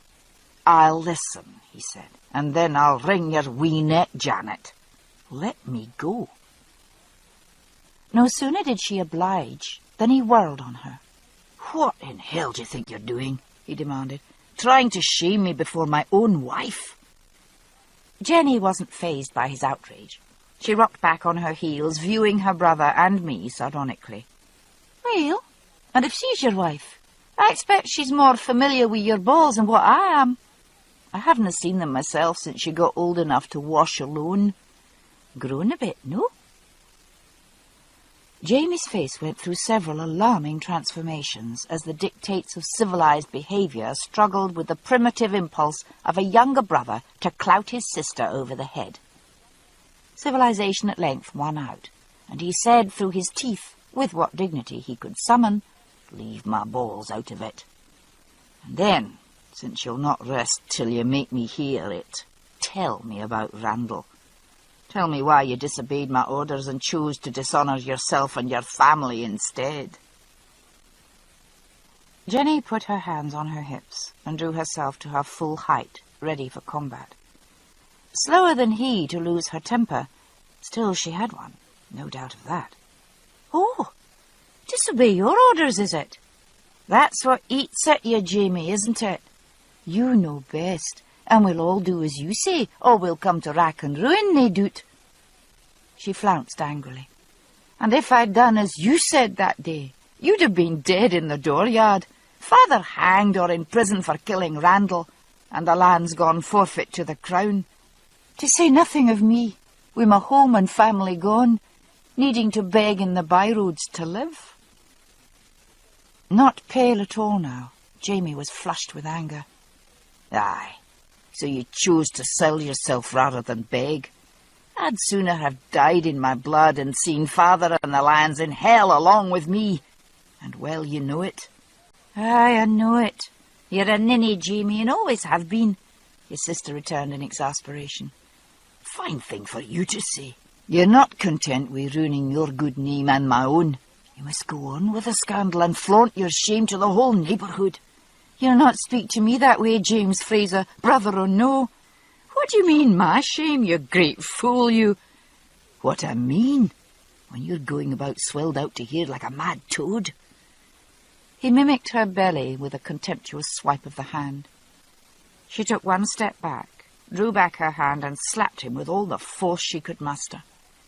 The impact jarred his head back and left a white outline of her fingers printing on his cheek. He slowly raised a hand to the mark, staring at his sister.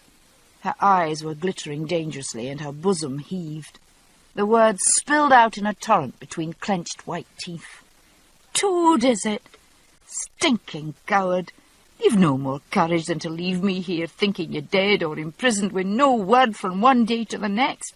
And then you come strolling in one fine day, with a wife no less, and sit in my drawing-room calling me toad and harlot and—" "I didna call you harlot, but I should. How can you?" Despite the differences in their heights, brother and sister were almost nose to nose, hissing at one another in an effort to keep their carrying voices from ringing through the old manor house. The effort was largely wasted, judging from the glimpses I caught of various interested faces peeping discreetly from kitchen, hall, and window. The Laird of Brochturch was having an interesting homecoming, to be sure. I thought it best to let them have it out without my presence, and so I stepped quietly into the hall, with an awkward nod to the elderly woman, and continued into the yard. There was a small arbour there, with a bench, on which I seated myself, looking about with interest. Besides the arbour, there was a small walled garden, blooming with the last of the summer roses. Beyond it was what Jamie referred to as the Ducot, or so I assumed from the assorted pigeons that were fluttering in and out of the pierced-work opening at the top of the building. I knew there was a barn and a shed for silage. These must be to the other side of the house, with the farm's granary and the hen-yard, kale-yard, and disused chapel, which still left a small stone building on this side unaccounted for. The light autumn wind was from that direction. I sniffed deeply and was rewarded with the rich smell of hops and yeast. That was the brew-house, then, where the beer and ale for the estate were made. The road past the gate led up and over a small hill. As I looked, a small group of men appeared at the crest, silhouetted in the evening light. They seemed to hover a moment, as though taking leave of each other. This appeared to be the case, for only one came down the hill toward the house, the others striking off through the fields toward a clump of cottages in the distance. As the single man came down the hill, I could see that he limped badly. When he came through the gate, the reason for it was apparent. The right leg was missing below the knee, and he wore a wooden peg in replacement. In spite of the limp, he moved youthfully. In fact, as he drew near to the arbour, I could see that he was only in his 20s. He was tall, nearly as tall as Jamie, but much narrower through the shoulder, thin, in fact, nearly to the point of skinniness. He paused at the entrance to the arbour, leaning heavily on the lattice, and looked in at me with interest. Thick brown hair fell smoothly over a high brow, and deep-set brown eyes held a look of patient good humour. The voices of Jamie and his sister had risen while I waited outside. The windows were open to the warm weather, and the disputants were quite audible from the arbour, though not all the words were clear. "Interfering nosy bitch," came Jamie's voice, loud on the soft evening air. "Haven't the decency to—" His sister's reply was lost in a sudden breeze. The newcomer nodded easily toward the house. "Ah, Jamie's home, then."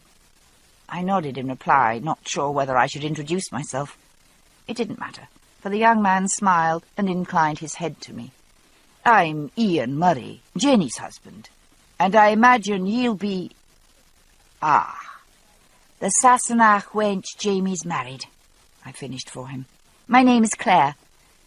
"Did you know about it, then?" I asked as he laughed. My mind was racing. Jenny's husband? "Oh, aye. We heard from Joe Orr, who got it from a tinker in Ardry. You can't keep anything secret long in the Highlands. You should know that, even if you've been wed as little as a month. Jenny's been wondering for weeks what you'd be like." "Whore!" Jamie bellowed from inside the house. Jenny's husband didn't turn a hair, but went on examining me with friendly curiosity. "You're a bonny lass," he said, looking me over frankly. "Are you fond of Jamie?"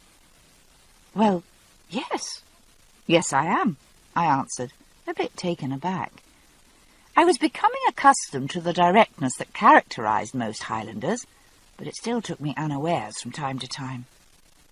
He pursed his lips and nodded as though satisfied, and sat down beside me on the bench. "Better let them have a few minutes longer," he said with a wave at the house, where the shouting had now turned to Gaelic. He seemed completely unconcerned as to the cause of the battle. "Frasers dinna listen to anything when they've their dander up. When they've shouted themselves out, sometimes you can make them see reason, but not till then."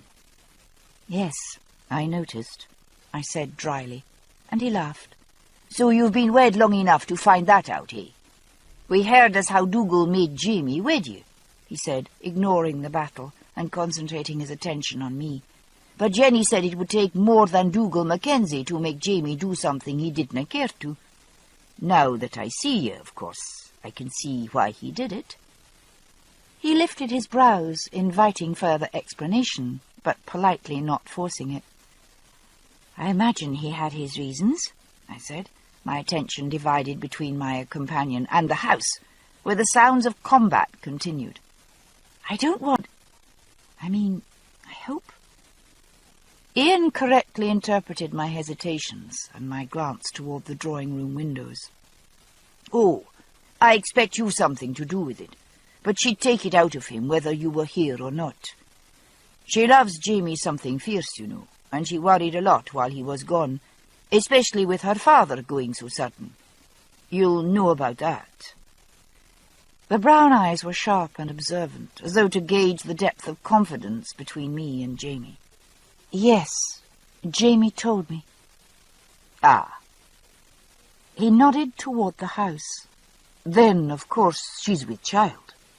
"Yes, I noticed that too," I said. "Hard to miss, is it no?" Ian answered with a grin. And we both laughed. "Makes her frachety," he explained. "Not that I blame her, but it would take a braver man than me to cross words wi' a woman in her 9th month." He leaned back, stretching his wooden leg out in front of him. Lost it at Domye with Fergus Nick Leodas, he explained. Grape shot. Aches a wee bit toward the end of the day. He rubbed the flesh just above the leather cuff that attached the peg to his stump. Have you tried rubbing it with balm of Gilead? I asked. Water pepper or stewed rue might help too. I've not tried the water pepper, he answered, interested. I'll ask Jenny, does she know how to make it? Oh, I'll be glad to make it for you, I said, liking him. I looked toward the house again. If we stay long enough, I added doubtfully. We chatted inconsequentially for a little, both listening with one ear to the confrontation going on beyond the window, until Ian hitched forward, carefully settling his artificial limb under him before rising. I aimed orientation that were flapping under my ribs like a panicked flock of hens. He shook his head slowly, examining me once more in detail. Not just at present, Chucky. I'm asking myself, he said conversationally, just why a whore abroad in her shift would be wearing her shoes. And quite fine ones at that, he added, glancing at my plain brown loafers. Oh, what? I exclaimed. He ignored me completely. His gaze had returned to my face, and he suddenly stepped forward and gripped my chin in his hand. I grabbed his wrist and yanked. Let go of me! He had fingers like steel. Disregarding my efforts to free myself, he turned my face from one side to the other, so the fading afternoon light shone on it. The skin of a lady, I'll swear, he murmured to himself. He leaned forward and sniffed. And a French scent in your hair. He let go then, and I rubbed my jaw indignantly, as though to erase the touch I still felt on my skin. The rest might be managed with money from your patron, he mused. But you've the speech of a lady, too. Thanks so much, I snapped. Get out of my way. My husband is expecting me. If I'm not back in 10 minutes, he'll come looking for me. Oh, your husband? The derisively admiring expression retreated somewhat, but didn't disappear completely. And what is your husband's name, pray? Where is he? And why does he allow his wife to wander alone through deserted woods in a state of undress? I had been throttling that part of my brain that was beating itself to pieces, trying to make sense of the whole afternoon. It now managed to break through long enough to tell me that however absurd I thought its conjectures, giving this man Frank's name, the same as his own, was only likely to lead to further trouble. Disdaining therefore to answer him, I made to push past him. He blocked my passage with a muscular arm, and reached for me with his other hand. There was a sudden whoosh from above, followed immediately by a blur before my eyes, and a dull thud. Captain Randall was on the ground at my feet, under a heaving mass that looked like a bundle of old plaid rags. A brown rock-like fist rose out of the mass and descended with considerable force, meeting decisively with some bony protuberance by the sound of the resultant crack. The captain's struggling legs, shiny in tall brown boots, relaxed quite suddenly. I found myself staring into a pair of sharp black eyes. The sinewy hand that had temporarily distracted the captain's unwelcome attentions was attached like a limpet to my forearm. "And who the hell are you?" I said in astonishment. My rescuer, if I cared to call him that, was some inches shorter than I and sparely built, but the bare arms protruding from the ragged shirt were knotted with muscle, and his whole frame gave the impression of being made of some resilient material such as bed springs. No beauty either, with a pock-marked skin, low brow, and narrow jaw. "This way." He jerked on my arm, and I, stupefied by the rush of recent events, obediently followed. My new companion pushed his way rapidly through a scrim of alder, made an abrupt turn around a large rock, and suddenly we were on a path. Overgrown with gorse and heather, and zigzagging so that it was never visible for more than 6 feet ahead, it was still unmistakably a path, leading steeply up toward the crest of a hill. Not until we were picking our way cautiously down the far side of the hill did I gather breath and wit enough to ask where we were going. Receiving no answer from my companion, I repeated, "Where on earth are we going?" in a louder tone. To my considerable surprise, he rounded on me, face contorted, and pushed me off the path. As I opened my mouth to protest, he clapped a hand over it and dragged me to the ground, rolling on top of me. Not again, I thought, and was heaving desperately to and fro to free myself, when I heard what he had heard, and suddenly lay still. Voices called back and forth, accompanied by trampling and splashing sounds. They were unmistakably English voices.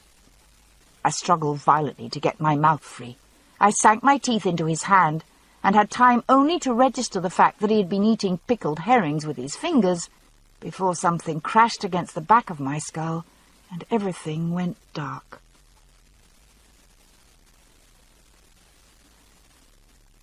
The stone cottage loomed up suddenly through a haze of night mist. The shutters were bolted tight, showing no more than a thread of light.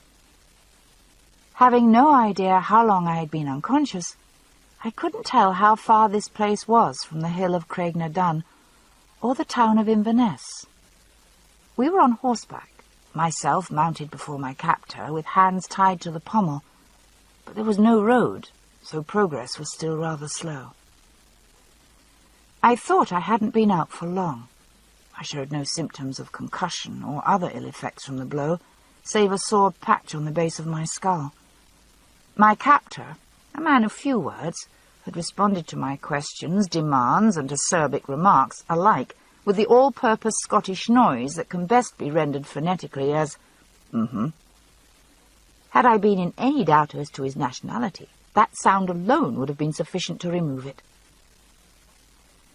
My eyes had gradually adapted to the dwindling light outside as the horse stumbled through the stones and gorse, so it was a shock to step from near dark into what seemed a blaze of light inside. As the dazzle receded, I could see that in fact the single room was lit only by a fire, several candlesticks, and a dangerously old-fashioned-looking oil lamp. "What is it you have there, Murta?" The weasel-faced man grabbed me by the arm and urged me blinking into the firelight. "A Sassenach wench, Dougal, by her speech." There were several men in the room, all apparently staring at me, some in curiosity, some with unmistakable leers. My dress had been torn in various spots during the afternoon's activities, and I hastily took stock of the damage. Looking down, I could see the curve of one breast clearly through a rip, and I was sure the assembled men could too. I decided that making an attempt to pull the torn edges together would only draw further attention to the prospect. Instead, I chose a face at random and stared boldly at him, in hopes of distracting either the man or myself. "Eh, the body one, Sassenach or no," said the man, a fat, greasy-looking sort seated by the fire. He was holding a chunk of bread, and didn't bother to set it down as he rose and came over to me. He pushed my chin up with the back of his hand, shoving the hair out of my face. A few breadcrumbs fell down the neck of my dress. The other men clustered close around, a mass of plaid and whiskers, smelling strongly of sweat and alcohol. It was only then that I saw they were all kilted. Odd, even for this part of the Highlands. Had I stumbled into the meeting of a clan society, or perhaps a regimental reunion? "Come here, lass." A large, dark-bearded man remained seated at the table by the window as he beckoned me. By his air of command, he seemed to be the leader of this pack. The men parted reluctantly as Murta pulled me forward, apparently respecting his rights as captor. The dark man looked me over carefully, no expression on his face. He was good-looking, I thought, and not unfriendly. There were lines of strain between his brows, though, and it wasn't a face one would willingly cross. "What's your name, lass?" His voice was light for a man of his size, not the deep bass I would have expected. "Imagine we should go in now. If either of them stop shouting long enough to hear the other, they'll be hurting each other's feelings." "I hope that's all they heard." Ian chuckled. "Oh, I didn't think Jamie would strike her. He's used to forbearance in the face of provocation. As for Jenny, she might slap his face, but that's all." "She already did that?" "Well, the guns are locked up and all the knives are in the kitchen except what Jamie's wearing. And I don't suppose he'll let her close enough to get his dirk away from him. Nay, they're safe enough." He paused at the door.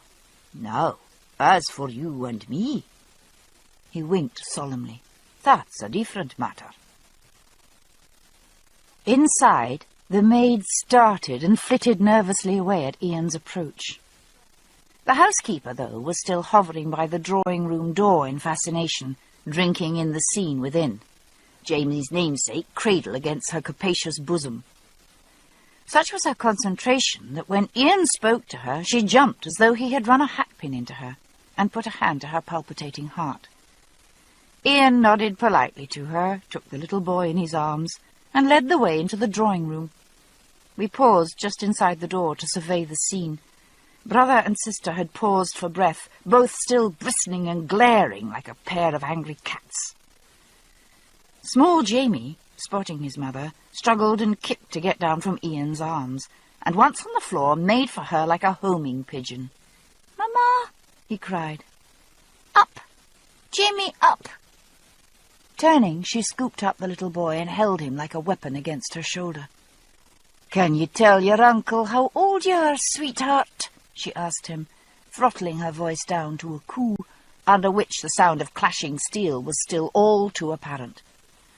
The boy heard it. He turned and burrowed his face into his mother's neck. She patted his back mechanically, still glaring at her brother. "Since he'll not tell you, I will. He's 2, come last August. And if you're bright enough to count, which I take leave to doubt, you'll see he was conceived 6 months past the time I last saw yon Randall, which was in our own dooryard, beating the living daylights out of my brother with a sabre." "That's so, is it?" Jamie glowered at his sister. "I've heard a bit differently. It's common knowledge you've taken the man to your bed, not the once, but as your lover. That child's his." He nodded contemptuously at his namesake, who had turned to peer under his mother's chin at this big, loud stranger. "I believe you when you say the new bastard you're carrying is not. Randall was in France till this March, so you're not only a whore, but an unchoosy one too. Who fathered this last devil's spawn on you?" The tall young man beside me coughed apologetically, breaking the tension in the room.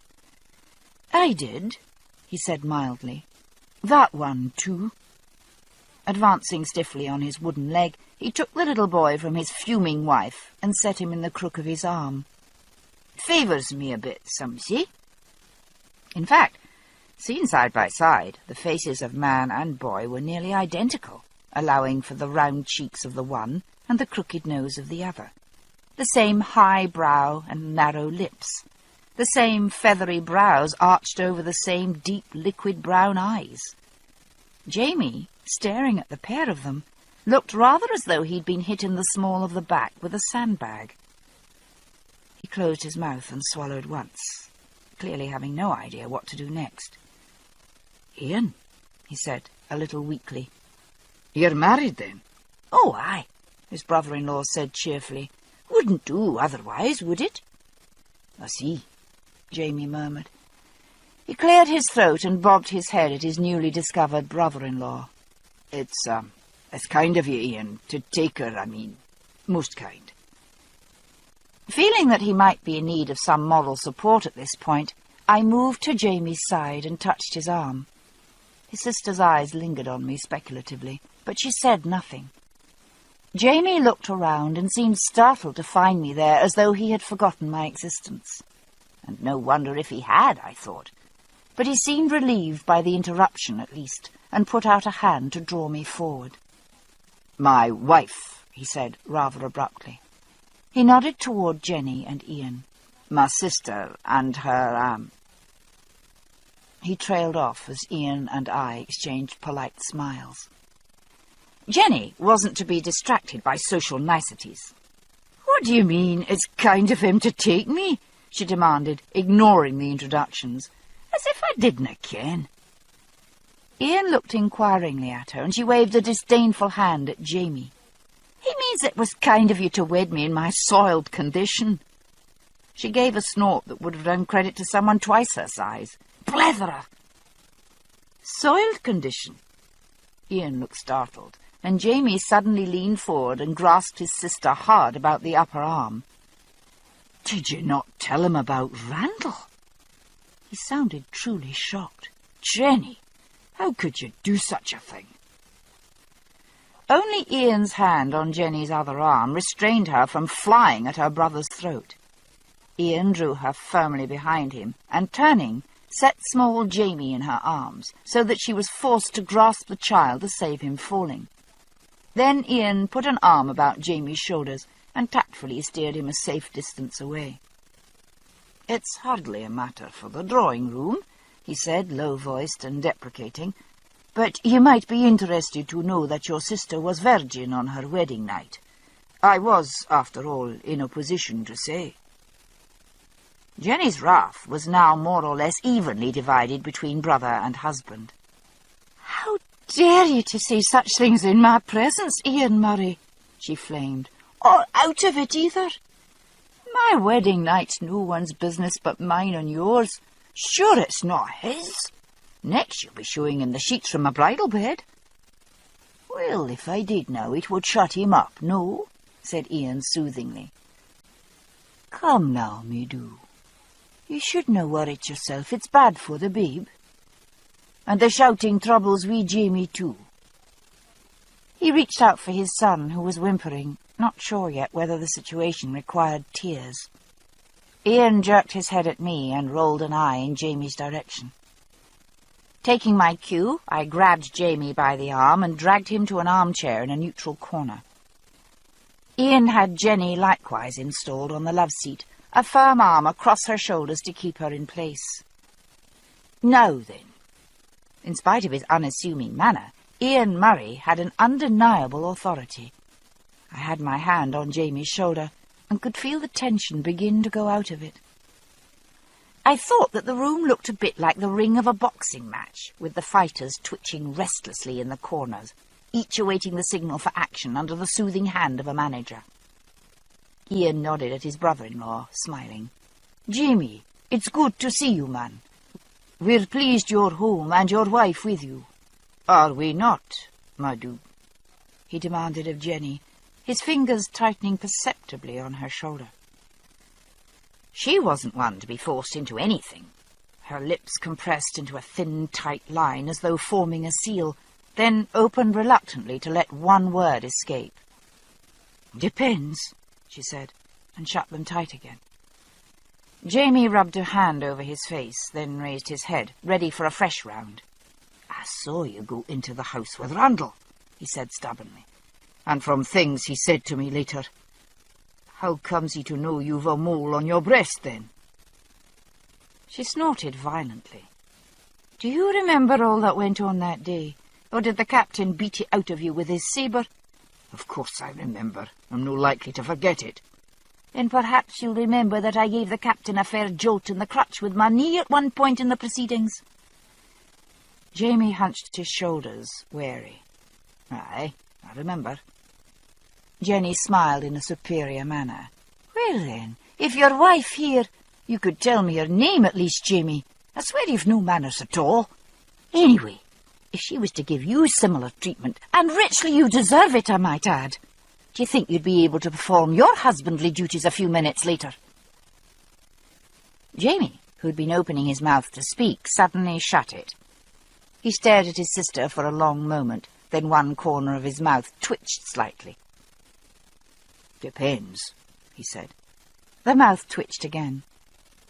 He had been sitting hunched forward in his chair, but sat back now, looking at her with the half-sceptical expression of a younger brother listening to a sister's fairy tales, feeling himself too old to be amazed, but half-believing still against his will. "Really?" he said. Jenny turned to Ian. Go and fetch the sheets, Ian, she ordered. Jamie raised both hands in surrender. No, no, I believe you.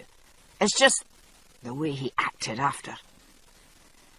Jenny sat back, relaxed in the curve of Ian's arm, her son cuddling as close as the bulk of her belly would permit, gracious in victory. Well, after all he'd said outside, he could hardly admit in front of his own men to being incapable now, could he? He'd have to seem as though he'd done as he promised, no? And, she admitted, I'll have to say the man was very unpleasant about it all. He did strike me and tear my gown. In fact, he knocked me half senseless trying, and by the time I'd come to myself and got decently covered again, the English had gone, taking you along with them. Jamie gave a long sigh and closed his eyes briefly. His broad hands rested on his knees, and I covered one of them with a gentle squeeze. He took my hand and opened his eyes, giving me a faint smile of acknowledgement before turning back to his sister. "All right," he said. "But I want to know, Jenny, did you know when you went with him that he'd not harm you?" She was silent for a moment, but her gaze was steady on her brother's face. And at last she shook her head, a slight smile on her lips. She put out a hand to stop Jamie's protest, and the gull-winged brows rose in a graceful arc of inquiry. "And if your life is a suitable exchange for my honour, tell me why my honour is not a suitable exchange for your life?" The brows drew together in a scowl, the twin of the one adorning her brother's face. "Or are you telling me that I may not love you as much as you love me? Because if you are, Jamie Fraser, I'll tell you right now it's not true." Opening his mouth to reply before she was finished, Jamie was taken suddenly at a loss by this conclusion. He closed his mouth abruptly as his sister pressed her advantage. "Because I do love you, for all you're a thick-headed, slack-witted, lack-brained gomerel. And I'll no have you dead in the road at my feet just because you're too stubborn to keep your mouth shut for the once in your life." Blue eyes glared into blue, shooting sparks in all directions. Swallowing the insults with difficulty, Jamie struggled for a rational reply. He seemed to be making up his mind to something. Finally he squared his shoulders, resigned to it. "All right, then. I'm sorry," he said. "I was wrong, and I'll beg your pardon." He and his sister sat staring at each other for a long moment, but whatever pardon he was expecting from her was not forthcoming. She examined him closely, biting her lip, but said nothing. Finally he grew impatient. "I've said I'm sorry. What more do you want of me?" he demanded. "Do you want me to go on my knees to you? I'll do it if I must, but tell me." She shook her head slowly, lip still caught between her teeth. "No," she said at last. "I'll not have you on your knees in your own house. Stand up, though." Jamie stood, and she set the child down on the love-seat and crossed the room to stand in front of him. "Take off your shirt," she ordered. "I'll not." She jerked the shirt-tail out of his kilt and reached for the buttons. Short of forcible resistance, clearly he was going to obey or submit to being undressed. Retaining as much dignity as he could, he backed away from her and, tight-lipped, removed the disputed garment. She circled behind him and surveyed his back, her face displaying the same carefully blank expression I had seen Jamie adopt when concealing some strong emotion. She nodded, as though confirming something long suspected. "Well, and if you've been a fool, Jamie, it seems you've paid for it." She laid her hand gently on his back, covering the worst of the scars. "It looks as though it hurt." "It did." "Did you cry?" His fists clutched involuntarily at his sides. "Yes." Jenny walked back around to face him, pointed chin lifted and slanted eyes wide and bright. "So did I," she said softly. every day since they took ye away." The broad-cheeked faces were once more mirrors of each other, but the expression that they wore was such that I rose and stepped quietly through the kitchen door to leave them alone. As the door swung to behind me, I saw Jamie catch hold of his sister's hands and say something huskily in Gaelic. She stepped into his embrace, and the rough, bright head bent to the dark. Chapter 27. The Last Reason. We ate like wolves at dinner, retired to a large, airy bedroom, and slept like logs. The sun would have been high by the time we rose in the morning, save that the sky was covered in clouds. I could tell it was late by the bustling feel of the house, as of people going cheerfully about their business, and by the tempting aromas that drifted up the stairs. After breakfast, the men prepared to go out, visiting tenants, inspecting fences, mending wagons, and generally enjoying themselves. As they paused in the hall to don their coats, Ian spotted Jenny's large basket resting on the table beneath the hall mirror. "Shall I fetch home some apples from the orchard, Jenny? 'Twould save you walking so far." "Good idea," said Jamie, casting an appraising eye at his sister's expansive frontage. "We dinna want her to drop it in the road." "I'll drop you where you stand, Jamie Fraser," she retorted, calmly holding up the coat for Ian to shrug into. "Be useful for the once, and take this wee fiend outside with you. Mrs. Crook's in the wash-house. You can leave him there." She moved her foot, dislodging small Jamie, who was clinging to her skirts, chanting, "Up, up," monotonously. His uncle obediently grabbed the wee fiend around the middle and swept him out the door, upside down and shrieking with delight. "Ah," Jenny sighed contentedly, bending to inspect her appearance in the gold-framed mirror. She wet a finger and smoothed her brows, then finished doing up the buttons at her throat. "Nice to finish dressing without someone clinging to your skirts or wrapped round your knees. Some days I can scarce go to the privy alone, or speak a single sentence without being interrupted." Her cheeks were slightly flushed, and her dark hair gleamed against the blue silk of her dress. Ian smiled at her, warm brown eyes glowing at the blooming picture she presented. "Well, you'll have time to talk with Claire, perhaps," he suggested. He cocked one eyebrow in my direction. "I expect she's mannerly enough to listen, but for God's sake, dinna tell her any of your poems, or she'll be on the next coach to London before Jamie and I get back." Jenny snapped her fingers under his nose, unperturbed by the teasing. "I'm none too worried, man. There's no coach going before next April, and I reckon she'll be used to us by that time. Get on with you. Jamie's waiting." While the men went about their business, Jenny and I spent the day in the parlour, she stitching, I winding up stray bits of yarn and sorting the coloured silks. Outwardly friendly, we circled each other cautiously in conversation, watching each other from the corners of our eyes. Jamie's sister, Jamie's wife. Jamie was the central point, unspoken, about which our thoughts revolved. Their shared childhood linked them forever, like the warp and the weft of a single fabric, but the patterns of their weave had been loosened by absence and suspicion, then by marriage. Ian's thread had been present in their weaving since the beginning. Mine was a new one. How would the tensions pull in this new pattern, one thread against another? Our conversation ran on casual lines, but with the words unspoken clearly heard beneath. "You've run the house here alone since your mother died?" "Oh, aye, since I was 10. "I had the nurturing and the loving of him as a boy. What will you do with the man I helped make?" "Jamie says as you're a rare fine healer." "I mended his shoulder for him when we first met." "Yes, I am capable and kind. I will care for him." "I hear you married very quickly." "Did you wed my brother for his land and money?" "Yes, it was quick.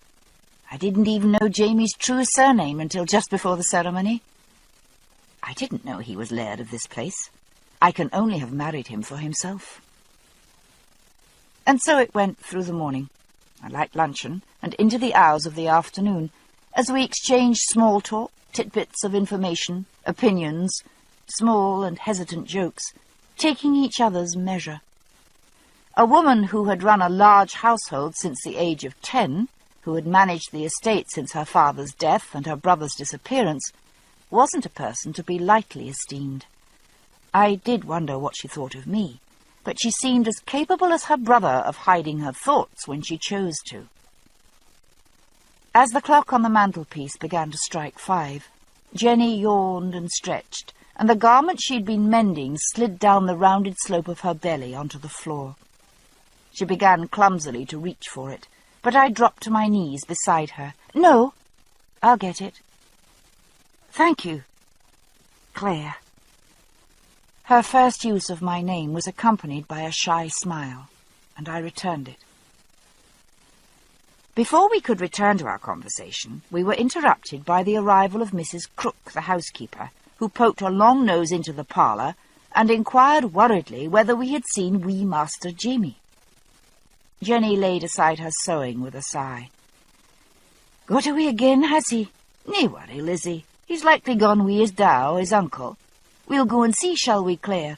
I could use a breath of air before supper." She rose heavily to her feet and pressed her hands against the small of her back. She groaned and gave me a wry smile. 3 weeks, about. I canna wait."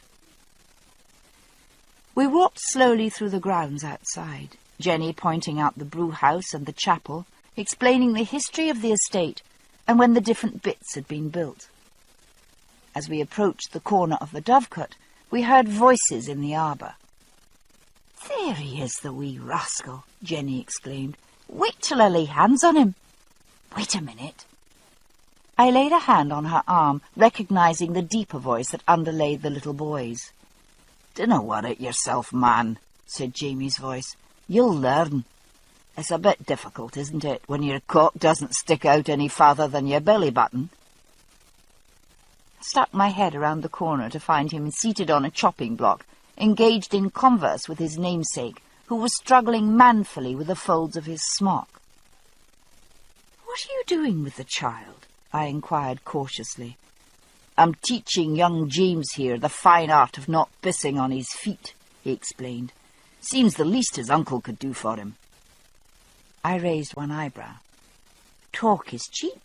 Seems the least his uncle could do is show him." He grinned. "Well, we've had a few practical demonstrations. Had a wee accident last time, though."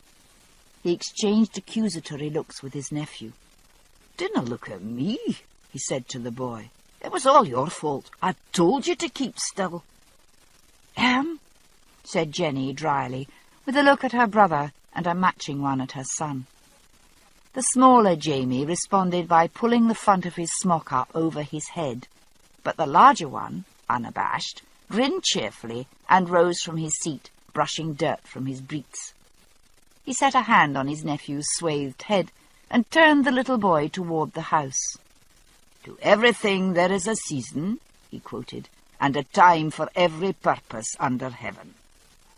First we work, wee James, and then we wash. And then, thank God, it's time for supper." The most pressing matters of business attended to, Jamie took time the next afternoon to show me over the house. Built in 1702, it was indeed modern for its time, with such innovations as porcelain stoves for heating and a great brick oven built into the kitchen wall, so that bread was no longer baked in the ashes of the hearth. The ground-floor hallway, the stairwell, and the drawing-room walls were lined with pictures. Here and there was a pastoral landscape or an animal study, but most were of the family and their connections. I paused before a picture of Jenny as a young girl. She sat on the garden wall, a red-leaved vine behind her. Lined up in front of her along the top of the wall was a row of birds, sparrows, a thrush, a lark, and even a pheasant, all jostling and sidling for position before their laughing mistress. It was quite unlike most of the formally posed pictures, in which one ancestor or another glared out of their frames as though their collars were choking them. "My mother painted that," Jamie said, noting my interest. She did quite a few of the others in the stairwell, but there are only 2 of hers in here. She always liked that one best herself. A large, blunt finger touched the surface of the canvas gently, tracing the line of the red-leaved vine. Those were Jenny's tame birds. Any time there was a bird found with a lame leg or a broken wing, whoever found it would bring it along, and indeed she'd have it healed and eating from her hand. That one always reminded me of Ian. The finger tapped above the pheasant, wings spread to keep its balance, gazing at its mistress with dark, adoring eyes. "You're awful, Jamie," I said, laughing. "Is there one of you?" "Oh, aye." He led me to the opposite wall, near the window. 2 red-haired, tartan-clad little boys stared solemnly out of the frame, seated with an enormous staghound. That must be Nairn, Bran's grandfather. Jamie and his older brother Willie, who had died of the smallpox at 11. Jamie couldn't have been more than 2 when it was painted, I thought. He stood between his elder brother's knees, one hand resting on the dog's head. Jamie had told me about Willie during our journey from Leoch one night by the fire at the bottom of a lonely glen. I remembered the small snake carved of cherrywood that he had drawn from his sporran to show me. "Willie gave it me for my 5th birthday," he had said, finger gently stroking the sinuous curves. It was a comical little snake, body writhing artistically, and its head turned back to peer over what would have been its shoulder, if snakes had shoulders. Jamie handed me the little wooden object, and I turned it over curiously. "What's this scratched on the underside?" "S-A-W-N-Y. Sony?" "That's me," Jamie said, ducking his head as though mildly embarrassed. "It's a pet name, like. A play on my second name, Alexander. It's what Willie used to call me." The faces in the picture were very much alike. All the Fraser children had that forthright look that dared you to take them at less than their own valuation of themselves.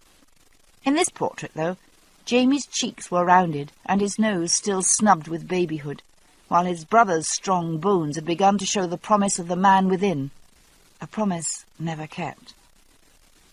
"Were you very fond of him?" I asked softly, laying a hand on his arm. He nodded, looking away into the flames on the hearth. "Oh, aye," he said with a faint smile. "He was 5 years older than I, and I thought he was God, or at least Christ. Used to follow him everywhere, or everywhere he'd let me, at least." He turned away and wandered toward the bookshelves. Wanting to give him a moment alone, I stayed, looking out of the window.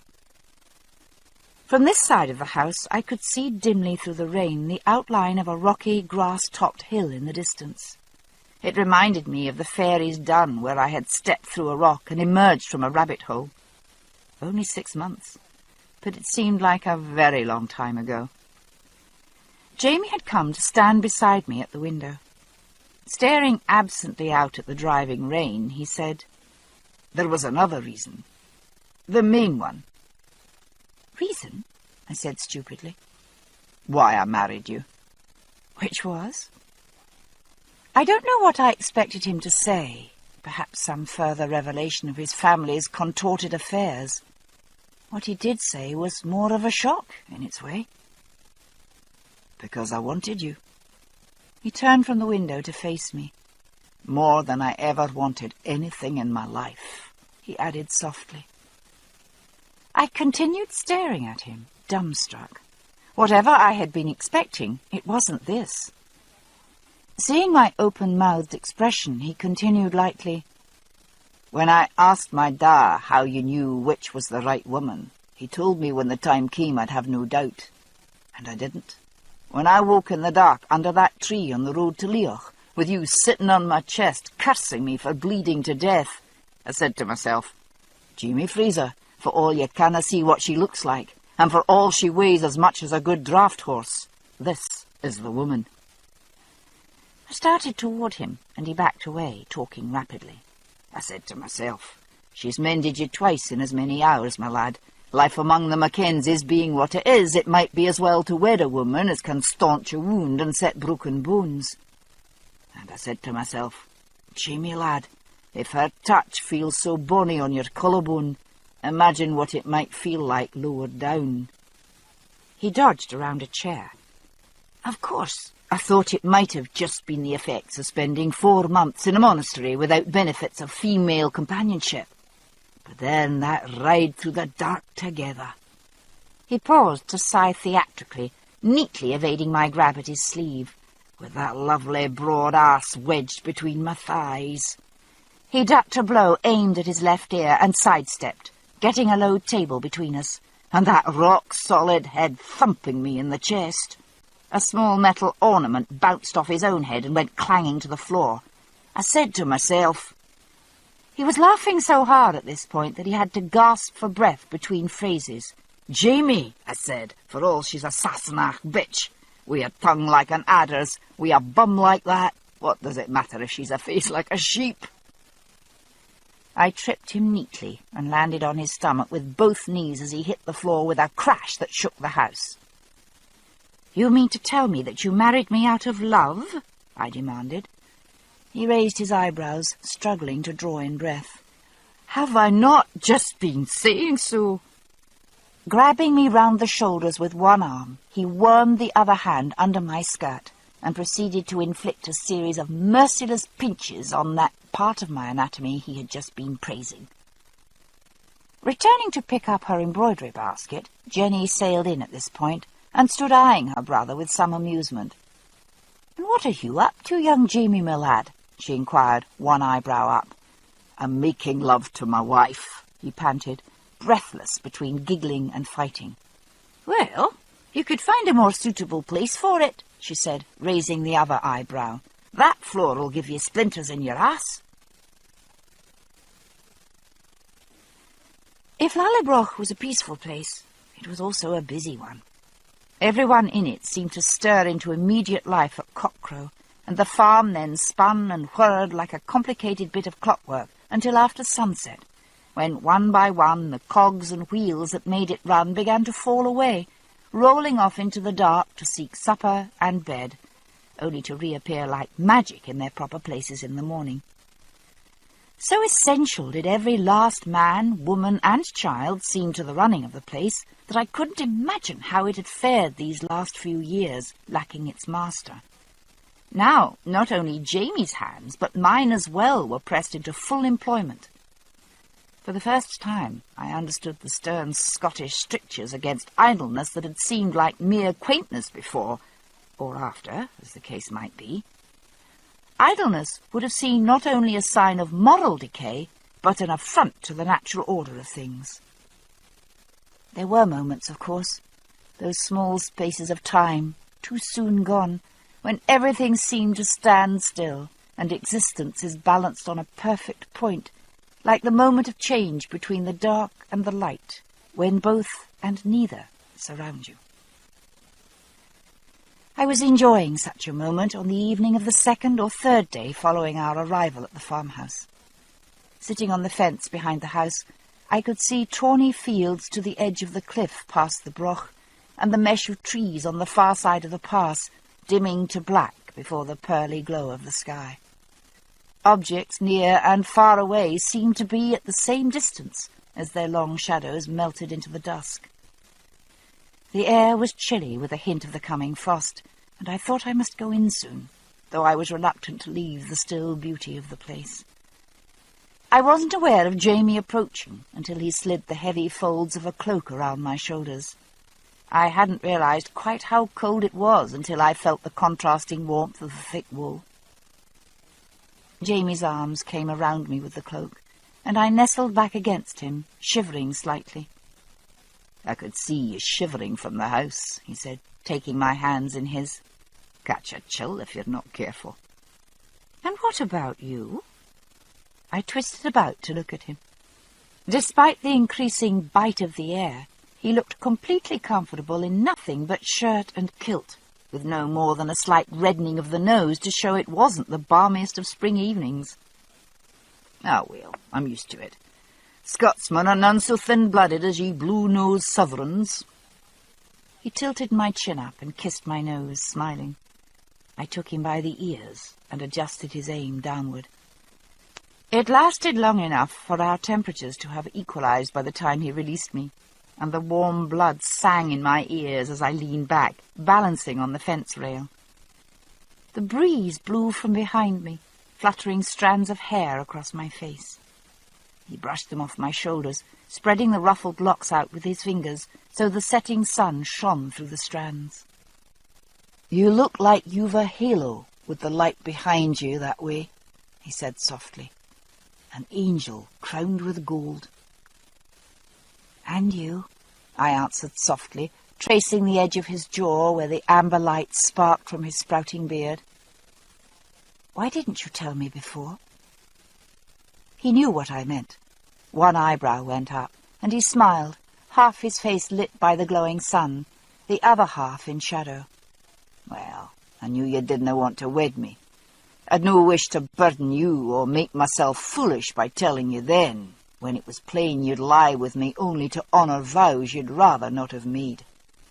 He grinned, teeth white in the shadow, forestalling my protest. "The first time, at least. Of my pride, woman." I reached out and drew him to me, pulling him close, so that he stood between my legs as I sat on the fence. Feeling the faint chill of his skin, I wrapped my legs around his hips and enfolded him with the wings of my cloak. Under the sheltering fabric, his arms came tight around me, pressing my cheek against the smudged cambric of his shirt. "My love," he whispered. "Oh, my love, I do want you so." "Not the same thing, is it?" I said. "Loving and wanting, I mean." He laughed, a little huskily. "Damn close, Sassenach, for me at least." I could feel the strength of his wanting, hard and urgent. He stepped back suddenly, and stooping, lifted me from the fence. "Where are we going?" We were headed away from the house, toward the cluster of sheds in the shadow of the elm grove. "To find a haystack." Chapter 28. Kisses and Drawers. I gradually found my own place in the running of the estate, as Jenny could no longer manage the long walk to the tenants' cottages. I took to visiting them myself, accompanied sometimes by a stable lad, sometimes by Jamie or Ian. I took food and medicines with me, treated the sick as best I could, and made suggestions as to the improvement of health and hygiene, which were received with varying degrees of grace. At Lallebroch itself, I poked about the house and grounds, making myself useful wherever I could, mostly in the gardens. Besides the lovely little ornamental garden, the manor had a small herb garden and an immense kitchen garden, or kale-yard, that supplied turnips, cabbages, and vegetable marrows. Jamie was everywhere, in the study with the account books, in the fields with the tenants, in the horse barn with Ian, making up for lost time. There was something more than duty or interest in it, too, I thought. We would have to leave soon, and he wanted to set things running in a path that would continue while he was gone, until we could return for good. I knew we would have to leave, yet surrounded by the peaceful house and grounds of Lallebroch and the cheerful company of Jenny, Ian, and small Jamie, I felt as though I had come home at last. After breakfast one morning, Jamie rose from the table, announcing that he thought he would go as far as the head of the valley to see a horse that Martin Mack had for sale. Jenny turned from the sideboard, brows drawn together. "Do you think it's safe, Jamie? There's been English patrols all through the district the last month or so." He shrugged, taking his coat from the chair where he had laid it. "I'll be careful." "Oh, Jamie," said Ian, coming in with an armful of firewood for the hearth. "I meant to ask, can you gang up to the mill this morning? Jock was up yestereen to say something's gone amiss with the wheel. I had a quick look, but he and I together couldna shift it. I think there's a bit of rubbish stuck in the works outside, but it's well under the water." He stamped his wooden leg lightly, smiling at me. I can still walk, thank God, and ride as well, but I canna swim. I just thrash about and gang in circles like a doodlebug. Jamie laid the coat back on the chair with a smile at his brother-in-law's description. None so bad, Ian, if it keeps you from having to spend the morning in a freezing mill pond. Aye, I'll go. He turned to me. Care to walk up with me, Sassenach? It's a fine morning, and you can bring your wee basket. He cocked an ironic eye at the enormous withy basket I used for gathering. I'll go and change my sark. Be with you in a moment. He headed for the staircase and bounded athletically up the steps, 3 at a time. Ian and I exchanged smiles. If there was any regret that such feats were now beyond him, it was hidden beneath his pleasure in seeing Jamie's exuberance. "It's good to have him back," he said. "I only wish we could stay," I said with regret. The soft brown eyes filled with alarm. "You'll no be going at once, surely?" I shook my head. "No, not at once, but we'll need to leave well before the snow comes." Jamie had decided that our best course was to go to Bewley, seat of Clan Fraser. Perhaps his grandfather, Lord Lovat, could be of help. If not, he might at least arrange us passage to France. Ian nodded, reassured. "Oh, aye, but you've a few weeks yet." It was a beautiful, bright autumn day, with air like cider, and a sky so blue you could drown in it. We walked slowly, so that I could keep an eye out for late-blooming eglantine and teaselheads, chatting casually. "It's quarter day next week," Jamie remarked. "Will your new gown be ready then?" "I expect so. Why, is it an occasion?" He smiled down at me, taking the basket, while I stooped to pull up a stalk of tansy. "Oh, in a way. Nothing like Column's great affairs, to be sure. But all the Lallybroch tenants will come to pay their rents and their respects to the new Lady Lallybroch." "I expect they'll be surprised you've married an Englishwoman." "I reckon there are a few fathers who might be disappointed at that. I'd courted a lass or two hereabouts before I got arrested and taken to Fort William."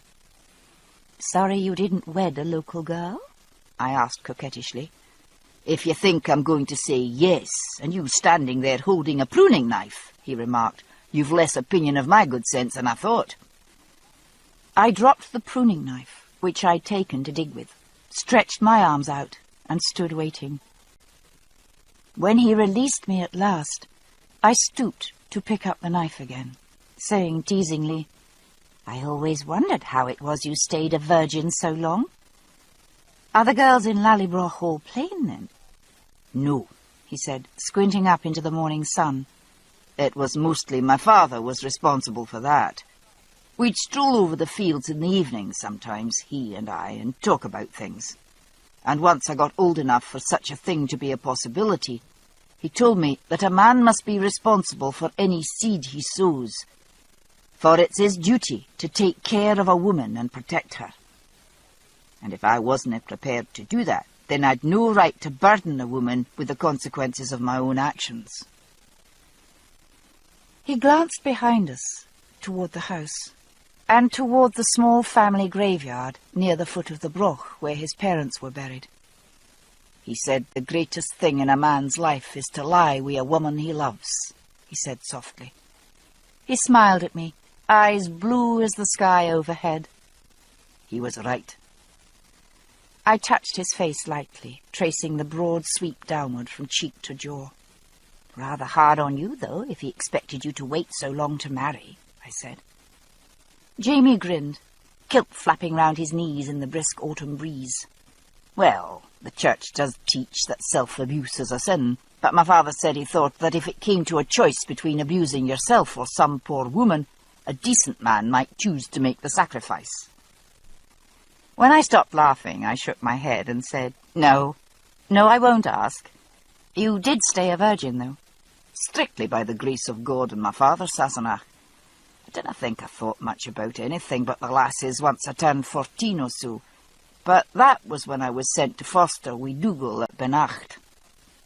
"No girls there?" I asked. "I thought Dougal had daughters." "Aye, he has. 4. The 2 younger ones are no much to look at, but the eldest was a very handsome lassie. A year or two older than me, Molly was, and not much flattered by my attention, I dinna think. I used to stare at her across the supper table, and she'd look down her nose at me and ask did I have the catarrh, because if so I should go to bed, and if not, she would be much obliged if I'd close my mouth, as she didn't care to look at my tonsils while she was eating. "I begin to see how you stayed a virgin," I said, hiking my skirts to climb a stile. "But they can't all have been like that." "No," he said reflectively, giving me a hand over the stile. "No, they weren't. Molly's younger sister, Tabitha, was a bit friendlier." He smiled reminiscently. "Tibby was the first girl I kissed. Or perhaps I should say the first girl who kissed me. I was carrying 2 pails of milk for her from the barn to the dairy, plotting all the way how I'd get her behind the door where there wasn't room to get away and kiss her there. But my hands were full, and she had to open the door for me to go through. So it was me ended up behind the door, and Tib, who walked up to me, took me by both ears and kissed me. Spilled the milk too," he added. "Sounds a memorable first experience," I said, laughing. "I doubt I was her first," he said, grinning. "She knew a lot more about it than I did. But we didn't get much practice. A day or two later, her mother caught us in the pantry. She didn't do more than give me a sharpish look and tell Tibby to go and set the table for dinner. But she must have told Dougal about it." If Dougal Mackenzie had been quick to resent an insult to his sister's honour, I could only imagine what he might have done in defence of his daughters. "I shudder to think," I said, grinning. "So do I," said Jamie, shuddering. He shot me a sidelong glance, looking shy. "You know that young men in the morning, sometimes they wake up with... He was blushing. "Yes, I know," I said. "So do old men of 23. You think I don't notice? You've brought it to my attention often enough." "Well, the morning after Tib's mother caught us, I woke up just at dawn. I'd been dreaming about her, Tib, I mean, not her mother. And I wasn't surprised to feel a hand on my cock. What was surprising was that it wasn't mine." "Surely it wasn't Tibby's?" "Well, no, it wasn't. It was her father's." "Dougal! Whatever?" "Well, I opened my eyes wide and he smiled down at me, very pleasant. And then he sat on the bed and we had a nice little chat, uncle and nephew, foster father to foster son.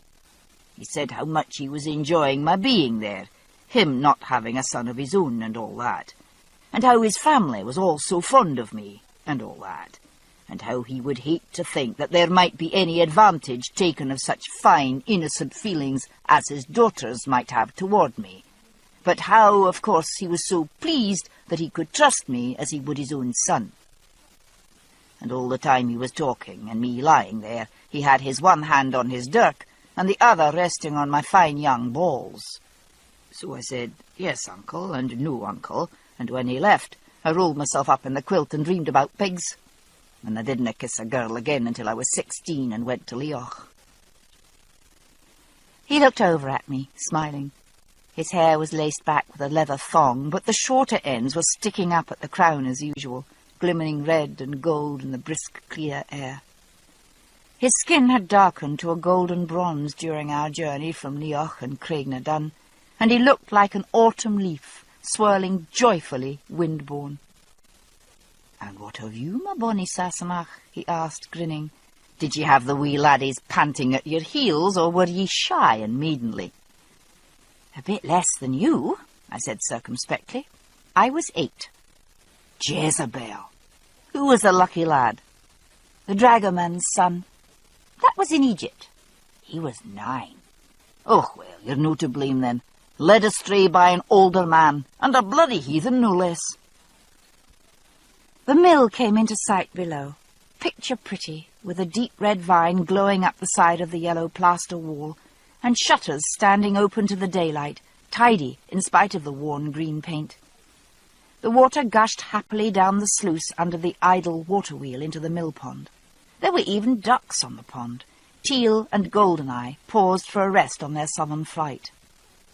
"Look," I said, pausing at the top of the hill, putting a hand on Jamie's arm to stop him. "Isn't it lovely. Be a sight more lovely if the water wheel were turning, he said practically. Then he glanced down at me and smiled. Aye, Sassenach, it's a bonny place. I used to swim here when I was a lad. There's a wide pool round the bend of the stream. A little further down the hill, the pool became visible through the screen of willows. So did the boys. There were 4 of them, sporting and splashing and yelling, all naked as jays.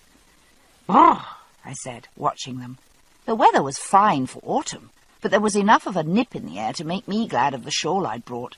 Makes my blood run cold just to see them. "Oh," Jamie said. "Well, let me warm it for you then." With a glance down at the boys in the stream, he stepped back into the shade of a big horse-chestnut tree. He put his hands about my waist and drew me into the shadow after him. "You warna the first lass I kissed," he said softly, "but I swear you'll be the last." And he bent his head to my upturned face. Once the miller had emerged from his lair and hasty introductions were made, I retired to the bank of the mill pond while Jamie spent several minutes listening to an explanation of the problem. As the miller went back into the mill house to try turning the stone from within, Jamie stood a moment staring into the dark, weedy depths of the mill pond. Finally, with a shrug of resignation, he began to strip off his clothes. "No help for it," he remarked to me. "Ian's right. There's something stuck in the wheel under the sluice. I'll have to go down and—" Stopped by my gasp, he turned around to where I sat on the bank with my blanket. "And what's amiss with you?" he demanded. "Have you no seen a man in his drawers before?" Not like that," I managed to get out between sputters. Anticipating possible submergence, he had donned beneath his kilt a short garment of incredible elderliness, originally of red flannel, now patched with a dazzling array of colours and textures. Obviously, this pair of drawers had originally belonged to someone who measured several inches more around the middle than Jamie. They hung precariously from his hip bones, the folds drooping in V's over his flat belly. "Your grandfather's?" I guessed, making a highly unsuccessful effort to suppress my giggling. "Or your grandmother's?" "My father's," he said coldly, looking down his nose at me. "You didn't expect me to be swimming bare as an egg before my wife and my tenants, do you?" With considerable dignity, he gathered the excess material up in one hand and waded into the mill pond. Treading water near the wheel, he took his bearings, then with a deep breath upended and submerged, my last sight of him the ballooning bottom of the red flannel drawers. The miller, leaning out of the mill house window, shouted encouragement and directions whenever the sleek wet head broke the surface for air. The edge of the pond bank was thick with water plants, and I foraged with my digging stick for mallow root and the small, fine-leaved dropwort. I had half the basket filled when I heard a polite cough behind me. She was a very old lady indeed, or at least she looked it. She leaned on a hawthorn stick, enveloped in garments she must have worn 20 years before, now much too voluminous for the shrunken frame inside them. "Good morn to you," she said, nodding her head like a bobbin. She wore a starched white kerch that hid most of her hair, but a few wisps of iron grey peeped out beside cheeks like withered apples. "Good morning," I said, and started to scramble up, but she advanced a few steps and sank down beside me with surprising grace. I hoped she could get up again.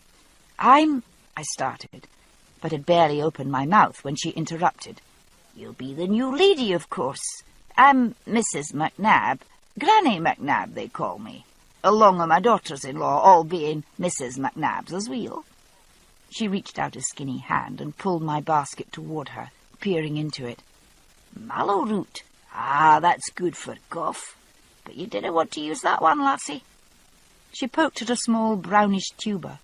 "Looks like lily root, but it isn't that." "What is it?" I asked. "Adder's tongue. Eat that one, lassie, and you'll be rolling round your room with your heels behind your head." She plucked the tuber from the basket and threw it into the pond with a splash. She pulled the basket onto her lap and poured expertly through the remaining plants, while I watched with a mixture of amusement and irritation. At last, satisfied, she handed it back. "Well, you're none so foolish for Sassenach, lass," she remarked. "You ken better from lamb's quarters, at least." She cast a glance toward the pond, where Jamie's head appeared briefly, sleek as a seal, before disappearing once again beneath the mill house. "I see his lordship didn't wed ye for your face alone." "Thank you," I said, choosing to construe this as a compliment. The old lady's eyes, sharp as needles, were fastened on my midsection. "Not wee child yet?" she demanded. "Raspberry leaves, that's the thing. Steep a handful wi' rose hips and drink it when the moon's waxing from the quarter to the full. Then, when it wanes from the full to the half, take a bit of barberry to purge your womb." "Oh," I said. "Well, I'd a bit of a favour to ask his lordship," the old lady went on. "But as I see he's a bit occupied at present, I'll tell you about it." "All right," I agreed weakly, not seeing how I could stop her anyway. "It's my grandson," she said, fixing me with small grey eyes the size and shininess of marbles. "My grandson Rabbie, that is. I've 16 altogether, and the 3 of them named Robert, but the one's Bob, and t'other Rob, and the wee one's Rabbie." "Congratulations," I said politely. "I want his lordship to take the lad on as stable lad," she went on. "Well, I can't say—" "It's his father, ye ken," she said, leaning forward confidentially. "Not as I'll say there's aught wrong wi' a bit of firmness. Spare the rod and spoil the child, I've said often enough, and the good Lord kens well enough that boys were meant to be smacked, or he'd not have filled them sae fu' of the devil. But when it comes to laying a child out on the hearth and a bruise on his face the size of my hand, and for naught more than taking an extra bannock from the platter, then—" "Rabbie's father beats him, you mean?" I interrupted. The old lady nodded, pleased with my ready intelligence. "To be sure. Is that no what I've been saying?" She held up a hand. "Now, in the regular way, of course, I'd not interfere. A man's son's his ain to do as he sees fit wi', but, well, Rabbie's a bit of a favourite o' mine, and it's no the lad's fault as his father's a drunken sot, shameful as 'tis for his own mother to say such a thing." She raised an admonitory finger like a stick. Not but what Ronald's father didn't take a drop too much from time to time, but lay a hand on me o' the bairns he never did. Not after the first time, at any rate, she added thoughtfully. She twinkled suddenly at me, little cheeks round and firm as summer apples, so I could see what a very lively and attractive girl she must have been. "He struck me the once," she confided, "and I snatched the girdle off the fire and crowned him wi' it." She rocked back and forth, laughing. "Thought I'd kilt him for sure, and me wailing and holding of his head in my lap, thinking what would I do, a widow with 2 bairns to feed. But he came round," she said matter-of-factly, "and ne'er laid a hand on me or the bairnies again. I bore 13, you ken," she said proudly, "and raised 10. "Congratulations," I said, meaning it. "Raspberry leaves," she said, laying a confiding hand on my knee. "Mark me, lassie, raspberry leaves will do it. And if not, come to see me, and I'll make ye a bitty drink o' cornflour and marrow seed wi' a raw egg beaten up in it. That'll draw your man's seed straight up into the womb, you ken, and you'll be swelling like a pumpkin by Easter." I coughed, growing a bit red in the face. "And you want Jamie, his lordship, I mean, to take your grandson into his house as stable lad, to get him away from his father?" "Aye, that's it. Now, he's a branky wee wacker, is Rabbie, and his lordship will no be—" The old lady's face froze in the midst of her animated conversation. I turned to look over my shoulder and froze as well. Redcoats, dragoons, 6 of them on horseback, making their way carefully down the hill toward the mill house. With admirable presence of mind, Mrs. McNabb stood up and sat down again on top of Jamie's discarded clothes, her spreading skirts hiding everything. There was a splash and an explosive gasp from the mill pond behind me as Jamie surfaced again. I was afraid to call out or move for fear of attracting the dragoon's attention to the pond, but the sudden silence behind me told me he had seen them. The silence was broken by a single word travelling across the water, softly spoken, but heartfelt in its sincerity. "Merde," he said. The old lady and I sat unmoving, stone-faced, watching the soldiers come down the hill.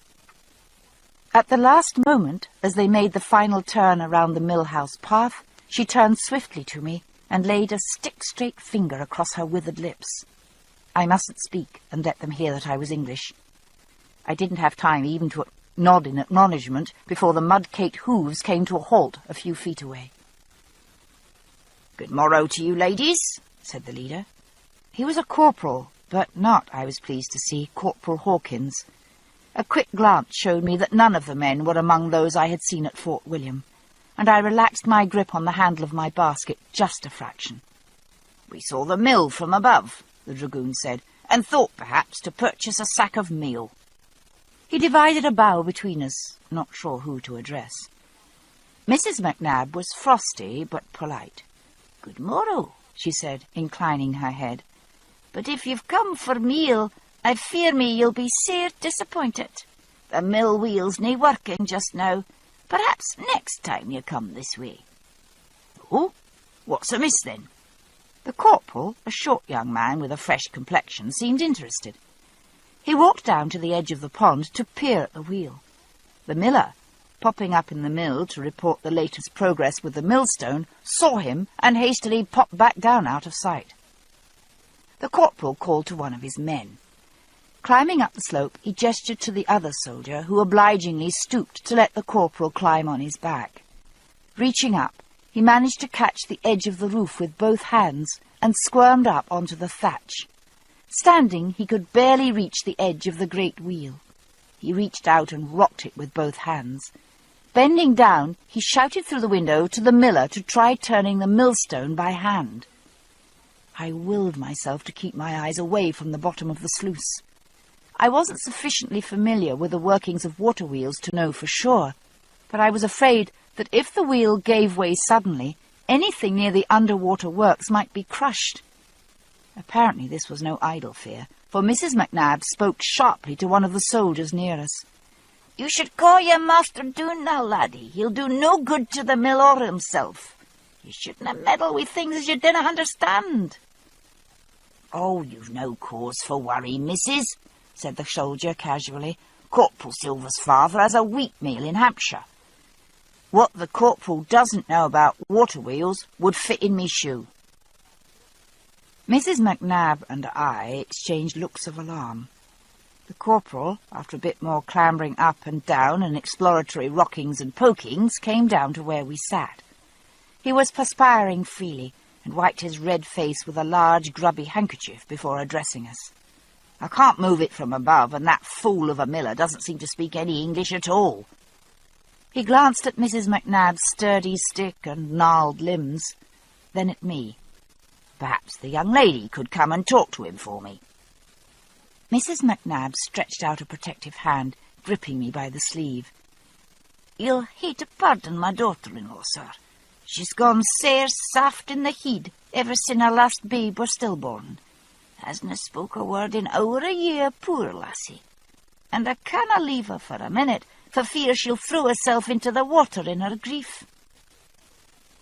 I did my best to look soft-headed. No great effort in my present state of mind. The corporal looked disconcerted. "Oh," he said. "Well." He wandered down to the edge of the pond and stood frowning into the water. He looked just as Jamie had an hour before, and apparently for the same reason. "No help for it, Collins," he said to the old trooper. "I'll have to go under and see what's holding it." He took off his scarlet coat and began to unfasten the cuffs of his shirt. I exchanged looks of horror with Mrs. McNabb. While there might be sufficient air under the mill house for survival, certainly there was not room to hide very effectively. I was considering, not very optimistically, the chances of throwing a convincing epileptic fit when the great wheel suddenly creaked overhead. With a sound like a tree being murdered, the big ark made a swooping half-turn, stuck for a moment, then rolled into a steady revolution, scoops merrily pouring bright streamlets into the sluice. The corporal paused in his undressing, admiring the arc of the wheel. "Look at that, Collins. Wonder what was stuck in it." As though in answer, something came into sight at the top of the wheel. It hung from one of the scoops, sodden red folds dripping. The scoop hit the stream, now churning down the sluice. The object came loose, and Jamie's father's erstwhile drawers floated majestically out into the waters of the mill pond. The elderly trooper fished them out with a stick, presenting them gingerly to his commander, who plucked them off the stick like a man obliged to pick up a dead fish. He said, holding up the garment critically. "Wonder where on earth that came from. Must have been caught around the shaft. Curious that something like that could cause so much trouble, isn't it, Collins?" "Yes, sir." The trooper plainly didn't consider the interior workings of a Scottish mill wheel to be of absorbing interest, but answered politely. After turning the cloth over a time or two, the corporal shrugged and used it to wipe the dirt from his hands. "Decent bit of flannel," he said, wringing out the sopping cloth. "It'll do to polish tack, at least. Something of a souvenir, eh, Collins?" And with a polite bow to Mrs. McNab and me, he turned to his horse. The dragoons had barely disappeared from sight over the brow of the hill when a splashing from the mill pond heralded the rising from the depths of the resident water sprite. He was the bloodless white, blue-tinged, of Carrara marble, and his teeth chattered so hard that I could barely make out his first words, which were, in any case, in Gaelic. Mrs. McNab had no trouble making them out, and her ancient jaw dropped. She snapped it shut, though, and made a low reverence toward the emergent laird. Seeing her, he stopped his progress toward the shore, the water still lapping modestly about his hips. He took a deep breath, clenching his teeth to stop the chattering, and plucked a streamer of duckweed off his shoulder. "Mrs. McNab," he said, bowing to his elderly tenant.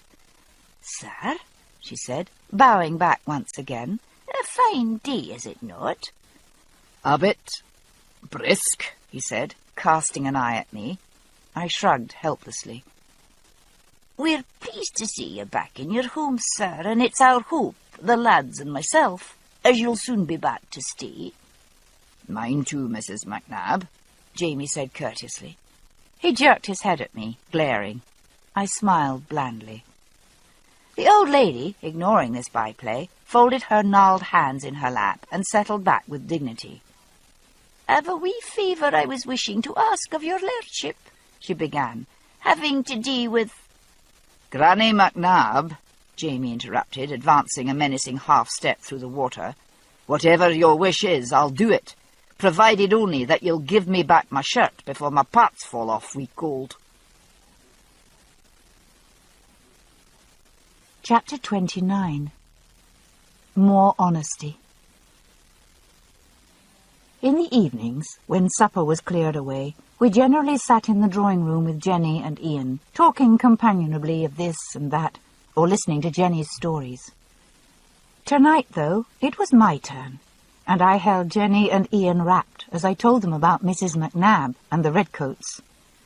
"God kens well enough that boys need to be smacked, or he'd no fill them sae fu' o' the deal." My imitation of Granny McNab brought down the house. Jenny wiped tears of laughter from her eyes. "Lord, that's true enough. And she'd know it, too. What has she got, Ian? 8 boys?" Ian nodded. "Aye, at least. I can't even remember all their names. Seems like there was always a couple of McNabs about to hunt or fish or swim with when Jamie and I were younger." "You grew up together?" I asked.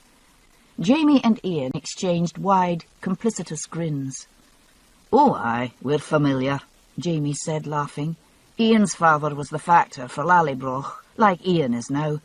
On a number of occasions during my reckless youth, I found myself standing elbow to elbow with Mr. Murray there, explaining to one or other of our respective fathers how appearances can be deceiving, or, failing that, why circumstances alter cases. And failing that, said Ian, I found myself on the same number of occasions bent over a fence rail alongside Mr. Fraser there, listening to him yell his head off while waiting for my own turn.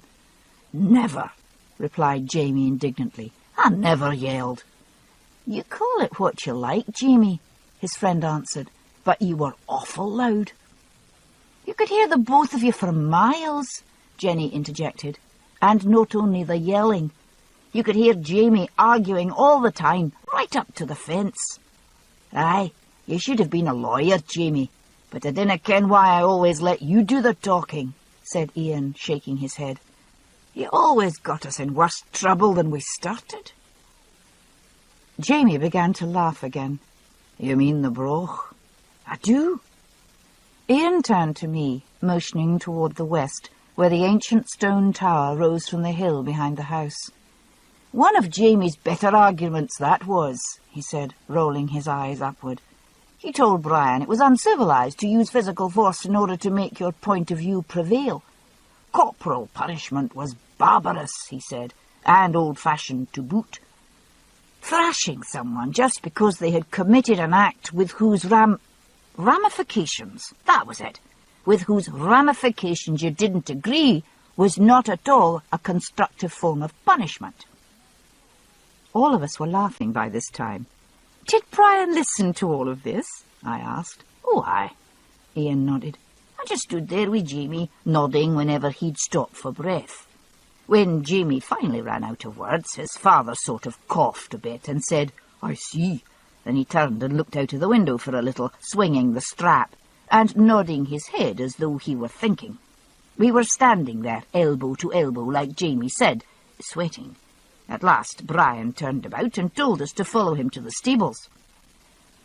He gave us each a broom, a brush, and a bucket, and pointed us in the direction of the broch, said Jamie, taking up the story. Said I'd convinced him of my point, so he decided on a more constructive form of punishment.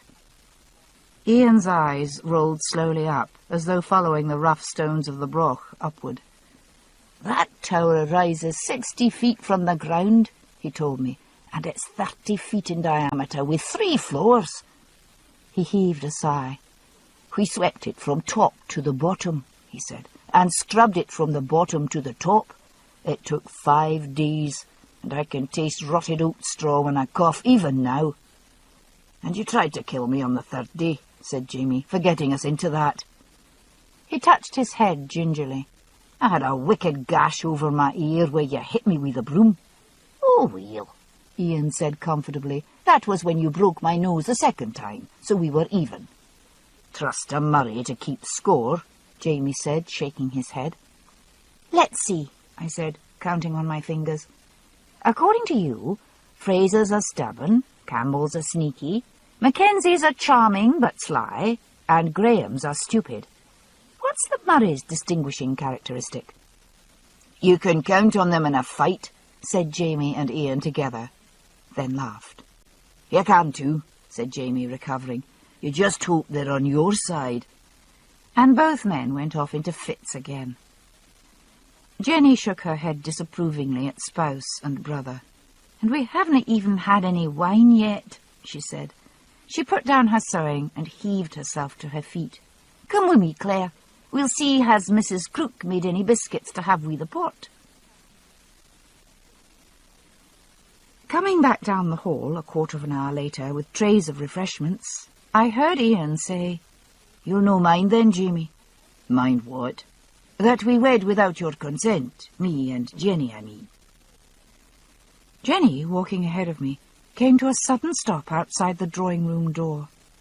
There was a brief snort from the love-seat where Jamie lay sprawled, feet propped on a hassock. Since I didn't tell you where I was, and you had no notion when, if ever, I'd come back, I can hardly blame you for not waiting. I could see Ian in profile, leaning over the log basket. His long, good-natured face wore a slight frown. Well, I didn't think it right, especially with me being crippled. There was a louder snort. Jenny couldn't have a better husband if you'd lost both legs and your arms as well, Jamie said gruffly. Ian's pale skin flushed slightly in embarrassment. Jamie coughed and swung his legs down from the hassock, leaning over to pick up a scrap of kindling that had fallen from the basket. "How did you come to wed anyway, given your scruples?" he asked, one side of his mouth curling up. "Gracious, man," Ian protested. "You think I had any choice in the matter? Up against a freezer?" He shook his head, grinning at his friend. "She came up to me out in the field one day while I was trying to mend a wagon that sprang its wheel. I crawled out all covered with muck and found her standing there, looking like a bush covered with butterflies. She looks me up and down and she says—" He paused and scratched his head. "Well, I don't know exactly what she said, but it ended with her kissing me, muck notwithstanding, and saying, 'Fine then, we'll be married on St. Martin's Day.'" He spread his hands in comic resignation. I was still explaining why we couldn't do any such thing when I found myself in front of a priest saying, "I take thee, Janet," and swearing to a lot of very improbable statements. Jamie rocked back in his seat, laughing. "Aye, I ken the feeling," he said. "Makes you feel a bit hollow, no?" Ian smiled, embarrassment forgotten. "It does, and all. I still get that feeling, you know, when I see Jenny Sudden standing against the sun on the hill, or holding wee Jamie, not looking at me. I see her and I think, God, man, she can't be yours, not really." He shook his head, brown hair flopping over his brow. "And then she turns and smiles at me." He looked up at his brother-in-law, grinning. "Well, you know yourself. I can see it's the same with you and your Claire. She's something special, no?" Jamie nodded. The smile didn't leave his face, but altered somehow. "Aye," he said softly. "Aye, she is that." Over the port and biscuits, Jamie and Ian reminisced further about their shared boyhood and their fathers. Ian's father, William, had died just the past spring, leaving Ian to run the estate alone. "You remember when your father came down on us down by the spring and made us go with him to the smithy to see how to fix a wagon tree? Aye, and you couldn't understand why we kept squirming and shifting about. And he kept asking you, did you need to go to the privy?" Both men were laughing too hard to finish the story, so I looked at Jenny. "Toads," she said succinctly. "The two of them each had 5 or 6 toads inside his shirt." "Oh, Lord," said Ian. "When the one crawled up your neck and hopped out of your shirt into the forge, I thought I'd die." "I cannot imagine why my father didn't wring my neck on several occasions," said Jamie, shaking his head. "It's a wonder I ever grew up." Ian looked consideringly at his own offspring, industriously engaged in piling wooden blocks on top of each other by the hearth. "I don't quite know how I'm going to manage it when the time comes I have to beat my own son. I mean, he's so small." He gestured helplessly at the sturdy little figure, tender neck bent to his task. Jamie eyed his small namesake cynically. "Aye, he'll be as much a devil as you or I, give him time. After all, I suppose even I must have looked small and innocent at one point." "You did?" said Jenny unexpectedly, coming to set a pewter cup of cider in her husband's hand. She patted her brother on the head. "You were very sweet as a baby, Jamie. I remember standing over your cot. It can't have been more than 2, asleep with your thumb in your mouth, and we'd agreed we'd never seen a prettier lad. You had fat, round cheeks and the dearest red curls." The pretty lad turned an interesting shade of rose and drained his cider at one gulp, avoiding my glance. "Didn't last long, though," Jenny said, flashing white teeth and a mildly malicious smile at her brother. "How old were you when you got your first thrashing, Jamie? 7?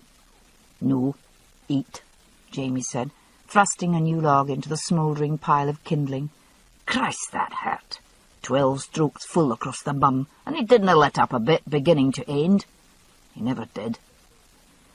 He sat back on his heels, rubbing his nose with the knuckles of one hand. His cheeks were flushed, and his eyes bright from the exertion.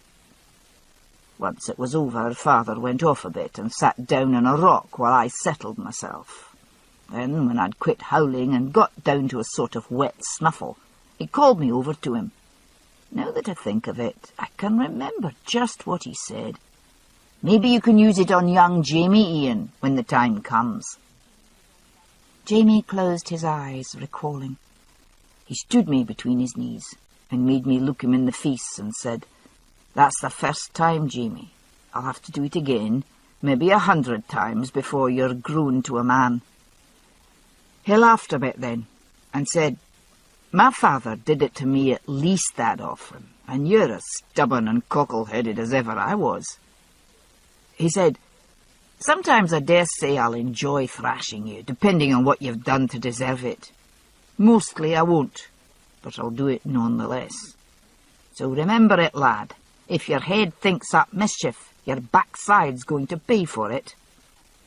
Then he gave me a hug and said, "You're a braw lad, Jamie. Go away to the house now and let your mother comfort you." I opened my mouth to say something to that, and he said, quick-like, "No, I know you don't need it, but she does. Get on with you."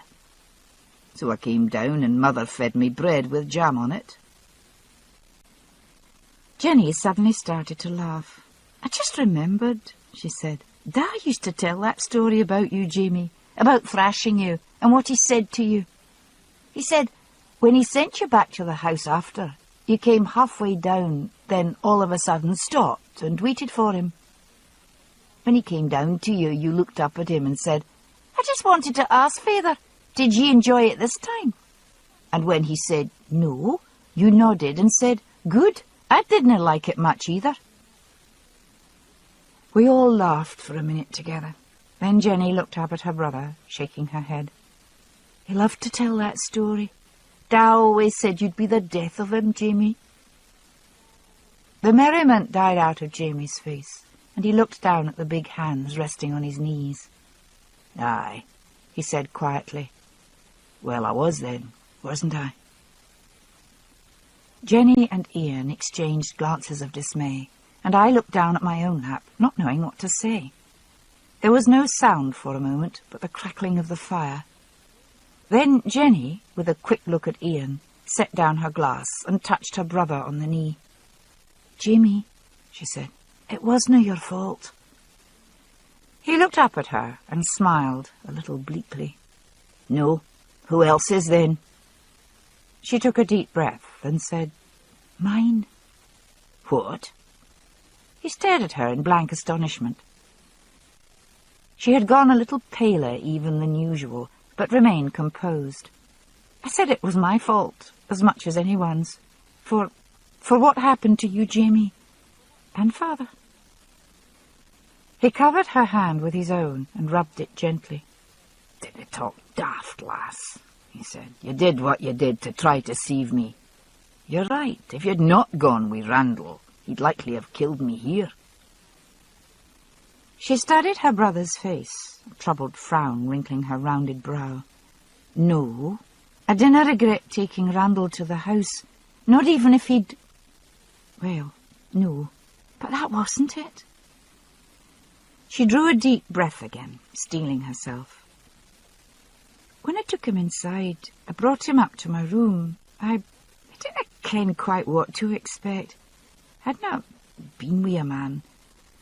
He seemed very nervous, though, all flushed and as though he were not certain himself, which seemed strange to me. He pushed me onto the bed, and then he stood there, rubbing himself.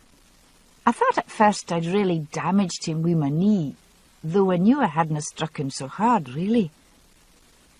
The colour was creeping up her cheeks, and she stole a sidelong glance at Ian before looking hastily back at her lap. I ken now that he was trying to make himself ready. I didn't mean to let him know I was frightened, so I sat up straight on the bed and stared at him. That seemed to anger him, and he ordered me to turn round. I wouldn't do it, though. just kept looking at him. Her face was the colour of one of the roses by the doorstep. He unbuttoned himself and I laughed at him. You did what? Jamie said incredulously. I laughed. I mean, her eyes met her brother's with some defiance. I kent well enough how a man's made. I'd seen you naked enough, and Willie and Ian as well. But he... A tiny smile appeared on her lips, despite her apparent efforts to suppress it. He looked so funny, all red in the face and rubbing himself so frantic, and yet still only half. There was a choked sound from Ian, and she bit her lip, but went on bravely. He didn't like it when I laughed, and I could see it, so I laughed some more. That's when he lunged at me and tore my dress half off me. I smacked him in the face, and he struck me across the jaw hard enough to make me see stars. Then he grunted a bit, as though that pleased him, and started to climb onto the bed with me. I had just about sense enough left to laugh again. I struggled up onto my knees, and I taunted him. I told him I kent he was no a real man. I couldn't manage wi' a woman. She bent her head still further, so the dark curls swung down past her flaming cheeks. Her words were very low, almost a whisper. I spread the pieces of my gown apart, and I taunted him wi' my breasts. I told him I knew he was afraid of me because he wasn't fit to touch a woman, but only to sport with beasts and young lads. Jenny, said Jamie, shaking his head helplessly. Her head came up to look at him. Well, I did then, she said. It was all I could think of, and I could see that he was fair off his head, but it was plain, too, that he couldn't. And I stared right at his breeches, and I laughed again. And then he got his hands round my throat, throttling me, and I cracked my head against the bedpost, and when I woke he'd gone, and you wi' him. There were tears standing in her lovely blue eyes as she grasped Jamie's hands. Jamie, will you forgive me? I know if I'd not angered him that way, he wouldn't have treated you as he did. And then, Father. Oh, Jenny, love. Mucree, don't. He was kneeling beside her, pulling her face into his shoulder. Ian, on her other side, looked as though he had been turned to stone. Jamie rocked her gently as she sobbed. Hush, little dove. You did right, Jenny. It wasn't your fault, and maybe not mine either. He stroked her back. Listen, Mucree. He came here to do damage under orders, and it would have made no difference who he'd found here, or what you or I might have done. He meant to cause trouble, to rouse the countryside against the English, for his own purposes, and those of the man that hired him. Jenny stopped crying and sat up, looking at him in amazement. To rouse folk against the English? But why? Jamie made an impatient gesture with one hand. To find out the folk that might support Prince Charles should it come to another rising. But I dinna ken yet which side Randall's employer is on. If he wants to know so that those that follow the prince can be watched and maybe have their property seized, or if it's that he, Randall's employer, means to go with the prince himself, and wants the Highlands roused and ready for war when the time comes, I dinna ken, and it isna important now. He touched his sister's hair, smoothing it back from her brow. All that's important is that you're not harmed, and I'm home. Soon I'll come back to stay, Mucree. I promise. She raised his hand to her lips and kissed it, her face glowing. She fumbled in her pocket for a handkerchief and blew her nose. Then she looked at Ian, still frozen by her side, a look of hurt anger in his eyes. She touched him gently on the shoulder. You think I should have told you? He didn't move, but went on looking at her. Aye, he said quietly. I do. She put the handkerchief down in her lap and took him by both hands. Ian, man, I didn't tell you because I didn't wish to lose you too. My brother was gone, and my father. I didn't mean to lose my own heart's blood as well. For you are dearer to me even than home and family, love. She cast a lopsided smile at Jamie, and that's saying quite a bit. She looked into Ian's eyes, pleading, and I could see love and hurt pride struggling for mastery from the barrel chest. Claire Beecham, I said, deciding on the spur of the moment to use my maiden name. If it was ransom they had in mind, I didn't want to help them by giving a name that could lead to Frank. And I wasn't sure I wanted these rough-looking men to know who I was before I found out who they were. And just what do you think you're... The dark man ignored me, establishing a pattern that I was to grow tired of very quickly. Beauchamp? The heavy brows lifted, and the general company stirred in surprise. A French name it is, surely? He had in fact pronounced the name in correct French, though I had given it the common English pronunciation of Beecham. Yes, that's right, I answered in some surprise. And where did you find this lass? Dougal demanded, swinging round on Murta, who was refreshing himself from a leather flask. The swarthy little man shrugged. At the foot of Craignardun. She was having words with a certain captain of dragoons with whom I chanced to be acquaint, he added, with a significant lift of his eyebrows. There seemed to be some question as to whether the lady was or was not a whore. Dougal looked me over carefully once more, taking in every detail of cotton print dress and walking shoes. I see. And what was the lady's position in this discussion? He inquired, with a sarcastic emphasis on the word lady that I didn't particularly care for. I noticed that while his Scots was less pronounced than that of the man called Murta, his accent was still broad enough that the word was almost, though not quite, lady.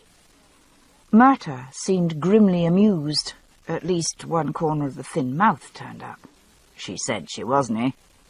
The captain himself appeared to be of two minds on the matter, but inclined to put the question to the test. We could do the same, come to that.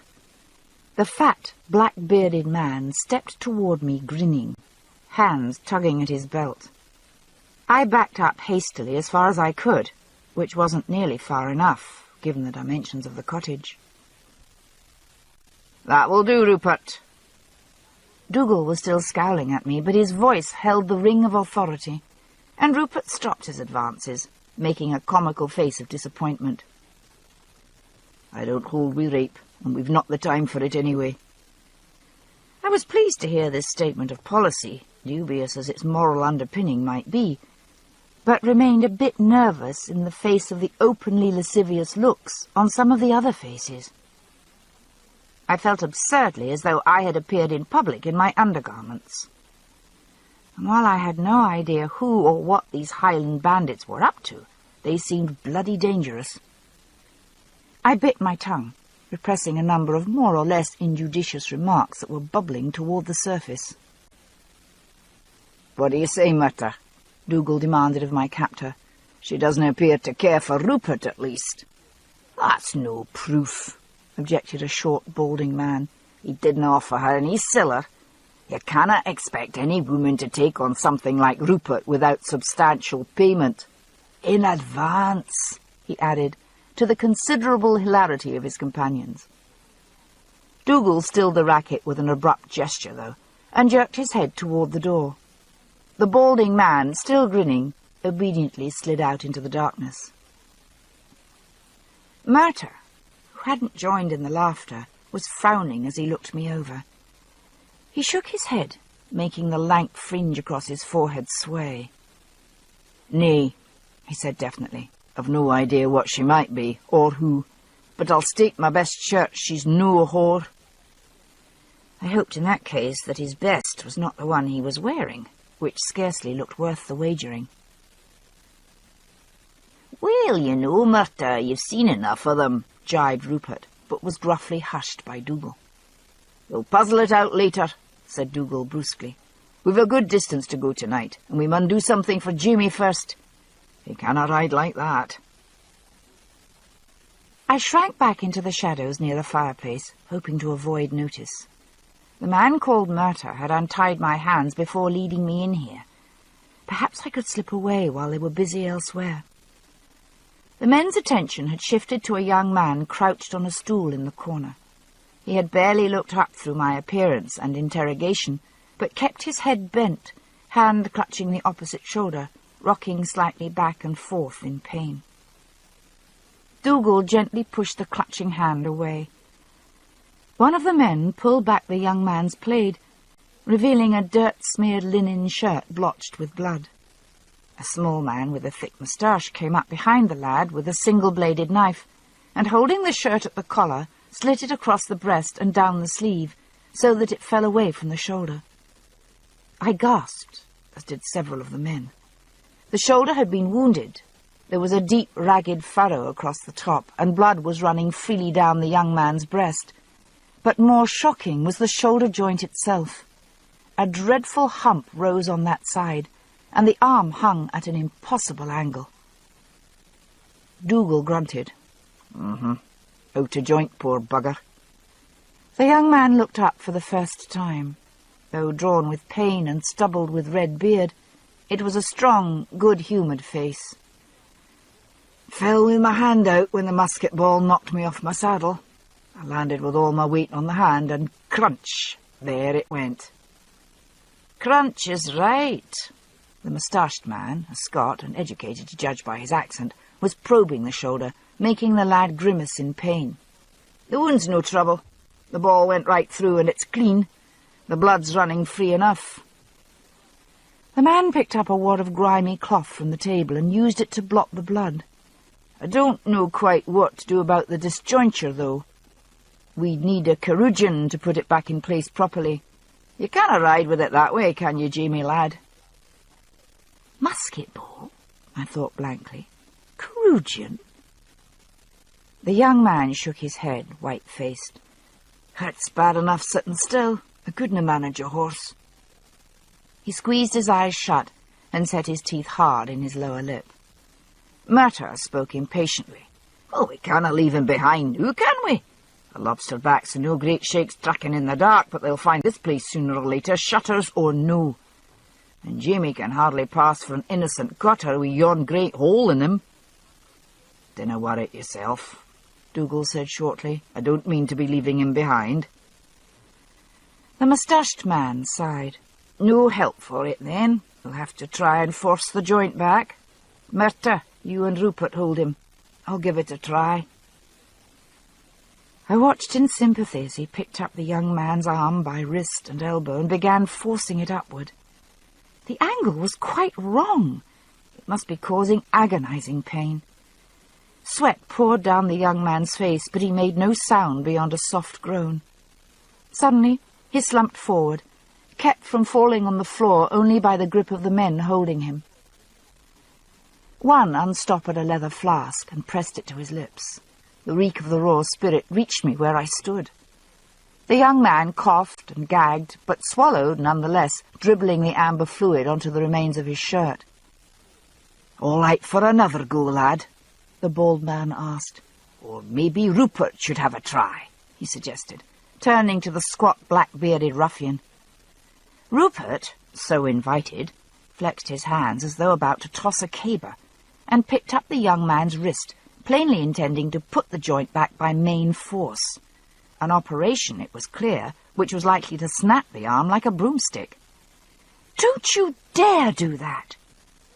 All thought of escape submerged in professional outrage. I started forward, oblivious to the startled looks of the men around me. "What do you mean?" snapped the bald man, clearly irritated by my intrusion. "I mean that you'll break his arm if you do it like that," on his face. Jamie rose then and touched me on the shoulder. We left the room quietly, leaving them together before the dying fire.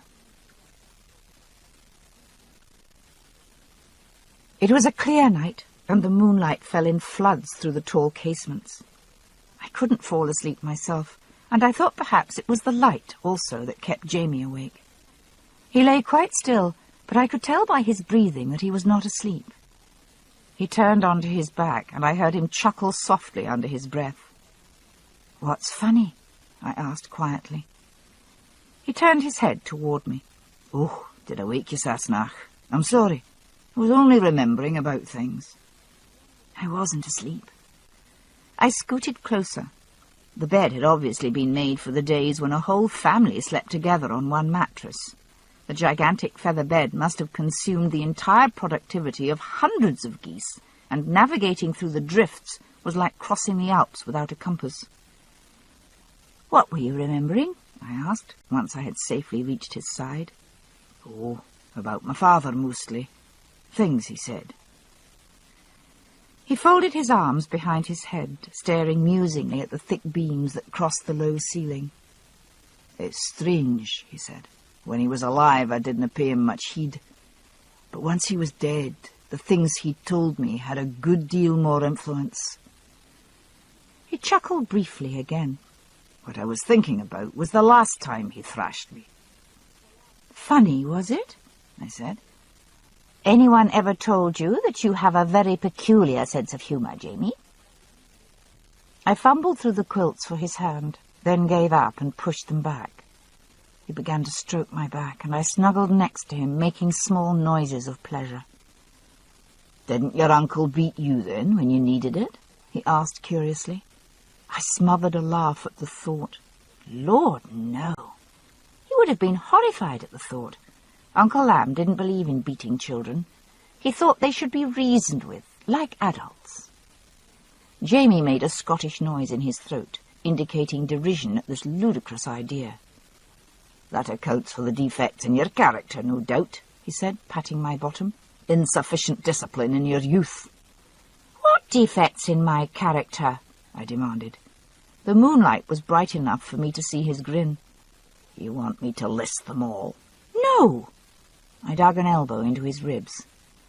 "Tell me about your father. How old were you then?" I asked. "Oh, 13, 14 maybe. Tall and skinny with spots. I can't remember why I was being thrashed. At that point it was more often something I'd said than something I'd done. All I remember is we were both of us boiling mad about it. That was one of the times he enjoyed beating me." He pulled me to him and settled me closer against his shoulder, his arm around me. I stroked his flat belly, toying with his navel. "Stop that, it tickles. Do you want to hear or no?" "Oh, I want to hear." "What are we going to do if we ever have children? Reason with them or beat them?" My heart raced a little at the thought, though there was no sign that this would ever be more than an academic question.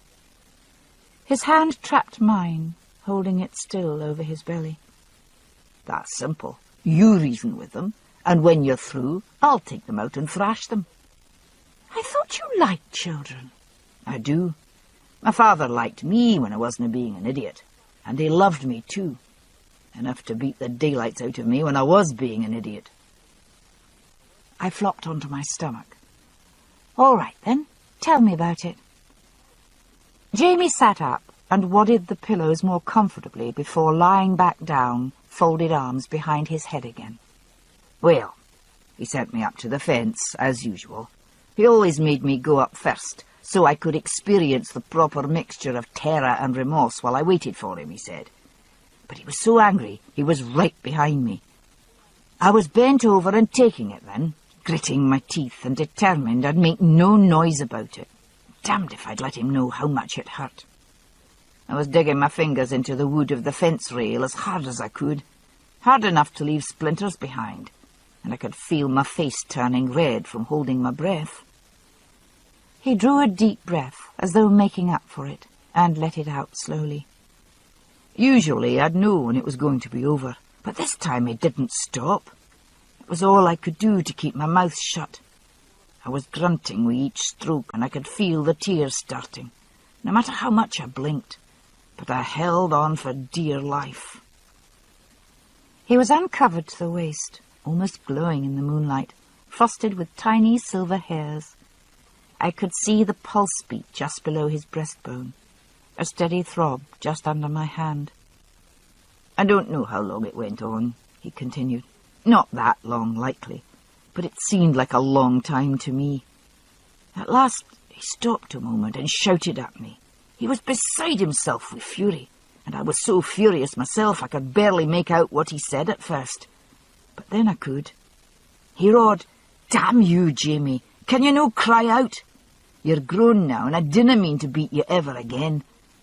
But I want one good yelp out of you, lad, before I quit, just so I'll think I've made some impression on you at last." Jamie laughed, disturbing the even movement of his pulse beat. I was so upset at that, I straightened up and whirled round and yelled at him, "Well, why did you no say so in the first place, you old fool? Ouch!" Next thing I knew, I was on the ground with my ears ringing and a pain in my jaw where he'd clouted me. He was standing over me, panting, and with his hair and his beard all on end. He reached down and got my hand and hauled me up. Then he patted my jaw and said, still breathing hard, "That's for calling your father a fool. It may be true, but it's disrespectful. Come on, we'll wash for supper." And he never struck me again. He still shouted at me, but I shouted back, and it was mostly man to man after that. He laughed comfortably, and I smiled into the warmth of his shoulder. "I wish I'd known your father," I said. "Well, maybe it's better not," I said, struck by a thought. "He might not have liked you marrying an Englishwoman." Jamie hugged me closer and pulled the quilts up over my bare shoulders. He'd have thought I'd got some sense at last. He stroked my hair. He'd have respected my choice, whoever it was. But you... He turned his head and kissed my brow gently. "He would have liked you very much, my Sassenach." And I recognized it for the accolade it was. Chapter 30. Conversations by the Hearth. Whatever rift Jenny's revelations had caused between her and Ian, it seemed to have healed. We sat for a short time after dinner in the parlour next evening, Ian and Jamie talking over the farm's business in the corner, accompanied by a decanter of elderberry wine, while Jenny relaxed at last with her swollen ankles propped on a hassock. I tried to write down some of the receipts she had tossed over her shoulder at me as we whizzed through the day's work, consulting her for details as I scribbled. To treat carbuncles, I headed one sheet. 3 iron nails to be soaked for 1 week in sour ale. Add 1 handful of cedarwood shavings, allow to set. When shavings have sunk to the bottom, mixture is ready. Apply 3 times daily, beginning on the first day of a quarter moon. Beeswax candles, began another sheet. Drain honey from the comb. Remove dead bees, so far as possible. Melt comb with a small amount of water in a large cauldron. Skim bees, wings, and other impurities from surface of water. Drain water. Replace. Stir frequently for half an hour, then allow to settle. Drain water. Keep for use in sweetening. Purify with water twice more. My hand was getting tired, and I hadn't even gotten to the making of candle moulds, the twisting of wicks, and the hanging of candles to dry. "Jenny," I called, "how long does it take to make candles, counting everything?" She laid the small shirt she was stitching in her lap, considering. "Half a day to gather the combs, 2 to drain the honey, 1 if it's hot, 1 day to purify the wax, unless there's a lot or it's very dirty, then 2. Half a day to make the wicks, 1 or 2 to make the moulds, half a day to melt the wax, pour the moulds and hang them to dry, say a week altogether." The dim lamplight and the sputtering quill were too much to contend with after the day's labours. I sat down next to Jenny and admired the tiny garment she was embroidering with nearly invisible stitches. Her rounded stomach suddenly heaved as the inhabitant shifted position. I watched, fascinated. I had never been close to someone pregnant for a prolonged period, and hadn't realized the amount of activity that went on inside. "Would you like to feel it?" Jenny offered, seeing me staring at her middle. "Well?" She took my hand and placed it firmly on her mound. "Right there. Just wait a moment, he'll kick again soon. They don't like you lying back like this, you know. It makes them restless and they start to squirm." Sure enough, a surprisingly vigorous push raised my hand by several inches. "Goodness, he's strong," I exclaimed. "Aye." Jenny patted her stomach with a touch of pride. "He'll be bonny like his brother and his da." She smiled across at Ian, whose attention had momentarily wandered from the breeding records of horses to his wife and child-to-be. "Or even like his good-for-nothing red-headed uncle," she added, raising her voice slightly and nudging me. "Hey?" Jamie looked up, distracted from his accounts. "Were you speaking to me?" "I wonder if it was the red-headed or the good-for-nothing that caught his attention," Jenny said to me, sotto voce, with another nudge. To Jamie, she said sweetly, "Nothing at all, Mukri. We were just speculating on the possibility that the new one would have the misfortune to resemble its uncle." The uncle in question grinned and came across to sit on the hassock, Jenny amiably moving her feet, then replacing them in his lap. "Rub them for me, Jamie," she begged. "You're better at it than Ian." He obliged, and Jenny leaned back and closed her eyes in bliss. She dropped the tiny shirt on her central mound, which continued to heave as though in protest. Jamie stared entranced at the movements, just as I had. "Isn't it uncomfortable?" he asked, "having someone turn somersaults in your belly?" Jenny opened her eyes and grimaced as a long swell arced across her stomach. Sometimes I feel my liver's black and blue from being kicked, but mostly it's a good feeling instead. It's like—" She hesitated, then grinned at her brother. "It's hard to describe to a man, you not having the proper parts. I don't suppose I could tell you what carrying a child feels like, no more than you could tell me what it's like to be kicked in the bollocks." "Oh, I could tell you that." He promptly doubled up, clasping himself, and rolled his eyes back in his head with a hideous gurgling groan. "Is that not right, Ian?" he asked, turning his head toward the stool where Ian sat laughing, wooden leg propped on the hearth. His sister put a delicate foot on his chest and pushed him upright. "All right then, clown. In that case, I'm glad I haven't got any." Jamie straightened up and brushed the hair out of his eyes. "No, really," he said, interested. "Is it just that the parts are different? Could you describe it to Claire? After all, she's a woman, though she's not born a child yet." Jenny eyed my midriff appraisingly, and I felt that small pang once more. Perhaps." She spoke slowly, thinking. "You feel as though your skin is very thin all over. You feel everything that touches you, even the rubbing of your clothes, and not just on your belly, but over your legs and flanks and breasts." Her hands went to them unconsciously, curving the lawn under the swelling rounds. "They feel heavy and full, and they're very sensitive, just at the tips." The small blunt thumb slowly circled the breasts, and I saw the nipples rise against the cloth. "And of course you're big and you're clumsy." Jenny smiled ruefully, rubbing the spot on her hip where she had banged against the table earlier. "You take up more room than you're used to." "Here, though," her hands rose protectively to the top of her stomach, "that's where you feel things most, of course." She caressed the rounded bulge as though it were her child's skin she stroked, rather than her own, Ian's eyes following her hands as they moved from top to bottom of the curving hillock, over and over, smoothing the fabric again and again. "In the early days, it's a bit like belly gas," she said, laughing.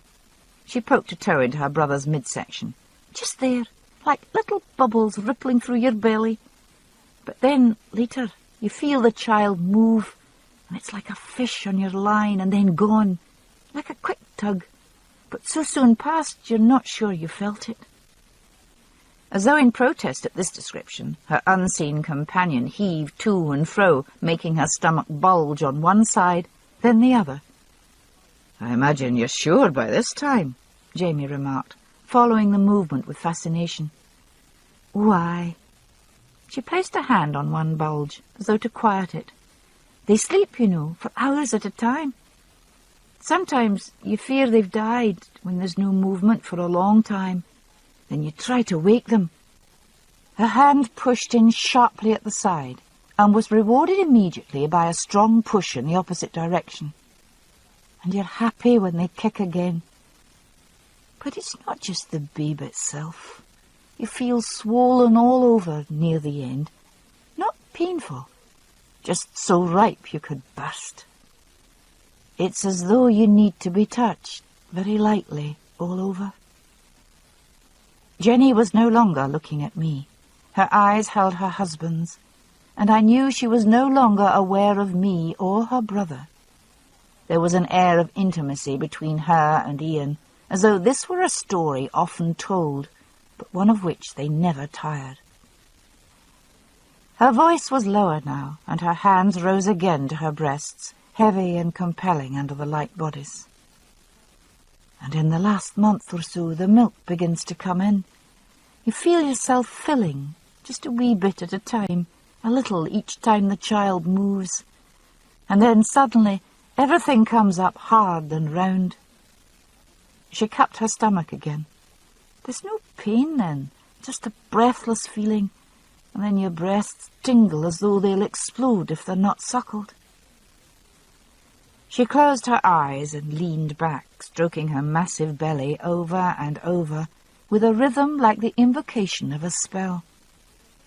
It came to me, watching her, that if ever there were such a thing as a witch, then Janet Fraser was one.